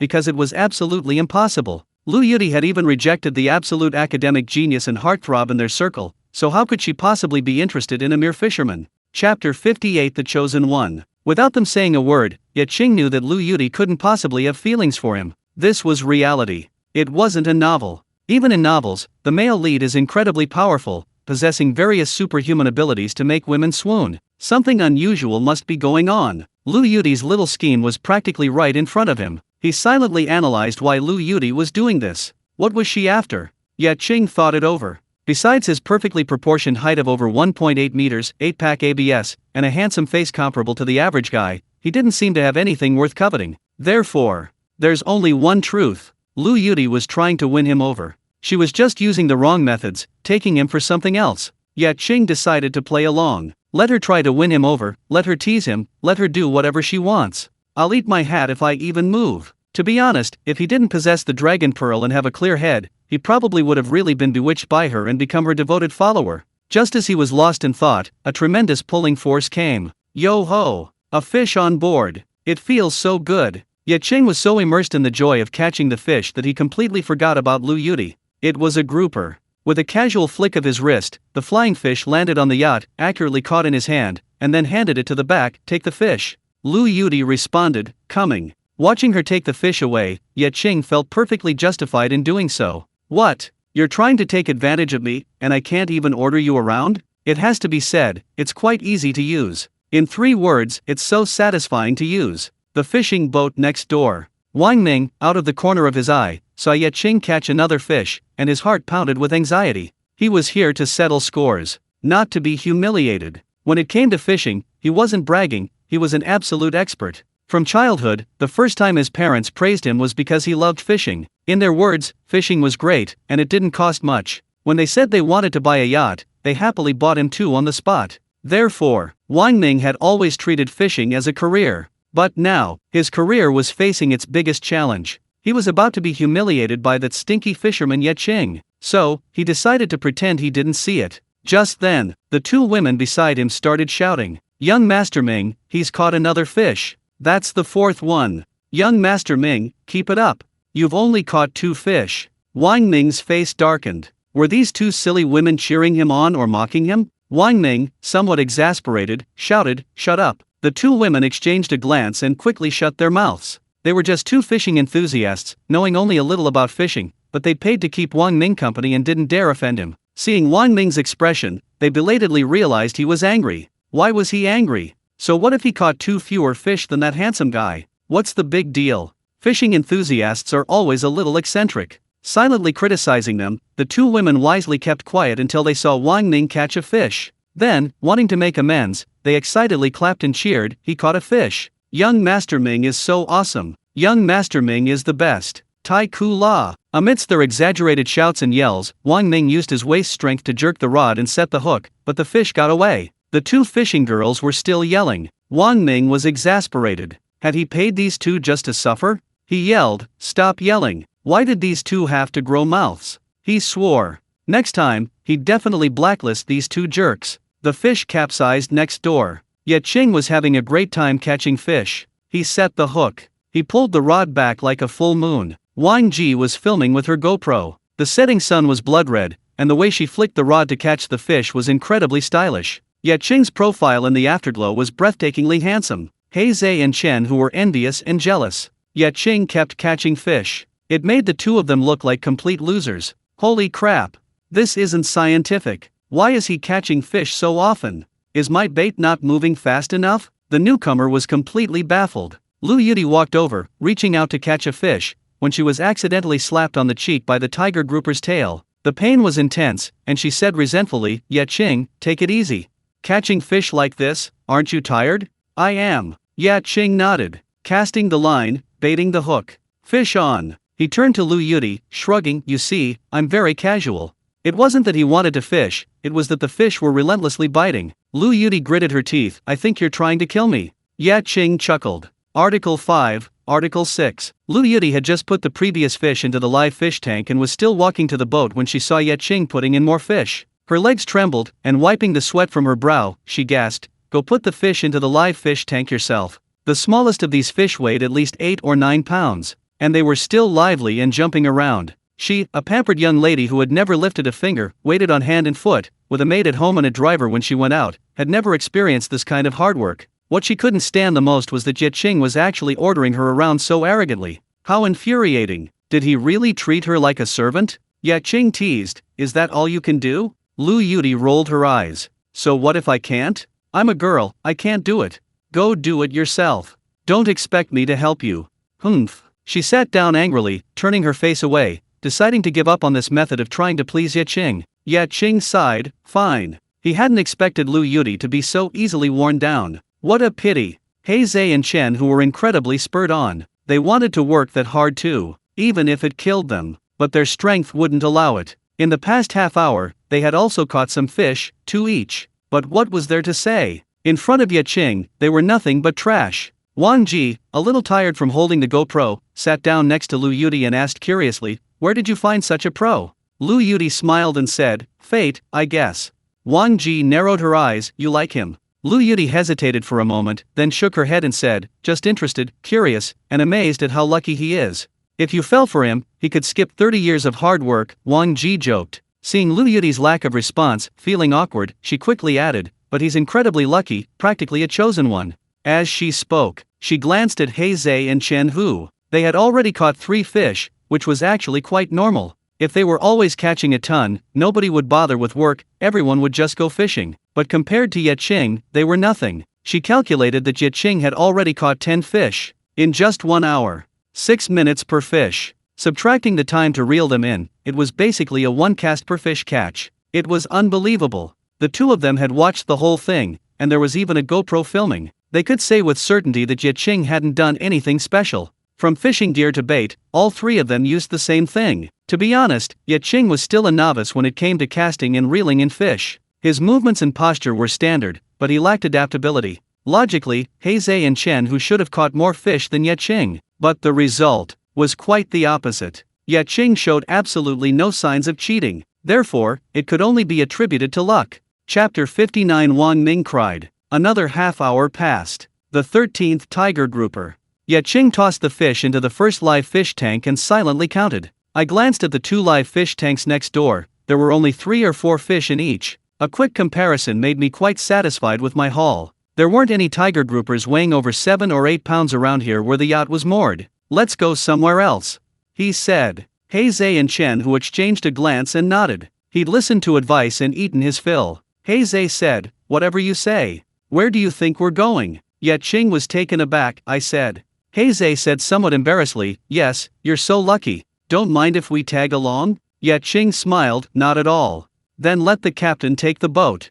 I'll choose the spot. If he chooses the spot, it will indeed maximize our profits. It's no big deal to let Zai and Chen Hu get some fish. This area is rich in resources, and he couldn't catch them all by himself. Besides, they've gotten along fairly well since boarding the boat. Fishing, making money is the priority, but having fun is also crucial. Sharing is worse than enjoying alone. Soon, they moved a little. Wang Ming, seeing them leave, slyly started the yacht and headed to Ye Qing's previous fishing spot. Ye Qing's previous catches indicated it was a prime spot. He could catch some too. "Captain, stop. Right here. There might be grouper in this area, everyone be careful. I've got a big head carp." Ye Qing warned. They weren't using boat fishing. If they caught a grouper without preparation, they could easily be pulled away along with their line and rod, and there were even cases of people being dragged overboard. Zai and Chen Hu laughed. Chen Hu said, "Dude, you're definitely a newbie. Groupers only come out at night. It's not even dark yet, the grouper's still lying in wait." Ye Qing didn't say anything. He'd already fulfilled his duty to warn them. The next moment, Ye Qing raised his fishing rod and shouted, "Big fish on." 10 minutes passed. A large grouper was pulled up, thrashing about on the surface with great force. A landing net was needed. Zhe and Chen, who were envious. The latter laughed, "Dude, do you regret not bringing a landing net?" Ye Qing nodded, "A little. I'll try flying it." Chen, who adopted a knowing tone, saying, "You learn from your mistakes. Next time you won't forget, I." Before he could finish, Wang Ji impatiently interrupted, "Stop talking nonsense. Didn't you prepare a landing net? Hurry up and get it. Such a big grouper, if the line breaks while flying it, it'll be a huge loss."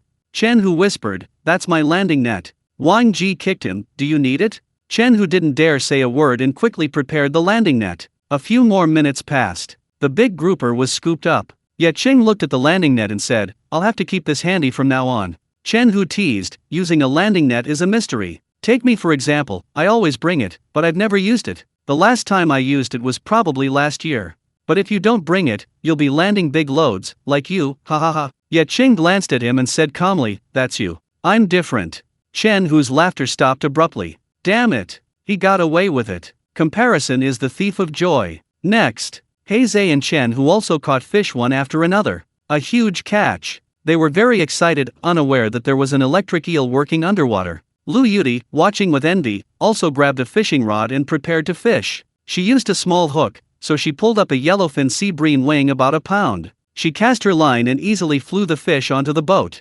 Yellowfin sea bream looks a lot like tilapia, but only similar. The texture, taste, and price are worlds apart. Upon seeing it, Chen, who happily exclaimed, "It's my favorite kind of fish." Zhe honestly replied, "I like it too." Indeed, anyone who likes to eat fish would like it. It's delicious no matter how you cook it in porridge, soup, steamed, or pan-fried. Lu Yuti looked at Ye Qing and asked, "Handsome, do you like to eat this?"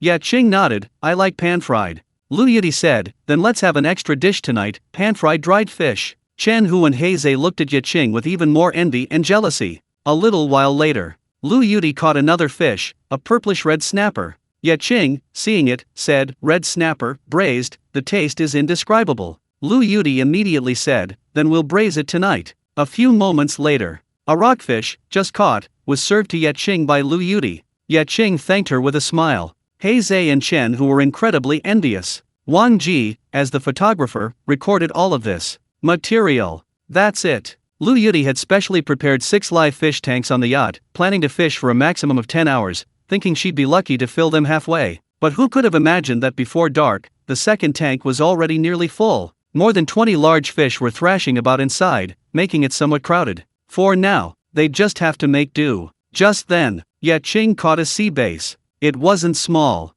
but he casually tossed it back into the sea. Lu Yuti, seeing this, said apologetically, "This time, I wasn't well prepared." Ye Qing smiled, mainly because this place is so rich in resources. Sifang Island, which Zhe brought them to, was indeed a sea fishing paradise, so fish like sea bass, which weren't particularly valuable economically, had to be selectively abandoned. At least they still enjoyed the struggle with the fish and the thrill of reeling them in. It wasn't a complete loss. Chen, who interjected, "We can eat it now." Lu Yuti shook her head, saying, "I can't eat it. Dinner already includes grouper sashimi, pan-fried sea bass, braised red snapper, steamed tiger grouper, and a rich sea bass soup. With so many dishes, who would still eat sea bass?" Chen, who was speechless. He hadn't even filled a single live fish tank, and Ye Qing had already gone so far as to throw the sea bass back into the sea. This is outrageous. Ye Qing was also quite helpless. He couldn't put it in the live fish tank, and he couldn't eat it. The yacht didn't have a temporary place to keep fish, and if he dirted the deck, the cleaning and maintenance costs would be more expensive than the fish itself. What to do if he didn't throw the sea bass back into the sea? He cast his line again. He caught a bluegill. Lu Yuti said, "Don't throw this one away, I can buy it for a high price." The amberjack, hailed as a brain-boosting wonder, has delicious flesh and is perfect for sashimi, especially popular with casual eaters. A foreign company general manager, a regular at the hotel, frequently requested amberjack, charging exorbitant prices for wild ones, a complete ripoff. Then, the next fish was sea bass. Ye Qing casually tossed it aside, when a furious roar came from nearby. "Ye Qing, don't go too far." "Ha! Who is it?" Ye Qing instinctively turned around, immediately realizing damn, he'd been so engrossed in fishing that he'd forgotten about this fish. Lu Yuti, seeing Wang Ming's bulging veins, chuckled wryly. Looks like she'd accidentally tormented this guy. Serves him right. Let him get his comeuppance. 2 fishing girls, hands on their hips, chimed in, "You're really going too far." It's just a big catch.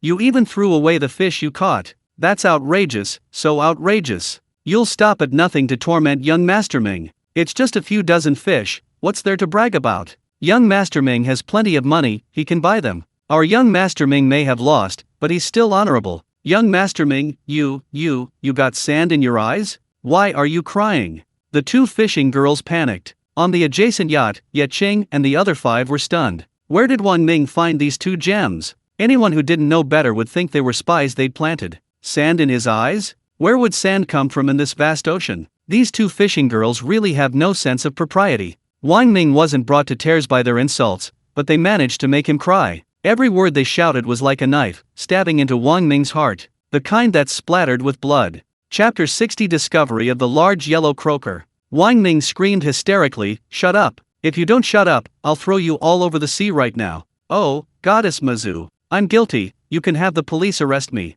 Why send these 2 women to torture me?" Yet Qing and the others laughed heartily, no longer mocking him. They were too busy, the fish were biting so fast, they couldn't spare a second thought. Half an hour later, Heize reeled in his fishing rod, slumped to the ground, looked at Ye Qing who was still casting, and asked, "Dude, aren't you tired?" "I can't go on." Catching fish constantly was exhilarating, but also incredibly tiring. They had originally planned to fish all night, but at this pace, after dinner, another 3 or 4 hours of fishing would be their limit. They were using hand lures, which was too physically demanding. If they were fishing from a boat, using an electric reel would be much easier and allow them to fish for much longer. Ultimately, they were just a makeshift team, hastily assembled. He and Chen who were just dabbling, only Ye Qing was there to make money. Ye Qing smiled and said, "I feel alright." To be honest, he didn't even know his physical limits anymore. He was so strong that even he was afraid of himself. Just then, Ye Qing suddenly jerked the rod and reeled in the bait. Heize and Chen who, seeing this, asked curiously, "What's wrong?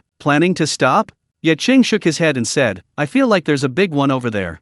Wang Ji thought Ye Qing was amazing and quickly raised her GoPro to film him. In the footage, Ye Qing didn't say anything, his eyes sharply fixed on the distance, then he suddenly pulled the line scurrying out of the reel with a squeak, squeak, squeak. It flew nearly 100 meters. The bait landed in the sea and sank. No line tangling. This move impressed Heize, and Ye Qing was quite pleased. It was his first time casting such a distance, and thankfully, he hadn't embarrassed himself. To cast that far. He certainly wasn't doing it to show off. It was because the electric eel had spotted a giant grouper. It wasn't dark yet, and the grouper was still roosting, so the electric eel had forcibly woken it up. Once the grouper woken up, it certainly wouldn't go back to sleep, it would have to start swimming. Yet Qing threw the bait right in the grouper's path. The prawn on the bait was now moving quite savvily. The grouper seemed relaxed, appearing indifferent. But that wasn't the case. Due to its unique body structure, it wasn't a fast swimmer, but it was very good at ambushing. Like now. Suddenly, from the electric eel's perspective, Ye Qing felt that the grouper's state of swallowing the prawn could be described as a bloodthirsty maw. The next moment,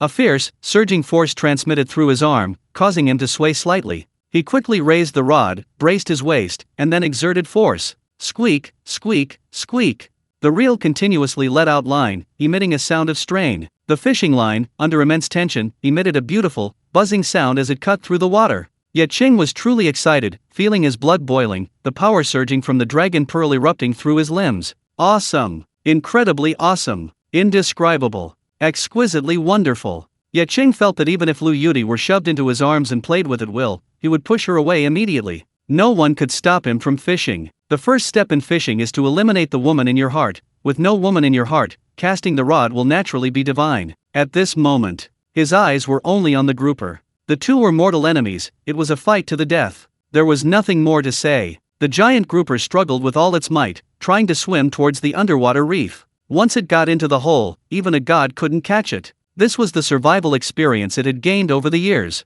It had always been successful. But today, it had run into a cheater. Blackie stared wide-eyed, cutting grass in its own nest? Really? Chen Hu, I've got some grass, I'm impressed, this is incredible luck. I felt there was a big one, and it really did. Yet Qing frowned, sensing something was wrong. He could pull it, but his equipment was failing. Rock fishing was okay, but it wasn't up to par for real sea fishing for giants. Underwater. The reef was getting closer and closer, it seemed it could escape. Suddenly, the giant grouper's vision blurred, and it saw an electric eel. Ha! What is that thing? The next moment, an electric current erupted. The giant grouper trembled from the shock, its power instantly dissipating. Ye Qing seized the opportunity, frantically reeling in the line. Soon, the giant grouper surfaced. Lu Yudi and the others exclaimed, "It's a giant grouper. Do not imitate in real life." Giant grouper is a prized delicacy of the ocean, its meat delicious and nutritious, a top-quality seafood. In terms of medicinal value, it can treat cardiovascular diseases such as hypertension, hyperlipidemia, and coronary heart disease. If that were all, it would only prove that giant grouper is a good thing. Why is it so rare, even seldom seen? The reason is that if a giant grouper grows very large, it means it has lived a very long time. As the saying goes, an old person who doesn't die is a monster. The same applies to fish. If they didn't have some special abilities, they wouldn't live that long. But, no matter how capable it was, it never expected Ye Qing would have help in the sea. When Ye Qing pulled the grouper onto the boat, Lu Yudi glanced at her Vecheran Constantine watch and exclaimed, "Only 10 minutes. That's too fast." Heizei and Chen, who scratched their heads, could this grouper still be asleep?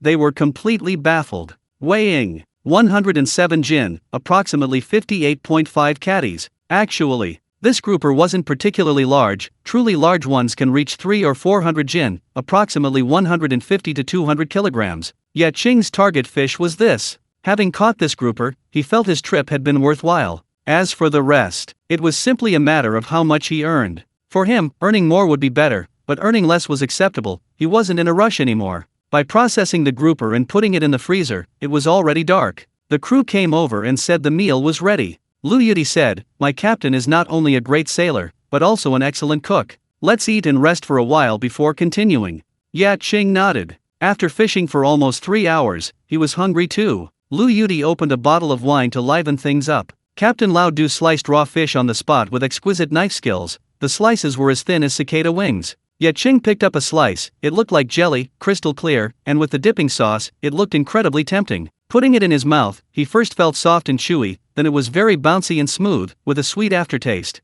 He exclaimed, "It's quite delicious." Heizei raised an eyebrow. "First time eating it?" Ye Qing nodded. Chen Hu and Wang Ji exchanged a glance, their eyes meeting, and they both subtly pursed their lips, a gesture Ye Qing noticed nonetheless. He said nothing, showed no reaction whatsoever, and continued eating, drinking, and laughing as usual. Circles and social classes existed. If it weren't for Lu Yudi, he wouldn't have boarded this yacht, nor would he have interacted with these people. He could understand. Heizei, on the other hand, was much more enthusiastic, constantly addressing him as a brother, thanking him for finding a good fishing spot, and toasting repeatedly. After drinking half a bottle of liquor, he was so excited that he even wanted to swear brotherhood. Ye Qing was both amused and exasperated. He hadn't expected this guy to have such a low alcohol tolerance. On the neighboring fishing boat, Wang Ming and 2 female fisherwomen were eating instant noodles face to face, almost crying with envy from the aroma of a seafood feast wafting over. Wang Ming shouted angrily, "You 2 women can't even cook? You can't even grill fish?" The 2 fishing girls whispered, "Young Master Ming, you can't either. A man needs to know how to cook to win over the woman he likes." Wang Ming yelled back, spitting out his instant noodles, "Get out! Who are you? You dare to manipulate me?" The 2 fishing girls quickly ran away. Nearby, the old single captain, also eating instant noodles, said quietly, "Young Master Ming, what those 2 women said isn't unreasonable. Maybe I just can't cook, that's why I'm not married." Wang Ming cursed, "You get out too. You're not married because you're ugly. Back to port immediately." He couldn't take it anymore and had to flee that very night. The captain. He really wanted to retort, "You're the same way," but for the sake of the high salary, he silently turned and left to set sail. After finishing a sumptuous dinner and cleaning up, before even resting, Ye Qing got up and said he was going fishing. Chen Hu and Wang Ji were snuggling together when Chen Hu said, "Let's rest for a bit. No rush. We can catch endless fish, and we can never earn enough money." Ye Qing didn't say anything and went to call Heizei, but Heizei was still half asleep and couldn't get up, so he had to go by himself. Lu Yudi quickly followed him, saying she couldn't let him be too lonely. Ye Qing wasn't actually trying to rush to fish and make money, rather, Electric Eel had suddenly informed him that 2 wild large yellow croakers had just swum over. Could they let them go? Chapter 61. A double fishing rod. The lights came on. It was useless. Ye Qing was relying on electric eels. Lu Yudi stood beside him, hands on the side of the boat, curiously looking at the sea, and asked, "Are you planning to fish all night?" Ye Qing shook his head, "Not really. We're running low on bait." "Lu Yudi, aren't you tired?" Ye Qing said, "I'm planning to catch you a big yellow croaker." Lu Yudi was silent for a few seconds before saying, "You came fishing without resting just to help me catch a big yellow croaker?" Ye Qing nodded. Lu Yudi avoided his gaze and said, "Whether I catch one or not, I'll thank you for your kindness."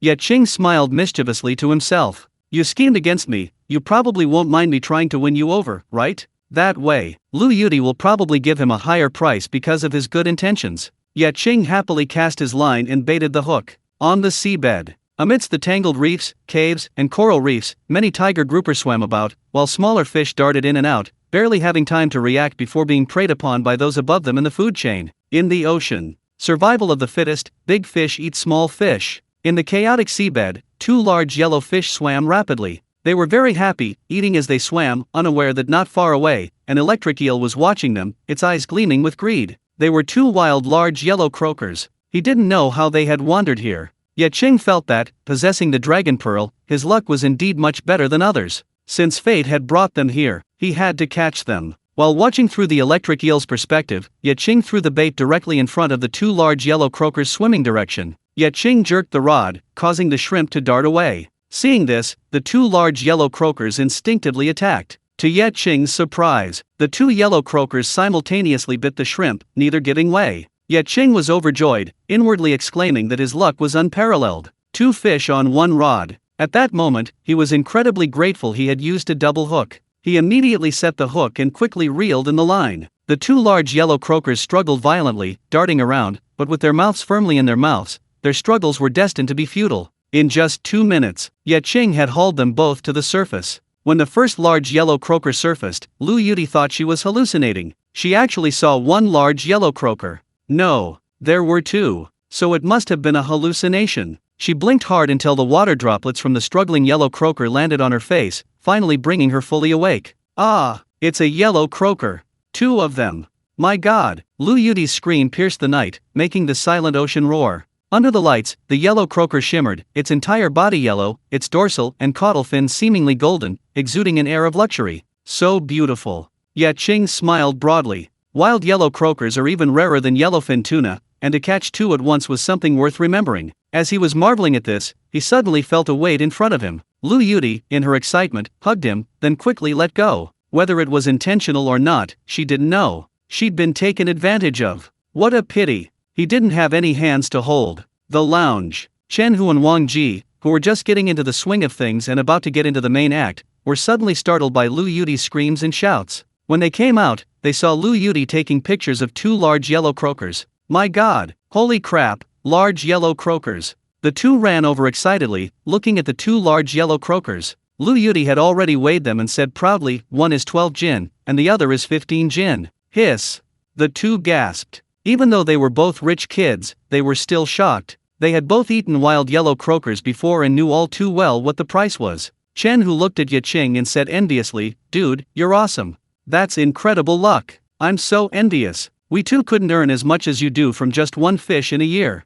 Of course, these two weren't making a living off their earnings, they relied on pocket money from their families. Wang Ji chimed in, "Yeah, right. I've been fishing for so long, and this is the first time I've ever seen someone catch a big yellow croaker. I'm truly impressed, completely convinced." Ye Qing laughed heartily, "It's all luck. That's exactly what luck was all about. They were the ones who wanted to kneel." Lu Yudi said proudly, "Luckily, I prepared a specially made live fish tank in advance, which will allow the large yellow croaker to survive until we return to port." Ye Qing was also quite happy. Live wild large yellow croakers are much more valuable than dead ones. Lu Yudi and Chen Hu took a bunch of photos of the wild yellow croaker and posted them in the local chat group. Instantly, the group exploded. Ye Qing also wanted to see how the handsome and eloquent netizens were praising him. He had never spoken in the chat group, but most of the messages were related to him. However, his phone was too slow, the signal was too weak, and the chat group refreshed too quickly, he couldn't see anything. "I'll buy a new phone when I get back to Hong Kong," Ye Qing muttered to himself. Now that he had money, he'd buy two, one for use and one as a backup. Late at night, Heize woke up and, upon learning that Ye Qing had caught two large yellow croakers, was incredibly annoyed, feeling like he'd missed out on a fortune. Not for any other reason than missing the moment the fish were caught. From then on, he relied on Ye Qing while fishing, hoping to absorb some of Ye Qing's divine aura. Until dawn, all the prawns were gone, leaving all 6 fish tanks on the boat overflowing. 4 of them belonged to Ye Qing. The other 2 were for Heize and Chen Hu. The 2 were overjoyed, it was their biggest haul of the year. The group was exhausted, enjoying their aches and pains and immense sense of accomplishment on the top deck. At that moment, The sun rose over the sea, turning the floating white clouds golden, a breathtaking sight. The sea and sky merged into one. Seabirds spread their wings. In the distance, flying fish soared through the air. It was a scene of otherworldly beauty. Drinking, feeling the breeze, and chatting, it was incredibly pleasant. Haze sat down next to Ye Qing, raised his hand to clink bottles, and said, "Dude, let's meet up another day. Let's go deep sea fishing for 3 days and 3 nights. If you're lucky, you can take me with you." Ye Qing smiled and said, "I probably don't plan to go deep sea fishing anytime soon. I need to go back to Longway Island after I finish my dad's first phase of treatment. Let's meet up sometime." Haze said, puzzled, "I heard the marine resources in the waters around Longway Island have disappeared. You can't waste your luck." Longway Island used to be the city's golden brand, known to everyone, until it declined in recent years, and now everyone is afraid to even talk about it. Ye Qing said, "The marine resources in the waters around Longway Island have recovered. I'm going back this time to go fishing." Haze immediately became interested. "Really? I've been to Longway Island before, and I really enjoyed rock fishing there. But I couldn't catch any fish, so I haven't gone for 2 years. Now that you mention it, I have to go back and see for myself." "Don't lie to me." Ye Qing laughed. "Why would I lie to you? On behalf of Longway Island, I welcome you." Haze raised his fist. Ye Qing smiled and returned the fist bump, a kind of agreement. Chen Hu and Wang Ji hadn't participated in the chat. They were fiddling with the video, editing it before uploading. However, Chen Hu was quite dissatisfied, because Wang Ji had filmed 70% of Ye Qing. Wang Ji was assertive. Ye Qing had too many highlight moments, so she took it upon herself to upload the video to the platform. 8 o'clock in the morning. The yacht returned to the seaside harbor, which was bustling with activity. Boats came and went, cars thronged, and crowds surged. The group disembarked, where a transport truck from the seaside hotel was already waiting. The appearance of the 2 large yellow croakers immediately caused a stir. Many people gathered around, stopping to look, commenting, and discussing how much such a fish cost and who could afford it. Lu Yudi instructed the staff, arrange for the wild yellow croakers to be transported to the hotel and stored properly. "The 2 fish are worth 500,000. The staff nodded repeatedly, not daring to be negligent. Just then, a rude shout came from the crowd. "Such a large, excellent, perfect wild yellow croaker, 2 of them for only 500,000. This is a rip-off. The Kempinski Hotel is willing to bid 600,000. Chapter 62 requires more money." The crowd parted. Wang Ya, dressed in a suit and wearing gold-rimmed glasses, walked over very politely and said, "I guess these 2 fish were caught by Brother Ye Qing, right?" Ye Qing was somewhat surprised. He hadn't expected to run into him here. He nodded. "Yes, I caught them." Lu Yudi rolled her eyes and said, "Wang Ya, who's bidding against you? I've already bought them. You're no longer qualified to bid. Besides, I can afford 600,000. Wang Ya adjusted his glasses. "If you put it that way, then the transfer hasn't been completed yet, which means the transaction isn't finished. We're competing fairly now." Lu Yudi's expression froze. There were still many fish in the tank that hadn't been weighed, which was why she hadn't transferred the money to Ye Qing first, allowing Wang Ya to take advantage of the situation. She grabbed Ye Qing's arm and pulled him into her embrace, saying haughtily, "Who's going to compete fairly with you?" Wang Ya narrowed his eyes, inwardly cursing this woman for her lack of sportsmanship. He looked at Ye Qing. "Brother Ye, what's your relationship with Lu Yudi?" Ye Qing replied, "Friends." Upon hearing this, Lu Yudi gave him a resentful look. He didn't even know what she was resentful about. They were indeed friends. Wang Ya secretly breathed a sigh of relief. Luckily, they weren't lovers. Otherwise, he really wouldn't have been able to do anything. He asked curiously, "Besides the 2 large yellow croakers, what other fish did you catch?" Ye Qing said, "Tiger grouper, green grouper, large green grouper, all kinds of rock grouper. The smallest weighed 7 or 8 pounds, and the largest weighed over 10 pounds. He didn't plan to sell the giant grouper. Lu Yudi would deliver it to the hospital cafeteria, where the chef would prepare a special meal for Ye Sheng's father, a grouper weighing over 100 jin, approximately 50 catties, enough to feed him for a while." Wang Ya was thrilled. He had come to the seaside port to buy some rare wild fish, but after a short while, he hadn't found much and was about to leave when he noticed the commotion. Out of curiosity, he went over to investigate and saw Ye Qing and Lu Yudi standing together. He was terrified. Fortunately, the situation wasn't as bad as he'd imagined. He immediately said, "I want all the fish you mentioned." Lu Yudi snapped, "Wang Ya, do you think I don't exist? I have the right of first refusal." "Ye Qing, isn't that right?" Ye Qing nodded, "That's right." Wang Ya didn't argue with Lu Yudi, and said earnestly to Ye Qing, "Fair competition, the highest bidder wins. Ye Qing, you worked so hard to catch these fish, you can't just sell them cheaply. The right of first refusal doesn't mean the right to sell cheaply." Ye Qing looked thoughtful. "You're right. but I went sea fishing on Yudi's yacht. Besides, we have a pretty good relationship. Look at this situation. Ye Qing tried to pull her hand away, but couldn't. Lu Yudi felt confident. Ye Qing would definitely sell the fish to her. But the next moment, Ye Qing's words almost made her collapse on the spot. Ye Qing coughed twice and said, "So, you'll have to pay more." Wang Ye hesitated for a second, then gritted his teeth and said, "Okay, no problem." Even if it meant being accused of malicious competition, he had to try. Lu Yudi looked disappointed. "Ye Qing, how could you do this?" Ye Qing looked at her and shrugged. "You saw it yourself, he offered too much, there's nothing I can do. You can bid first." Wang Ye isn't the richest man in the world. As long as your price is high enough, he can't raise it. Lu Yudi was furious. She never imagined Ye Qing would use her as a tool for raising the price, and she wanted to call him a scumbag, but the words stuck in her throat. Ye Qing hadn't cheated on her. Highest bidder wins. That's fair. She couldn't bring herself to be unreasonable and force Ye Qing to sell her the fish. If things really turned sour, it wouldn't do her any good. Tiger grouper, 350 yuan per jin. Large green grouper, 300 yuan per jin. Gudgeon, 200 yuan per jin. Wild large yellow croaker, you said you caught it for me, this can't be sold to Wang Ye. I'll offer 600,000. Lu Yudi finished speaking, looking expectantly at Ye Qing. Wang Ye immediately backed down upon hearing the price. Other vendors who wanted to join in also shook their heads and gave up. Old Feng in the crowd couldn't help but sigh. Gold shines wherever it is. Who would have thought Ye Qing could make so much money fishing at sea? Large yellow croakers usually come in schools.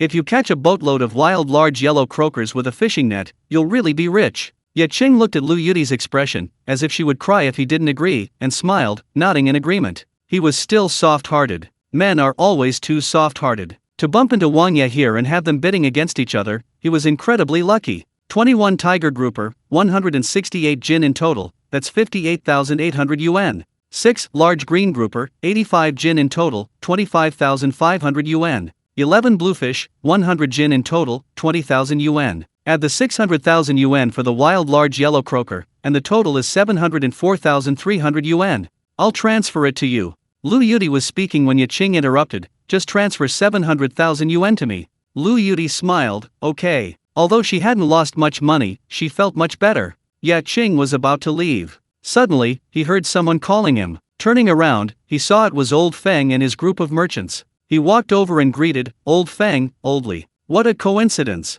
Old Feng smiled broadly and said, "No wonder you're the most capable young man on Longwei Island, you can even earn 700,000 just by fishing." Ye Qing said, "Luck, it's all luck." Old Feng sighed and said, "If only the other fishermen in your village had this kind of luck. I have a connection, a big boss is buying yellowfin tuna at high prices.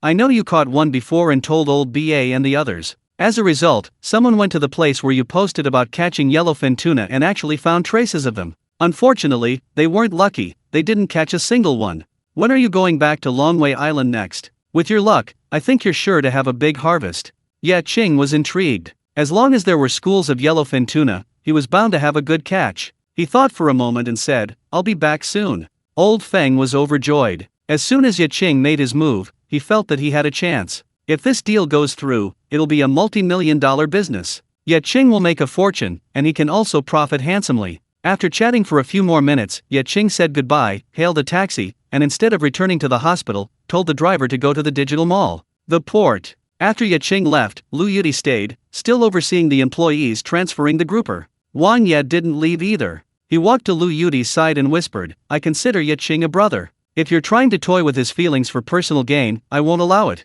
Lu Yudi scoffed, "Do you think I'm that shallow? Don't worry about Ye Qing. Our two families are competing, he'll reap the benefits." Wang Ye adjusted his glasses and said, "Brother Ye Qing is indeed very clear-headed. Most people can't resist your charm, but he remains unmoved. That's rare." Lu Yudi snorted, thinking that she hadn't truly unleashed her charm yet, otherwise, she wouldn't say these things to Wang Ye, but instead changed the subject, asking, "Should we call a truce?" Wang Ye shook his head, "No." Lu Yudi scoffed, "Don't get cocky. Know when to stop. The hype surrounding Magi Carp has its limits." Wang Ye retorted, "Do you think I'm easily intimidated? These groupers are yours. You caught me off guard this time, but next time, don't even think about going out to sea alone with Ye Qing. Once I get my hands on the seafood from Dragon Might Island, you'll have no advantage. I still have Magi Carp to hype up. What do you have to compete with me?"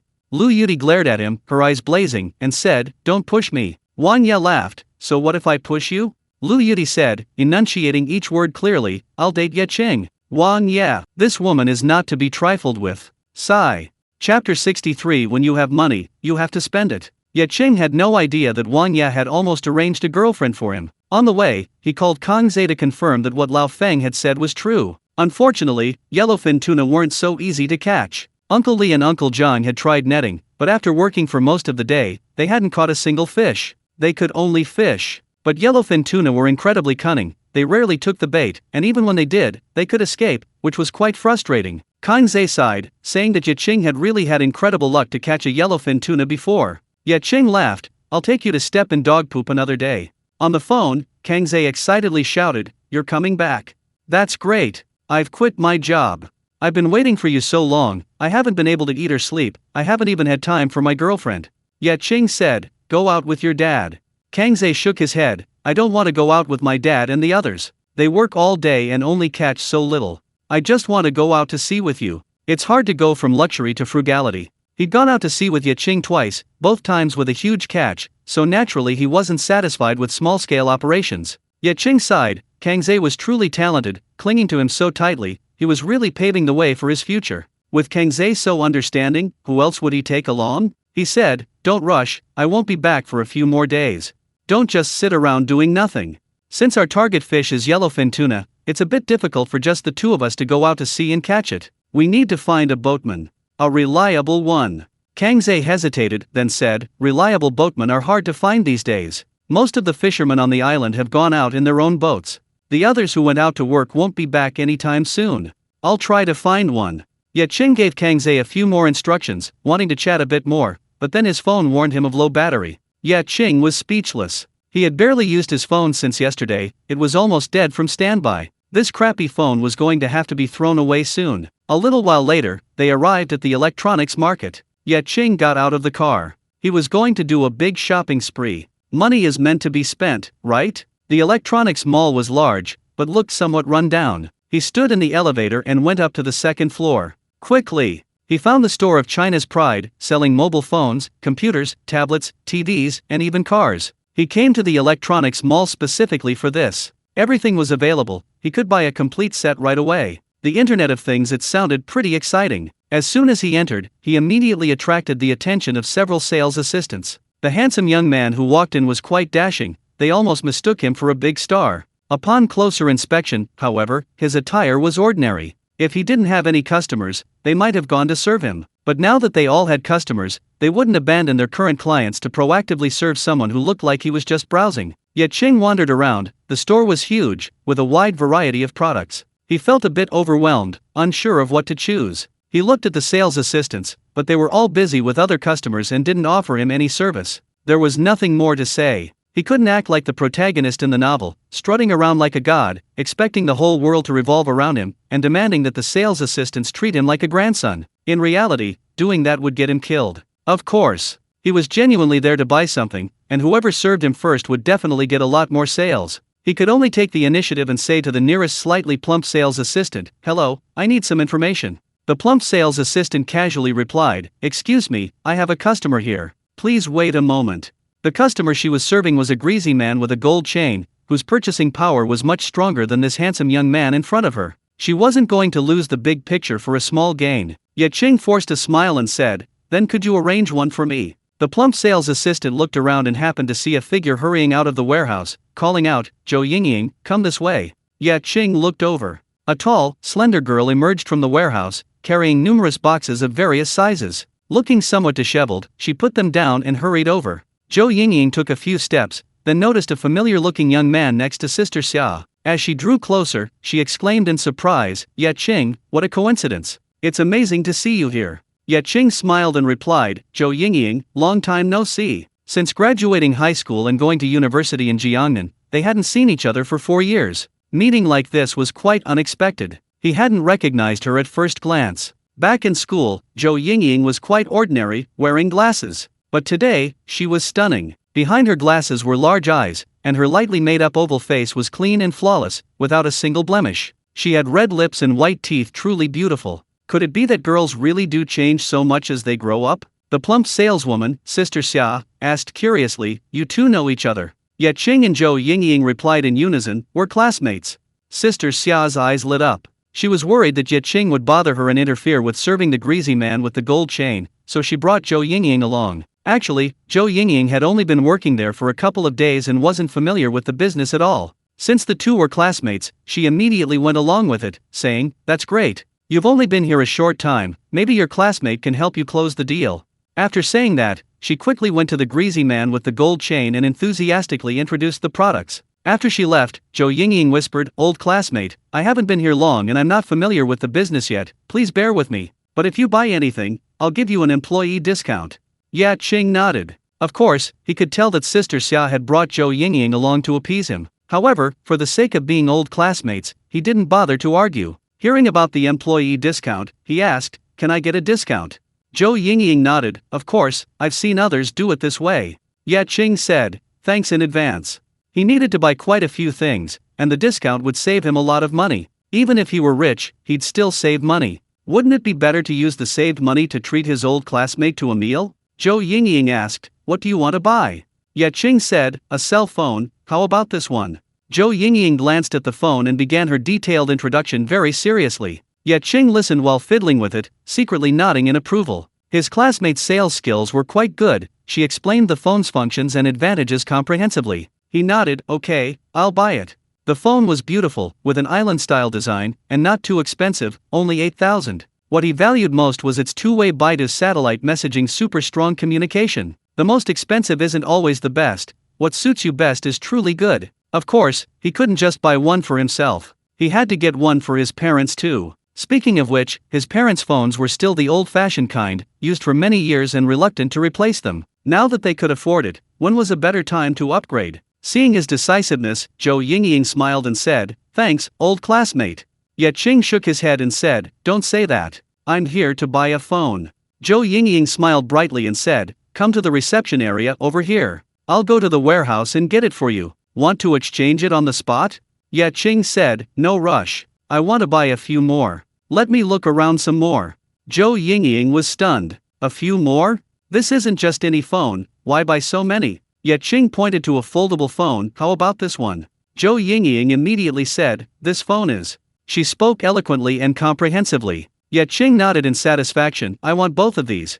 Mom doesn't like large screens, so he bought a foldable one. When not in use, it's very compact when folded, practically designed for women with small hands. Dad likes watching TV dramas and videos, so he bought an X-series flagship model. When folded, it's a phone, when unfolded, it's a small tablet." Zhou Yingying blinked in surprise. You want them all?" Ye Qing nodded. Zhou Yingying's surprise came too suddenly, her old classmate's order was quite large. The next moment, she heard Ye Qing say, "I want to buy 2 more. Could you recommend some more?" Chapter 64 Life is Unpredictable. Zhou Yingying was surprised again. This ordinary old classmate from school had brought her a huge surprise and delight. Ye Qing said that if she wanted to buy more for her older sister and brother-in-law, she should arrange it too. Last time, when Big Gold Tooth's henchman came to collect a debt, her sister's phone screen was broken, and she hadn't even mentioned getting a replacement. So, she decided to just get a new one. Her brother-in-law, Zhang Jun, was very stingy with himself. His phone had been patched up for 3 years. Last time, she saw him using Douyin, TikTok, and the SIM card couldn't even display the girls on it. Zhou Yingying quickly introduced some phones. Ye Qing didn't hesitate much and nodded, saying, "I'll take this one black and one white." Zhou Yingying was overjoyed. There were 5 phones in total, all the most expensive models in their respective series. After buying the phones, Ye Qing, accompanied by Zhou Yingying, browsed around and bought a watch, Bluetooth earphones, and a power bank, a complete set. They walked to the computer section. Since he was already there, he might as well buy everything at once. His laptop, which had been with him throughout his university years, was worn out and beyond repair, nearing the end of its life. With a couple of clicks, he bought a new laptop and a tablet. From now on, he could use the laptop sitting down and the tablet lying down. Nice! This shopping spree is so satisfying. Seeing Zhou Yingying's radiant smile, he felt even better. Zhou Yingying couldn't resist her curiosity and asked a question. Ye Qing didn't hide anything and gave a brief explanation. Upon learning that Ye Qing was buying it for his family, Zhou Yingying showered him with praise, her eyes practically overflowing with admiration. Ye Qing feigned modesty, but he was secretly pleased. Who wouldn't appreciate the compliments of a beautiful woman? Finally, they arrived at the car section. On display was an SUV electric car. It looked quite nice. Seeing his interest, Zhou Yingying quickly said, "There's a great discount if you buy now." Ye Qing shook his head, "This car doesn't meet my requirements. The roads on Longwei Island are terrible, this car is practically unusable." He needed a wild car. Without lingering, he went to pay. Ding! Payment completed. Ye Qing glanced at the payment. After the discount, it was a little over 70,000. Not bad. He checked his WeChat balance. You wouldn't even notice the difference unless you looked closely. He immediately replaced his phone with a new one. He also took his parents' phones. He could replace them at the hospital later. His sister, brother-in-law, and others had their phones delivered directly to their homes. Just as he was about to leave, Zhou Yingying sent him a message on WeChat, saying to contact him anytime for after-sales issues. Ye Qing nodded. Without lingering, he turned and left. Zhou Yingying watched him walk away. Other staff members approached, flattering her. "Congratulations, Xiao Zhou. You've only been here 2 days and you've already closed a deal worth over 70,000. Your classmate didn't look rich, but he's a tycoon. He earns more from a part-time job than any of us. I'm so envious. I wish I had a classmate as wealthy as him." Zhou Yingying was quite pleased, silently thanking Ye Qing in her heart. Sister Xiao walked over, her envy and jealousy barely concealed. She scoffed, "Not necessarily. Maybe he's just captivated by Xiao Zhou's beauty and is putting on a show of wealth." Zhou Yingying frowned slightly. Disliking her old classmate being gossiped about behind her back, she spoke up for her. "He should be quite wealthy. Your WeChat balance is over 1.6 million. Sister Xia gasped immediately. "That's incredibly extravagant, so much money in WeChat." Not only were Sister Xia and her friends surprised, but Zhou Yingying was also stunned. Who would have thought Ye Qing had over $1 million in cash in her WeChat account? It was absolutely unique among their classmates. Many of her classmates, after graduating from university, claimed they were just going to retire and live off their parents. She was very curious how Ye Qing had earned so much money right after graduation. Zhou Yingying looked at Sister Xia and thanked her with a smile. "I have to thank Sister Xia. If it weren't for you, I wouldn't have had the chance to host my old classmate. I'll treat you to milk tea later." Sister Xia's lips twitched. She might as well skip the milk tea. She was already feeling down, and Zhou Yingying just stabbed her in the back. Not only had she lost a huge order worth over 70,000 yuan, but she'd also spent ages serving that greasy, gold chain-wearing man, her lips practically dry from talking, only for him to take a phone call and leave. The other sales assistants were secretly laughing. Sister Xia had no one to confide in. It was a classic case of reaping what you sow. Zhou Yingying walked to the side, opened WeChat, hesitated for a long time, unsure what to send Ye Qing, then clicked on Ye Qing's Moments. Moments only showed posts from the last 3 days. And there were 0 posts from the last 3 days. She looked at nothing. She clicked on Ye Qing's WeChat profile picture for a while. It was a landscape photo: azure sea, blue sky, white sand beach, a breathtaking sight. She muttered, "Looks like Longwei Island." She knew this place because of Ye Qing. Ye Qing, because she came from a remote island, had suffered a lot of bullying at school. "The past is like smoke. It's a pretty place," she murmured, then exited her WeChat Moments and sent Ye Qing a smiley face. "Old classmate, I'll get a lot of commission this time. As a thank you, I'll treat you to dinner sometime." She waited a while. No reply. A while later. Still no reply. Ye Qing didn't leave the electronics mall. She wandered around inside. She had arranged everything for her family, and she couldn't forget her precious little niece, Zhang Xiao. Zhang Xiao was already in kindergarten, and besides toys, her studies also needed to be arranged. She saw a very high-end shop. Stepping closer, it felt like entering a fairy tale world. Everywhere was filled with children's items, dolls, toys, various electronic devices, height-adjustable smart desks and chairs, and even a children's bed. The price was shocking, 38,888. And that was just the price of the bed. Adding a mattress made the price even more outrageous. Finally, he bought his little niece a desk and chair, an eye-protecting lamp, a children's watch, a smart companion robot, plush toys, and so on, all delivered to their home. The final bill came to 58,888 yuan. Ye Qing couldn't help but sigh. Children's things are expensive, but he was happy to spend the money. When he took out his phone to pay, he saw a message from Zhou Yingying. Speaking of which, they had almost lost contact after graduating from high school. He hadn't expected to reconnect. Life is so unpredictable. He replied simply, then paid. Leaving the electronics mall, he got into a taxi and asked the driver to take him to the largest shopping mall to buy some new clothes for his parents. Zhou Yingying, seeing the reply froze on the spot. She didn't know what to say. "My old classmate is quite aloof." She muttered something. She didn't really mean anything by it, she just wanted to express her gratitude. Seeing Ye Qing's response, she understood what he meant and didn't press the matter further. After a while, she stared blankly at her phone. Should I ask him if he has a girlfriend now? Zhou Yingying muttered to herself, then quickly shook her head, dismissing the idea. Asking that question on their first reunion as old classmates would seem too blunt. No rush. Let nature take its course. Is chapter 65 something she can truly possess? Arrived at the mall. Ye Qing bought several sets of seasonal clothes for his parents. His father was doing alright, still wearing his hospital gown, while his mother only had a few old clothes to wear in and out of the hospital. Now that he was making money, his first priority was to let them enjoy life. Food, clothing, and shelter. He wanted to make his parents feel his love in every way possible. Once his father was discharged, he'd get a car sorted out so his father could drive his new car back to the village. Wouldn't that be impressive? After a shopping spree, Ye Qing was carrying bags and bags of purchases, unable to continue shopping, so he took a taxi straight to the People's Hospital. Arrived at the hospital, he got out of the car, carrying his bags and walked into the inpatient ward. Seeing him, Nurse Xiaomei greeted him with a beaming smile, saying, "You bought a lot of things, do you need me to help you carry them?" Ye Qing smiled and said, "Sure." Nurse Xiaomei was taken aback. She had only been casually polite, not expecting Ye Qing to actually ask. She quickly realized her mistake and hurriedly helped. Ye Qing smiled and said, "I'm going to the cafeteria for a late-night snack." Nurse Xiaomei asked curiously, "What kind of snack?" Ye Qing kept her in suspense, "You'll find out when we get there." They entered the ward. His father, Ye Sheng, was standing by the window, basking in the sun, swaying from side to side. It was clear he was working very hard to recover. Lu Qin, the mother, sat on the edge of the bed, muttering softly, "This phone is really useless. It was fully charged overnight, unplugged this morning, and it's dead by noon. I haven't even used it much." Ye Qing tiptoed over, took out his phone, and handed it to her. "Mom, try this."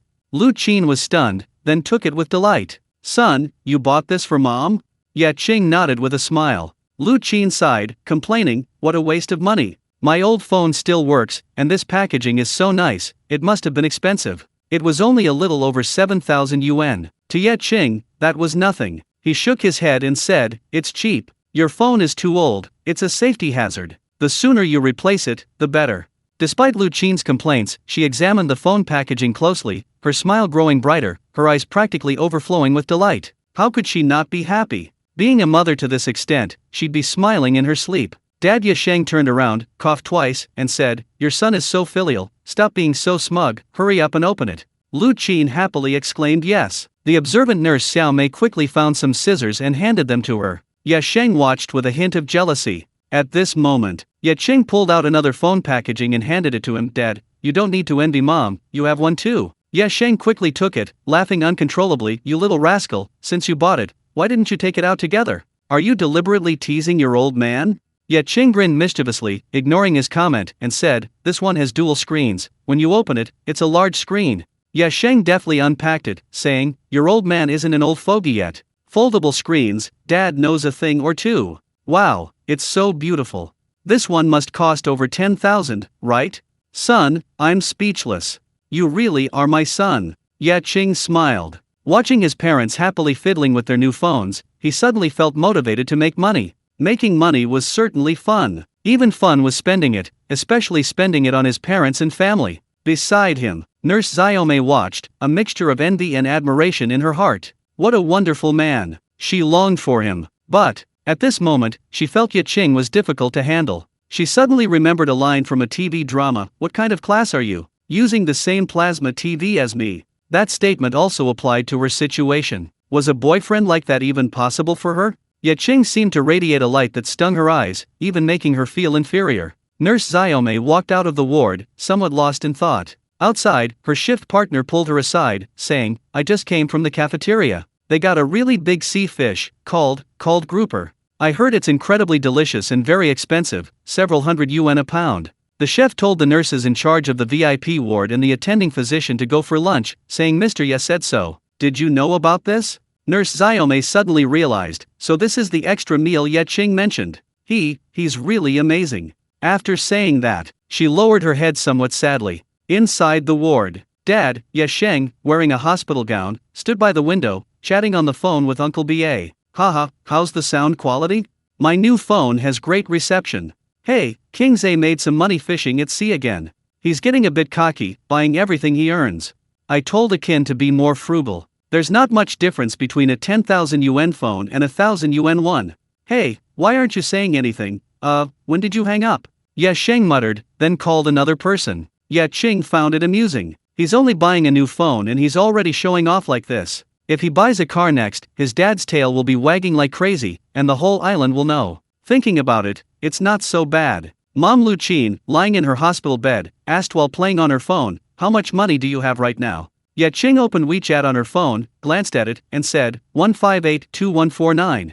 Lu Qin nodded repeatedly, good, good, good. Her son is successful. They, as parents, can finally relax. Ye Qing, the father, asked with a smile, with so much money, do you know how to spend it? Ye Qing said, Dad, teach me. Ye Qing scratched his head, well, do I really need to teach you such a small thing? Lu Qin rolled her eyes, don't make things difficult for your dad. He's never earned this much money in his life, how would he know how to spend it? Ye Qing coughed twice, quickly changing the subject, saying, I just called the villagers, and wow, I don't even need to brag, everyone's been praising you. They say you've helped everyone a lot, enabling them to catch fish at sea. Everyone no longer needs to leave their homes to work and earn money elsewhere, they can all stay in the village, with their wives, children, and warm beds.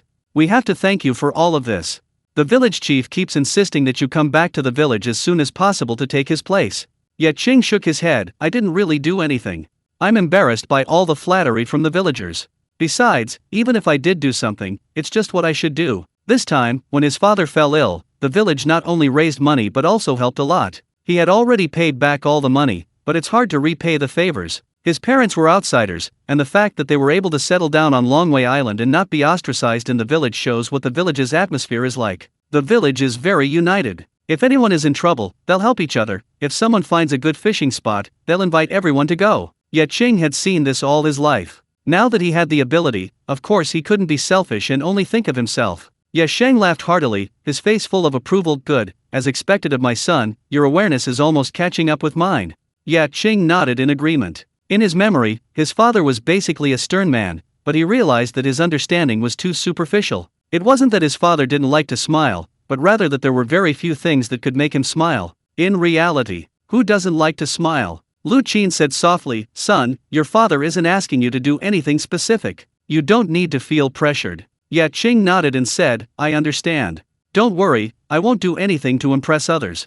I'll only do what I can within my capabilities. Ye Qing and Lu Qin nodded and said nothing more. Ye Qing had already graduated from university, he was a proper adult, and now he was so capable it was beyond their ability to lecture him. In Ye Qing's presence, they clearly felt old. Most importantly, Ye Qing's performance was too good, there was really nothing more to say. Sometimes, having a son who is too outstanding can be quite frustrating. Ye Qing was quite moved, and quickly posted a message on his WeChat moments, which attracted many likes and comments of envy and jealousy, making him extremely happy. Chapter 66 Can't you even eat a fish? Noon. Hospital cafeteria. Second floor. Ye Qing and her family of 3, along with Professor Li, Director Huang, Professor Zhang, Vice President Chen, Nurse Xiao Mei, and others, gathered together. Except for Nurse Xiao Mei and another nurse who knew what the main dish was, the others were still unsure. Professor Li asked, Xiao Ye, why did you gather us all together like this? What are we eating? Ye Qing said, a fish. Professor Li laughed, so many of us eating just a fish? Director Huang said, Professor, you're worried about going hungry in the cafeteria. I'll ask the chef to order more dishes later. Ye Qing quickly shook her head, no, ordering more is a waste. Everyone became even more curious. Just then, the chef brought over a large plate, placed it in the center of the table, and said, grouper sashimi, just cut. Everyone, eat quickly. Everyone was stunned. Have you ever seen a slice of raw fish bigger than your face? On the plates in front of them were sashimi slices this large. Even though Nurse Xiaomei already knew, she was still surprised, such large sashimi slices looked very expensive. Professor Li asked in surprise, what kind of grouper is this? The chef chuckled, a grouper, a wild grouper that Mr. Ye Qing just caught from the sea. Help everyone eat as much as you like. Eat your fill. It's a continuous feast today. With over 100 pounds of grouper, there wasn't much for just a few people, he had already prepared the rest specifically for Ye Qing. Of course, the chef going to such lengths was obviously because Ye Qing had used his financial power. Professor Li picked up a piece with his chopsticks, took a bite, chewed, and nodded. After finishing, he praised it highly delicious, so fresh. The others also eagerly began to eat. The head chef immediately returned to the kitchen, having the assistant chef continuously bring out various prepared dishes. The grouper was enormous. It couldn't fit in one pot, not even several. Moreover, There were many ways to cook it. It's no exaggeration to say it would taste delicious no matter how it was prepared. The head chef had truly used all his culinary skills. An hour later, Ye Qing rubbed his belly, which was much larger than before, and seeing the assistant chef still bringing out dishes, he quickly waved his hands, saying, "I can't eat anymore, I can't eat anymore." He simply couldn't eat it. Lu Qin teased, "Honey, didn't you say you'd eat as many groupers as our son caught?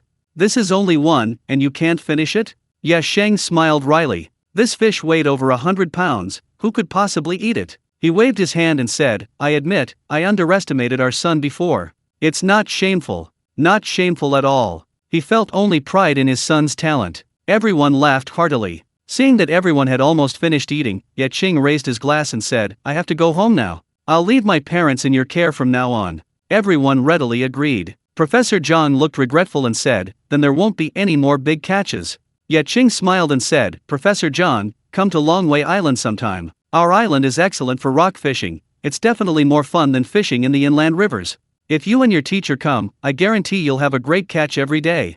Professor Zhang and Professor Li exchanged a glance. Both elderly men were somewhat tempted. They were both retired, though they held honorary positions at the hospital and could participate in consultations. But in reality, there weren't many situations where they were truly needed. Besides, in this day and age, if they were needed, a phone call or video call could easily suffice. The two elderly men discussed it and decided to go to Longwei Island once they finished their current work. Just for the sake of the high success rate, it was worth the trip. Ye Qing had no idea that his casual remark had taken the two elderly men so seriously. 5 days later, Ye Qing accompanied his father through the first phase of treatment. After settling his parents in, he boarded the boat to Longwei Island. The fishing boat had just started moving. Lu Yudi called, asking where he was. Ye Qing said, "Just got on the boat back to Longwei Island." "What's up?" Lu Yudi on the other end of the phone was taken aback. "You're back? Why didn't you call me?" Ye Qing chuckled, "Why would I call you? To see me off?" Lu Yudi chuckled, "It's not impossible."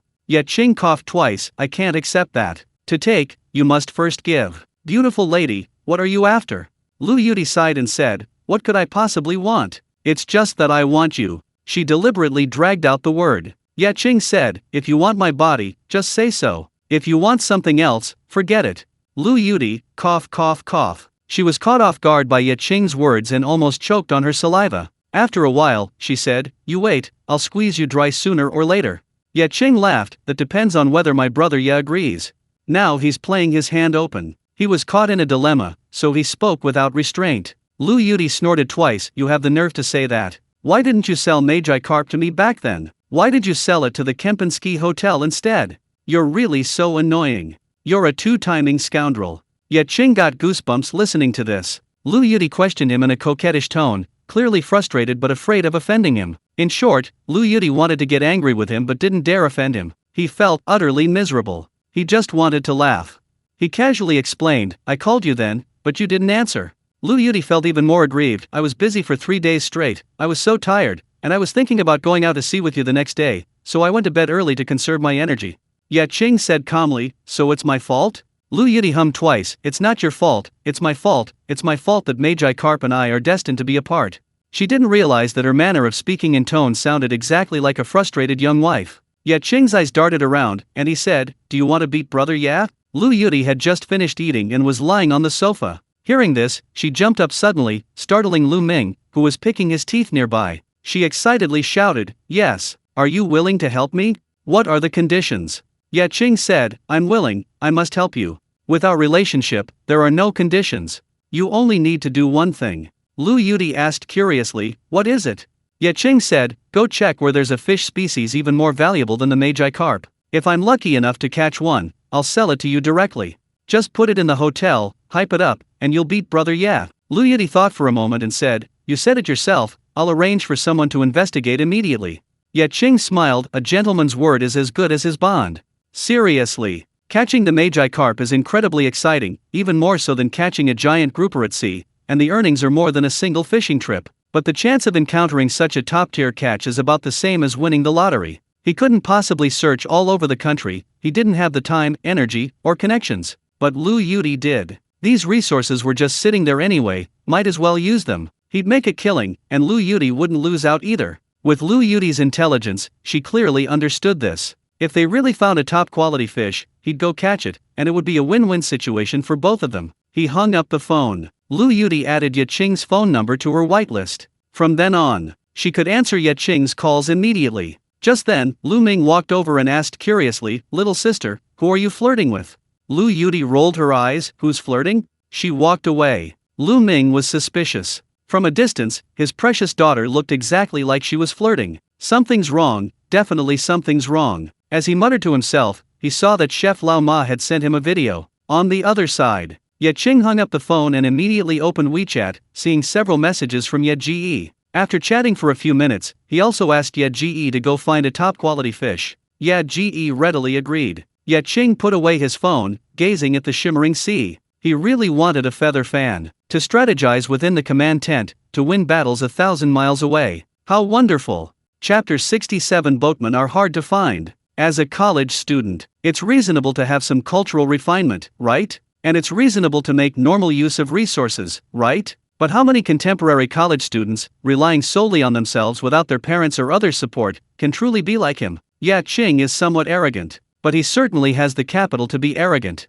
At his feet, a meter below the hull, the electric eel is his constant companion. After some experimentation, he and the electric eel can maintain contact for about 4 hours each day. After 4 hours, the Dragon Ball stops emitting energy. During this contact period, he can freely control the electric eel, sharing its perspective. He has even tried to acquire its abilities, but he failed. Or rather, it wasn't a failure, he found his hair standing on end. As the Dragon Ball subtly influences and changes him with its energy, perhaps in the future he can easily unleash the electric eel's abilities. If he possessed a voltage strong enough to electrocute a cow, wouldn't he be invincible? Not to mention the electric eel's ability to sense its surroundings using electricity and its remote control capabilities. If he could acquire those, he might be able to rival gods despite his mortal body. Electric eel, master, you are a god. Ye Qing smiled. This flattery pleased him greatly. Actually, not only did he benefit, but during the establishment of the connection, the electric eel was also influenced by the Dragon Ball's energy.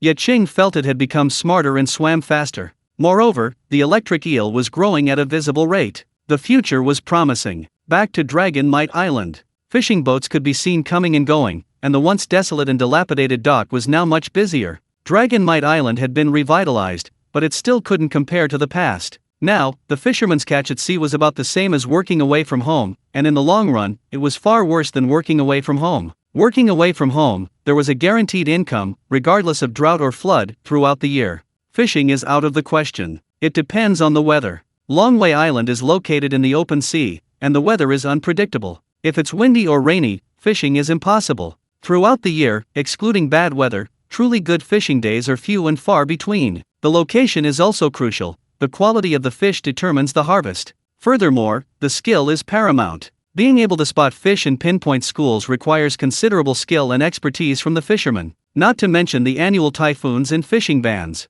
Because of these numerous restrictions, fewer and fewer fishermen are surviving, with many seeking other livelihoods. Ye Qing's 2 successful fishing trips were truly lucky, but fishermen who rely on luck will eventually starve. Not everyone has a fishing partner like him, an electric eel. These past few days, he's been chatting with Kangze daily, learning that the island's fishermen haven't given up on catching yellowfin tuna, but no one has succeeded yet. This shows just how difficult it is to catch yellowfin tuna. As his thoughts wandered, the boat docked, and as soon as he disembarked, someone waved and greeted him. Kangze. Kangze's back. How's your dad? Is he back to prepare for another trip? Familiar elders gathered around, including Uncle Li and Uncle Zhang. Ye Qing greeted them all, chatting for a while before pulling Kangze away. Kangze said dejectedly, "Didn't find a suitable one." It wasn't Kangze's fault. Ye Qing knew that nowadays, there were very few able-bodied men left in Nan village. You could count them on your fingers. Most of them already had other jobs and wouldn't suddenly become boatmen. The older generation all owned their own fishing boats and could earn their own living. Who would want to work for someone else? Caia, a village hoodlum, had approached Kangze offering to be a boatman, but he demanded a guaranteed minimum wage of 1,000 plus a 3% commission. Ye Qing, of course, couldn't agree. It wasn't that he was stingy, but Caia wasn't a hard worker, and his intentions were questionable. He was only thinking about getting benefits, and Ye Qing wouldn't let him work on the boat. He was sure to have a good catch at sea. Therefore, the selection of boatmen had to be careful, better to have none than a bad one, and he wouldn't settle for less. Ye Qing said, "It's all right, let's look slowly." Just as he was about to leave, he saw a Biao and his men speeding past in a van. Kangze cursed under his breath. Ye Qing asked curiously, "What did Big Gold Tooth's men do to you? Why are you so angry?" Kang Ze shouted indignantly, "You don't know. Big Gold Tooth wants to lease the vacant land west of our village to build a paper mill. Before, Big Gold Tooth opened one in East Village. It was incredibly polluting, you couldn't even get near the beach. It was smoky and stinking. After someone reported it a while ago, the paper mill was officially shut down, but it's still operating secretly. The people of East Village are suffering terribly, but they can't afford to offend Big Gold Tooth. I heard that the person who went to report it had their legs broken. Now they want to wreak havoc on our village again." Ye Qing frowned. Building a factory must cost a lot of money. Does Big Gold Tooth have that much? Kang Ze scoffed. It doesn't need much. The land on our island isn't worth much, and the trees on Dragon Pan Mountain aren't worth much either. Big Gold Tooth just set up some equipment, dumps the wastewater directly into the sea, and can get started with just a few people. They say ways to make money are written in the criminal code and it really is a crime. Ye Qing asked, "In that case, the village chief definitely won't agree." Kang Ze said even more indignantly, "Of course the village chief won't agree, but Big Gold Tooth is such a wicked man. He first approached the families who owned residential land on the vacant land to the west, using coercion and bribery to pressure the villagers. The villagers are forcing the village chief to lease out the residential land on the vacant land to the west. The village chief is having a headache now, and can only try to stall for time." As Kang Ze was speaking, the van stopped at the dock, and with a whoosh, the door opened, and a person was pushed out and fell to the ground. Upon closer inspection, it was a villager, his face bruised and swollen. This person owned a residential land on the vacant land to the west. Abayao stepped forward, shouting arrogantly, "My boss is building a factory in Nan Village, leading everyone to prosperity. I advise those who own land on the vacant land to the west not to be ungrateful. Go find village chief Li Fu and tell the old man to talk to my boss. Otherwise, this is what will happen to him." The villagers at the dock dared not speak out. Abayao smiled smugly, returned to his van, and quickly drove away, kicking up a cloud of dust. Kang Ze pointed at the man, saying with exasperation, "This guy gambled, and the stakes kept rising until he got swindled by Big Gold Tooth." Ye Qing's expression turned thoughtful. The vacant land to the west was quite large, currently rather barren, but close to the beach, with beautiful scenery. If Longwei Island developed in the future, it would definitely be very useful. Building a resort there would be far better than building a factory. Furthermore, it was close to his house. If Big Gold Tooth built a factory and polluted the environment, his house would definitely be the first to be affected. Environmental pollution would reduce marine resources and could also cause many diseases. Many cancer cases are caused by polluted living environments. This couldn't be allowed. He immediately said, "Go and find out how much it would cost to lease the vacant land to the west." Kang Ze's eyes lit up. "You're planning to stop Big Gold Tooth?" Ye Qing smiled and said, "You find out first.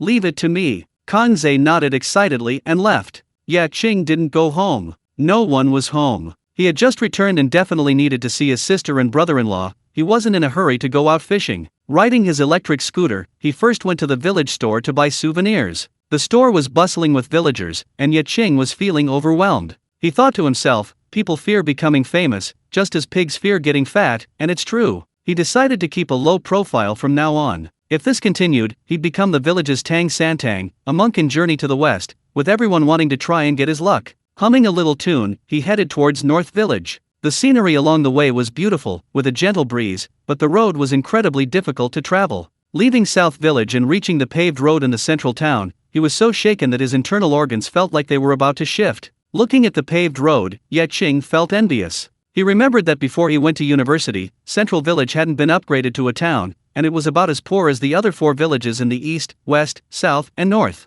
But now, after becoming a town, things had completely turned around. The asphalt road was straight, lined with towering trees on both sides, and the Longpan Mountains rose majestically in the distance, a picturesque scene, breathtakingly beautiful. But upon reaching the North Village area, the electric scooter started bouncing around again. This is going to be terrible. Ye Qing inwardly groaned, glancing back at the asphalt road in the central town. Besides the central town, which had paved roads, the other 4 villages in the east, west, north, and south were still bumpy gravel roads, some sections even dirt roads. Luckily, it hadn't rained on the island for the past 2 days, otherwise, riding the electric scooter through the mud and gravel would have been incredibly frustrating. Often, some less skilled riders would tumble awkwardly into mud puddles. On Longwei Island, you rarely see low-chassis vehicles. Even wealthy people can only afford high-chassis vehicles, such as SUVs, off-road vehicles, and pickup trucks. 10 minutes later, arriving at sister's house. Pushing open the door, he saw his older sister, Ye Lan, hanging laundry in the yard.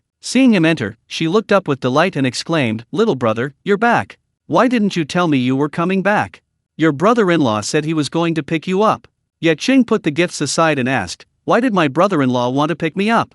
Zhang Lan laughed, "Because you bought him a cell phone. You have no idea how happy he was, he almost jumped onto the roof. If you two could become sworn brothers, he would have called you brother already." Ye Qing laughed heartily, "It's just a cell phone, it's not that big of a deal, not at all." Ye Lan said, "You bought so many things for Xiaoer. I was shocked when I saw the receipts. You're really generous." Ye Qing replied proudly, "Of course. She's my only precious little niece."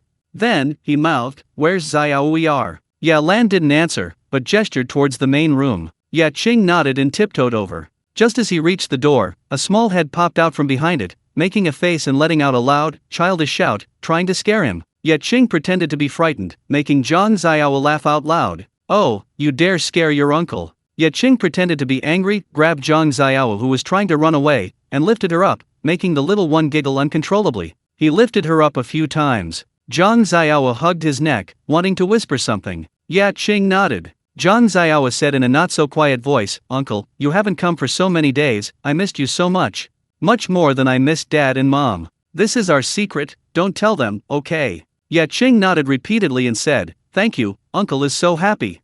Zhang Xiao raised her hand, her little face full of mischief, and said, "You don't have to just say thank you, just give me a toy as a reward." Ye Lan, not far away, suppressed a laugh and walked away. Ye Qing was dumbfounded. Chapter 68 Preparing to rebuild the house. This is understandable, though. Zhang Xiao had no idea how much 58,888 yuan cost, nor did she understand what the things she bought represented. Children don't have a sense of right and wrong, so no one told her those were gifts. Girls should be raised with abundance, but gifts shouldn't be given without reason, it can easily foster bad habits. This was something her parents specifically instructed her to do. Therefore, Zhang Xiao didn't know that her uncle had already bought her so many things. Now she only wanted toys. Reasoning with her was useless in this situation. Should Ye Qing tell Zhang Xiao that he had already bought her so many things and that she couldn't ask for any more toys? The little niece was quite sensible, she wouldn't throw a tantrum, but she would secretly run off to wipe her tears in disappointment. Ye Qing couldn't bear to see his only precious little niece looking so pitiful, so he magically pulled a lollipop from his pocket.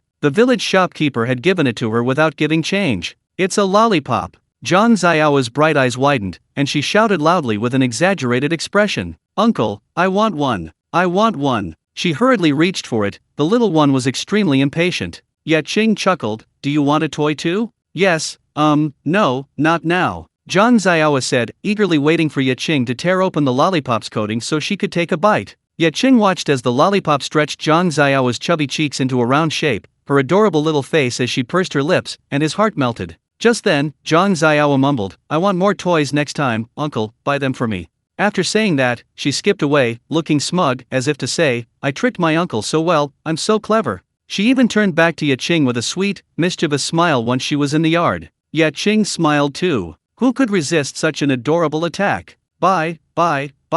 Next time, it has to be arranged. He wanted to build a toy house for his little niece. As the only child in the family, she was everyone's precious treasure. When Zhang Xiao was born, he had just started university and couldn't come back in time, missing a very important moment. By the time he returned home for vacation, Zhang Xiao was already 4 months old and could sit up with help. This had always been his regret. Later, they could only spend brief periods together during vacations. "My niece is already over 4 years old, and we've only spent a few months together at most. That's not much, but they have a very good relationship. Perhaps it's because of the blood ties, Zhang Xiao was particularly clingy and dependent on him. Last time, when Big Gold Tooth's henchman, a Biao, came to collect a debt, the little girl was terrified, but she waited until he arrived before running into his arms and crying loudly. Sometimes, even my older sister and brother-in-law get jealous, saying they've raised a daughter for nothing. To be honest, from the time my niece was born until now, he hasn't done anything for her or bought her anything. After all, he used to be a student, needing financial support from his family. Now, he's graduated and earning money. He wants to create the best living and growing environment for his niece, help his older sister and brother-in-law, and let his parents enjoy their later years. He's very lucky. The child wishes to care for his parents, but they are still alive. At this moment, Zhang Jun rode his dilapidated electric scooter into the yard. Seeing Ye Qing, he exclaimed with delight, "Brother, what are you doing here?" Ye Qing replied, "I heard there's a school of yellowfin tuna, so Kang Zhe and I were discussing going out to sea tomorrow." Dad doesn't need me right now. I rushed back, I just arrived. Jong Jun parked his scooter and said, wow, we were practically side by side. I just got back from Nankin. If you just told me, I could have given you a ride. Ye Qing asked curiously, where have you been? Jong Jun washed his face and said, the roof leaked a few days ago because of the strong winds and heavy rain. I was planning to find someone to fix it while you were away, but I spent the whole day looking and couldn't find anyone. There are too few people on the island now, anyone with any ability has left. After lunch, we'll go to the central town this afternoon. Ye Qing said, the house is too old and dilapidated. Brother-in-law, do you think it's still worth repairing? The house was built by his parents after they settled on Longwei Island. It's the same age as him. His father repairs it frequently and repaints it every year to look younger, but after years of wind and rain, it still looks very run down. Before, his parents were focused on saving money to buy a big fishing boat, so they just made do with whatever they could find. The house was dilapidated everywhere, and they were too lazy to clean it. In the end, after buying the big fishing boat, his father fell ill, they incurred high interest loans, and the new boat was almost stolen. Now, he can earn money and doesn't want his parents to continue living like this. Jong Jun stroked his stubble and said, it can still be repaired, but it won't last long. Our island gets really windy and rainy every year, and if we're unlucky, a typhoon might hit. Then we'll definitely have to repair it again. You're asking because you're planning to rebuild the house? Ye Qing nodded. Ye Lan walked over and said, this is a big deal, we need to discuss it with Mom and Dad. Ye Qing said, let's give them a surprise. I have plenty of money, it's more than enough to build a house. Brother-in-law, after lunch, let's go to the town center. Jong Jun looked at Ye Lan, who said, whatever Qing says. He's graduated now, if he falls in love, he might get married anytime. It's time to build a new house. Jong Jun winked and smiled, then we need to hurry. Ye Lan smiled, picked up her apron, and said as she walked towards the kitchen, I'll cook, we can have some drinks at noon. Jong Jun jumped up excitedly. Ye Qing entered the house and saw Zhang Xiao using a learning machine to practice dancing. Her small body twisted and turned, her movements far from standard, but she was putting in a lot of effort, sweating profusely. Jong Jun said, Xiao loves to dance.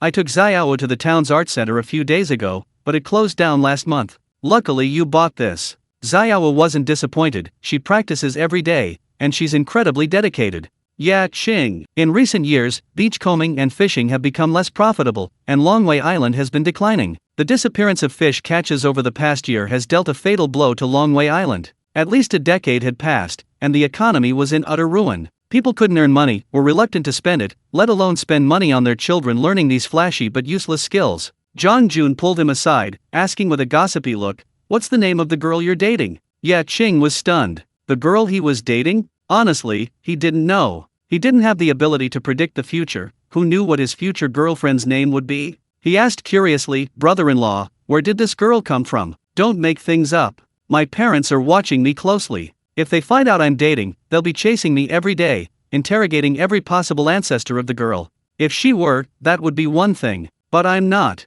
Jong Jun chuckled, with an expression that said, I know everything, and said, no, you are. I saw it all. Why are you hiding it from your brother-in-law? Ye Qing glared, you saw it? How did you see it? Brother-in-law, are you cheating too? Jong Jun shook his head, what nonsense? What cheating do I have? I saw it on my phone. As he spoke, he opened his phone. Ye Qing also looked at it curiously. Chapter 69. The girlfriend in the video. It was a video. It was very popular. It had over 200,000 likes. There were several thousand comments. Ye Qing glanced at it and immediately realized it was posted by Wang Ji. At the time, Wang Ji was filming with a GoPro on the boat, but he hadn't paid much attention, assuming she was filming her boyfriend, Chen Hu. But then, it was actually filming him the whole time. The video was about 3 minutes long, with Chen Hu and Haze completely relegated to the background. 2.5 minutes were spent on him catching various fish, while the two of them remained motionless, looking like statues. To be fair, watching him catch fish was quite impressive, no wonder so many people enjoyed these kinds of videos. But the last half minute was off. That half minute was an interaction between him and Lu Yuti. Lu Yuti helped him get the fish, saying she was going to cook him a seafood feast, which certainly could easily lead to misunderstandings. At the time, he didn't think anything of it. Judging from the video, even he got goosebumps, let alone outsiders.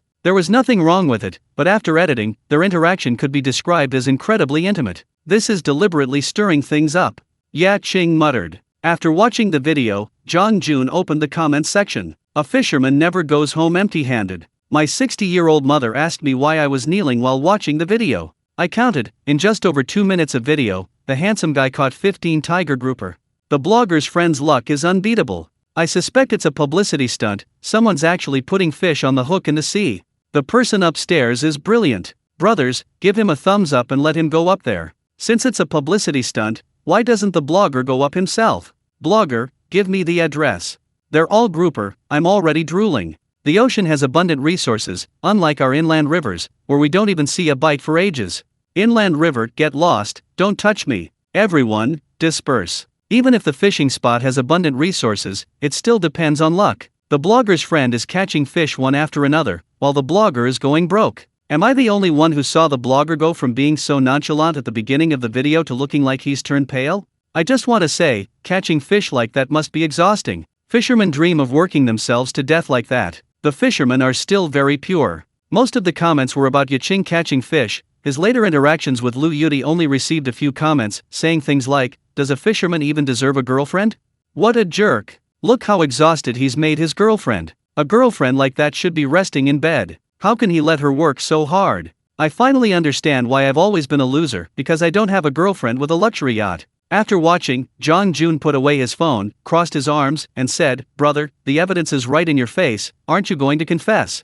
Ye Qing waved his hand and said, "It's an editing problem. She's just my friend." Jong Jun questioned, "Then why did she bring you fish, ask how you wanted to eat it, and cook such a lavish seafood feast for you?" Ye Qing retorted, "What do you mean, for me? Is she a goddess who doesn't need dinner? Besides, there's only that much on the boat. What else would we eat? It's all a misunderstanding." Jong Jun, "Brother, are you really a scumbag?"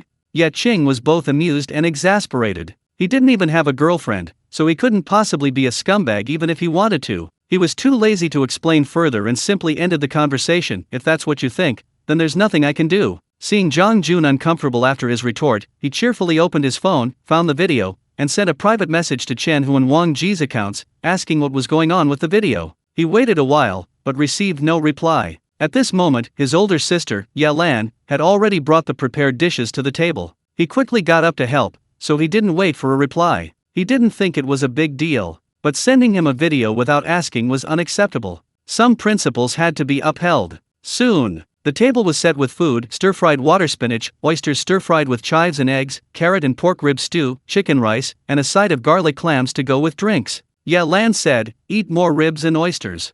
She proactively poured drinks for the two of them. It wasn't that she was serving them, but rather that Jong Jun didn't dare pour too much, fearing they'd get drunk. The Ye family had a long-standing tradition: the man was the breadwinner, the woman the homemaker. The man was the pillar, the woman was the sky. At home, the woman always made the decisions. Don't let her father, Ye Sheng's loud voice and fierce appearance fool you. He couldn't win against her gentle mother, Liu Qing. This was the so-called one thing subdues another. This fine tradition was well inherited by Ye Lan and Jong Jun. Ye Qing watched, and it was as if he could see his future relationship with his girlfriend. It was quite. Forget it. He shook his head, banishing the image from his mind. He didn't even want to think about it. After lunch, the midday heat was unbearable. The sun was scorching. Riding an electric scooter to the town center would result in sunburn. Checking the weather forecast, it predicted a change in the afternoon, so they decided to wait until it cooled down. Ye Qing played with Zhang Xiao under the grape trellis for a while, both sweating profusely. After Ye Lan tidied up, she called Zhang Xiao to take a shower and a nap. Ye Qing washed his face, pulled up a stool, and sat down to cool off while playing on his phone. He opened Douyin, TikTok. When he checked the videos again, he found they were gone. There were no replies from Wang Ji and Chen Hu. He frowned, sensing something was amiss, but since they had deleted the videos, he didn't bother to pursue it further. It was highly likely that he and Chen Hu would have no further contact. Zhang Jun's face was flushed, not drunk, but groggy. He moved a deck chair under the grape trellis, lay down, and exhaled a breath of alcohol, asking, "Brother, are we going home after we get to the central town?" Ye Qing thought for a moment and said, "If we go out to sea tomorrow morning, it'll be a bit rushed going through Baikan. We'll be walking at night after dinner, and the roads aren't good. Let's go straight back to Nankin this afternoon. We can also chat with Kangze tonight." Zhang Jun nodded, closed his eyes, and soon began snoring. Ye Qing couldn't sleep. He was thinking about what kind of house to build. He wasn't a design student, so he opened Douyin, TikTok, and searched for examples. Surprisingly, some of the videos posted by bloggers were quite helpful. Especially some of the houses bloggers built for their parents. They were incredibly beautiful, making him extremely envious. This house is so much more comfortable than those high-rises in the city. Nothing compares to our own ocean view villa. Since we've decided to build a house, it has to be good. Besides, there are so many people in the family. Not to mention my parents, he'll be staying on Longway Island in the future, so we definitely need to reserve a room for our wedding. My older sister and brother-in-law's rooms are a must, and my little niece's room and playroom also need to be arranged. Add to that a lounge, an entertainment room, and so on. All in all, we'll need at least 6 or 7 rooms. This 3-story villa is so grand. Flower beds, gardens, they really know how to enjoy life. Sitting in the gazebo and drinking tea, that would be wonderful. Fish pond, wow, this blogger's family is really rich, so many golden carp, impressive, impressive.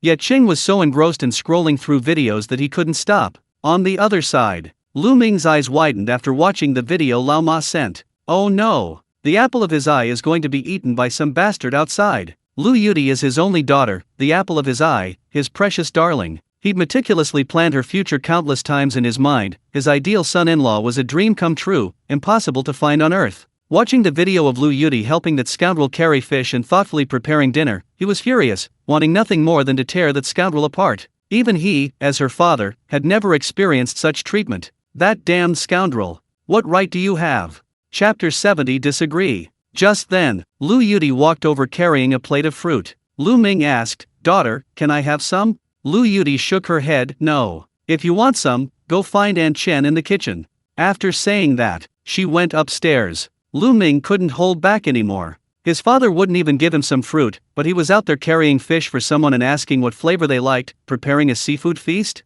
The huge difference in their expectations made Lu Ming break down. He shouted, "Stop." Lu Yuti stopped, turned around, and looked at him strangely. "Dad, are you going through menopause too?" Lu Ming immediately deflated, holding up his phone and asking, "What's going on?" Lu Yuti walked over and silently watched the video. Lu Ming questioned, "What do you have to explain?" Lu Yuti retorted, "Explain what? I must say, Wang Ji is quite good at filming. The guy is already handsome, but he looks absolutely stunning in this video. Dad, what do you think?" Lu Ming scoffed, "What's so handsome about a pig?" Lu Yuti was taken aback. "What pig?" Lu Ming shouted indignantly, "The pig that's stealing my cabbage." Lu Yuti blinked, quickly realizing what he meant, and couldn't help but smile broadly. The atmosphere at home was pleasant, she could joke around with her parents. She patted Lu Ming's shoulder and said with a mischievous grin, "Dad, are you jealous?" Lu Ming grunted twice. At that moment, a beautiful woman in a cheongsam descended the stairs. Even in her haste, she maintained her composure, exuding elegance and refined grace. Lu Yuti envied her mother, she couldn't always maintain such a composed demeanor. She was spoiled from childhood and had inherited her family's upbringing, but she could never quite grasp the poise of some socialites. Old Lu, we have a son-in-law." The beautiful woman in the cheongsam, Zhan Rao, said with a beaming smile. "Let me tell you, he's an exceptionally handsome young man." Lu Ming said with a dark face, "I already know. What's the use of being handsome? Can he eat? If I were that handsome, I definitely wouldn't have been able to start from scratch and build such a large fortune." Ms. Zhan said objectively, "Of course he can eat, he's incredibly good with food. And I saw that handsome young man is really good at fishing, catching one after another, he must make a lot of money.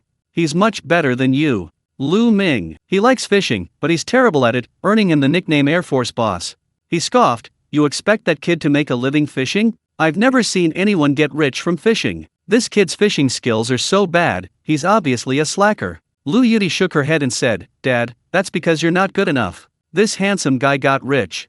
The king carp from the Kempinski Hotel, the grouper, yellowtail, and 2 wild yellow croakers I caught this time were all caught by him. He made 700,000 in one night. Of all the young talents you introduced me to, which one can compare to him?" Ms. Zhan clapped her hands. "Wow, this handsome guy is really handsome." Lu Yuti smiled smugly, although she didn't know what she had to be proud of. Lu Ming, "Damn it, that scoundrel's got something, no wonder he dared to hit on my daughter." Of course, he couldn't possibly reveal these thoughts, scoffing, "It's just good luck, he can't be lucky forever." Lu Yuti said, "Nobody can say for sure, but I have faith in him." Lu Ming clutched his chest, asking with obvious heartache, "Sister, are you really that devoted to that boy?" Lu Yuti smiled and said, "Devoted enough, not quite, but he won't escape my grasp. Wang Ye is no match for me, I'll win the handsome young man over." Upon hearing Wang Ye, Ms. Zhan exclaimed, "You mean the young Wang from the Wang family?" Lu Yuti nodded. Actually, the two families were old friends, and Ms. Zhan and old Wang were childhood sweethearts, but fate intervened. The result was obvious: the two families became bitter enemies, almost never interacting again. Ms. Jean frowned, sensing something was amiss. How could a third party have entered into this relationship? And this third party was a man. She exclaimed in shock, handsome guys like men? Lu Yudi. She was prepared for her mother's thought process and wild imagination, but she still found it hard to understand. Lu Ming's eyes lit up, and he asked with a sudden realization, "Little sister, you're not dating anyone, are you trying to win him over?" Lu Yudi nodded. Lu Ming snapped, "You're really going to mess around? You can't sacrifice your happiness for competition." "I don't agree. Stop this immediately. I can't accept a son-in-law who's a gold digger."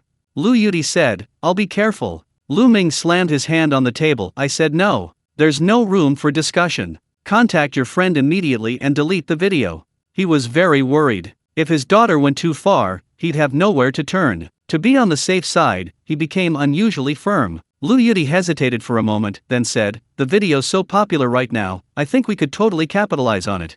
It might even help the hotel." Lu Ming scoffed, "The Seaside Hotel is a 5-star establishment, does it need a fisherman to generate hype? No need. If you won't contact him, I will." With that, he took out his phone and contacted Chen Hu's father directly. Upon receiving the call, Chen Hu's father immediately assured him that his son would delete the video. Sure enough, the video was gone shortly after. Lu Ming nodded in satisfaction, took a sip of tea, and said earnestly, "A fisherman isn't worth bothering with. Even the best fisherman relies on luck. Sister, now that the resources in the Longwei Island waters are recovering, your next task should be to secure an exclusive deal for Longwei Island's high-end seafood." Lu Yudi hesitated, but the fisherman you disliked was the key to obtaining Longwei Island's premium seafood. She didn't want to upset her father any further. He wasn't fully recovered, and any further upset could worsen his condition. In the end, she simply nodded and said she understood. Chen Hu and Wang Ji were equally frustrated. They had initially been quite happy because Ye Qing's video was their most popular, gaining tens of thousands of followers in just a few days. The rapid increase in followers made them think they were about to become famous. They still had many edited videos left to post, planning to capitalize on the momentum with a small series. Then, a phone call forced them to delete the videos. They traveled the country fishing and posted videos as online influencers, but they hadn't actually earned much money. They were basically supported by their families. If their shady dealings affected their family business, they would be beaten to death by both sets of parents. Chen Hu said, "Why don't we post our own videos? Maybe we can maintain this level of popularity. Our videos are quite interesting, we'll definitely gain followers." Wang Ji secretly rolled her eyes, thinking, "You really don't understand." The videos went viral because people were drawn to Ye Qing's looks and her amazing catches. Without Ye Qing, what's left? But in this situation, she didn't want to hurt her boyfriend any further. A man's breakdown can happen in an instant. She could only say, "Okay, I'll try it. We'll see if it works." Ye Qing scrolled through videos for 2 hours straight, unable to stop, completely engrossed, until Ye Lan woke up and brought him some mangoes from their own garden. Only then did he put down his phone. The mangoes were ripe, cloyingly sweet. There were too many for the family to eat, and many rotted on the ground. After finishing the mangoes, Ye Qing checked the time. It was already 2 p.m. He looked at the sky. The clouds were thicker, but it was still very hot. There was no way to go out. He glanced at Zhang Jun, who was still sound asleep, then picked up his phone again and continued scrolling through videos. Ye Lan was speechless, too lazy to interfere, and went back inside to check on Zhang Xiao, who was still asleep. The little one was a restless sleeper, rolling around all over the place. If she wasn't watching her, she was sure to fall off the bed. The sky remained a clear blue, dotted with fluffy white clouds that cast large shadows across the land. A cool breeze rustled under the grapevines. Time was irrelevant at this moment. They could play as much as they wanted, scrolling through their phones until the battery died, then charging, and continuing to play. If they got tired of sitting, they could lie down. They could drink whenever they wanted. Even if they got drunk, they could sleep as long as they wanted. It was undeniably blissful. An hour later, the sun was completely obscured by the clouds, and the weather finally cooled down. Ye Qing then called Zhang Jun to get up, and the two of them rode a small electric scooter. Ye Lan and Zhang Xiao followed, making a group of 4 on 2 electric bikes, heading towards the town center to find a renovation company. After asking around, they learned that there was only one renovation company in town, so there weren't many to choose from. Right in the town center, the sign was simple and unassuming. Pushing open the door, a middle-aged man was asleep in a recliner behind the cashier. Ye Qing tapped the table. "Are you the boss?" Chapter 71 Confidence or Arrogance? "I'm the boss." The boss wiped the drool from his mouth and hurriedly greeted them. "Hello, are you planning to renovate or build a new one?" Ye Qing said, "Both. I want to renovate the old house and build a new one at the same time." He didn't plan to tear down the old house, he planned to build a new one. The construction period for the new house was too long, and his parents would only be discharged from the hospital in a month or two. They couldn't be homeless after they were discharged. Currently, the old house was next to Kang Zhe's house on the right, and the left side was empty. It was a vacant plot of land belonging to villager Li Shi. Buying it from Li Shi would be easy enough to build a new house. Therefore, before the new house was built, the old house still needed to be renovated. The boss asked curiously, "Renovating the old house is simple, but what kind of new house are you planning to build, 2 or 3 stories?" Ye Qing said, "I can't say for sure, let me show you a video." He took out his phone. He opened Douyin, TikTok. After watching several videos he'd saved, Ye Qing said, "It's roughly this type of house. I want it Chinese style." The shop owner wiped the sweat from his brow and said nervously, handsome young man, a villa like this would cost at least 2 million. Ye Qing was stunned. Such a high price? He asked. The shop owner nodded repeatedly. He wanted Ye Qing to abandon this impractical rural self-built house. The difference between it and a luxury villa in the city was simply the value of the land. The actual construction cost wasn't low. He had over 10 years of experience building ordinary 2- and 3-story houses, and his budget would only need to be 300,000 or 400,000. Just as he was about to speak, he heard Ye Qing say, "That's fine too. The price isn't a problem." The shop owner was speechless. He said with a long face, I have a problem. The kind of luxury villa you want, I can't build it." Ye Qing, huh? The boss said dejectedly, "Luxury villas are all about design, the intricacies inside are too complex. I can only build the most common ordinary buildings on our island. You'll have to find a large decoration company in the city." Ye Qing said, "Okay, I understand." The boss's heart was bleeding. A multi-million-dollar order had just slipped away. Ye Qing nodded and asked, "Can you repair the roof of the old house?" The shopkeeper quickly replied, yes, that's my specialty." Ye Qing said, "My house is in Nan Village, a 2-story building. The roof leaks. I don't have high requirements, just enough to last until I build a new house." The shopkeeper said, "If you're in a hurry, I can go with you to take a look right now. It can be done in 2 days at most." "Let's go then." The group, on 3 electric scooters, drove from the central town to the border of Nan Village. The road was bumpy and uneven, and the shopkeeper complained, "This lousy road is so difficult to travel on. When will Nan Village finally get its roads fixed?" "Soon." Upon arriving at the house, the shopkeeper looked around and said, "No problem, I can get it done tomorrow with my tools." After paying the deposit, the shopkeeper quickly left. Entering the main room. The room was cluttered with buckets and basins of various sizes, and a plastic sheet covered the sofa. It looked like a mess, quite disheartening, but Ye Qing was also quite reluctant to demolish and rebuild. This house held so many memories for him, every little detail of his childhood was there. Zhang Jun asked, "Little brother, where do you plan to build the new house?" Ye Qing nodded, pointing to the empty plot next to his yard, and said, "This is Li Shi's land. We can buy it from Li Shi and the village chief." Zhang Jun clicked his tongue and said, "If we can build that big villa like in the video, that would be really nice. Mom and dad have worked hard all their lives, they deserve to enjoy themselves." Ye Qing nodded. Ye Lan was slightly worried, saying, "Li Shi and the village chief are easy to talk to, but Big Gold Tooth is trying to acquire the vacant land in the west to build a factory. If it affects this area, it'll be troublesome." Chapter 67 adds plot, Big Gold Tooth contracts the vacant land in the west to build a factory. Besides, building such a nice house is a bit ostentatious. Ye Qing said, "Sister, if you worry about this and that, you won't be able to do anything well. If the house is bigger, mom and dad, me, you and brother-in-law, and Xiao can all live comfortably. Besides, the people in our village are all quite nice, the situation you're worried about won't happen. As for Big Gold Tooth's matter, let's talk about it later." He didn't want to reveal his plans, lest Ye Lan and Zhang Jun worry, and even more so, he feared that word would reach his parents' ears and cause even more trouble. Ye Lan nodded and didn't say anything more. She knew Ye Qing was right, they weren't building their house to show off, and their house was some distance from the open space to the west, so it shouldn't be affected. Zhang Jun said, "Let's get ready first, it's almost time to make dinner." They cleared away the basins and buckets, mopped the floor, removed the plastic sheets covering the furniture, and tidied up a process that took them almost half an hour. Ye Lan looked at the refrigerator, "We only have some vegetables, we need to go to the convenience store to buy some meat." Zhang Xiao raised her little hand and shouted, "I want fish." Ye Qing smiled, "No need to go to the convenience store. Wait a moment." He picked up his fishing rod and ran straight to the beach. Zhang Jun and Ye Lan exchanged a glance, thinking, "These fish aren't so easy to catch, will they even be ready for dinner?" But it only took 10 minutes. Ye Qing walked into the house, a pale red snapper in his left hand and a rock eel in his right, leaving Ye Lan and Zhang Jun stunned. Zhang Xiao clapped her hands, "Wow, uncle did magic. He conjured up 2 big fish. Amazing! Amazing!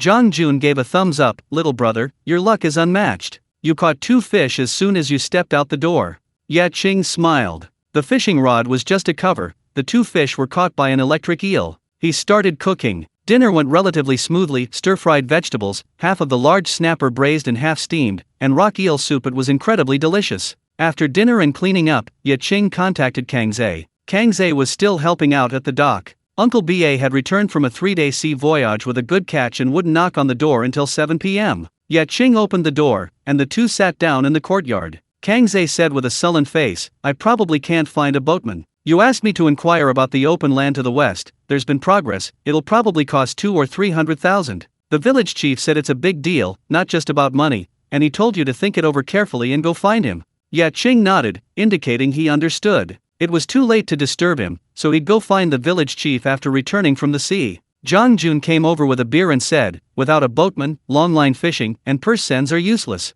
Ye Qing said calmly, I never plan to use those methods anyway. If you don't have one, that's fine. No pressure, no fuss. At worst, we'll just catch fewer. He had never considered longline fishing or purse seines. These methods would worsen the quality of the yellowfin tuna and could also injure other marine life. The reason he needed a boatman was because yellowfin tuna needed immediate processing after being caught, a process that would be time-consuming and laborious. Kang Zhe suddenly realized, that's why you had me prepare a giant fishing rod and an electric reel. Ye Qing nodded, right. Then, you and my brother-in-law will take turns handling the yellowfin tuna. To be honest, if there were another person, my brother-in-law and Kang Zhe could focus on fishing for yellowfin tuna, and the catch would increase significantly. Zhang Jun laughed, little brother, you can say that at home, but don't tell anyone outside, or you'll get beaten to death. Others want to catch them but can't catch a single one. He's worried about catching too many and being overwhelmed, so he hired a boatman. Others can't even catch anything with nets. How can we manage with just rods? Ye Qing smiled as well. He knew that in his brother-in-law's eyes, his confidence was arrogance.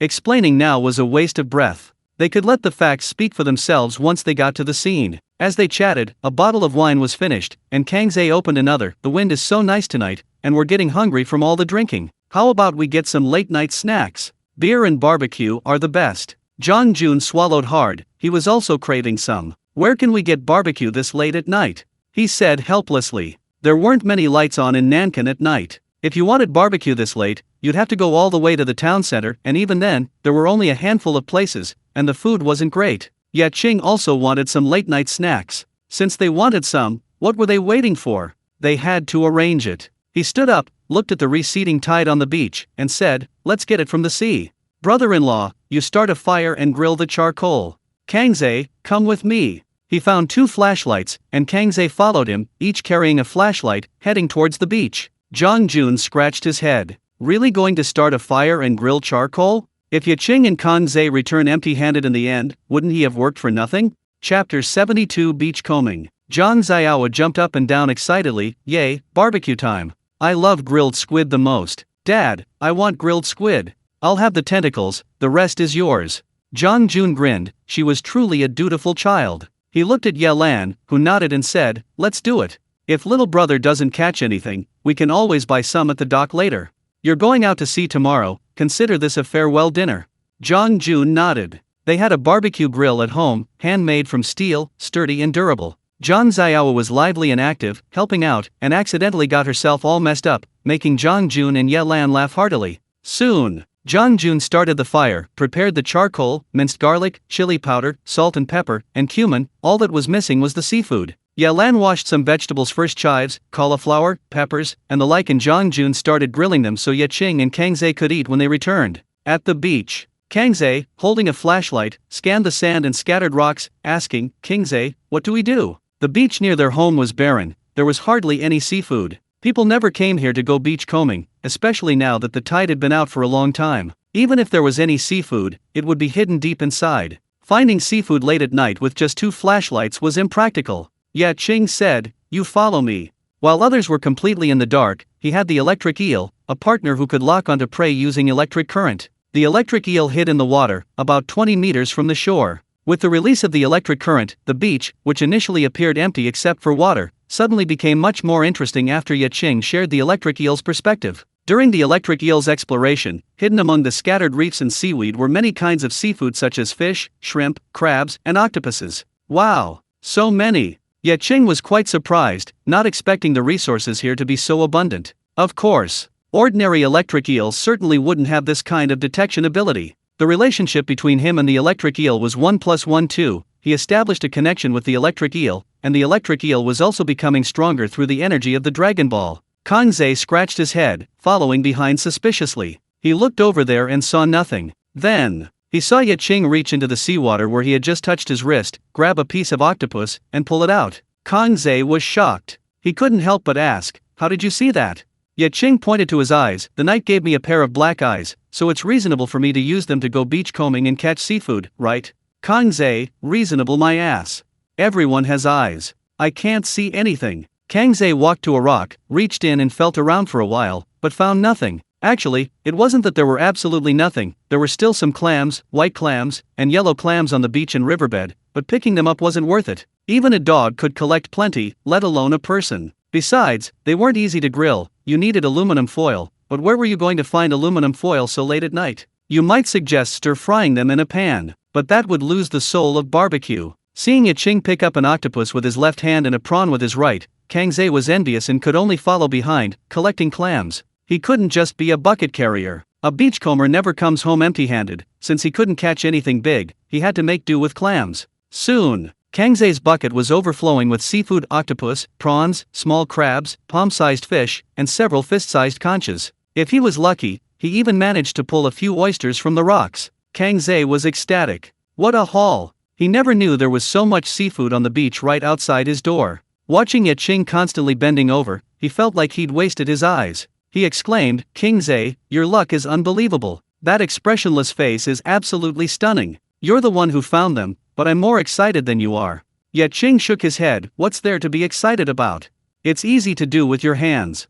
Kang Ze felt tricked again, but he enjoyed it. The more awesome his childhood friend was, the more enthusiastic he was about clinging to his coattails. Ye Qing walked forward and spotted a red flower crab hiding in the seaweed. It looked to be about a pound, quite large. This thing would be incredibly delicious grilled without any seasoning. The red flower crab seemed to sense danger and burrowed further under the rocks. But no matter how it hid, it couldn't escape the electric eel's lock. Ye Qing reached out and grabbed it. The red-clawed crab tried to attack, but its claws were no match for Ye Qing's agility. He grabbed it and pulled it straight out of the water. Kang Ze exclaimed, "Wow, that's huge." Ye Qing smiled and casually tossed another large conch into the bucket. This feeling of playing hide-and-seek with a god's eye view was really exhilarating. Soon, the bucket was already more than half full of seafood. Ye Qing stopped, stretched, and heard his bones crack. Picking seafood like this was really tiring. Kang Ze asked, "Not picking anymore?"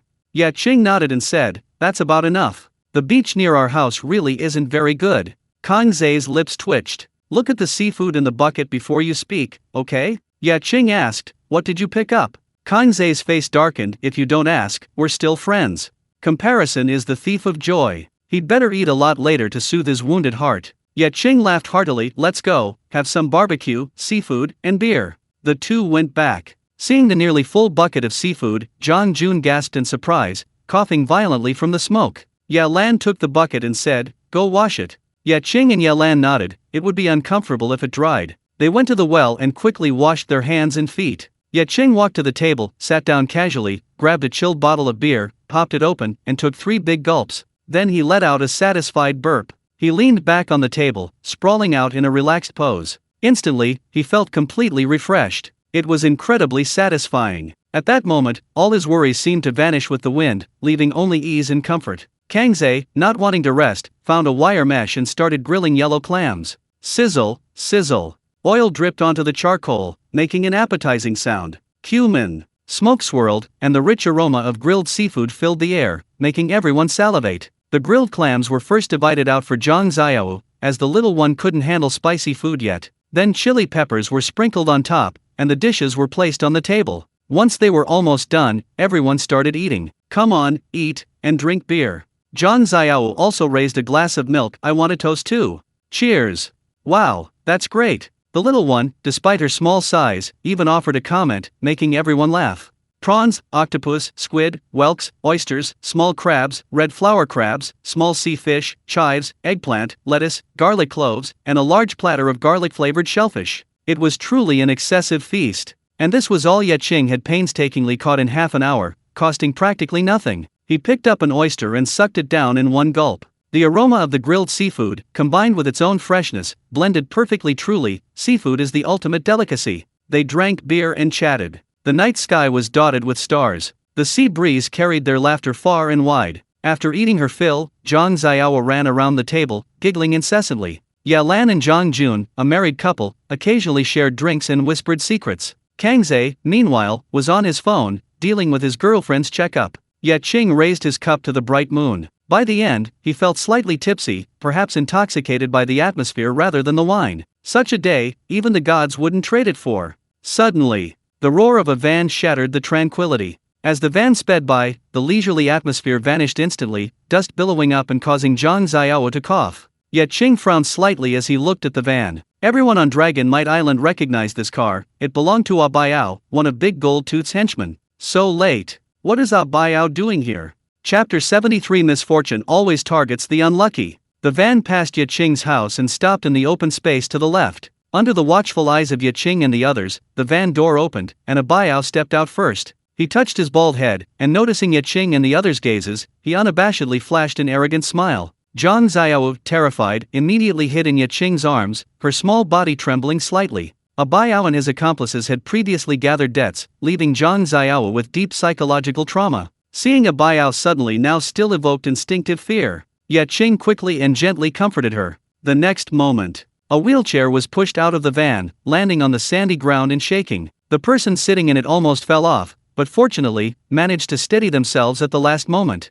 Kang Zhe, after recognizing it, exclaimed, "It's Uncle San He." The middle-aged man in the wheelchair was named Li San He. He had been injured while fishing at sea years ago, and due to the poor medical facilities on the island, he had become disabled and confined to a wheelchair. Most families in Nankin are surnamed Li, a common surname. Anyone with the surname Li on Longwei Island shares a common ancestor from hundreds of years ago. Although Kang Zhe and Li San He are no longer related by blood, their fathers had a good relationship. Therefore, when he saw Li San He get out of the van, his expression changed drastically, and he became extremely anxious. However, facing Baiao and the others, he dared not say anything. Ye Qing asked, "Baiao, what are you doing?" Baiao took out a cigarette, put it in his mouth, and his henchman quickly lit it for him. After slowly taking a drag of the thick smoke, he said with an air of superiority, "What could I be doing? Collecting debts, of course. Paying back debts is a matter of course. Even if the Heavenly King himself came, he couldn't stop me. Ye Qing, this is none of your business. Don't meddle."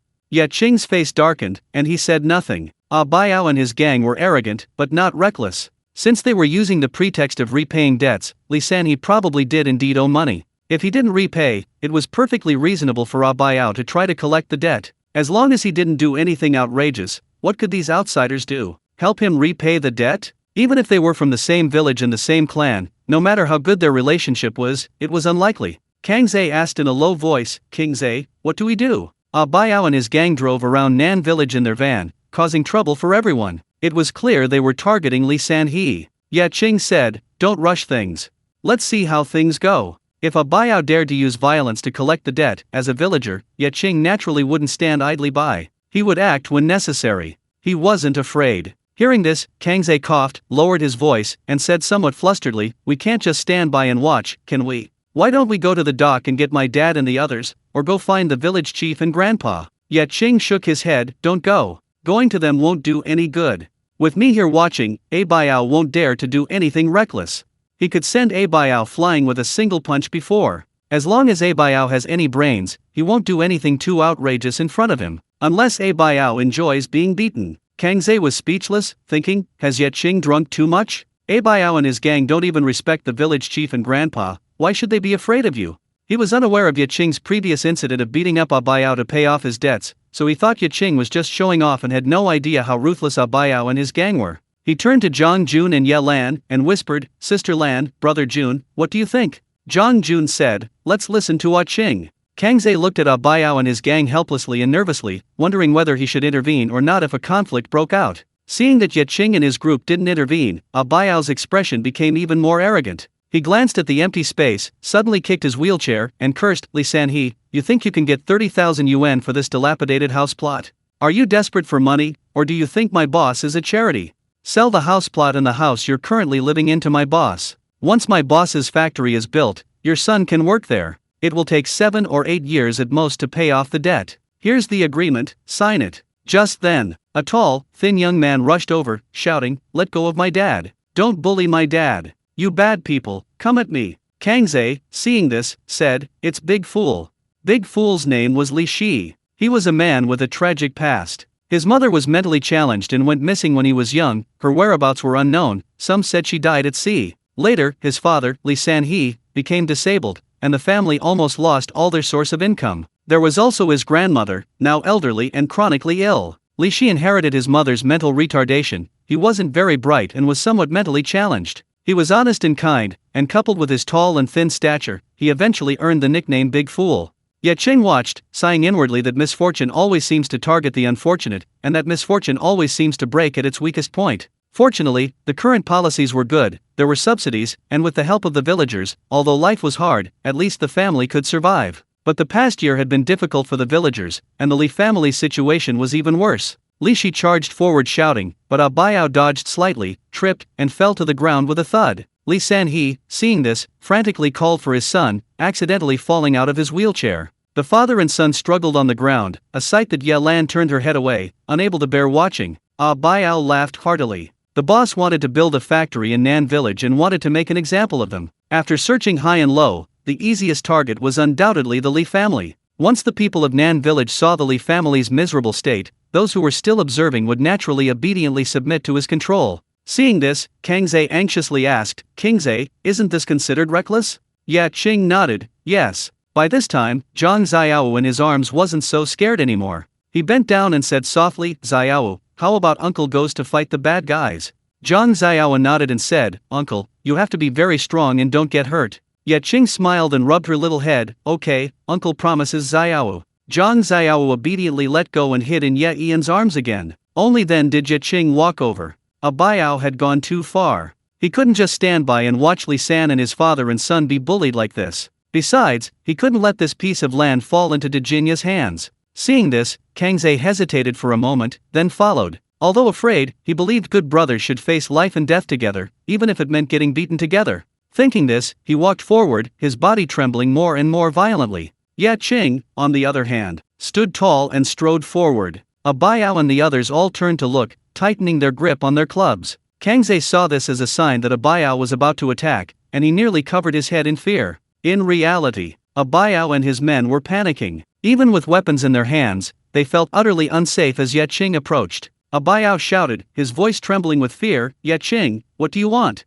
Ye Qing ignored him, simply watching him as he walked. Baiao swallowed hard, feeling immense pressure. The places where he had been hit earlier still throbbed with pain. He didn't want to feel Ye Qing's fists again. He chose to retreat. It's the same old story, for a paycheck, I wouldn't risk my life. To put it bluntly, he's a bully who picks on the weak and fears the strong. His thugs also quickly retreated. Kang Ze was stunned. What's going on? Baiao and the others are retreating again? They're chickening out? Are they afraid of Ye Qing? So Ye Qing wasn't just bragging when he said Baiao wouldn't dare to cause trouble with him around. Why? Whatever the reason, my brother's awesome. Whoosh! Kang Ze was incredibly excited, his face calmed, his body stopped trembling, and his back straightened. Ye Qing didn't lay a hand on him. Instead, he bent down and helped Li Sanhe up from the ground, putting him back in his wheelchair. Kang Ze followed suit, pulling Li Shi up as well. Li Sanhe thanked him profusely, looking at Ye Qing with utter astonishment. Ye Qing's ability to intimidate Baiao and the others was truly unexpected. After getting up, Li Shi quickly called out, Kang Ze, King Ze, thank you. You're both good people. I didn't want to drag you into this. These bad people are awful. They'll bully you. After doing all this, Ye Qing said, I didn't want to do anything, I just couldn't stand seeing you bully people like this. If you're going to collect a debt, then collect it properly. How much money does Uncle Sanhe need to repay now, including principal and interest? Chapter 74. Enough is enough, no more endurance. Baiao's eyes flickered. He felt incredibly unlucky. Every time he had a debt collection assignment, he'd run into Ye Qing, a ruthless man whose fists were more powerful than cannonballs. Ye Qing just stood there, and his gaze, his aura, his posture, it was more unsettling than Big Gold Tooth's rage. But luckily, Ye Qing had money and would follow the rules. Debts must be repaid. Even if he paid back the money, he couldn't control Li San and his son, couldn't make an example of them, but getting the money was all that mattered. These thoughts flashed through his mind, and he immediately said, 45,000, I miscalculated, it's 50,000. Give me the money. I promise I won't bother Li San and his son again. Kangze lowered his voice, Kingze, this bastard raised the price at the last minute, deliberately trying to rip you off. Ye Qing nodded. He saw through it, of course. Did he think he was stupid and rich? He was wealthy, but money doesn't grow on trees. He wasn't a saint, there was too much suffering in the world for him to handle, nor did he intend to meddle. Given the current situation, he had compelling reasons to intervene. If he stood idly by, if Big Gold Tooth bought the land and decided to build a house there, becoming neighbors, he'd be incredibly resentful. Therefore, he stepped forward. Out of both compassion and reason, for public good and personal reasons, he felt he should help Uncle Sanhe and Li Shi. He was also prepared to pay to avoid further trouble. He could advance the money to help Uncle Sanhe through this difficult time. Li Shi was capable enough. Although he wasn't very bright and couldn't find much work in the village, he was more than capable of helping out on the boat, feeding the yellowfin tuna, and processing the catch. He had already planned to take Li Shi fishing at sea next. With more boatmen to help him, Li Shi could also earn money, a win-win situation. However, a buyout went too far. It was already a loan sharking scheme, borrowing 30,000 yuan would incur an extra 15,000 yuan in interest, and now he was adding extra charges at the last minute. He was treating him like a fool. How could he tolerate this? He had reached his limit. There was no point in holding back. No matter how you look at it, a buyout and his gang were in the wrong. Since they were being unreasonable, there was no point in arguing. He immediately said, borrow money, pay it back. There's nothing to say about that, it's the only right thing to do. A buyout nodded repeatedly. He was secretly overjoyed. He could pocket the extra money he'd swindled, it would be enough for him to live a carefree life for a while. Ye Qing was really easy to swindle. He planned to tell Big Gold Tooth as soon as he got back that anyone owing money to someone from Nan village should be dragged to Ye Qing's door, and they should try to swindle as much as possible. He was calculating rapidly when Ye Qing's next words made his smile vanish. I just looked it up on Baidu. According to bank interest rates, borrowing 30,000 yuan for a year would only incur 1,305 yuan in interest.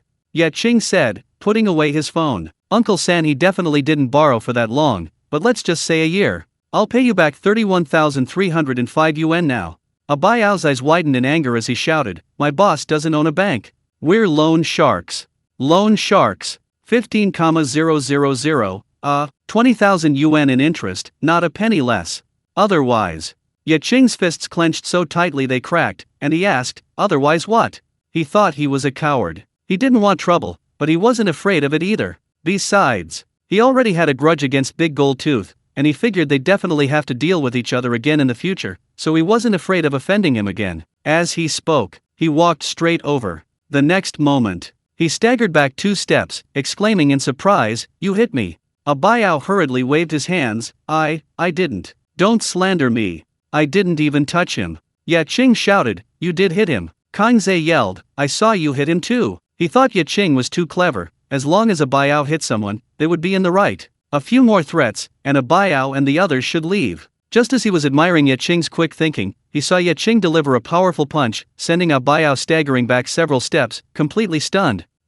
Why did they actually start fighting? What happened to using your brain? Kangze panicked, thinking Ye Qing was being too impulsive. A buyout had 7 or 8 men on his side, he'd definitely be at a disadvantage in a fight. But since Ye Qing had made the move, he might as well go for it. Kangze shouted, preparing to charge forward. The next moment, slap. Ye Qing delivered another slap, making a buyout's head shake wildly. A buyout hurriedly cried out, let's talk this out. Ye Qing kicked him again, there's nothing to talk about with you. You think you're right for lending money at exorbitant interest rates? Another slap. You think you're so tough bullying a disabled person? A second slap. You think it's fun to trip someone up? A buyout, covering his face, cried out in grief and indignation, you've gone too far. Ye Qing sneered, so what if I bullied you? You can call the police. Let's see who the police arrest when they get here. With that, slap, slap, slap. Watching a buyout get beaten, the surrounding thugs wanted to intervene but dared not. Kangze, fists still raised, stood there dumbfounded, his shock as vast as the ocean, his heart churning. He realized that his understanding of Ye Qing was far too superficial. Zhang Jun was also surprised. In his memory, Ye Qing was a very polite young man, calm and composed, gentle in his dealings with others, always smiling, and never short-tempered. This was the first time he had seen Ye Qing reveal such a formidable side. He had thought Ye Qing had punched a Baiao when he was pushed to the limit. It turned out his brother-in-law had a temper too. Zhang Xiao, seeing a Baiao being beaten by Ye Qing, was no longer intimidated. She clapped and cheered, "Uncle is so awesome. Mom, I want to hit him too. Can I go and hit him?" Ye Lan couldn't help but laugh. She had been filming with her phone the whole time. She was also very excited, wanting to shout, "Good job, little brother. It's so satisfying." The people of Longwei Island had long suffered under Big Gold Tooth. A Baiao and his thugs were even more despicable. They deserved to be taught a lesson. Li Sanhe, sitting in his wheelchair, watched in utter shock, tears welling in his eyes. He felt much better. He had been in despair, even contemplating suicide to avoid implicating his son. Ye Qing's appearance had rekindled his long-frozen heart, making it beat hot again. Li Shi, fist raised, was about to step forward. "King Zhe, let me help you." Kang Zhe quickly stopped him, laughing, "Don't make things worse, let King Zhe handle it." Li Shi shook his head, shouting, "No, King Zhe is helping me, I can't just watch. I want to fight alongside him." "King Zhe, slow down, wait for me." Kang Zhe smiled wryly. Li Shi was older than him and King Zhe, almost 30, but his mental age was probably only that of a 10-year-old, more honest than a child. He was also quite strong, pushing him towards Ye Qing. A Baiao retreated again and again, begging for mercy, "Stop hitting me. I give up." "Ye Qing, spare me, I'm just a working-class person." Ye Qing sneered, "So you can bully people when you're collecting debts and pretend it never happened? Show me the IOU. A Baiao reluctantly produced the IOU. He had resisted earlier, and then been beaten even harder, so he could only obediently comply. Ye Qing confirmed it was the original, tore it to shreds, and then transferred the money to 31,305 via his phone. A Baiao cried out in despair, "I can't go back like this. I'm not going to be able to explain myself." Ye Qing kicked him into the sea, saying, "That's none of my business. Get out of here." The thugs rushed into the water, pulled A Baiao out, and then scrambled into the van, fleeing in a panic. After the van disappeared, Ye Qing watched, thinking that this feud was now irreconcilable. Anyway, there was no possibility of reconciliation between him and Big Gold Tooth. One more problem, one less problem. It doesn't matter. Li Shi knelt down with a thud, crying out, "Kingzi, thank you so much for today, you're incredibly kind." Kangzi whispered a reminder, "You'll never forget it." Li Shi realized, and continued, "Yes, I'll never forget it, I'll definitely repay you." Ye Qing quickly helped him up, smiling, and said, "I helped you out of personal motives." He looked at Li Sanhe and said, "Uncle Sanhe, I have a few things to tell you." Li Sanhe asked, "What is it?" "Just say it. We, father and son, will have no objections." Chapter 75. The boatmen arrive. In Li Sanhe's eyes, Ye Qing was their family's savior. He never imagined Ye Qing would help pay off their debt. To be honest, he didn't know how to repay Ye Qing. When would he ever be able to pay back the more than 30,000 yuan? He was indebted to her. He said nervously, "Kingzi, let's put everything else aside for now. I'll write you an IOU. This money, it might take my son and me several years to pay it back." Ye Qing smiled and said, "That won't do. I can only give you a year at most." Li Sanhe was dumbfounded. They couldn't possibly earn more than 30,000 yuan in a year. He was disabled and relied on the government for support. His elderly mother was bedridden. This loan was for her medical treatment, but she still hadn't recovered, and he had almost been driven to ruin by Dejinia. Li Shi, seemingly simple-minded, tried every possible way to make money in the village, but none of them lasted long. Let alone a year, even 2 years, if they didn't eat or drink, they might not be able to save 30,000 yuan. But right now, he could only nod and say, okay, then write an IOU. Without Ye Qing, he and Li Shi would definitely have been dealt a terrible blow by a Baiao, and Li Shi would have had to sell himself to Dejinia. Now that Ye Qing had given them a year, he was already very grateful. Kang Zhe looked at Ye Qing with a strange expression. Zhang Jun also didn't understand why Ye Qing said that. Ye Qing wasn't short of tens of thousands of yuan right now, so why would he say he would only give them a year at most? Only Ye Lan, after a slight pause, returned to normal. Although she didn't know what Ye Qing was planning, she knew that Ye Qing wouldn't do anything excessive. Since he said that, there must be a reason. Li Shi nodded and said, "Okay, 1 year it is. I will definitely find a job. Kingze, don't worry, I will pay you back." This honest kid wasn't very bright. In his eyes, Ye Qing had already done him a huge favor. Being able to repay the money in a year, he felt nothing but gratitude. Compared to others' reactions, Ye Qing was increasingly satisfied with Li Shi. Smiling, he said, "I'll offer you a job. What do you want to do with me?" Food and lodging provided. A minimum of 1,000 a day just for going out to sea. You'll get extra commission for every catch you process. Li Shi nodded repeatedly. Great, great. Qingze, I'm willing to work with you. I've loved playing with you since I was little. You never tricked me. Although he was naive, he knew right from wrong, who was good and who was bad. He saw things clearly. Ye Qing's expression turned to one of reminiscence. Speaking of which, they used to play together a lot when they were little. Later, as he and Qingze grew up, especially after he went to high school in the coastal city, they didn't have much free time in the village and stopped playing with Li Shi. He raised his hand. They used to make this gesture every time they returned from beach combing with a full catch. Li Shi remembered it too. He was incredibly excited and quickly raised his hand as well, and the two high-fived. Qingze leaned in. Can I join you? Ye Qing ignored the conspicuous boy and turned to Li Sanhe, asking, Uncle Sanhe, do you think it's okay? Li Sanhe stood there, stunned. He was somewhat at a loss. Ye Qing had helped him drive away a buyout, paid off the loan, and even arranged a job for Li Shi. This kindness was too great. He couldn't repay it. He simply couldn't repay it. He snapped out of his daze, hurriedly nodding and exclaiming, Okay, that's wonderful. Just give me a salary, forget about commission. I really don't know what to say. I feel like nothing I say is enough. Should I kneel down and kowtow to you? He had always complained that God was unfair, why so much suffering had been placed upon him and his son. But now, he only felt gratitude to God, gratitude to Ye Qing. Ye Qing saw Li Sanhe actually struggling to get out of the wheelchair and quickly stepped forward to stop him. This was unacceptable. He had said before that he had ulterior motives. To put it bluntly, Li Shi was honest but not very bright, which Ye Qing actually saw as an advantage. He could confidently let Li Shi work on the ship without worrying about betrayal. Li Shi nodded and shouted, Yes, I don't want commission. Qingze, I only want my salary. Ye Qing shook his head. Salary is salary, commission is commission. Since he was a boatman, he should be treated the same as Qingze. He shouldn't be treated differently because of this. But Li Shi was stubborn and honest. Once he made up his mind, no one could change it. The more Ye Qing argued, the more anxious he became. Seeing this, Ye Qing didn't insist any further. Li Sanhe asked curiously, Qingze, you said you had something to say, what is it? Ye Qing said, one thing is to get Li Shi to work on my boat. The other thing is that I want to buy this plot of land to build a new house.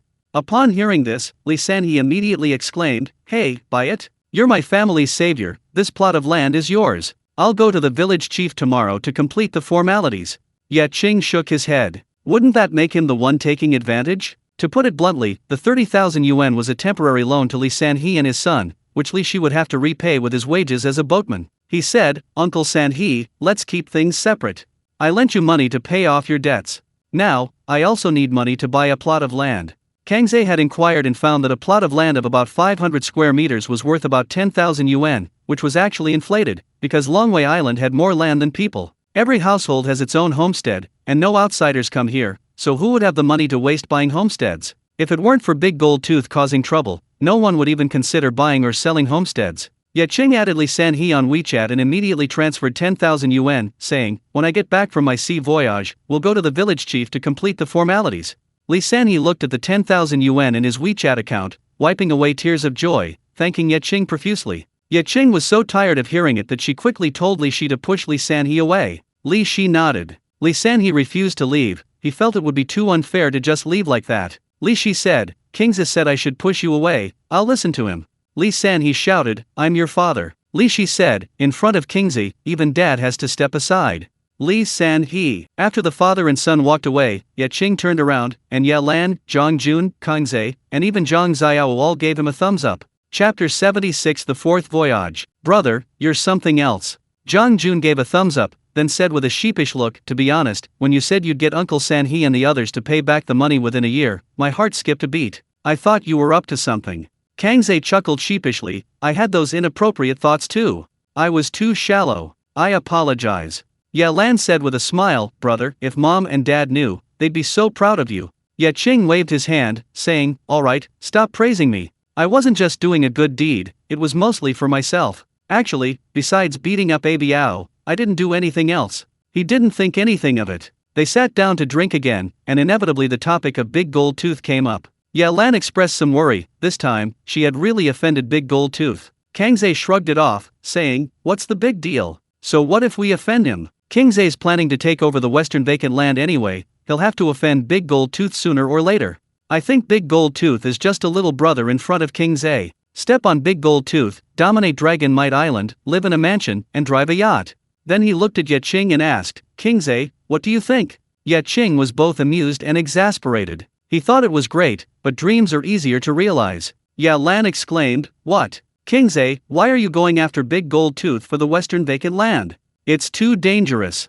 Who is Big Gold Tooth? How can you go against him? Don't think that beating up his men will make you invincible. Kang Zay, seeing Ye Qiang's shocked expression, was taken aback, realizing he had misspoke. Indeed, Big Gold Tooth was not someone to be trifled with. If a buyout could run rampant on Dragon Might Island, then Big Gold Tooth was even more untouchable. In everyone's eyes, going against Big Gold Tooth was tantamount to suicide. Anyway, apart from Ye Qing, no one who was targeted by Big Gold Tooth had a good ending. Ye Qing said, Sister, don't worry. I don't plan to go against Big Gold Tooth. Actually, I haven't decided yet. Don't listen to Kang Zay's bluster. Ye Lan breathed a sigh of relief and said, that's good. Anyway, you're not allowed to do anything reckless. Let's live a peaceful life, understand? Ye Qing nodded. Chatting and eating barbecue, countless beer bottles surrounded the table. Seeing that it was past midnight, Ye Qing rubbed his stomach and said, all right, time to sleep. Meet at the pier tomorrow. Kang Zay was reluctant, saying, one more bottle. Ye Qing asked, still want to go yellowfin tuna fishing? Kang Zay reluctantly got up, saying, okay, see you tomorrow. After he left, Ye Qing tidied up briefly and went to bed. Ye Lan had already gone to bed with Zhang Xiao, and her brother-in-law Zhang Jun was already drunk. Snap! The lights went out, and all was quiet. The next morning, Ye Qing woke up. It was just dawn, and a sliver of white appeared on the distant horizon. The tide was rising, and the waves chased each other, their sound carried on the wind. He opened the balcony door and stretched comfortably. After only 4 hours of sleep, he was already full of energy. After another shower, I felt completely refreshed. The sun was rising slowly over the sea, its rays bursting forth in a dazzling display. Ye Qing took out her phone and called Kang Zay. Kang Zay answered after a while, King Zay, good morning. Ye Qing said, get ready, come have breakfast.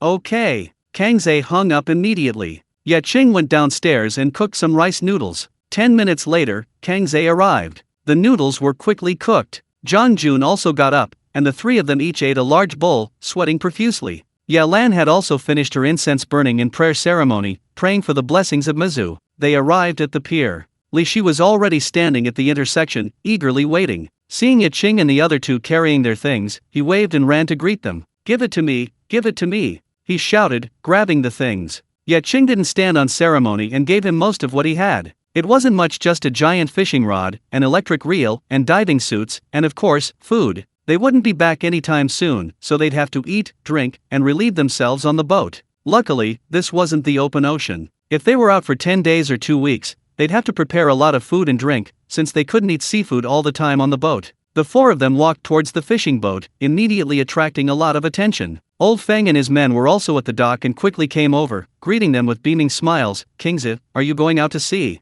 Ye Qing said, yes, I've been resting for over a week. Old Feng asked, are you going for yellowfin tuna? Ye Qing nodded. Old Feng was overjoyed. The villagers gathered around, warmly greeting him. King Zay, have you eaten? Going out to sea so early? Which area are you going to? Ye Qing didn't hide anything, saying, I heard there's a school of yellowfin tuna, so I'm going to try my luck. Hearing this, the villagers immediately shook their heads. These days, almost all the fishermen from Longwei Island who go out to sea have tried, but they all return disappointed, wasting fuel, effort, and time, a complete waste of time. Didn't you bring a net? It's a fishing rod, you're planning to fish. King Zay, this won't do. We've tried, almost none of them bite, and even if they do, they all break free. These yellowfin tuna are definitely sentient. Everyone shook their heads. Some people spoke up for Ye Qing. Just because we can't do it doesn't mean King Zay can't. King Zay, I believe in you. The future of Longwei Island rests on your shoulders. Ye Qing smiled, remaining calm and composed regardless of the doubts or praise, and continued walking towards the fishing boat. Someone saw Li Shi and asked curiously, why is that big oaf following along? Ye Qing said, Li Shi is now my boatman. What? Everyone exclaimed. King Zay, if you really can't find a boatman to help, you can't just make do like this. That big oaf can't do anything, and he can't do it well. He'll only make things worse. Everyone chimed in. Li Shi lowered his head, his face flushed with embarrassment. He wasn't very bright and couldn't quite grasp things, but he wasn't stupid. He understood what everyone was saying and knew that everyone disliked him. Most of the people gossiping were his former bosses, who had only worked for him for a few days before being let go, leaving him without earning a single penny. He was distressed and felt useless, unable even to support himself, let alone earn money for his family or pay for his grandmother's medical treatment. He looked nervously at Ye Qing, afraid he would be abandoned. Chapter 77. Please bless the cage to burst open. Ye Qing looked at the gossiping people and said, I know the boatman I hired. Thank you for your concern. After saying that, he quickened his pace and walked towards the fishing boat. Li Shi followed closely behind, grinning foolishly. King Zhe was still the same King Zhe. That's good. Seeing Ye Qing's attitude, the gossiping people shook their heads and said, those who don't listen to their elders will suffer the consequences. King Zhe's gotten too cocky. Trying to catch yellowfin tuna with such a troublemaker around, he really thinks he's the illegitimate son of Mazu. Ye Qing remained unmoved by these gossips, but King Zhe glared angrily. If they weren't elders, he would definitely have retorted. Some people spoke ill of him, and some spoke well of him. Human hearts are unpredictable. Some might be offering well-intentioned advice, while others are two-faced, saying one thing to your face and another behind your back. It's best to just listen and let it go. You can't shut someone's mouth, can you? Boarding. Zhang Jun entered the cabin and quickly started the fishing boat. Boom! Puffing black smoke, the fishing boat set sail, heading towards the vast sea. Several other fishing boats also went out to sea, scattering in different directions. Uncle Li and Uncle John, who were closer to him, followed not far away, also intending to try their luck. Through the radio, everyone chatted about how to catch yellowfin tuna. Fishing. There are 3 key points. First, the fishing spot. This is self-explanatory, the yellowfin tuna school hunts in that area. Finding a fishing spot might be troublesome for others, but for Ye Qing, all he needs is his hands. The electric eel, his hired fish, is ready. Second, the equipment. The giant fishing rod and electric reel were secondhand. Kang Zhe had bought several sets, and he'd managed to get them through some effort, as there were no proper fishing tackle shops left on Longwei Island. Hopefully, the yellowfin tuna would be gentle and he wouldn't break the rod. Thirdly, there was the bait. Uncle Li and Uncle John complained the most about this. They'd used shrimp, crab, octopus, and shad, but the yellowfin tuna weren't interested. Kang Zhe joked, these yellowfin tuna are definitely picky eaters. He meant no harm, but Kang Zhe took it to heart. If that was the case, then it would be simple. He just needed to have the electric eel secretly observe what the yellowfin tuna ate to find a suitable bait. However, they'd only know once they got there. At this moment, the villagers at the dock who hadn't gone out to sea were still discussing Ye Qing. Village chief Li Fu walked slowly over, hands behind his back. Hearing the gossip, he sneered, you all think you're so smart. Doesn't King Zhe know about Shai Zhe's situation? You're all elders, watch your mouths. King Zhe is helping Shai Zhe's family. Then, he recounted how Li San and his son were harassed by a Baiao for debts the previous night. After listening, everyone fell silent. Some gave a thumbs up. King Zhe is really something. King Zhe truly deserves to be the most outstanding young man in our South Village. Others worried, if he does this, Big Gold Tooth probably won't let him off the hook. A few others looked on with envy, thinking Ye Qing was faking it, but he was the one who stood out. Why is Ye Qing so outstanding, making them look so useless? Just wait until your good intentions are repaid with bad luck. He's just burning money. They dared not speak aloud, only grumbling inwardly. Some asked village chief Li Fu what to do with the vacant land to the west. Big Gold Tooth was pressing them relentlessly, making them sleepless at night, fearing his men would come knocking on their doors in the middle of the night. Li Fu sighed, I'm thinking of a way. You have to be strong yourself to succeed. If Big Gold Tooth hadn't held this against us, even if he wanted to build a factory in our village, he wouldn't have had the chance. Many people's expressions darkened. They knew this, but what could they do? When faced with trouble and no money, they could only try to find a way, which was why Big Gold Tooth took advantage of their vulnerability. Li Fu comforted them, all right, things are turning around. Let's wait and see. As he spoke, he looked towards the horizon, hoping Ye Qing would return. Nearby, Old Feng was smoking when his phone rang in his pocket. He took it out and saw it was a call from a big boss who wanted to buy yellowfin tuna. He quickly answered the phone. The boss's voice came through the receiver. Old Feng, how's it going? Any definite news? I've been waiting so long, and I haven't even seen a single yellowfin tuna. Old Feng said, tomorrow, no, the day after tomorrow, at the latest, I'll definitely give you definite news. After chatting for a while, he hung up, mentally estimating that no matter how much Ye Qing was delayed, he should be back at the dock by the day after tomorrow. 2 hours later, the fishing boat had reached a depth of 50 nautical miles. The sun was high in the sky, the sea stretched out endlessly, unobstructed and directly scorching. Even the most beautiful scenery was unappreciated at this moment. Moreover, there wasn't much to see in the deep sea. Just water, nothing but water. Ye Qing stood in the cabin, looking out the window, occasionally seeing a few fishing boats. They weren't trawlers, they were fishing boats. Kangze remarked, the news of the resource recovery in the waters around Longwei Island has spread. We've been getting a lot of anglers coming here in their boats lately. Zhang Jun, piloting his fishing boat, said, I've heard the catches aren't great. They say the seafood in Longwei Island's waters has become sentient. Li Shi added, my dad says the fish in the sea are smarter than me. Ye Qing seemed thoughtful. They might not have become sentient, but it's quite possible for seafood to be somewhat smarter and better at avoiding danger. The dragon pearl is mysterious and powerful, possessing many great abilities. It had existed in the waters around Longwei Island for a year before he ate it. That year must have impacted the ecosystem and the seafood. The more seafood understands how to avoid danger, the harder it is to catch. But for Ye Qing, the impact is minimal. Just now, the electric eel informed him that directly below his fishing boat, there was a group of swimming crabs hiding among a reef and coral reef. Generally, swimming crabs are found in shallow waters, typically inhabiting muddy or sandy bottoms. It's quite rare to see them hiding among reefs and coral reefs. This is probably because swimming crabs have become clever and know how to protect themselves. Brother-in-law, stop the boat, Ye Qing said. Zhang Jun quickly stopped the boat. Ye Qing turned to Kangze and asked, how many crab traps did you buy before? Kangze replied, more than 40. I bought them cheaply from villagers who no longer fish at sea. Ye Qing said, bring it all out, let's catch it. Kangze was taken aback, here. Ye Qing nodded and said, yes. Although they were heading out to sea for yellowfin tuna, they couldn't just ignore such valuable seafood. With that, he walked out of the cabin. Kangze quickly followed. He found a crab trap and got to work, putting prepared shrimp and squid meat into it before tossing it into the sea. There were floats on it, so there was no fear of losing it. After he threw one in, Zhang Jun immediately steered the boat forward, moving 10 or 20 meters before throwing in another. Ye Qing followed suit. Li Shi also learned quickly, mainly because there wasn't much to learn. His job was to throw the crab nets into the sea. In no time, all 45 crab nets were thrown into the sea, basically covering the entire coral reef. Let's go, Ye Qing called out. The crab nets could be retrieved on the return trip. There was no need to guard them. There weren't many fishing boats out at sea these days, so there was no need to worry about kind people helping to retrieve the nets. Kangze clasped his hands together, Goddess Mazu, please bless us so our nets will burst open. Ye Qing smiled.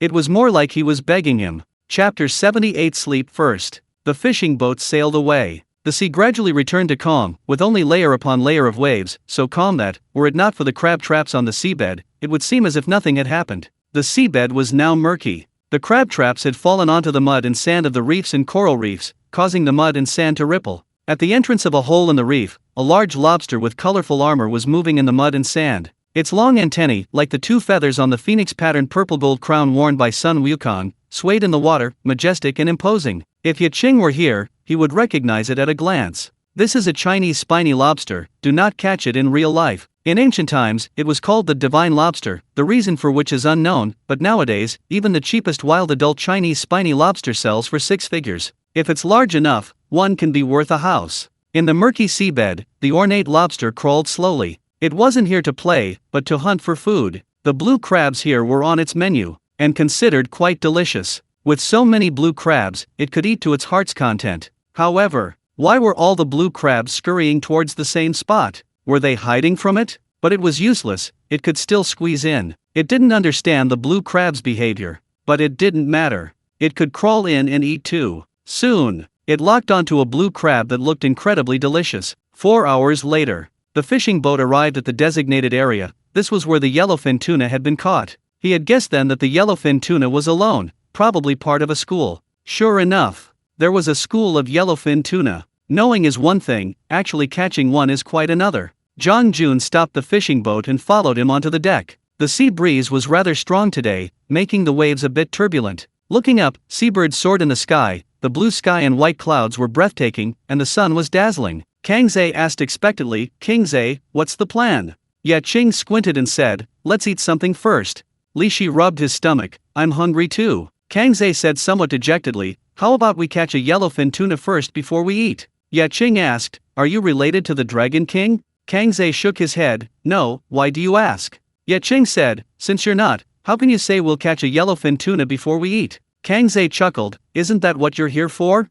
Ye Qing, is this reasonable? He's not a god, yellowfin tuna aren't something you can just catch on a whim. That last catch was pure luck. Zhang Jun wiped the sweat from his brow and said, "The sun is too strong, it's unbearable. Let's eat first.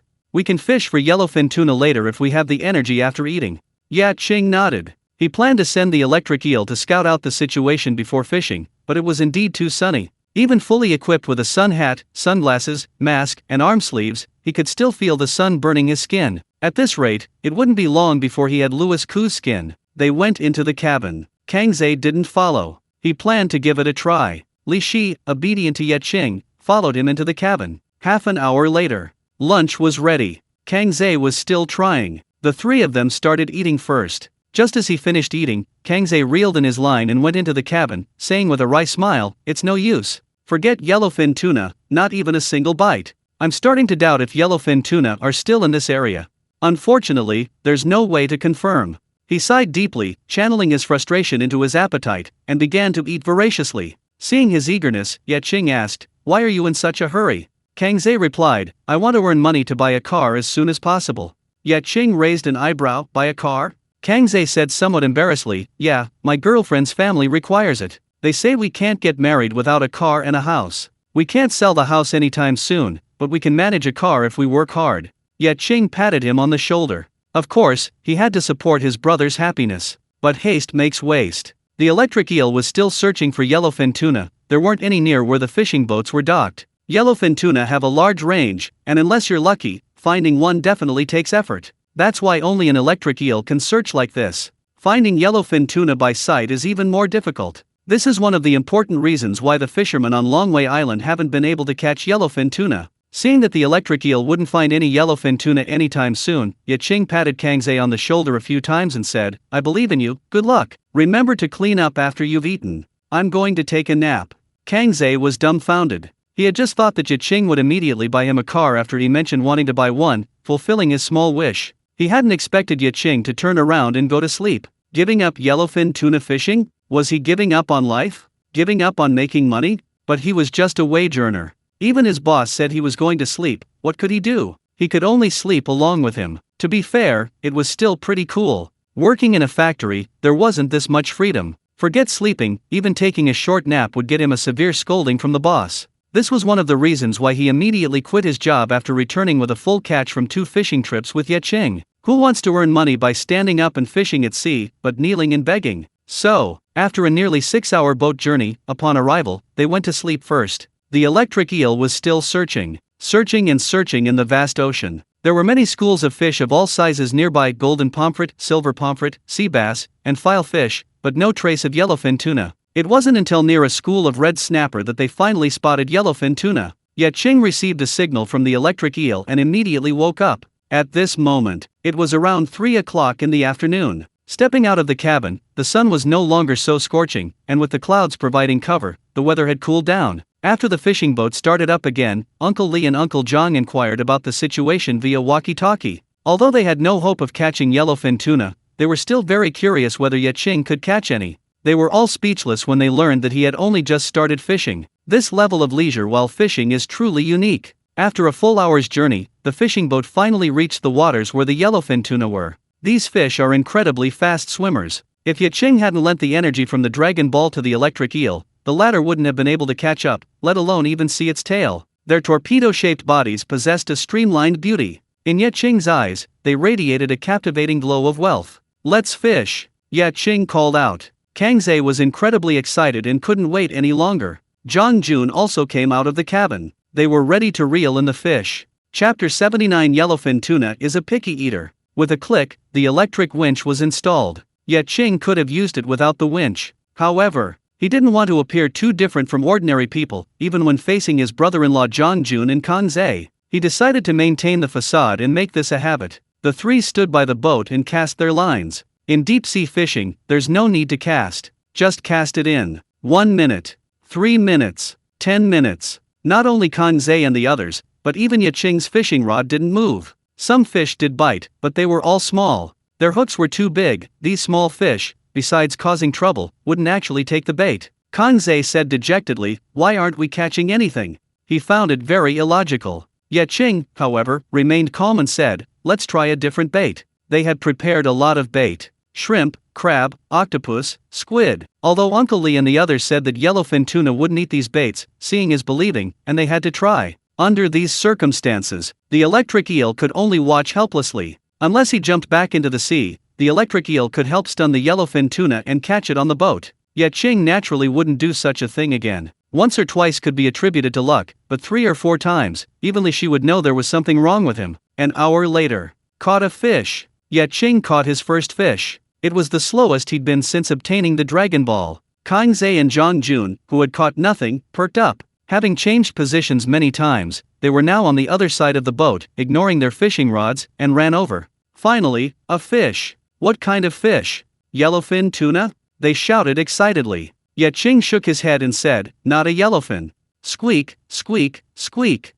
The electric reel kept reeling in the line, and soon, a sea bass surfaced. It wasn't very big, only about 10 pounds. Zhang Jun and Kang Zhe's smiles froze. Li Shi, on the other hand, was very happy and shouted, a fish! A fish! I know how to handle sea bass, I'll handle it. Yet Qing grabbed the sea bass and said, Brother Shi, this fish doesn't need any processing. Just throw it in the live fish tank. Li Shi said oh, and carefully carried the sea bass towards the live fish tank. Anyway, Po Jun had already had a catch. A sea bass can sell for a few hundred yuan. Zhang Jun and Kang Zhe walked away dejectedly. Yet Qing remained calm. He observed through the electric eel that the yellowfin tuna weren't feeding, but rather chasing each other, with fish constantly falling behind. This scene felt strangely familiar. The yellowfin tuna weren't even feeding, let alone biting the bait. He simply reeled in his line. Zhang Jun and Kang Zhe saw him approach and asked, not fishing anymore. Yet Qing nodded and said, it's almost dinner time, why don't we wait until after dinner? Many fish in the sea only feed after dark. While yellowfin tuna aren't as picky, their appetite usually improves at night. They were eating dinner. Uncle Lee and Uncle John resumed their communication via walkie-talkie. The catch around here is excellent. Lots of fish. Sea bass, silver pomfret, flying fish, ribbonfish, and all sorts of other fish, probably 1,000 catties or so. We even caught a few red snapper, those are worth a lot of money. They were very happy. It had only been half a day, they were sure there would be more to come. It's great to be with King Zhe. Today is my biggest catch so far. Kang Zhe's luck seems to be on our side. They beamed from ear to ear. Kang Zhe listened silently, only speaking when Uncle Lee and Uncle Zhang asked, I haven't caught anything yet, no one's biting. Uncle Lee and Uncle Zhang exclaimed in surprise, oh no, really? You're not kidding us, are you? Kang Zhe smiled wryly, why would I kid you? That's the truth. King Zhe's completely withdrawn, not saying a word. As he spoke, he picked up a piece of meat with his chopsticks, noticed some chopped cilantro on it, quickly brushed it off, and ate the meat. Yet Qing, witnessing this, suddenly had a flash of insight. He said watching yellowfin tuna chase schools of fish felt familiar. Now he realized the yellowfin tuna were weeding out the fish they wouldn't eat. Yellowfin tuna are picky eaters. It's outrageous. But the facts were undeniable, leaving him no choice but to accept them. So, the school of fish still being chased as darkness fell must be the yellowfin tuna's dinner. Yet Qing quickly had the electric eel follow. Then they shared their perspective. At this moment, the school of fish being chased by the yellowfin tuna consisted mostly of red snapper, making up almost 80%. Red snapper are also called red snapper. Their streamlined bodies allow them to swim very fast, but even they can't outrun the yellowfin tuna. The red snapper didn't know this. They swam fast, leaving the other smaller fish behind, making it easier for the yellowfin tuna to eat them. Yet Qing couldn't help but think to himself, they've got quite the appetite. Red snapper are a valuable fish species, easily selling for 100 yuan per kilogram. No wonder the villagers couldn't figure out what bait the yellowfin tuna would eat. It makes sense, a fish worth several hundred yuan wouldn't be used as bait. Upon hearing Kang Zhe's words on the other end of the walkie-talkie, Uncle Lee and Uncle John couldn't help but advise, if that's the case, then don't bother fishing. Yes, King Zhe, I think you should consider giving up. These yellowfin tuna are like the moon in the sea, visible, but unattainable. Don't waste time, let's cast our nets. Kang Zhe was slightly tempted. Since he couldn't catch yellowfin tuna, he should cut his losses. Besides, if he could catch a boatload of valuable fish, the value created might not be much less than that of yellowfin tuna. He looked at Ye Qing. Zhang Jun also looked over. Li Shi, oblivious to everything, was still engrossed in eating. Ye Qing nodded and said, then let's not fish for yellowfin tuna for now. Let's net fish first. We'll do it after dinner. Uncle Lee and Uncle John were very pleased to hear him say this. King Zhe is someone who listens to advice. King Zhe is good. Yet Qing laughed heartily. Listening to advice makes you well fed, right? Soon, dinner was finished, and Ye Qing said, let's start the fishing boat.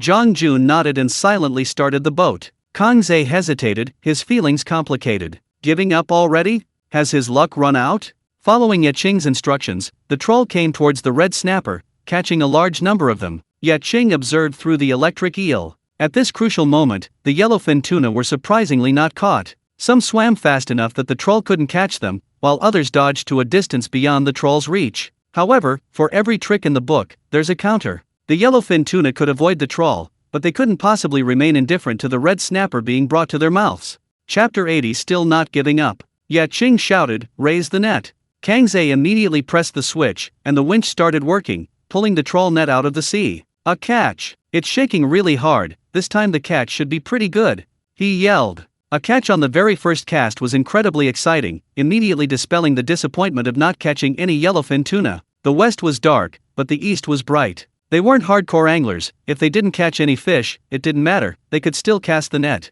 Kang Ze composed himself and quickly shouted to Li Shi, who was still standing there in a daze, "Brother Shi, quickly get the fish basin and box, get ready to catch the fish." Li Shi responded and hurriedly got to work. Zhang Jun's expression was somewhat complicated. A catch on the very first cast in the past, he would have been grinning from ear to ear. But today, he felt something was off. Perhaps because he'd already tasted so much success on those sea voyages with Ye Qing, he'd seen it all and found it hard to get excited anymore. He realized he'd gotten carried away. Greed knows no bounds. Ye Qing was lucky, but even the best has its limits, and luck can't last forever. Ups and downs are normal. Even Ye Qing didn't say anything about not catching a yellowfin tuna, but he and Kang Ze reacted quite strongly, which was rather laughable. The fact that they caught something on the first cast meant Ye Qing's luck was still intact. Let's just go for it. Creak, creak. The winch made a sound, as if it was struggling under the weight. Kang Ze was overjoyed. Could it be that the net broke on the first try?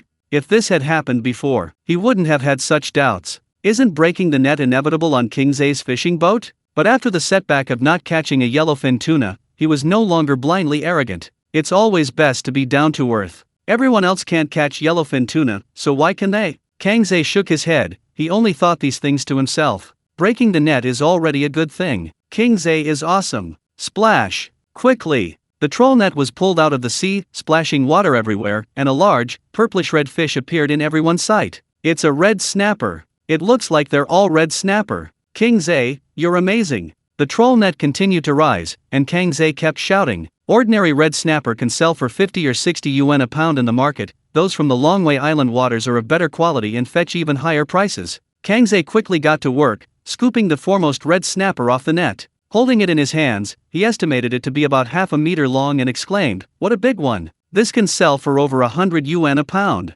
Zhang Jun nodded in agreement. This fish was worth at least 500 yuan. Such red snapper were everywhere in the trawl net, one after another, without exaggeration. He gestured to Li Shi to get started. Ye Qing wasn't idle either, joining the work. The three of them were responsible for scooping the red snapper off the net. Any that died or had damaged scales were thrown into boxes to be sent directly to the cold storage later. Lively, wriggling red snapper could fetch a higher price. They were first placed in a fish basin, and once the basin was full, Li Shi would pour the rest into the live fish storage area. After finishing their work, Kang Ze and Zhang Jun wiped their sweat and sat down on the deck. Li Shi, also panting heavily, still held a fish basin in his hands. He asked, "That's it?" Ye Qing nodded and said, "That's it." Just then, a voice came through the walkie-talkie. "Did you haul in the nets? How was the catch?" It was Uncle Li asking. Actually, he had asked several times already, but everyone was busy and no one had responded. Kang Ze picked up the walkie-talkie and cheerfully said, 45 red snapper. The smallest weighs 4 or 5 pounds, the biggest 7 or 8 pounds. Uncle Li exclaimed in surprise, filled with envy, "Wow, so many on the first cast. I haven't caught a single red snapper, just sea bass." Uncle John clicked his tongue in admiration. It has to be Kang Ze. His luck is enviable. One cast is more profitable than several days of work.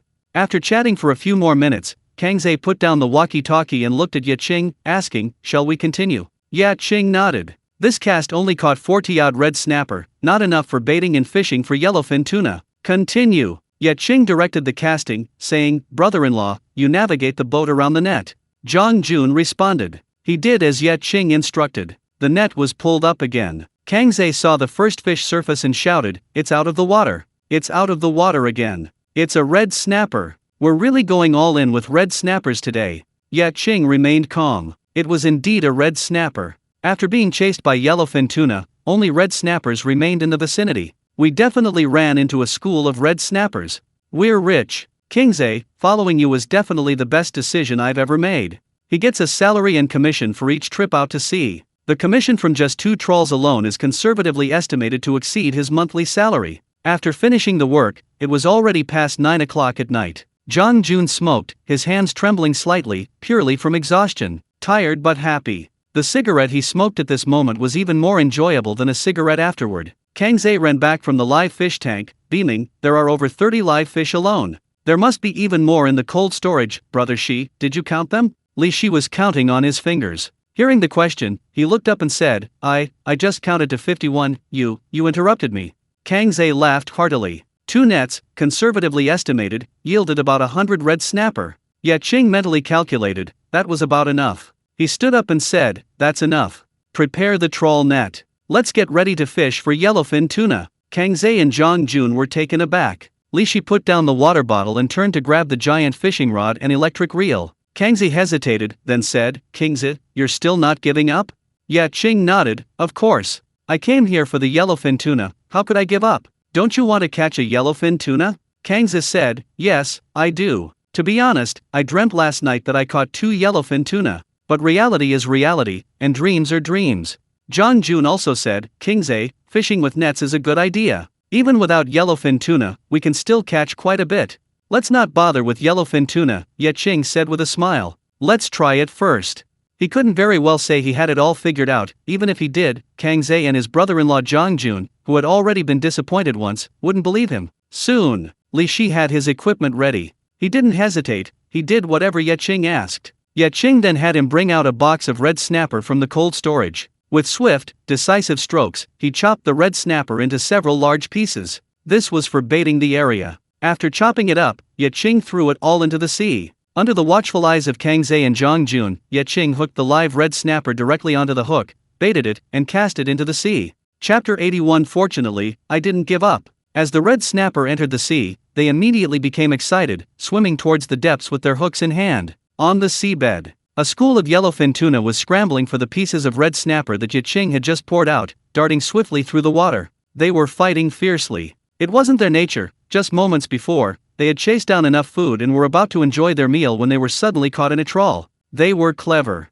Knowing the trawl was dangerous, they didn't hesitate to dodge, forgetting about their meal. By the time they realized what was happening, the school of red snapper had been wiped out, leaving only small ones, barely enough to fill their stomachs. The yellowfin tuna were furious that their food had been snatched away. Just as they were wondering how to vent their anger, they suddenly saw pieces of delicious food appearing before them, and instantly forgot all their troubles. It's like this, you've worked hard to catch a fish, ready to enjoy it, only to have it stolen. You're annoyed, but then someone cooks it for you and brings it back, even adding seasoning. Who could resist eating that? Yellowfin tuna certainly couldn't. That's why they're scrambling for the fish chunks right now. They're eating them one bite at a time, thoroughly enjoying themselves. Soon, a whole box of red snapper chunks was gone, seemingly drained of all its blood. Seeing the yellowfin tuna showing signs of leaving the fishing boat to hunt for more food, Ye Qing hurriedly called out, Brother Shi, keep chopping the fish. Li Shi responded with a yes, and with a swift stroke of his knife, crack, crack, crack, the red snapper, worth several hundred yuan, was chopped into pieces and thrown directly into the sea. One after another. Kang Ze and Jong Jun watched, frowning, feeling a pang of regret. In this short time, nearly several thousand yuan had already been thrown into the sea, and the money was still being thrown out. It wasn't entirely a waste. At least it made a splash. Attracted by the fish pieces, the yellowfin tuna swam around the fishing boat, not chasing other schools of fish, unknowingly forming a huge circle. From the electric eel's perspective on the seabed, it was a magnificent sight. Ye Qing was somewhat stunned. He felt that such a beautiful scene shouldn't be seen by him alone, it really should be shared. If he had a camera right now, he would definitely have the electric eel film it. He would arrange for a good GoPro to be equipped on the electric eel when they got back. He would be responsible for transporting the underwater beauty to the video platform. At this moment, a huge yellowfin tuna, not satisfied with the small pieces of red snapper, preferred to tear at the whole red snapper. These fish chunks are quite delicious, but they're too small. A whole red snapper is nowhere near as satisfying. It was an ambitious yellowfin tuna, determined to become the king of fish. Soon, it set its sights on one of the red snapper chunks. Still lively and jumping around, it must be delicious. Whoosh! It lunged forward, opening its tiny, cherry-like mouth compared to its size, revealing a dense array of sharp teeth, and swallowed the incredibly delicious red snapper whole. It tore and bit forcefully. Then it realized something was wrong. The next moment, he reacted and darted away. It all happened too fast, so fast that Ye Qing didn't even have time to activate the Dragon Ball's energy. Whoosh! As the fishing rod tip dipped, the rod taut, and Ye Qing was jerked violently. If he hadn't bumped into the side of the boat, he probably would have been pulled into the sea by the yellowfin tuna. Damn it, a sneak attack? Ye Qing cursed, quickly activating the Dragon Ball's energy. As energy coursed through his body, he steadied himself and then jerked the rod with force. This time, the hook pierced the yellowfin tuna's mouth and was fully hooked. As long as the rod didn't snap, this yellowfin tuna's fate was sealed. Knowing the danger, the yellowfin tuna frantically tried to escape. He was panicked and used all his strength. The electric reel was already alarming, and a lot of line had been let out. Squeak, squeak, squeak. The giant fishing rod made a squeaking sound. Ye Qing was terrified it would break, but thankfully, the rod held up well, withstanding the sudden pull of the yellowfin tuna. It's basically safe. Ye Qing muttered to himself, his expression relaxing slightly. He focused entirely on pulling the yellowfin tuna. No matter how frantically the yellowfin tuna thrashed, he remained unmoved, deeply embodying the philosophy that you can move as you please, but if he moves even a little, he loses. We've got a fish! Kangze and Zhang Jun exclaimed in unison upon seeing this. They rushed over. The two men hurriedly asked, "Is it a yellowfin tuna?" Before Ye Qing could answer, they excitedly shouted, "It should be. The fishing rod is practically bent into a circle. It definitely is. It must weigh at least 100 pounds. May Goddess Maza protect us, please don't break the rod." Kangze clasped his hands together in prayer. Zhang Jun laughed and said, "What's there to be afraid of? Kingze can jump in and catch the yellowfin tuna." Kangze suddenly realized, "That's true. Kingze, you're really something. Luckily you didn't give up. From now on, whatever you ask me to do, I'll do it without hesitation." Zhang Jun nodded vigorously, saying, "You're really something, little brother. Luckily you didn't listen to what Kangze and I said. I shouldn't have doubted you."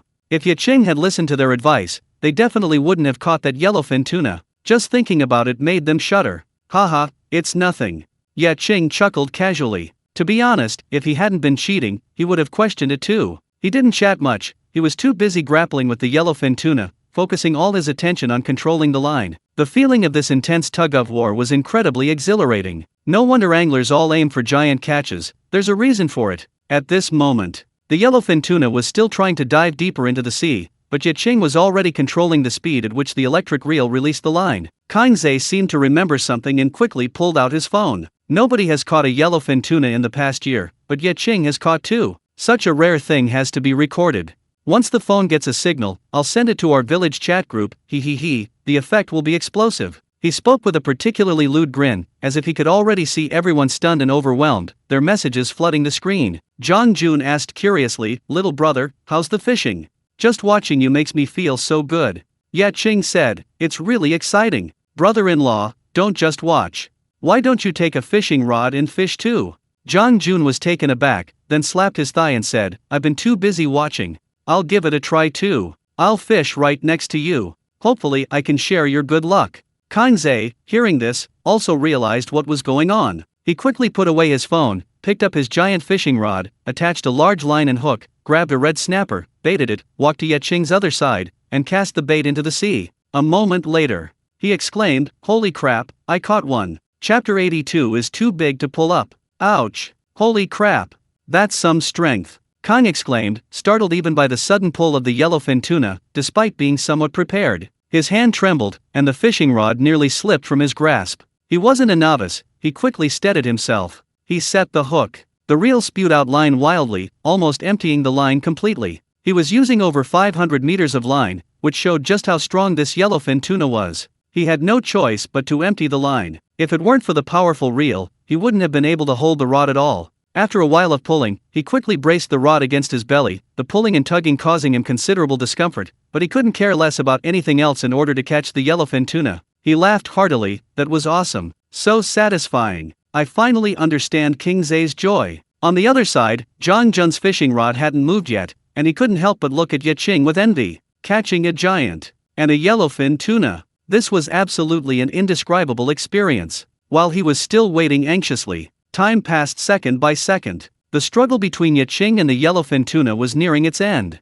The yellowfin tuna could no longer dive into the deep sea and was constantly being pulled towards the surface. It was still resisting. A cornered beast fighting back, the strength it unleashed was terrifying. Yet Qing didn't push too close, reeling in the line, letting it out, reeling in again, letting it out again, gradually leading the yellowfin tuna by his hand. Soon, a yellowfin tuna surfaced, thrashing violently and churning the water. Under the light, its torpedo-shaped body was exceptionally beautiful. Zhang Jun watched with envious eyes. Yet Qing suddenly said, "Brother-in-law, don't just look at me. Get ready. I think you're about to catch a fish." Zhang Jun grinned, a wry smile on his face, and said, "Okay, I'll take your good wishes." He took Ye Qing's words as comfort, but still instinctively gripped the fishing rod tightly. The next moment, suddenly, a tremendous force yanked the fishing rod from his hand, causing him to stagger forward. However, he held on tightly, preventing the rod from slipping from his grasp. Instantly, goosebumps rose all over his body. A fish on me, he shouted excitedly, gripping the rod tightly with both hands, then bent over and jerked the rod with all his might. Meanwhile, the electric reel whirred and sped, rapidly releasing the line. The yellowfin tuna, hooked, darted frantically towards the deep sea, the line taut and cutting through the water. It was no use. The rod had absorbed the force of his sudden burst, the line had withstood the pull, and the hook was firmly caught in its mouth. It was doomed. Zhang Jun was incredibly relieved. Luckily, Ye Qing had warned him, otherwise, he would have been caught off guard and likely lost his rod. After a while, Zhang Jun finally regained his composure and laughed loudly, "Ha ha ha, it's definitely a yellowfin tuna. It must weigh at least 200 pounds. Brother, you're not only lucky, your mouth is absolutely blessed. You said you'd catch a fish, and I caught one the next moment. It's like a god." Ye Qing smiled. He wasn't a god, nor could he predict the future. However, he had another pair of eyes underwater. Seeing the yellowfin tuna about to bite, he quickly alerted Zhang Jun. At that moment, the yellowfin tuna had been pulled to the side of the boat. Round and plump, like a torpedo, its body was incredibly graceful. Judging by its size, it was much larger than a man. Yet Qing called to Li Shi, shouting, "Brother Shi, give me the harpoon." Li Shi immediately handed it over. Plop! The harpoon pierced the yellowfin tuna's body with a swift, effortless motion, and Ye Qing simply lifted it up. Splash! Seawater cascaded down the yellowfin tuna's body, forming a waterfall. Qing Zhe and Zhang Jun were completely stunned by this scene. Good heavens! It was truly breathtaking. Ye Qing's performance was astounding, they had to admit defeat. Ye Qing lowered the yellowfin tuna into the water, not bothering to admire it, and quickly hoisted it up to bleed it. He had watched Uncle Li bleed yellowfin tuna before, observing intently. He had reached the point where he could learn after seeing it only once, so he easily bled the yellowfin tuna. Tuna are special. They die quickly if they don't swim, and if they die and aren't bled, the meat quality will be affected, even rendering it inedible. This is probably their self-protective mechanism. Unfortunately, humans rely on their brains. Yet Qing quickly finished, then carefully examined the yellowfin tuna he had caught. It was even larger than the ones he had caught before, measuring a full 2.5 meters. It was quite a sight. He weighed it. 201 jin, approximately 100 catties. He nodded in satisfaction. With the resources in the waters around Longwei Island recovering, he was sure that others would catch yellowfin tuna in the future. The period of scarcity driving up prices should soon pass. However, for now, yellowfin tuna can still fetch exorbitant prices, which is why he was so eager to go fishing there as soon as he learned that yellowfin tuna infested this area. After bleeding them, he personally put them in the freezer to freeze. He checked the time, it had taken half an hour. Li Shi wasn't idle either. He was still chopping red snapper, one after another, unable to stop. Li Shi was actually quite nervous when he first boarded the boat. He knew he was slow to learn, clumsy, and often disliked by others. He was afraid of holding Ye Qing back. But now, he was full of energy. This job wasn't difficult, not at all. Who can't chop fish? On Ye Qing's fishing boat, he had found his place. Seeing this, Ye Qing nodded in satisfaction. "Brother Shi, well done. Just keep casting the bait. Whether we catch yellowfin tuna depends on you." Li Shi was overjoyed. This feeling of being needed was truly fantastic. Ye Qing continued casting. A minute later, a fish was hooked. This time, he called for the electric eel's help. The first time he didn't use the electric eel, intending to test the yellowfin tuna's abilities and experience catching a giant. To be honest, it was exhilarating. Just one more time. They weren't out fishing for fun, they were out to make money. The yellowfin tuna school could still be hooked now, but once they were full, they would leave quickly, like a scumbag putting on his pants. So, the opportunity was fleeting, he had to seize it. He had to act quickly. Otherwise, if the yellowfin tuna school left this area, who knew when he would encounter them again? The electric eel slowly approached. At this moment, the yellowfin tuna school was predatory, extremely aggressive, and the caught yellowfin tuna was frantically trying to escape. The electric eel could easily be injured if it approached rashly, yet Qing told it to keep its distance. He released the current. The yellowfin tuna shuddered from the shock of the current, yet Qing seized the opportunity, quickly reeling in the line. Once the yellowfin tuna recovered, the electric eel released the current again. This current didn't cause any real harm to the yellowfin tuna. It wasn't very lethal, but it was very disruptive, preventing it from unleashing its full power. In just 15 minutes, Ye Qing had already pulled the yellowfin tuna to the surface. Just then, Zhang Jun and Kang Ze finally managed to pull the yellowfin tuna to the surface. The three of them looked at each other, grinning from ear to ear. But once they had the yellowfin tuna to the side of the boat, Zhang Jun and Kang Ze realized a big problem and quickly called out to Ye Qing, "Qing Ze, come help." Ye Qing asked, "What's wrong?" The two of them said in unison, "It's too big, we can't pull it up." Chapter 83: A Great Harvest. The yellowfin tuna were just too big. A landing net wasn't an option. They had to use a harpoon or spear gun to bring them up. Li Shi was still chopping up the red snapper. He couldn't stop. If he stopped, the yellowfin tuna would scatter, and the loss would be enormous. Kang Ze and Zhang Jun had no choice but to ask Ye Qing for help. Ye Qing thought for a moment and said, "Give me all your fishing rods." Kang Ze and Zhang Jun exchanged a glance, asking worriedly, "Qing Ze, is this okay? These three fish haven't given up yet." The three yellowfin tuna were still struggling, their pulling force still immense. A single one might not be dangerous, but three together created a terrifying pulling force. They had worked incredibly hard to pull them up. If they escaped, it would be a huge loss. The joy of the entire year would vanish. Ye Qing nodded, "Of course it can work. If I let out even a little bit of line, I'll lose. Give it to me." Kang Ze and Zhang Jun nodded. They knew Ye Qing was very strong, but they were still a little worried. However, they didn't have any other good ideas at the moment. They handed the fishing rod to Ye Qing, and quickly picked up their spear guns, using all their strength to barely reel in the yellowfin tuna that Kang Ze had caught. And so, Ye Qing had it much easier. He held one in each hand, completely subduing the yellowfin tuna. Any attempt to resist would be met with an electric eel. They were having a blast. After Zhang Jun and Kang Ze caught one, they immediately bled it, hung it up, and treated it thoroughly before moving on to the second. After nearly half an hour of work, all three yellowfin tuna were finally on the boat. A total of 4, lined up in a row. It was a spectacular sight. The smallest yellowfin tuna was caught by Zhang Jun, about the same height as him, roughly 1.7 meters long and weighing a little over 100 jin, 50 catties. Another 2-meter-long yellowfin tuna was caught by Kang Ze, but it was thinner and also only weighed a little over 100 jin, 50 catties. Zhang Jun and Kang Ze looked at the other two, both about 2.5 meters long, significantly larger than them. They were both somewhat incredulous. It was too illogical. They had been working for almost an hour, their hands and backs aching, panting like dogs. They had finally caught one, while Ye Qing caught two, and the one he caught was actually the smallest. Ye Qing's catches were all large, yet they were the easiest. It was outrageous. It was truly a miracle of sheer brute force. Compared to Ye Qing, they were nothing. But even so, the two were very happy. This was the first yellowfin tuna they'd ever caught in their lives. It's no exaggeration to say it's something to brag about for a lifetime. Click, click, click. They took photos like crazy. When they got back, they'd definitely send the photos to all their friends and family, and let everyone in the village see them. After a flurry of activity, seeing Ye Qing unmoved, they asked, "Qing Ze, aren't you going to take any pictures?" Ye Qing shook his head. "What's the rush? I'll take them later." How was it? The two were overjoyed. Kang Ze shouted, "Awesome! So awesome! It was incredibly fun. I think I've fallen in love with fishing. When we're not out at sea, let's go rock fishing together." Zhang Jun nodded repeatedly, Sure, let's go, let's go." Ye Qing smiled. The two of them were about to fall into the fishing trap. That's quite normal. Just catching a fish is enough to get anyone hooked, let alone catching a giant one. No one can resist that unparalleled attraction. He said, "I'm not asking if you're having fun, I'm asking if you're tired. We need to get back to fishing." Ye Qing said, grabbing a red snapper, baiting it, and throwing it into the sea. Less than a minute later, pop!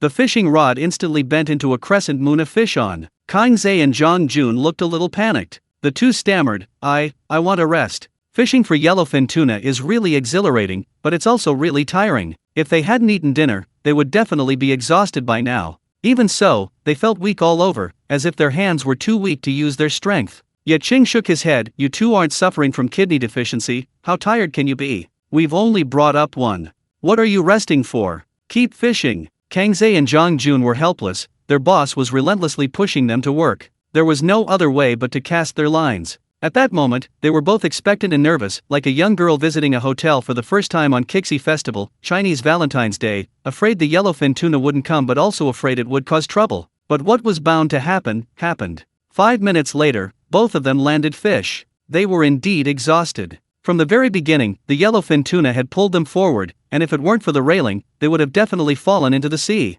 Fortunately, they had both worn back braces, which provided some help. After struggling like this for about 10 minutes, they were starting to feel the strain. These were fishermen who were used to fishing at sea and were in good physical condition. If it were those frail white-collar workers in the city, they probably wouldn't even be able to reel in the first yellowfin tuna. After a while, Kangze couldn't continue grappling with the yellowfin tuna and could only cling tightly to the fishing rod. He didn't know that an electric eel on the seabed was already helping them. Zhang Jun glanced at him and laughed. Kangze, take it easy with your girlfriend next time. Look how weak you are. Kangze laughed and scolded, Brother Jun, who can't do it? I call this strategic rod holding. A man can't be told he can't do it. Faced with reality, a man has to bow his head when necessary. At this moment, the yellowfin tuna struggled violently, and he was almost unable to hold on. He frantically shouted, Kingze, help me. I can't do it. Zhang Jun didn't laugh, because he was almost done for two. Kangze shouted and yelled, prepared to be dragged into the sea. He would never give up on this yellowfin tuna, no matter what. Just then, a hand reached out and grabbed his fishing rod. It was none other than Ye Qing. Kangze was incredibly excited. Kingze, no, Godfather, thank goodness for you. Ye Qing nodded, he deserved to be called Godfather. Kangze let go, slumped to the ground, and seeing the fifth yellowfin tuna already prepared beside him, exclaimed in shock, you actually caught another one. This is the third one, isn't it? Aren't you tired? Ye Qing glanced at him and said, stop shouting, save your energy. Catch up and get your spear gun ready. Kangze nodded and brought over the harpoon. A short while later, the sixth yellowfin tuna was brought onto the boat. Seeing this, Zhang Jun shouted, brother, I can't go on either. Ye Qing was somewhat helpless. He had already asked the electric eel for help, but these two still couldn't manage. After the seventh yellowfin tuna was processed, General and Kangze lay on the ground, too exhausted to move, feeling like they had reached the pinnacle of their lives. They had risked their lives for yellowfin tuna in their lives. They turned their heads to look at the side of the boat, yet Qing had already baited again. Kangze sighed, Kingze is too dedicated. Zhang Jun looked envious, isn't it possible that he's not tired at all? Kangze looked complicated, who can withstand that kind of stamina? Beside them, Li Shi was panting heavily. Chopping fish is tiring too. There weren't many red snapper left. A moment later, Ye Qing caught a fish. Seeing this, Kangze struggled to his feet. No, I feel like I can still do it. Keep fishing, don't stop. As long as they don't die, they'll fish until they drop. Today they're going all in with the yellowfin tuna. Zhang Jun was also inspired, saying, yeah, right. A yellowfin tuna can sell for at least 70 or 80,000, and I actually wanted to take a break. That's a sin. He also got up. Ye Qing saw the two continuing to fish and smiled with satisfaction. They seized the opportunity. Because at this point, the yellowfin tuna school was showing signs of dispersing, and even red snapper chunks were no longer attracting them. Now, every fish they could catch was a chance. This was all money. Each extra fish could earn tens of thousands, even hundreds of thousands. He couldn't afford to be indifferent. Chapter 84 Extra Meal. The ideal was beautiful, but reality was harsh. The two of them crawled off the deck entirely by willpower, their muscles aching, legs weak, and hands trembling, looking like they'd done it 7 times that night. They reluctantly cast their bait into the sea. The moment they hooked a fish, they couldn't help but groan inwardly. How could they hook a fish so quickly? It was truly a bittersweet experience. I'm exhausted. So tired. God, yellowfin tuna is no human being to catch. They vented their frustrations, but their faces were full of smiles. They were truly exhausted. They were truly thrilled. But while they were thrilled, their bodies couldn't take it. The electric eel was also exhausted. It hadn't been idle on the seabed either, constantly discharging electricity from a short distance away. Even with the boost from the Dragon Ball's energy, it felt completely drained. And it almost got into danger. It kept discharging electricity, attracting the attention of several yellowfin tuna. The electric eel didn't notice. If Ye Qing hadn't shared his perspective and forcibly controlled the eel to escape at a crucial moment, it would probably have been surrounded by the yellowfin tuna. Regardless of whether the electric eel could win, Ye Qing didn't want to take the risk. He treasured this excellent fishing partner. Fortunately, the next yellowfin tuna he caught wasn't as big as the previous ones, only about 2 meters long. Even without the electric eel's help, he easily brought it to the surface. After dealing with that, he rushed to help Kang Ze and Zhang Jun, grabbing a fishing rod in each hand. Kang Ze and Zhang Jun collapsed to the ground with a huge sigh of relief, panting heavily. They were soaked in sweat, as if they had just taken a bath. These two were unreliable. Ye Qing tugged at the two yellowfin tuna in his hands, finding the pulling force weak. He could easily pull them, though operating the electric winch with one hand was a bit strenuous. But it was manageable. Difficult conditions, but survivable. 15 minutes later, the two yellowfin tuna surfaced, their eyes meeting. These two unfortunate companions. Their eyes welled with tears. Reaching the boat, Ye Qing looked at the two yellowfin tuna and shook his head, saying, "These two are rather small, probably less than 100 pounds each.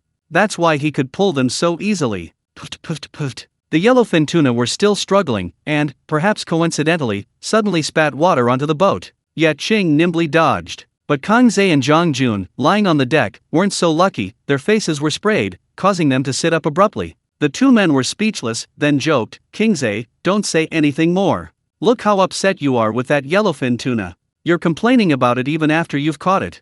You're even worse than a scumbag."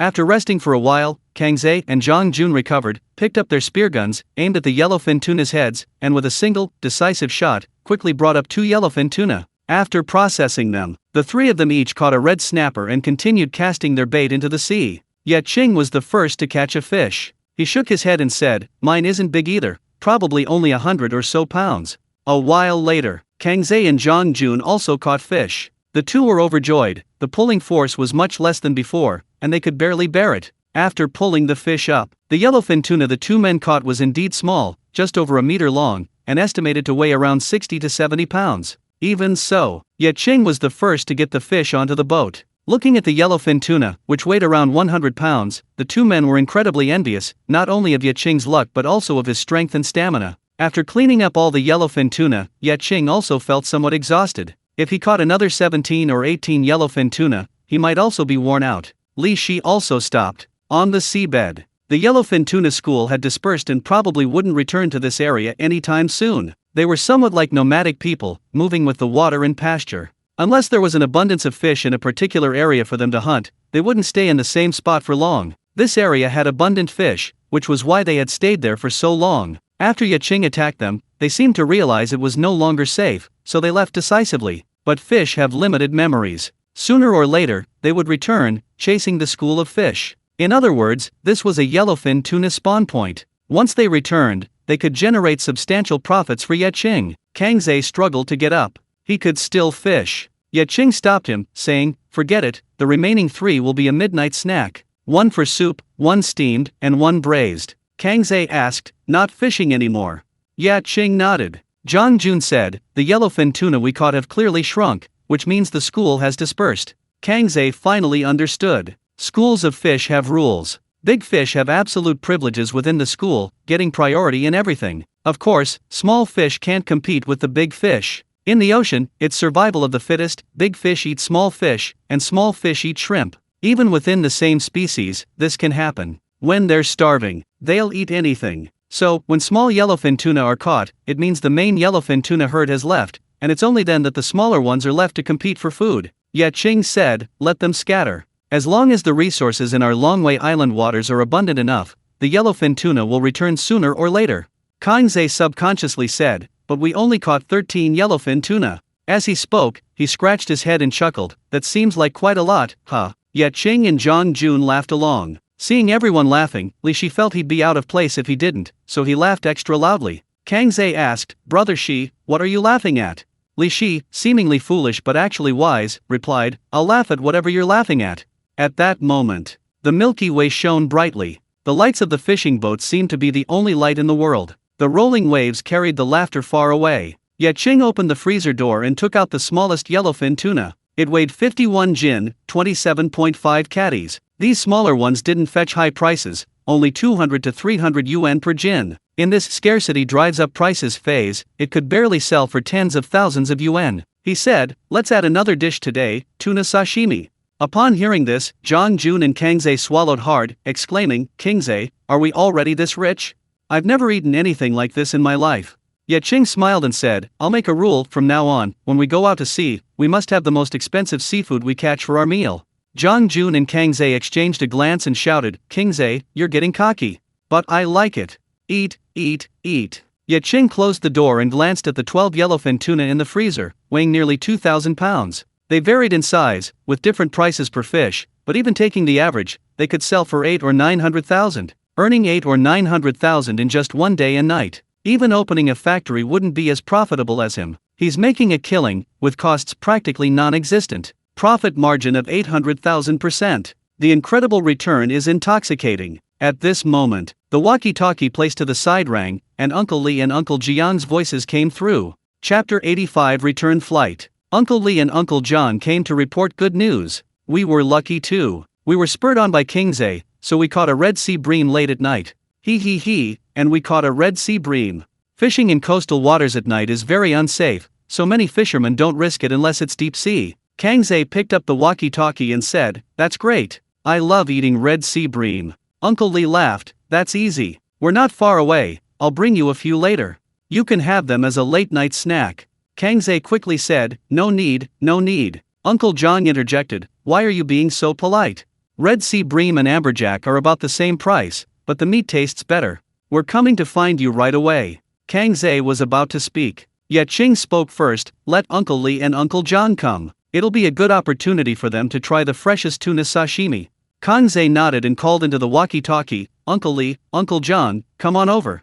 Zhang Jun came out from the cold storage and said, "The beer's chilled too. Fishermen generally don't drink when they're out fishing, but they've caught so many yellowfin tuna today, they're really happy, so they can have a small drink." Ye Qing nodded and busied himself slicing the sashimi. After bleeding, deboning, skinning, and removing the head, there wasn't much edible meat left from the yellowfin tuna. Ye Qing was even more extravagant. He only kept the belly portion. The other parts were edible, but the texture would be less appealing. He just wanted to treat himself today, so he cleaned and refrozen all the other parts. Ye Qing's knife skills were decent. He sliced the fish to a good thickness. The pinkish flesh was incredibly tempting just to look at. He got some dipping sauce. He dipped it briefly and ate first. Not long after, 2 fishing boats arrived. Uncle Li, Uncle John, and several fishermen from the same village boarded. They hadn't come empty-handed, their hands were full of fish. After exchanging greetings, everyone gathered in the cabin for a late-night snack. Red snapper soup, steamed red snapper, braised red snapper, pan-fried grouper, a dazzling array of dishes. It was practically a fish feast, but a plate of green vegetables stood out the most. Finally, Ye Qing served tuna sashimi. Uncle Li glanced at it and exclaimed in surprise, "Hey, this sashimi is a bit special. It's so pink and tender, it looks like tuna at first glance." Uncle John glanced at it too. "Why aren't you drunk yet? Where did this tuna come from?" The others joked, "Looks like Old Li wants to eat tuna." Uncle Li scratched his head and said irritably, "Take a look and see if it looks like it." Everyone looked closely and were stunned. It really did look like it. It looked incredibly similar. Uncle Li picked up a piece, took a bite, and said, "Wow, it tastes pretty similar too. My son-in-law treated me to some a while ago, and the texture was similar.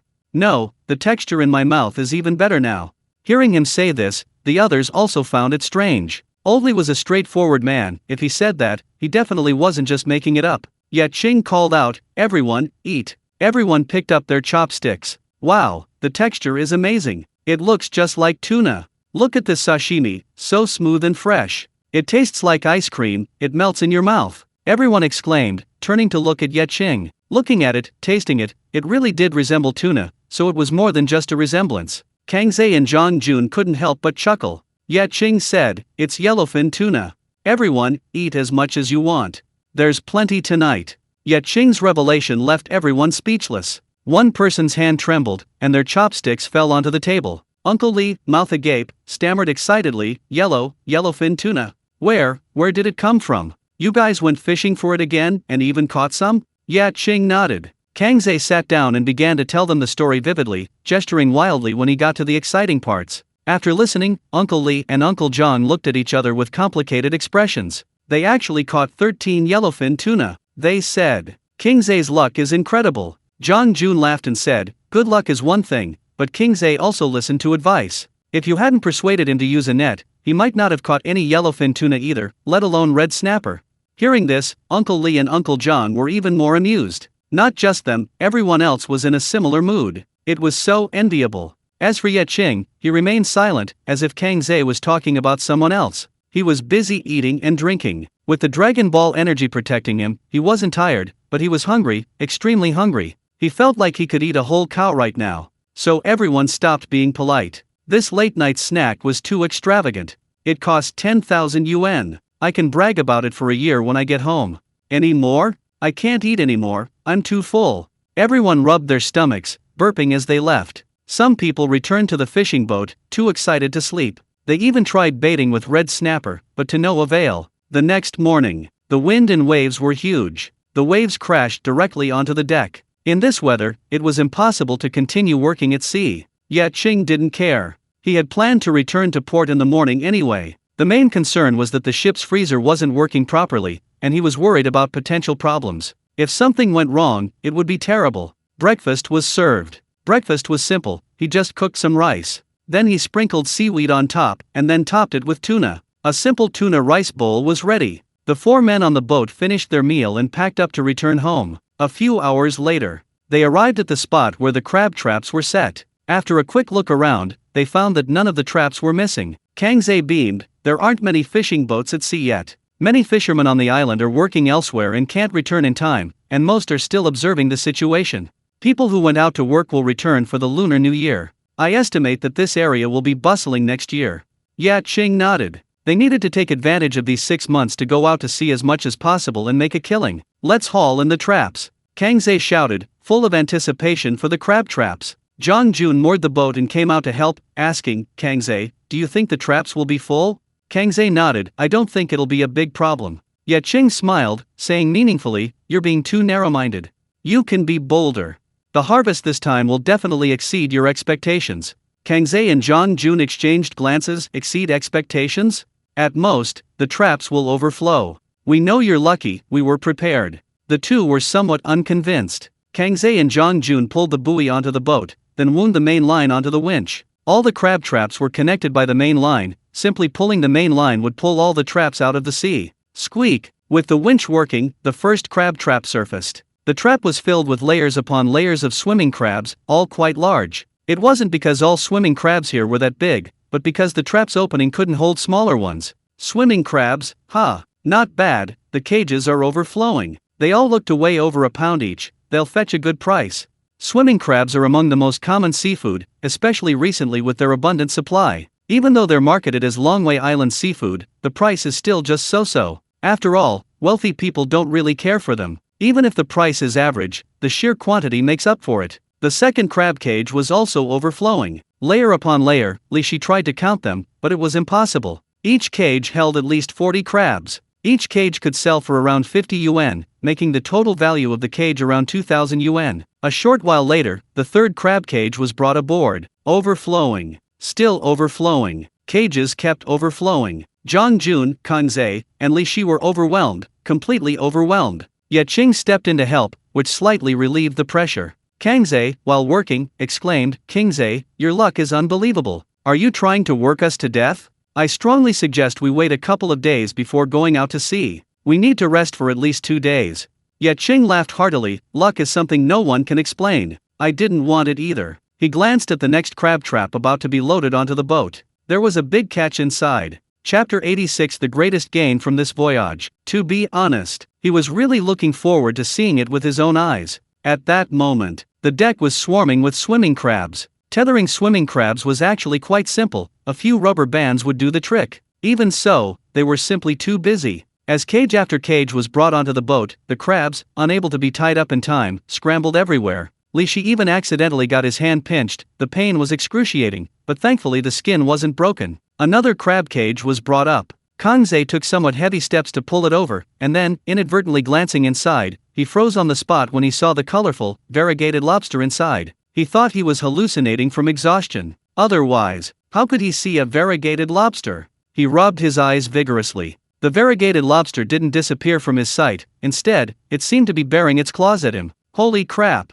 It's real! A magnificent lobster! Kangze shouted, his voice cracking. He looked at Ye Qing, utterly awestruck. This luck! Incredible! A lobster managed to squeeze into the crab trap, and a magnificent lobster at that. Hearing Kangze's shout, Zhang Jun rushed over. Seeing the magnificent lobster, he rubbed his eyes in disbelief. My God, it really is a magnificent lobster. This is unbelievable. In his mind, this was practically impossible. He looked at Ye Qing and exclaimed excitedly, "Brother, this magnificent lobster is comparable to a yellowfin tuna. Moreover, magnificent lobsters are much rarer than yellowfin tuna. Your luck is truly unbelievable. Catching a yellowfin tuna is exhausting, but this magnificent lobster crawled into the crab trap on its own. It was pure freebie. This was even more exciting than catching a yellowfin tuna." Ye Qing was also very happy. When he discovered this magnificent lobster through the electric eel, he was quite surprised. His luck was truly unparalleled. Heaven was practically feeding him. Compared to the magnificent lobster, the numerous blue crabs were nothing special. The combined value of 44 crab traps wasn't even equivalent to half a magnificent lobster. By the time they finished cleaning the blue crabs, it was already past 10 o'clock. Kang Ze shouted, "Let's go home." By the time they arrived at the pier, it was midday. The weather was gloomy, and the sea breeze was strong, but everyone's hearts were burning with excitement. The swimming crabs were a given. Whether it was yellowfin tuna or spiny lobster, their return to the pier would definitely cause a sensation. Once his phone had a signal, Kang Ze immediately contacted Lao Feng and the others, telling them to prepare to receive the cargo. Ye Qing also sent messages to Lu Yudi and Wang Ya. The two replied almost simultaneously, both saying they knew he would be returning today, but they had matters to attend to and couldn't come to Longwei Island themselves, so they had already arranged for people to wait for them at the Longwei Island pier. The pier. Old Feng, puffing on his cigarette, said excitedly, "Kang Ze just contacted me, saying I can't eat all by myself, so I must have caught a lot of yellowfin tuna." Trader Lao Bao chuckled, "Old Feng, I think you're overthinking it. So many fishermen have tried lately, and haven't even seen a glimpse of yellowfin tuna. I admit that Kid Ye Qing's luck is a bit strange, ridiculously good, but catching even 2 yellowfin tuna is something to be grateful for." Old Feng said, a little annoyed, "What if? Actually, the demand for tuna is generally not large. It's mainly bought by sushi restaurants, sashimi restaurants, Japanese restaurants, and high-end establishments. Old Feng's backer is rather special. He's involved in high-end food production, and this time he's planning to buy a batch of yellowfin tuna to test the waters with some high-end dishes. Therefore, the demand is quite high." Old Bao said earnestly, "Old Feng, don't pin your hopes on some vague luck. Think of another way to report back to the big boss. If all else fails, just buy yellowfin tuna from outside. Most people won't notice the difference." Old Feng shook his head firmly, saying, "Don't say that. I believe that Kid Ye Qing can bring me a surprise. Besides, I wouldn't dare to do something half-hearted." Old Bao was a little embarrassed, pursing his lips, and said, "Just a day and a night at sea, I don't believe we can get much. Old Feng, you know, the greater the hope, the greater the disappointment. You'll have to be tough when you face setbacks." Old Feng silently smoked, ignoring the man's sarcastic remarks. Not far away, Old Ma, the head chef of the Seaside Grand Hotel, and Old Zheng, the hotel manager of the Kempinski Hotel, were also chatting. Although they were working for different companies, the two didn't argue. After all, the seafood supply on Longwei Island is gradually increasing. Since morning, fishing boats have been continuously returning to the pier, bringing back a considerable amount of seafood. The hotel's purchases are not large, but they pay high prices, eliminating the need for vendors to profit from the difference. Therefore, they have easily acquired a substantial amount of seafood. Manager Zheng chuckled, "I didn't expect the resources in the Longwei Island waters to have recovered to this stage. There's absolutely no need for us two companies to compete anymore. This way, we can even push the purchase price down a bit." Old Man nodded, "Indeed. It's just that these seafood items are rather ordinary, nothing special. I was about to leave, but my young mistress told me to wait, saying there will be a big catch coming." Old Zhang scoffed, "There aren't that many special, expensive seafood items, it's purely based on luck. You don't know, my young master treats this fisherman like a big shot, fawning over him like crazy. It's really an eyesore. I wanted to leave too, but my young master wouldn't let me, saying that the fisherman will be back from his fishing trip soon with a big catch, and I absolutely must secure it." His tone was full of envy and jealousy. He worked diligently, generating profits for the hotel, and yet he was less successful than someone who caught a single fish. Who could he complain to? It was infuriating. Wang Ye sent him to Longwei Island to buy seafood with some resentment. He didn't think Ye Qing could catch anything of value. He had already decided that if Ye Qing didn't have a big catch, he would speak to Wang Ye and have him withdraw all the special treatment given to Ye Qing. A fisherman and angler wasn't worth trying to win over. Old Man nodded in deep agreement, saying, "That's right. My young lady also has her eye on that angler and even went to personally try to win him over. My boss was so angry when he found out he almost ended up in the hospital again. He's just a fisherman, relying on luck. What's so important about that?" He hesitated, then stopped. Seeing old Zheng's dismissive attitude towards the fishermen of Longwei Island, he had a cunning plan. He kept the fact that some fishermen on Longwei Island could catch high-end fish a secret. This way, he could gain the upper hand, seize the opportunity to win over the fishermen who could provide high-end catches. If he could secure an exclusive supply agreement, he would be a major contributor to the Seaside Grand Hotel. But what he didn't know was that the fisherman providing Lu Yudi with high-end catches was none other than the fisherman Ye Qing. While everyone was preoccupied with their own thoughts, the fishing boat appeared on the horizon and quickly arrived at the dock. Chapter 87, Jealousy Drives People Crazy. He's here! He's here! Old Feng stood on tiptoe, unable to resist calling out. The other merchants also gathered around, discussing what Ye Qing would bring back from his voyage. Ye Qing had returned laden with catches both times. However, the high-quality fish had all been snatched up and sold by the wealthy young woman, Lu Yudi.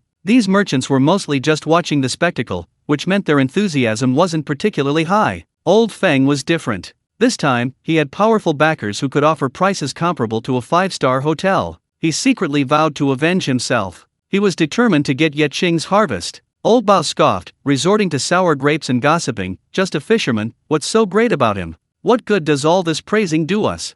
If you ask me, we should make him come to us to see what he's caught, then we can team up and negotiate a lower price.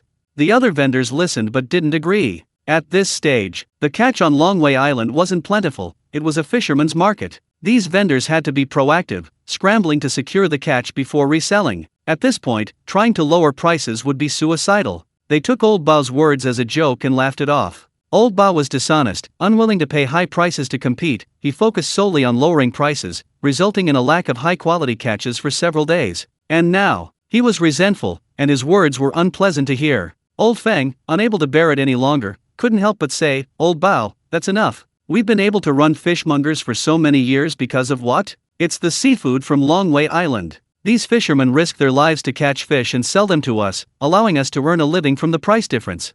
We buy at high prices now, and resell them to make a considerable profit. The profit is substantial. One should be content, and more importantly, grateful. The way you treat fishermen, you'll reap what you sow sooner or later." Old Bao, feeling embarrassed, retorted angrily, "Let whoever wants to flatter me do so, I'm not. I refuse to believe it.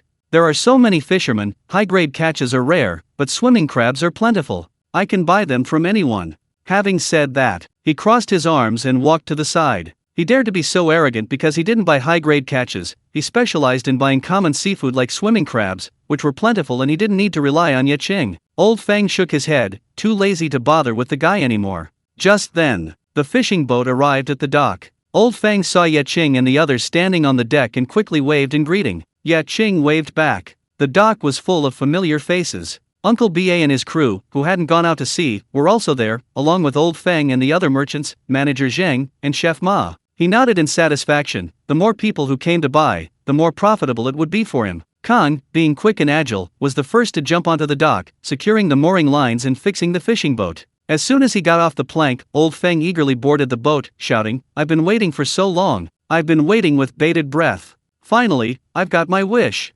Kangza said the haul was huge. "I can't even eat. Let me see just how big the catch is. Let me tell you, I need at least 7 yellowfin tuna." Ye Qing asked, "And the most?" Old Feng was taken aback. He thought if he said 7, Ye Qing would say he hadn't caught that many, but instead, he was asked about the most. He thought for a moment and said, 10. "As long as you have them, I'll take them." Actually, the big boss wanted 9 yellowfin tuna, but he deliberately said 1 more to intimidate Ye Qing. Ye Qing shook his head and said, "Only 10? Old Feng's eyes widened. "Only?" That word made him uncomfortable. He couldn't help but wonder how many yellowfin tuna Ye Qing had actually caught this time. Ye Qing didn't keep him in suspense, saying, 12. "Except for one that weighs over 50 jin, the others are all around 100 jin, with 5 or 6 weighing around 200 jin. So, can you eat them all?" Old Feng was stunned. My God, has he stirred up a yellowfin tuna nest? Others can't even catch one, but Ye Qing caught 12 in one go. Unbelievable. He came to his senses, shook his head with a wry smile, and said, "I can't eat them all. I can only manage 10 at most." 9 were for the big boss behind him, and he'd have to figure out how to consume the extra one himself. At this moment, he really wanted to slap himself. If he had known this would happen, he shouldn't have said he wanted 10. Now, he couldn't go back on his word. He couldn't afford to embarrass himself. He gave Ye Qing a thumbs up. "King Zhe, I admire no one but you. You're truly amazing. With you on Longwei Island, it'll definitely be even more famous than before." Ye Qing smiled but didn't say anything. Kangze, on the other hand, shouted proudly, "That's for sure. To be honest, we actually caught 13, and we ate one of them for supper last night. Kingze is the star of Longwei Island. Just tell us what kind of high-end catch you want in the future, and we'll get it for you as long as it's in the sea." Old Feng was astonished, utterly impressed by Ye Qing. Such an expensive yellowfin tuna, eaten for supper? He couldn't help but swallow hard. Freshly caught yellowfin tuna are the freshest and most delicious. What a pity. Not everyone has the opportunity to enjoy such a treat. Even among fishermen, none could match Ye Qing's extravagance. Who could bear to eat such an expensive catch? Just then, the other vendors crowded around, bombarding him with questions. Really? 13 yellowfin tuna caught in one day and one night? Let us see.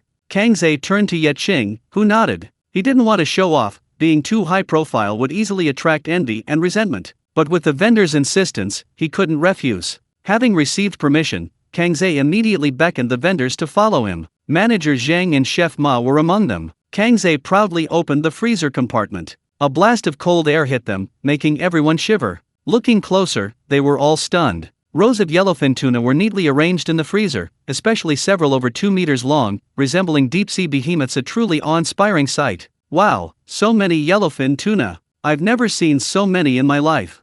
These are huge, and they're all handled so well, the meat quality isn't affected. Old Feng can finally report back. His big boss will definitely be very satisfied. Before, this guy couldn't sleep because he didn't have any yellowfin tuna to report, but now he doesn't have to worry. Hearing everyone's comments, Old Feng felt somewhat embarrassed. He had proactively approached Ye Qing, to put it bluntly, to ask Ye Qing to help him catch yellowfin tuna. Now, he'd caught the fish, but he couldn't eat them. It has to be said, Ye Qing was truly incredibly skilled, truly admirable. Aside, Manager Zhang, watching Ye Qing being praised by the vendors, had a slightly distorted expression, muttering to himself, "God is blind. How can this fisherman have such good luck? How much dog poop must he have stepped in to have such luck? Catching a king carp in an artificial lake, catching a yellowfin tuna that no one else can catch, and so many at once. That must fetch hundreds of thousands." The fire of jealousy burned fiercely within him. Could this guy be the illegitimate son of the goddess Mizu? No wonder young Master Ye was trying so hard to win him over, afraid of neglecting him. But even if Ye Qing was lucky enough to catch such a valuable fish as a yellowfin tuna, it didn't mean anything. Luck is just luck. It won't last. Manager Zhang inwardly grumbled, thinking about how he, a graduate of a prestigious university, worked hard, put in overtime, and never complained, yet his yearly salary was less than what a fisherman earned on a single fishing trip.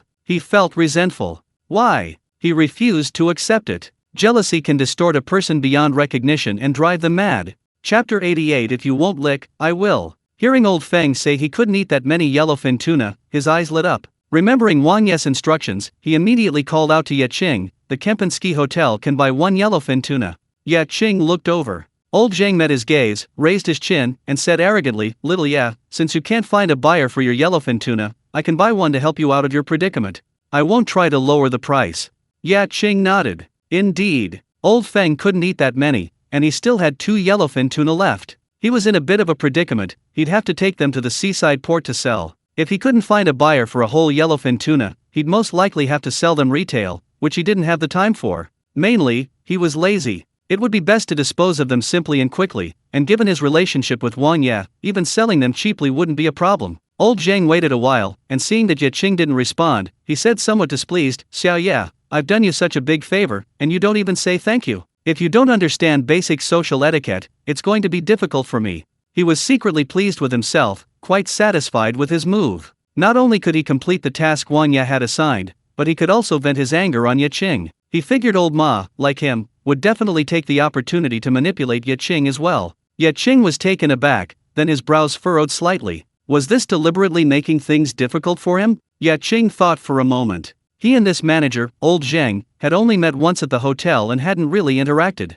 What was this inexplicable hostility? He said indifferently, "Do I need to talk to you about social etiquette? Who are you? If you're not sincerely interested in buying yellowfin tuna, you can disembark." He wasn't going to tolerate Manager Zhang. If Wang Ye dared to speak to him like that, he wouldn't be polite either. Trying to manipulate him? Dream on. Do they think he's just an ordinary fisherman? He might be willing to compromise, even grovel, to sell his catch. Indeed, lowering your head isn't shameful when it comes to making money. But Ye Qing isn't the type to be submissive or easily manipulated. What does he work so hard fishing for?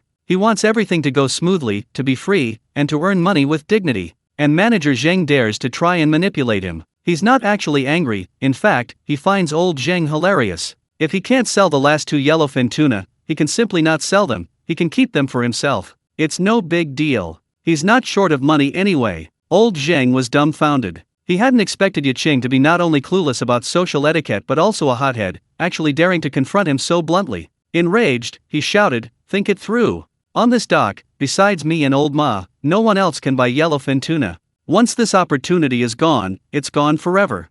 You." Before he could finish speaking, Kangze rushed over with a blood-stained spear gun. Zhang Jun, quick as a flash, grabbed Kangze. Old Zheng was startled. Was he going to stab him to death? Kangze shouted angrily, "Brother Jun, why are you pulling me? Go grab this bald guy. I'm going to stab him through the heart." Zhang Jun shouted, "What are you doing? Let's talk this out." Kangze pointed at old Zheng, whose face had turned pale with fright, and shouted through gritted teeth, "He was the one who started this rudeness. You heard it too, this guy actually tried to bully Kangze. This is intolerable." Zhang Jun looked over, his eyes also filled with hostility. He knew this, of course. That's why he and Kangze were working together. If they couldn't kill him, they'd at least scare him to death. Old Zheng was too frightened to utter another word, scrambling off the boat, not even bothering to pick up his wig that had fallen to the ground. After getting off the boat and running a bit further away, he turned back and shouted, "Bad people come from poor and remote places, just as I thought. I will report this to Boss Wang truthfully. Ye Qing, just wait until all your privileges at the Kempinski Hotel are taken back." Ye Qing suddenly realized that this guy was jealous of him. He smiled indifferently, too lazy to bother with this clown. Old Ma's eyes lit up when he saw this. Upon learning that the angler Ye Qing was the fisherman consistently catching high-grade fish, he was taken aback and immediately understood why the young lady treated him with such special regard. The high-grade fish catch on Longwei Island was crucial to the Seaside Grand Hotel's ability to maintain its position as the city's premier hotel, and the key to obtaining these high-grade catches lay with Ye Qing. At this moment, he understood the young lady and her good intentions. Seeing old Zheng and Ye Qing turn against each other, he was secretly delighted, seeing this as a golden opportunity. "If you won't fawn over Ye Qing, then I will. Using you as a comparison, my flattery will definitely be twice as effective." Old Ma felt this was a godsend. Unlike old Zheng, he wasn't jealous of Ye Qing's good luck. On the contrary, he believed that a fisherman's repeated high-grade catches, even if partly due to luck, were also a testament to skill. For fishermen, 90% skill and 10% luck are crucial. Fishing is the opposite.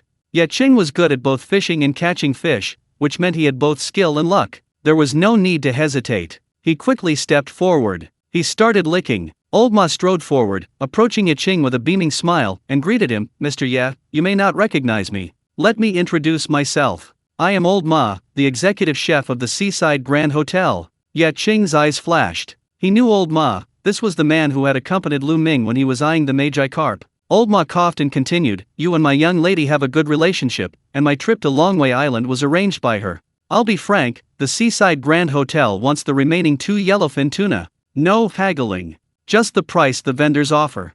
Ye Qing raised an eyebrow. "Can you handle that?" Old Ma smiled and said, "Of course. Besides sashimi, I can pan-fry them. I'm not exaggerating when I say I can even make fancy dishes out of the fish bones. There are plenty of big bosses who will foot the bill." Ye Qing nodded. "All right, you can choose these yellowfin tuna first, the rest are for Old Fang." Old Fang immediately shouted that he could give up the largest ones. If he could get rid of the 2 largest ones, his boss might be able to buy 10 yellowfin tuna directly. Old Ma nodded and said, "Then I'll gladly accept." All of this was to curry favor with Ye Qing. He firmly believed that his current efforts would yield even greater rewards in the future. Just then, Ye Qing asked, "Will you buy a spiny lobster?" "Ha, spiny lobster?" Old Ma was somewhat dazed. The last time he'd heard the term was a year ago. He subconsciously asked, "You caught a spiny lobster?"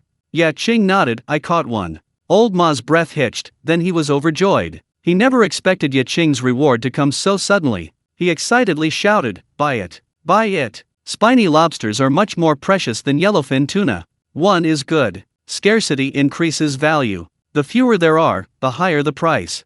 Ye Qing said, "Then I'll sell it to you. A gift of peaches is repaid with a precious jade." He knew Old Ma's direct purchase of 2 yellowfin tuna was a deliberate attempt to curry favor, and he accepted it, immediately offering his reward. Old Ma was ecstatic. The surprise came so suddenly that he was caught off guard and speechless with joy. At the dock, Old Zheng saw Ye Qing pull the colorful lobster out of the live fish tank. In the sunlight, the lobster's vibrant armor was dazzling. he exclaimed, a colorful lobster. Old Ma took the lobster and proudly held it up. Old Zheng, thanks. You didn't compete with me, so I was able to get the colorful lobster. A 6 or 7 pound colorful lobster, have you ever seen one? Old Zheng looked on, his eyes red with envy and jealousy, his forehead veins bulging with anger, almost vomiting blood. Old Feng laughed heartily. He was deliberately trying to annoy Old Zheng to curry favor with Ye Qing. Ye Qing smiled. He didn't intend to target Old Zheng, but seeing Old Zheng get humiliated also gave him a sense of satisfaction. On the other side, Merchant Lao Bao was unimpressed. Whether it was yellowfin tuna or spiny lobster, he hadn't intended to profit from the price difference, so he remained unfazed until Kong and his group brought out box after box of swimming crabs. He couldn't stay calm any longer. Chapter 89, Earning Profits and Sharing. It's swimming crabs, the other vendors shouted in unison. Originally, they were just there to join the fun, but the moment they saw the swimming crabs, their blood boiled, and only one thought occupied their minds: get them. They had to get them. If they didn't even try to compete for these swimming crabs, they wouldn't be worthy of being middlemen. They're all huge. The smallest weighs over a pound. These are the best looking swimming crabs I've seen today. They're all top quality. I'll take them. The market price for swimming crabs is 50 yuan per pound right now. I'll buy them for 55 yuan per pound. One vendor couldn't wait to make an offer. Swimming crabs are flooding the market now, sales are booming, and it's easy to sell in large quantities. These big crabs are absolutely a must-have for visiting relatives and friends. I'll buy them for 60 yuan a jin. 65 yuan a jin. That's outrageous. How can there be any profit at such a high price? There are so many swimming crabs. You can't just keep them all to yourself. You're eating the meat, but others should have some soup too. Let's split it evenly. The vendors argued and bickered, but soon they reached an agreement. Ye Qing watched the spectacle with amusement. It didn't matter who they sold to. In the end, the swimming crabs were sold for 66 yuan a jin. The vendors were overjoyed and immediately began contacting their respective suppliers. Ye Qing didn't have much to say. This is how vendors make a living. How much they resell them for is their business. Mutual benefit. Win-win is true victory. Next, weighing. First up were the swimming crabs. Box after box of swimming crabs were unloaded from the boat and then transferred to the merchants' fishing boats. Everyone saw them as they passed the dock. Originally, Ye Qing's return from the sea had already attracted a lot of attention. Now, seeing so many top-quality swimming crabs, everyone couldn't remain calm. As expected of King Zhe, such top-quality swimming crabs are quite rare. So many must cost tens of thousands. Soon, the swimming crabs weighed quite a bit, a total of 2,315 jin, approximately 1,165 catties. At 66 yuan per jin, that's 139,392 yuan. Ye Qing had the merchants transfer 139,000 yuan to him, leaving a few hundred yuan as a treat for everyone's cigarettes. It wasn't much money, but it expressed his goodwill. The merchants were very happy and thanked him repeatedly. Aside, Old Bao's eyes were bloodshot with envy and jealousy, his face contorted, and he was at a loss for words to express his terrible feelings. He was filled with regret. If he had known this would happen, he should have fawned over Ye Qing like everyone else, then he could have gotten a good share of the swimming crabs. He could have resold them and made a fortune. Thinking of this, his heart bled. He gritted his teeth, forced himself to approach, and said with a fawning smile, "Mr. Ye, I'd also like to buy some swimming crabs." Ye Qing asked, "Who are you?" "The swimming crabs are all sold out. Come earlier next time." After saying that, he helped carry the yellowfin tuna. After walking a little further away, Ye Qing asked Old Feng curiously, "That vendor seemed a bit off." Old Feng smiled and said, "He's got a problem, don't worry about him." Ye Qing didn't say anything more. Old Bao was deeply shocked. Ye Qing didn't even know who he was, yet he had already utterly humiliated him. He regretted his prejudice against Ye Qing, but there's no going back. A single thought led to drastically different results. 12 yellowfin tuna appeared on the dock, instantly stunning everyone. They were going crazy. King Zhe is simply invincible. This is outrageous. Why can't we catch a single one? We can't even see a glimpse of a yellowfin tuna. I'm so damn envious and jealous. What's there to be envious or jealous of? I'm not at all. Hey, don't kneel down, stand up and talk. Standing up isn't enough to express my feelings. The villagers shouted incessantly, driven to near frenzy. Ye Qing, looking at the villagers who seemed to have gone mad, was somewhat afraid. Fame is a double-edged sword. Being too high profile is never a good thing. While everyone was amazed, they also made no attempt to hide their envy and jealousy. This signal was somewhat dangerous. He wanted to leave the dock as soon as possible. He urged Lao Feng and Lao Ma, weigh them quickly. Lao Feng and Lao Ma didn't dare delay and hurriedly weighed them. First, Lao Ma's 2 lobsters, totaling 438 jin, approximately 264 catties, were weighed at 550 yuan per jin, totaling 240,900 yuan. The spiny lobsters were also weighed at 150,000 yuan. After rounding down, Ye Qing received a transfer of 390,000 yuan. Old Feng had 10 fish in total, quite a lot, so weighing them took some time. They totaled 1,867 jin, approximately 988.5 catties, varying in size. He bought them all at 500 yuan per jin, totaling 933,500 yuan. Ye Qing rounded down the difference by over 3,000 yuan, finally receiving a transfer of 930,000 yuan. Ye Qing calculated that this trip to sea brought in a total income of 1,450,090 yuan, setting a new record. To have gained so much. This is mainly due to the profits from yellowfin tuna. A quick glance at my WeChat balance, it's just over 3 million. Soon, Old Feng was the first to leave in his fishing boat. He needed to hurry and deliver this boatload of yellowfin tuna, worth nearly $1 million, to the big boss so he could finally feel at ease. Old Ma also left, pulling Ye Qing aside before he went and telling him to keep in touch with Miss Lu Yuti, that he had high hopes for her, etc., leaving Ye Qing completely bewildered. The merchants who had received the swimming crabs also dispersed, but the villagers who had come to watch the spectacle didn't leave, showering Ye Qing with praise. To be honest, the villagers were all talented and eloquent, and he had become somewhat smug. It wasn't until Ye Lan appeared that he quickly lowered his ego. He took the 10 or so pounds of swimming crabs he had left behind and prepared to leave the dock for home. Kang Ze was still vividly describing the process of fishing for yellowfin tuna, with photos and videos that the villagers thoroughly enjoyed, eliciting repeated exclamations of amazement. I didn't expect that Big Oaf would be such a help. King Ze is truly a good person who gets rewarded. Big Oaf has finally found a suitable job. It's so great to work with King Ze. I want to be King Ze's boatman too. Everyone shouted at once, and in the crowd, Li Shi stood tall and proud, smiling broadly. He could feel that everyone envied him, especially those who had been gossiping. They all fell silent now, and some even offered him a few compliments. Some, however, were consumed by envy, silently cursing, impossible, absolutely impossible. What does that Big Oaf know? He can't do anything right. He's lucky if he's even helping. Sooner or later, Ye Qing will reap what he sows.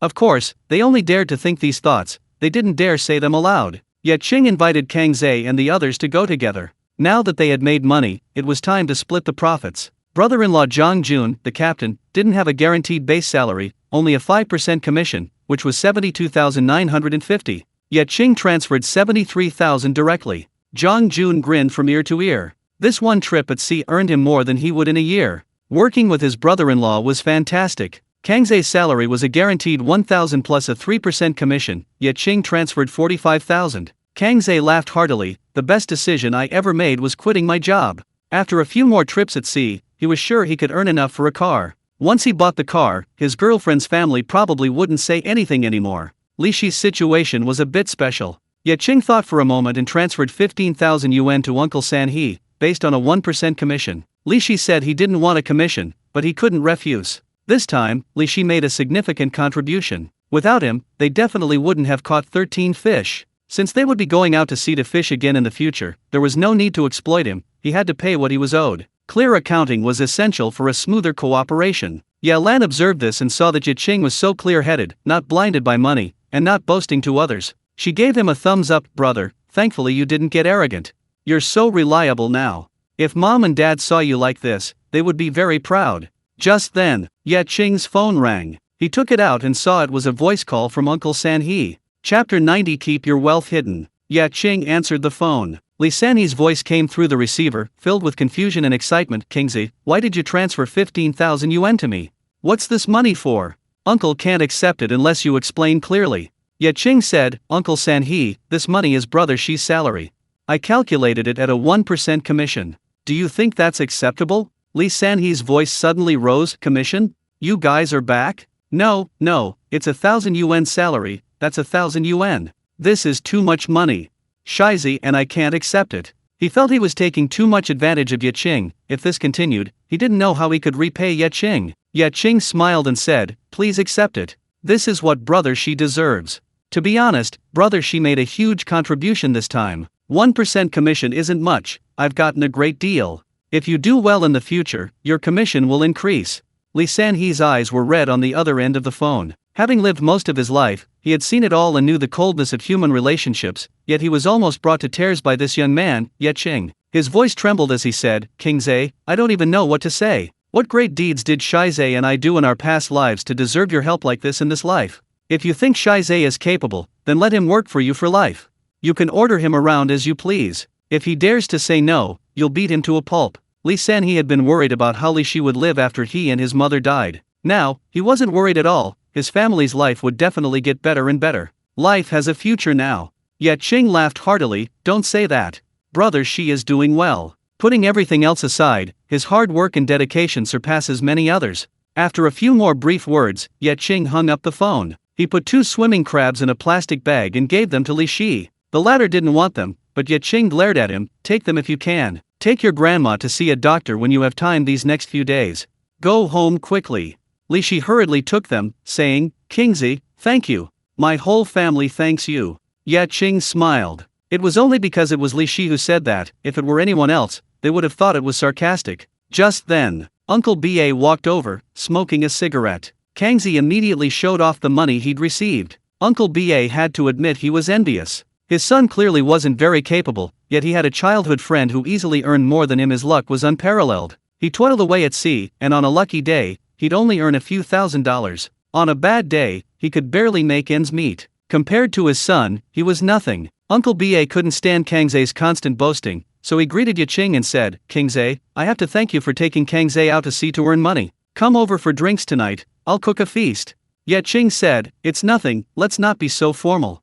But I'll pay for dinner tonight. Their fathers were good brothers. He and Kangze were childhood friends who had grown up together. This relationship, while not quite like that of blood brothers, was far superior to that of ordinary relatives. Uncle Ba turned to look at Kangze, who was grinning from ear to ear, and said seriously, stop grinning like that. Kingze is helping you make money because of our good relationship, that's a favor. You can't be ungrateful and not work hard. If you try to cheat or shirk your responsibilities, I won't forgive you. Also, when Kingze gives you a share of the money, no matter how much, you're not allowed to tell anyone. Don't cause trouble for Kingze, understand? Kangze quickly stopped smiling and nodded, saying, I understand. Actually, they had discussed these things before, and Li San he had mentioned it earlier as well. Ye Qing also understood this principle. He negotiated prices with Lao Feng and the others privately, without publicizing it. Everyone knew he made money, but they didn't know exactly how much. The villagers are simple and honest, and most are kind-hearted. But as the saying goes, every forest has its share of birds, and some people are envious, unable to bear seeing others do better than them, and will maliciously sabotage them.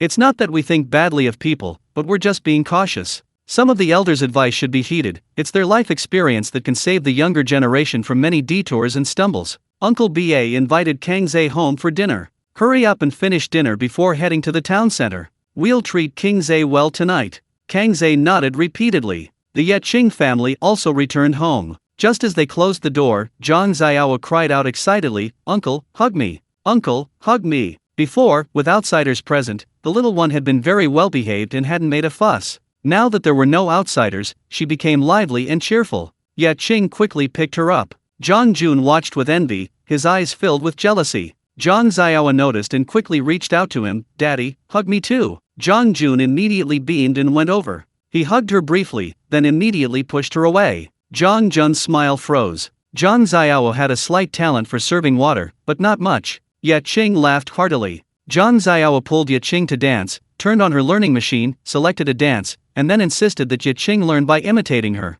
She wouldn't let him refuse. She acted like a little teacher, giving him all sorts of pointers. Zhang Jun felt better now and started taking pictures with his phone. Not long after, Ye Lan called for dinner. The main course was, of course, swimming crab. Blanched and served with dipping sauce, the fresh and delicious flavor amplified the crab's freshness. Zhang Xiao's favorite way to eat it. Ye Qing preferred stir-fried spicy crab, with its strong flavor, which she enjoyed more. As expected, Ye Lan cooked porridge again, something she couldn't do without at every meal. In her words, everything can be made into porridge, and of course, seafood porridge is always a safe bet. Ye Lan sat down, smiling, and said, I've been eating too well lately, I've gotten quite plump. Ye Qing, peeling shrimp, said, Sis, why are you worried about gaining weight? Is your husband complaining? Zhang Jun, who had just taken a sip of wine, almost choked and hurriedly shouted, Don't talk nonsense. I didn't, absolutely not. His survival instinct was incredibly strong. Ye Lan rolled her eyes and said, Don't listen to your brother, he's just teasing you. Ye Qing laughed and put the peeled crab meat into Zhang Xiao's bowl. After lunch, Zhang Jun, his face flushed from drinking, went straight to bed. He was exhausted from fishing the night before and hadn't slept much, then spent the whole morning on the boat. He'd barely lain down before he was snoring. Ye Qing, however, wasn't sleepy at all. Sitting in the yard playing on his phone, looking at the money in his WeChat account, he felt a surge of satisfaction and indescribable joy. After a moment's thought, he realized it was his urge to share. His parents already knew he'd made a lot of money this time and were naturally happy, but they were more concerned about whether his trip had gone smoothly, whether he was tired, and if he'd encountered any danger. Going out to sea to fish isn't like working a regular job, where you're guaranteed a good income and no danger. Danger lurks everywhere at sea. Accidents can easily happen. There are some things you can't say to your family, and you certainly can't say them to outsiders. Saying them would just sound like bragging. Ye Qing sighed. He couldn't find anyone to share with, being single was tough. Unwilling to sleep, he went straight out to find the village chief, Li Fu. Because of the land contracting issue in the west, the village chief had previously told him to go and discuss it when he returned. Chapter 91 Future Planning. Ye Qing bought some fruit and cigarettes as gifts at the small shop before heading to the village chief's house. Looking into the courtyard, he saw the village chief relaxing in a rocking chair, casually fanning himself with a palm leaf fan, looking quite content. He greeted him, "Grandpa Village Chief, I've come to see you." Li Fu opened his eyes and looked over, his face lighting up with delight. He stood up and greeted him, "Kings is here." "Oh, you've come all this way, why did you bring gifts?" "No need for all that with your grandpa." Ye Qing put down the gifts and said with a smile, yes, I'll take them. You've looked after me a lot since I was little. It's only right that I show you respect." Li Fu laughed heartily, pointed to a bamboo stool beside him, and gestured for him to sit down, saying, "I heard you've come back with a full load again this time. Everyone in the village is talking about it. Your fame is much greater than mine now. If you take over my job, you'll be a shoo-in." "I'll think about it." Ye Qing scratched his head. He really didn't want to take this job. He chuckled and said, "Grandpa, let's talk about it. You're still going strong, you can easily work for a few more years. I came to see you about two things. First, I'm planning to treat the villagers to a meal. Before, my father was seriously ill, and thanks to the villagers' help, we've paid back the money they raised, but the favors still remain. Now that my family's situation has improved, I wanted to treat everyone to a meal as a formal way of expressing my gratitude." He'd thought about this for several days. Although he worried the villagers would think he was showing off his wealth, he still decided to host a dinner. Li Fu thought for a moment and said, "All right. When do you plan to hold it?" Ye Qing thought for a moment. He was going to Haben City tomorrow to visit his parents and buy a GoPro to play with. He estimated it would take a day, so he said, "The day after tomorrow evening." Li Fu said, "Okay, then let's do it in front of your house. It's spacious there, we can set it up.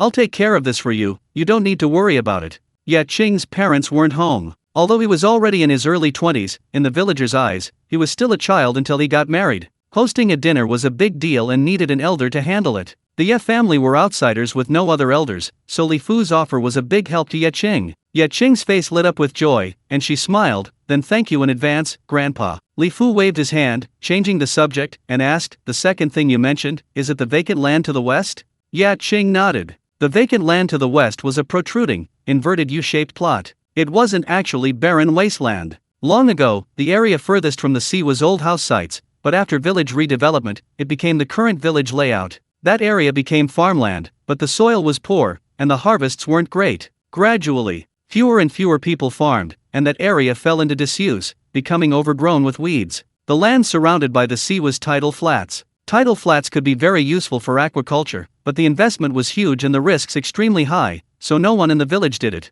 Over time, the vacant land to the west was completely abandoned. If it weren't for Big Gold Tooth's sudden outburst, no one would have paid any attention to the vacant land to the west. Li Fu frowned. "You had Kangze inquire about what he plans to do with it?" Ye Qing said, "I want to rent it. The vacant land to the west is some distance from the village, and it could be used to build a relatively independent guesthouse. The old house site could be used to build houses, while the large farmland could be used to grow fruit trees. Besides its famous seafood, Longwei Island is also known for its delicious local fruits." Ye Qing, who had studied away from home, had eaten many fruits, and putting aside his hometown bias, he genuinely felt that none of them tasted as good as the fruits from Longwei Island. However, the transportation costs for fruits are high, so they can only be produced and sold locally, resulting in ridiculously low prices, which leads to few people growing fruit. But if a guesthouse is built to attract tourists, there will naturally be no shortage of buyers for the fruit. As for the tidal flats, dikes and dams can be built to create semi-enclosed fish ponds for raising valuable fish species like grouper. He has electric eels, so he's not worried about the fish escaping. It's important to understand that the depletion of resources in the waters around Longway Island was due not only to the influence of the dragon pearl but also to the constant driving away of fish by the electric eel, a guardian sea creature. The electric eel is perfectly capable of acting as a shepherd dog, ensuring the safety of the fish in the fish pond. To outsiders, the vacant land to the west is nothing special, but in his eyes, building goosehouses, planting fruit trees, and engaging in mudflat aquaculture could generate enormous profits. It was a treasure trove. Li Fu said earnestly, Kingsley, I know you and Virginia have a grudge because of the loan sharking, but you can't just go out of your way to antagonize him. Ye Qing said, Grandpa, you misunderstand. I don't mean to antagonize Virginia. I've decided to stay on Longway Island. I can't just go out to sea to fish, so I plan to use that land to grow fruit trees and do aquaculture on the mudflats.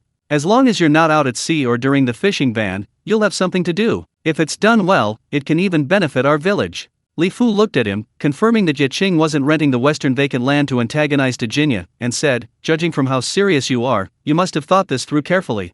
If you're willing to rent this land and develop it, of course, there's no problem. No one in our village will object. Originally, this western vacant land was practically unusable, producing almost no profit. If Ye Qing rented it through the villagers would receive rent, which they would naturally be happy to see. The problem is, now Big Gold Tooth also wants to build a paper mill on this land. Thinking of this, Li Fu sighed, but this way, you'll have completely offended Big Gold Tooth. Have you thought about how to deal with this? Ye Qing said, no. I'll do my own thing, and it's best if we all stay out of each other's way. If he comes looking for trouble, I'll make him pay the price. Seeing his resolute attitude, Li Fu hesitated for a moment, then nodded and said, in that case, I won't drag it out any longer.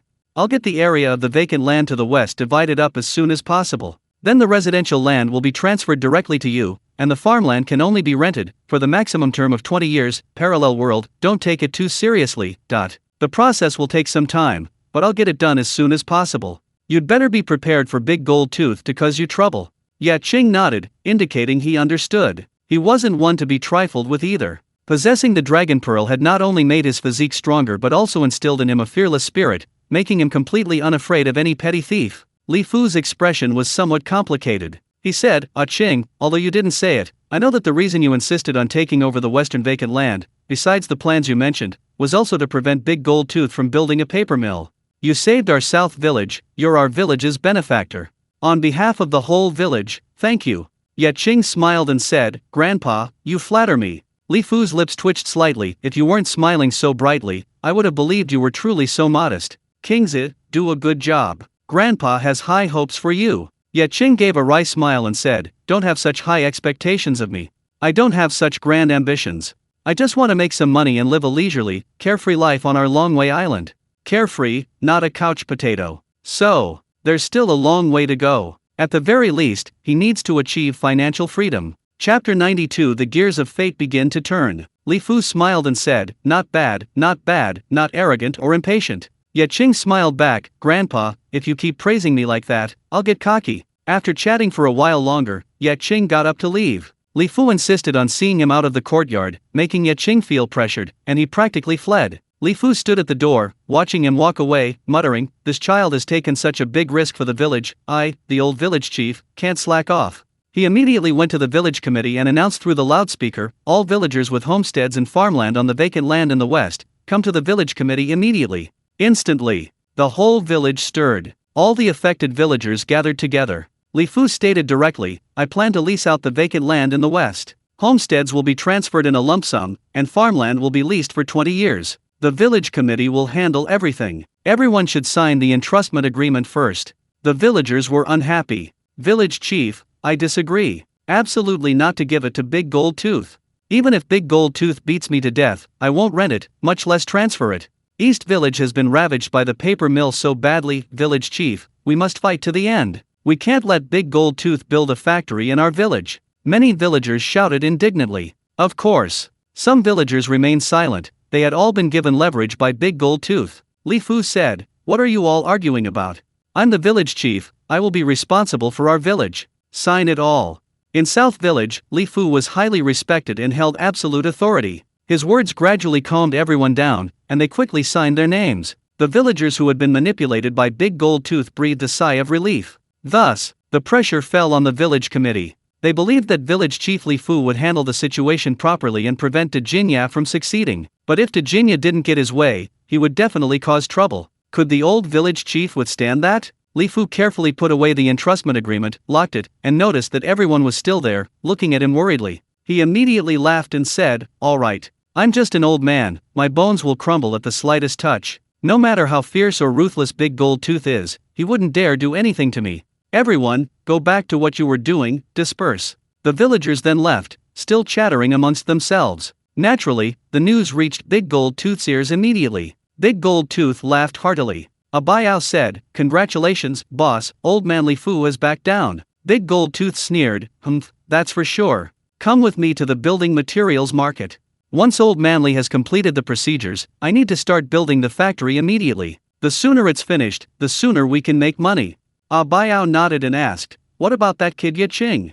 Big Gold Tooth sneered, "Put him aside for now. That kid's home isn't far from the open space to the west. Once our factory is built, we'll run into each other all the time. We can deal with him however we want." Ah Biao praised, "Boss is brilliant."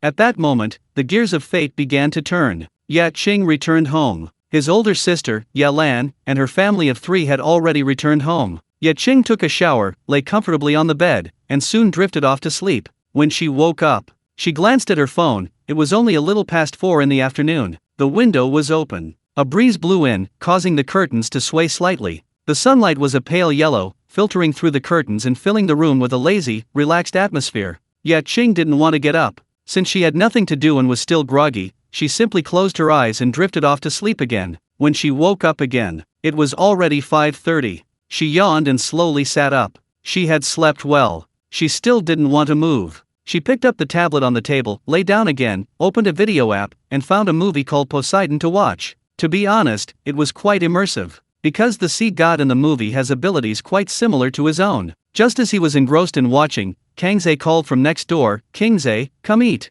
He closed his tablet. He got up. He went to the balcony and leaped over. The 2 houses were connected, and he could reach the neighbor's house through the balcony. He went downstairs. He arrived in the courtyard. The dining table under the pergola was already laden with delicious dishes. Stir-fried black pork, poached chicken, braised lamb, roast goose, steamed grouper, shi zhugong soup, blanched bok choy. Except for the blanched bok choy, all were hearty dishes. Ye Qing looked at them and said, "Uncle Ba, you've almost finished preparing all the famous dishes from our island. This is too lavish. I'm a little overwhelmed." Usually, when entertaining guests at home, there are only 1 or 2 hearty dishes at most. Kangze came out of the kitchen and said, "Kingze, have a seat. My dad also prepared some oysters, abalone, tiger prawns, squid, and stuff like that." Ye Qing immediately said, "That's too much. Uncle Ba, don't bother. There's already so much food on the table, we can't possibly finish it all." Uncle Ba's voice came from the kitchen, "It's just some snacks to go with the drinks. We'll have a good drink together later. You 2 take some beer out of the freezer. I'm getting old, I don't like it too cold." Ye Qing had no choice but to give in and say nothing. Guests go along with the host's arrangements. Not long after, Uncle Ba came out of the kitchen. The long table in the yard, 2.4 meters long, was packed full. A barbecue grill was set up next to it, and the oysters and other seafood were already prepared. They just needed to be grilled. Whoever wanted some could grill it themselves. The people of Longway Island, once they start drinking, it won't be over for hours. If any dishes get cold, they can be grilled again on top. This is standard practice. Uncle Ba sat down and urged everyone to eat quickly. Ye Qing then picked up an oyster, sucked it down in one gulp, smooth, tender, and fresh. One bite, and it burst with juice. The texture was simply amazing. He gave a thumbs up. Uncle Ba's barbecue skills are getting better and better. Uncle Ba laughed heartily, raised his glass, and the 3 clinked glasses, taking several sips with a doon sound. The poached chicken and roast goose were bought ready-made from a long-established restaurant in town. The taste was excellent. Braised mutton was a specialty. The main difference was that the local mutton was different from those from other places. It grew up eating the grasses and trees of the Longway Mountains, so it was fatty but not greasy, and had no gamey taste. Taking a big bite was incredibly delicious. The character for fresh is composed of fish and sheep. On Longway Island, mutton is a must at any business event or banquet. A short while later, a bottle of ice-cold beer down the drain, a burp, and he felt completely refreshed. This is life. If he weren't on Longway Island right now, but working like his other university classmates, he'd probably be struggling to adapt to his internship, figuring out how to do his job well, how to get along with his colleagues, and how to please his boss. Uncle Ba put down his empty beer bottle and asked, Kingze, are you going to work in a big city again? Ye Qing shook his head, no. Work is for a better life. I feel like I'm already living the life I want. At this moment, the moon was bright, the stars were few. The sound of waves crashed. The wind blowing from the sea was exceptionally cool. His childhood friends were right beside him. They clinked glasses when they wanted to drink, laughed when they were happy, and sang their hearts out when they wanted to, laughing at each other without any restraint. To be honest, he was reluctant to leave. Such a wonderful life, he feared he could never enjoy it enough. Kangze raised his glass and shouted at the top of his lungs, to life, to my brothers. Godfather, let's drink. Ye Qing was speechless. Kangze was already half drunk, but he insisted on raising his glass. The two clinked glasses. Ye Qing had no choice, he couldn't refuse this opportunity. They drank until late into the night. The table was laden with dishes, including oysters, and most of them had been eaten, leaving many empty bottles scattered around the table. Ye Qing had finished most of it. His appetite was astonishing. Although he felt full after eating so much, he still felt like he could eat more. His stomach was like a bottomless pit, never truly filled. Having arranged to take a boat to the seaside city with Kangze the next morning, he quickly tidied up and went back inside from the balcony. He had sweated a lot and simply couldn't lie down. He decided to take a shower. Most people feel refreshed after a shower and worry about insomnia, but he wasn't. Ever since fusing with the Dragon Balls, he could fall asleep whenever he wanted and wake up whenever he wanted. His self-discipline was almost frightening. He lay back down on the bed and soon drifted off to sleep. Chapter 93: Killing someone by destroying their spirit. Ye Qing slept soundly, carefree. Meanwhile, some were happy, some were sad. After Lao Ma returned to the seaside hotel with the yellowfin tuna and spiny lobster, Lu Ming took some photos and posted them on his WeChat Moments. Immediately, many business partners inquired about the price, insisting on getting the spiny lobster. Of course, Lu Ming couldn't agree so hastily. Spiny lobsters were rare, a great selling point. In his excitement, he invited Lao Ma to his home for dinner. Before they even started eating, Lu Ming was full of praise. Lao Ma is a force to be reckoned with. Ha ha ha. He laughed heartily. Lu Yudi, hearing this, glanced at Lao Ma. Lao Ma quickly smiled apologetically. Seeing Lu Yudi remain silent, Lu Ming said earnestly, "Little sister, aren't you happy yet? It turns out I was right to tell you to ignore the fisherman. Look at that kid Wang Ye, what did he get out of trying to win him over?"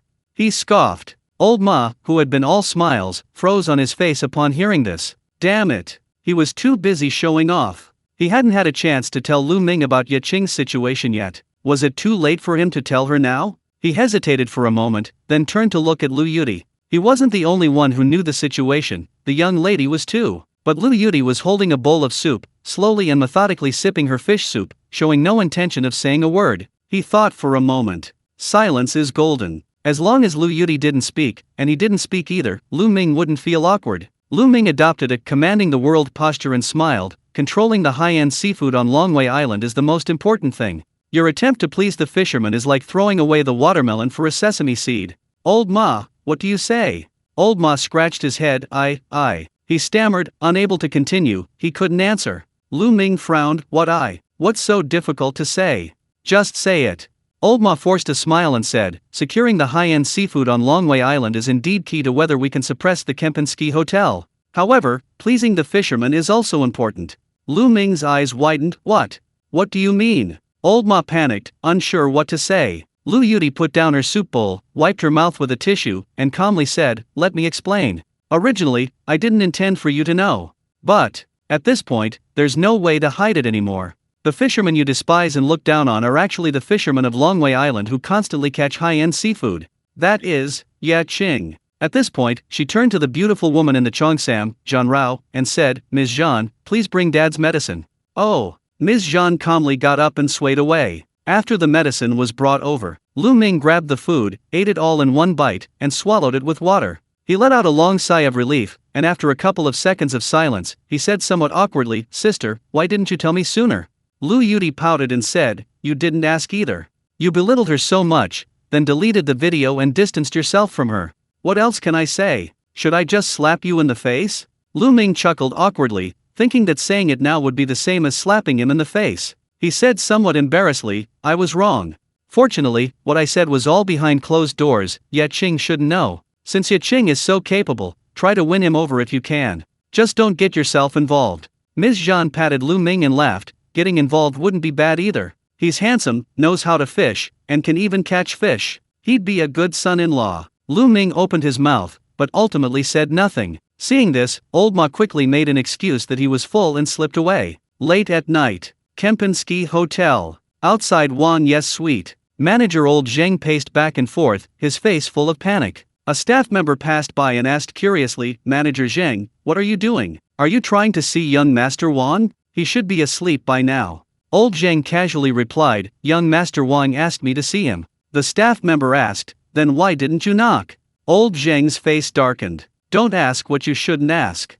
"Why else?" He was too afraid. Wang Ye had sent him but refused to see him. This was a bad sign. He'd have to be crazy to go and invite trouble. But the waiting was even more agonizing, like waiting for trial before execution. Even though he hadn't seen young Master Wang, he had a feeling of impending doom. Time ticked by. 1 in the morning, 2 in the morning, 3 in the morning. Old Zheng was so sleepy he was banging his head against the wall, but even so, he still didn't knock and dared not leave. What if Wang Ye was testing him? He had to persevere. The wait was unbearable. He dared not complain to Wang Ye, so he vented all his pent-up frustration and anger on Ye Qing, mentally cursing him mercilessly. If it weren't for Ye Qing, he wouldn't have needed to go to Longwei Island, and he wouldn't be suffering this agonizing wait here. It's all Ye Qing's fault. Yes, it's all Ye Qing's fault. The more agonizing the wait, the angrier old Zheng became, and his expression grew increasingly contorted. Until dawn broke. The door creaked open. Wang Ye stood at the doorway, arms outstretched. Seeing Lao Zheng, he wasn't surprised. His languid expression gradually turned cold, his eyes sharpening. "Good morning, Lao Zheng," he said. Lao Zheng quickly smiled obsequiously. "Good morning, young Mr. Wang. You said you wanted to see me last night, so I came and waited until now." Wang Ye raised an eyebrow. Why wait? Did you do something wrong and are too guilty to see me?" Lao Zheng gave an awkward smile. "You're joking. I just didn't want to bother you. What did you want to see me about?" Wang Ye smiled coldly and said, "Since you asked, I'll be frank. I need an explanation. Why did old Ma from the seaside hotel manage to buy yellowfin tuna and spiny lobster, while you didn't even bring back a swimming crab?" Lao Zheng's eyes flickered, and he forced a smile, saying, Ye Qing wouldn't sell to me. Maybe he has a better relationship with the seaside hotel." Wang Ye nodded. "Yes, I know he has a closer relationship with the seaside hotel, and I also know you were the one who personally pushed Ye Qing to their side." "Old Zheng, how can I thank you?" Upon hearing this, old Zheng broke out in a cold sweat and hurriedly tried to kneel down, crying, "Young Master Wang, I was wrong, this time it was my mistake." Wang Ye grabbed him, preventing him from kneeling, and said, "Don't kneel. I've already decided to fire you, I can't accept your kneeling." Old Zheng pleaded, "Give me another chance, I know I was wrong." Wang Ye shook his head. "I gave you the chance. I warned you before when you spoke ill of Brother Ye, but you didn't listen. Yesterday you even tried to bully him. You dared to do what even I wouldn't dare. With your arrogance, the Kempinski Hotel won't tolerate you." Old Zheng was still persistent, saying, "Young Master Wang, I'll go find Ye Qing. I'll beg for his forgiveness. I'll do everything I can to make up for this loss." Wang Ye sneered, saying disdainfully, "Manager Zheng, who do you think you are? Do you think you can get away with begging? I'm firing you because you crossed my line." Old Zheng. So, before Ye Qing even made a move, he had already lost completely. He was even jealous of Ye Qing. He felt ridiculous. No, Wang Ye's humiliation of him must have been at Ye Qing's behest. If Ye Qing was retaliating, then he hadn't lost so badly. Old Zheng's expression twisted as he shouted, "He told you to say that, didn't he? He's retaliating against me, isn't he?" Wang Ye was stunned for a moment, then said, "Manager Zheng, you're definitely out of your mind. Go to HR to process your resignation and go to the hospital for a checkup. Red-eye disease shouldn't be a terminal illness. I'm just kindly reminding you, you really don't need to envy or be jealous of Ye Qing, because you two are not on the same level. You don't even qualify as an opponent. That's what revenge is. It's killing the spirit." Chapter 94. Seeing how worthless she is. It was a chilly morning in late September. Ye Qing got up and glanced at his phone. It was only a little past 6 in the morning. The balcony door was open, the sea breeze was howling, and the curtains were fluttering wildly. Perhaps it was because of the Dragon Ball, but even with the windows and doors open, there wasn't a single insect, not even a mosquito, in the house. It was like having a built-in mosquito and insect repellent buff. He had just sat up when he couldn't help but sneeze. Rubbing his nose, he thought to himself that the breeze had been so pleasant last night that he hadn't closed the windows or doors. Could this be a cold? After the Dragon Ball's energy circulated for a while, he immediately felt refreshed and relaxed. Ye Qing couldn't help but chuckle. "Looks like I'm unlikely to get sick in my lifetime." He got out of bed and went to the balcony. On the eastern coastline, the sun was rising slowly. The sky was cloudless, a clear, deep blue. It was a beautiful day. A slightly strong sea breeze rustled the hems of their clothes, which, in the current climate, became a welcome sight. Next door, Kangze also came out onto the balcony, yawning as he greeted, "Good morning. My dad's already making breakfast, come over and eat later." Ye Qing nodded and went back inside to wash up. Such windy weather wasn't ideal for fishing, but luckily he hadn't planned on going out to sea anyway. Uncle Ba was making rice noodles, a typical breakfast for the people of Longwei Island. Nothing special to say. It was quite delicious, but there was a bit too much seafood in it. After breakfast, Ye Qing and Kangze each grabbed their bags and headed out. Uncle Ba said, "Be careful." The two responded and went to the pier. The pier was bustling with cars and boats, clearly becoming lively. Payment for tickets. Boarding the ferry. The ferry moved slowly, rocking gently, making Kangze yawn repeatedly. He couldn't help but complain, "Kangze, we're so far from Haven City. A round trip takes almost half a day." Ye Qing nodded. It was precisely because of its distance from the mainland that Longwei Island's development was severely hampered. Economically, it was tolerable. Longwei Island could barely be self-sufficient, just a little poor. However, education, healthcare, and transportation were greatly affected by the distance from Haven City. Not to mention anything else. Many villagers suddenly fell ill and died because they couldn't receive timely treatment. He thought for a moment and said, "Let's take advantage of this good time to go out to sea a few more times and earn enough to buy a yacht. At least it will save us half the time. We can also take it out to sea for fun whenever we want." Kangze nodded happily and said, "Great, great. I've never been on a yacht before."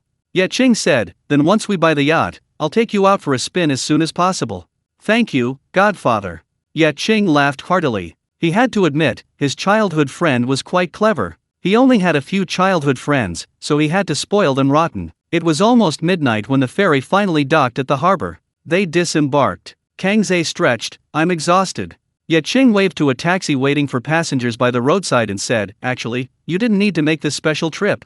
Kangze shook his head and said seriously, "It was necessary. Before, I couldn't come to the hospital to see Uncle Ye because of work. Now that I'm not working and have free time, how could I not come? Uncle Ye treats me better than you do." Ye Qing smiled. That was true, he wasn't being taken advantage of either. Uncle Ba had been very good to him too. They arrived at the hospital. Ye Qing saw Kangze carrying things in, beaming from ear to ear, and quickly got off the bed. As for his own son, no one paid him any attention. Watching them chat, Ye Qing couldn't join in and didn't bother. Seeing that Kangze wouldn't be free for a while, he decided to go to the electronics mall and buy a GoPro first. It would be quick and wouldn't interfere with his meal. Just as he reached the second floor of the electronics mall, a beautiful woman walked towards him, waving and calling out, "Ye Qing." Ye Qing looked up and replied, "Zhou Yingying, what a coincidence." Zhou Yingying smiled and said, "Yes, I just got off work." After saying that, she looked at Ye Qing expectantly. It was lunchtime, and since they'd run into each other, it seemed reasonable to have lunch together, right? If Ye Qing simply asked if she'd eaten, she could easily extend an invitation. However, nothing happened. Ye Qing showed no intention of speaking. Zhou Yingying was quite frustrated and could only take the initiative. "You're at the electronics mall at this hour, have you eaten?" Ye Qing shook his head. He had originally planned to eat at the hospital cafeteria, but his father, Ye Sheng, and his adopted son, Kangze, showed a special bond, so he'd taken advantage of the break to buy a GoPro first, thinking it wouldn't take long and he could eat later. Zhou Yingying said, "I said I'd treat you to lunch before, so why not now?" Ye Qing hesitated. He hadn't come to have dinner with Zhou Yingying. Besides, Kangze was visiting his father, so he had to be there for the meal. He shook his head and said, "No, maybe next time. I have something to do. Goodbye." With that, he turned to walk away. Zhou Yingying was stunned. She hadn't expected Ye Qing to refuse so decisively. This was the first time she had ever invited a boy to dinner, and even though it was lunch, being rejected made her feel very embarrassed. Why would Ye Qing refuse? Wasn't he hungry? Or did he have a girlfriend and want to avoid suspicion? Or perhaps he didn't want to associate with her? At that moment, Zhou Yingying's mind was in turmoil, various thoughts flashing through her head. She couldn't help but press, "You don't even have time to eat? Is something urgent?" Then, her gaze flickered to Ye Qing's phone screen and she said, "I'm planning to buy an action camera."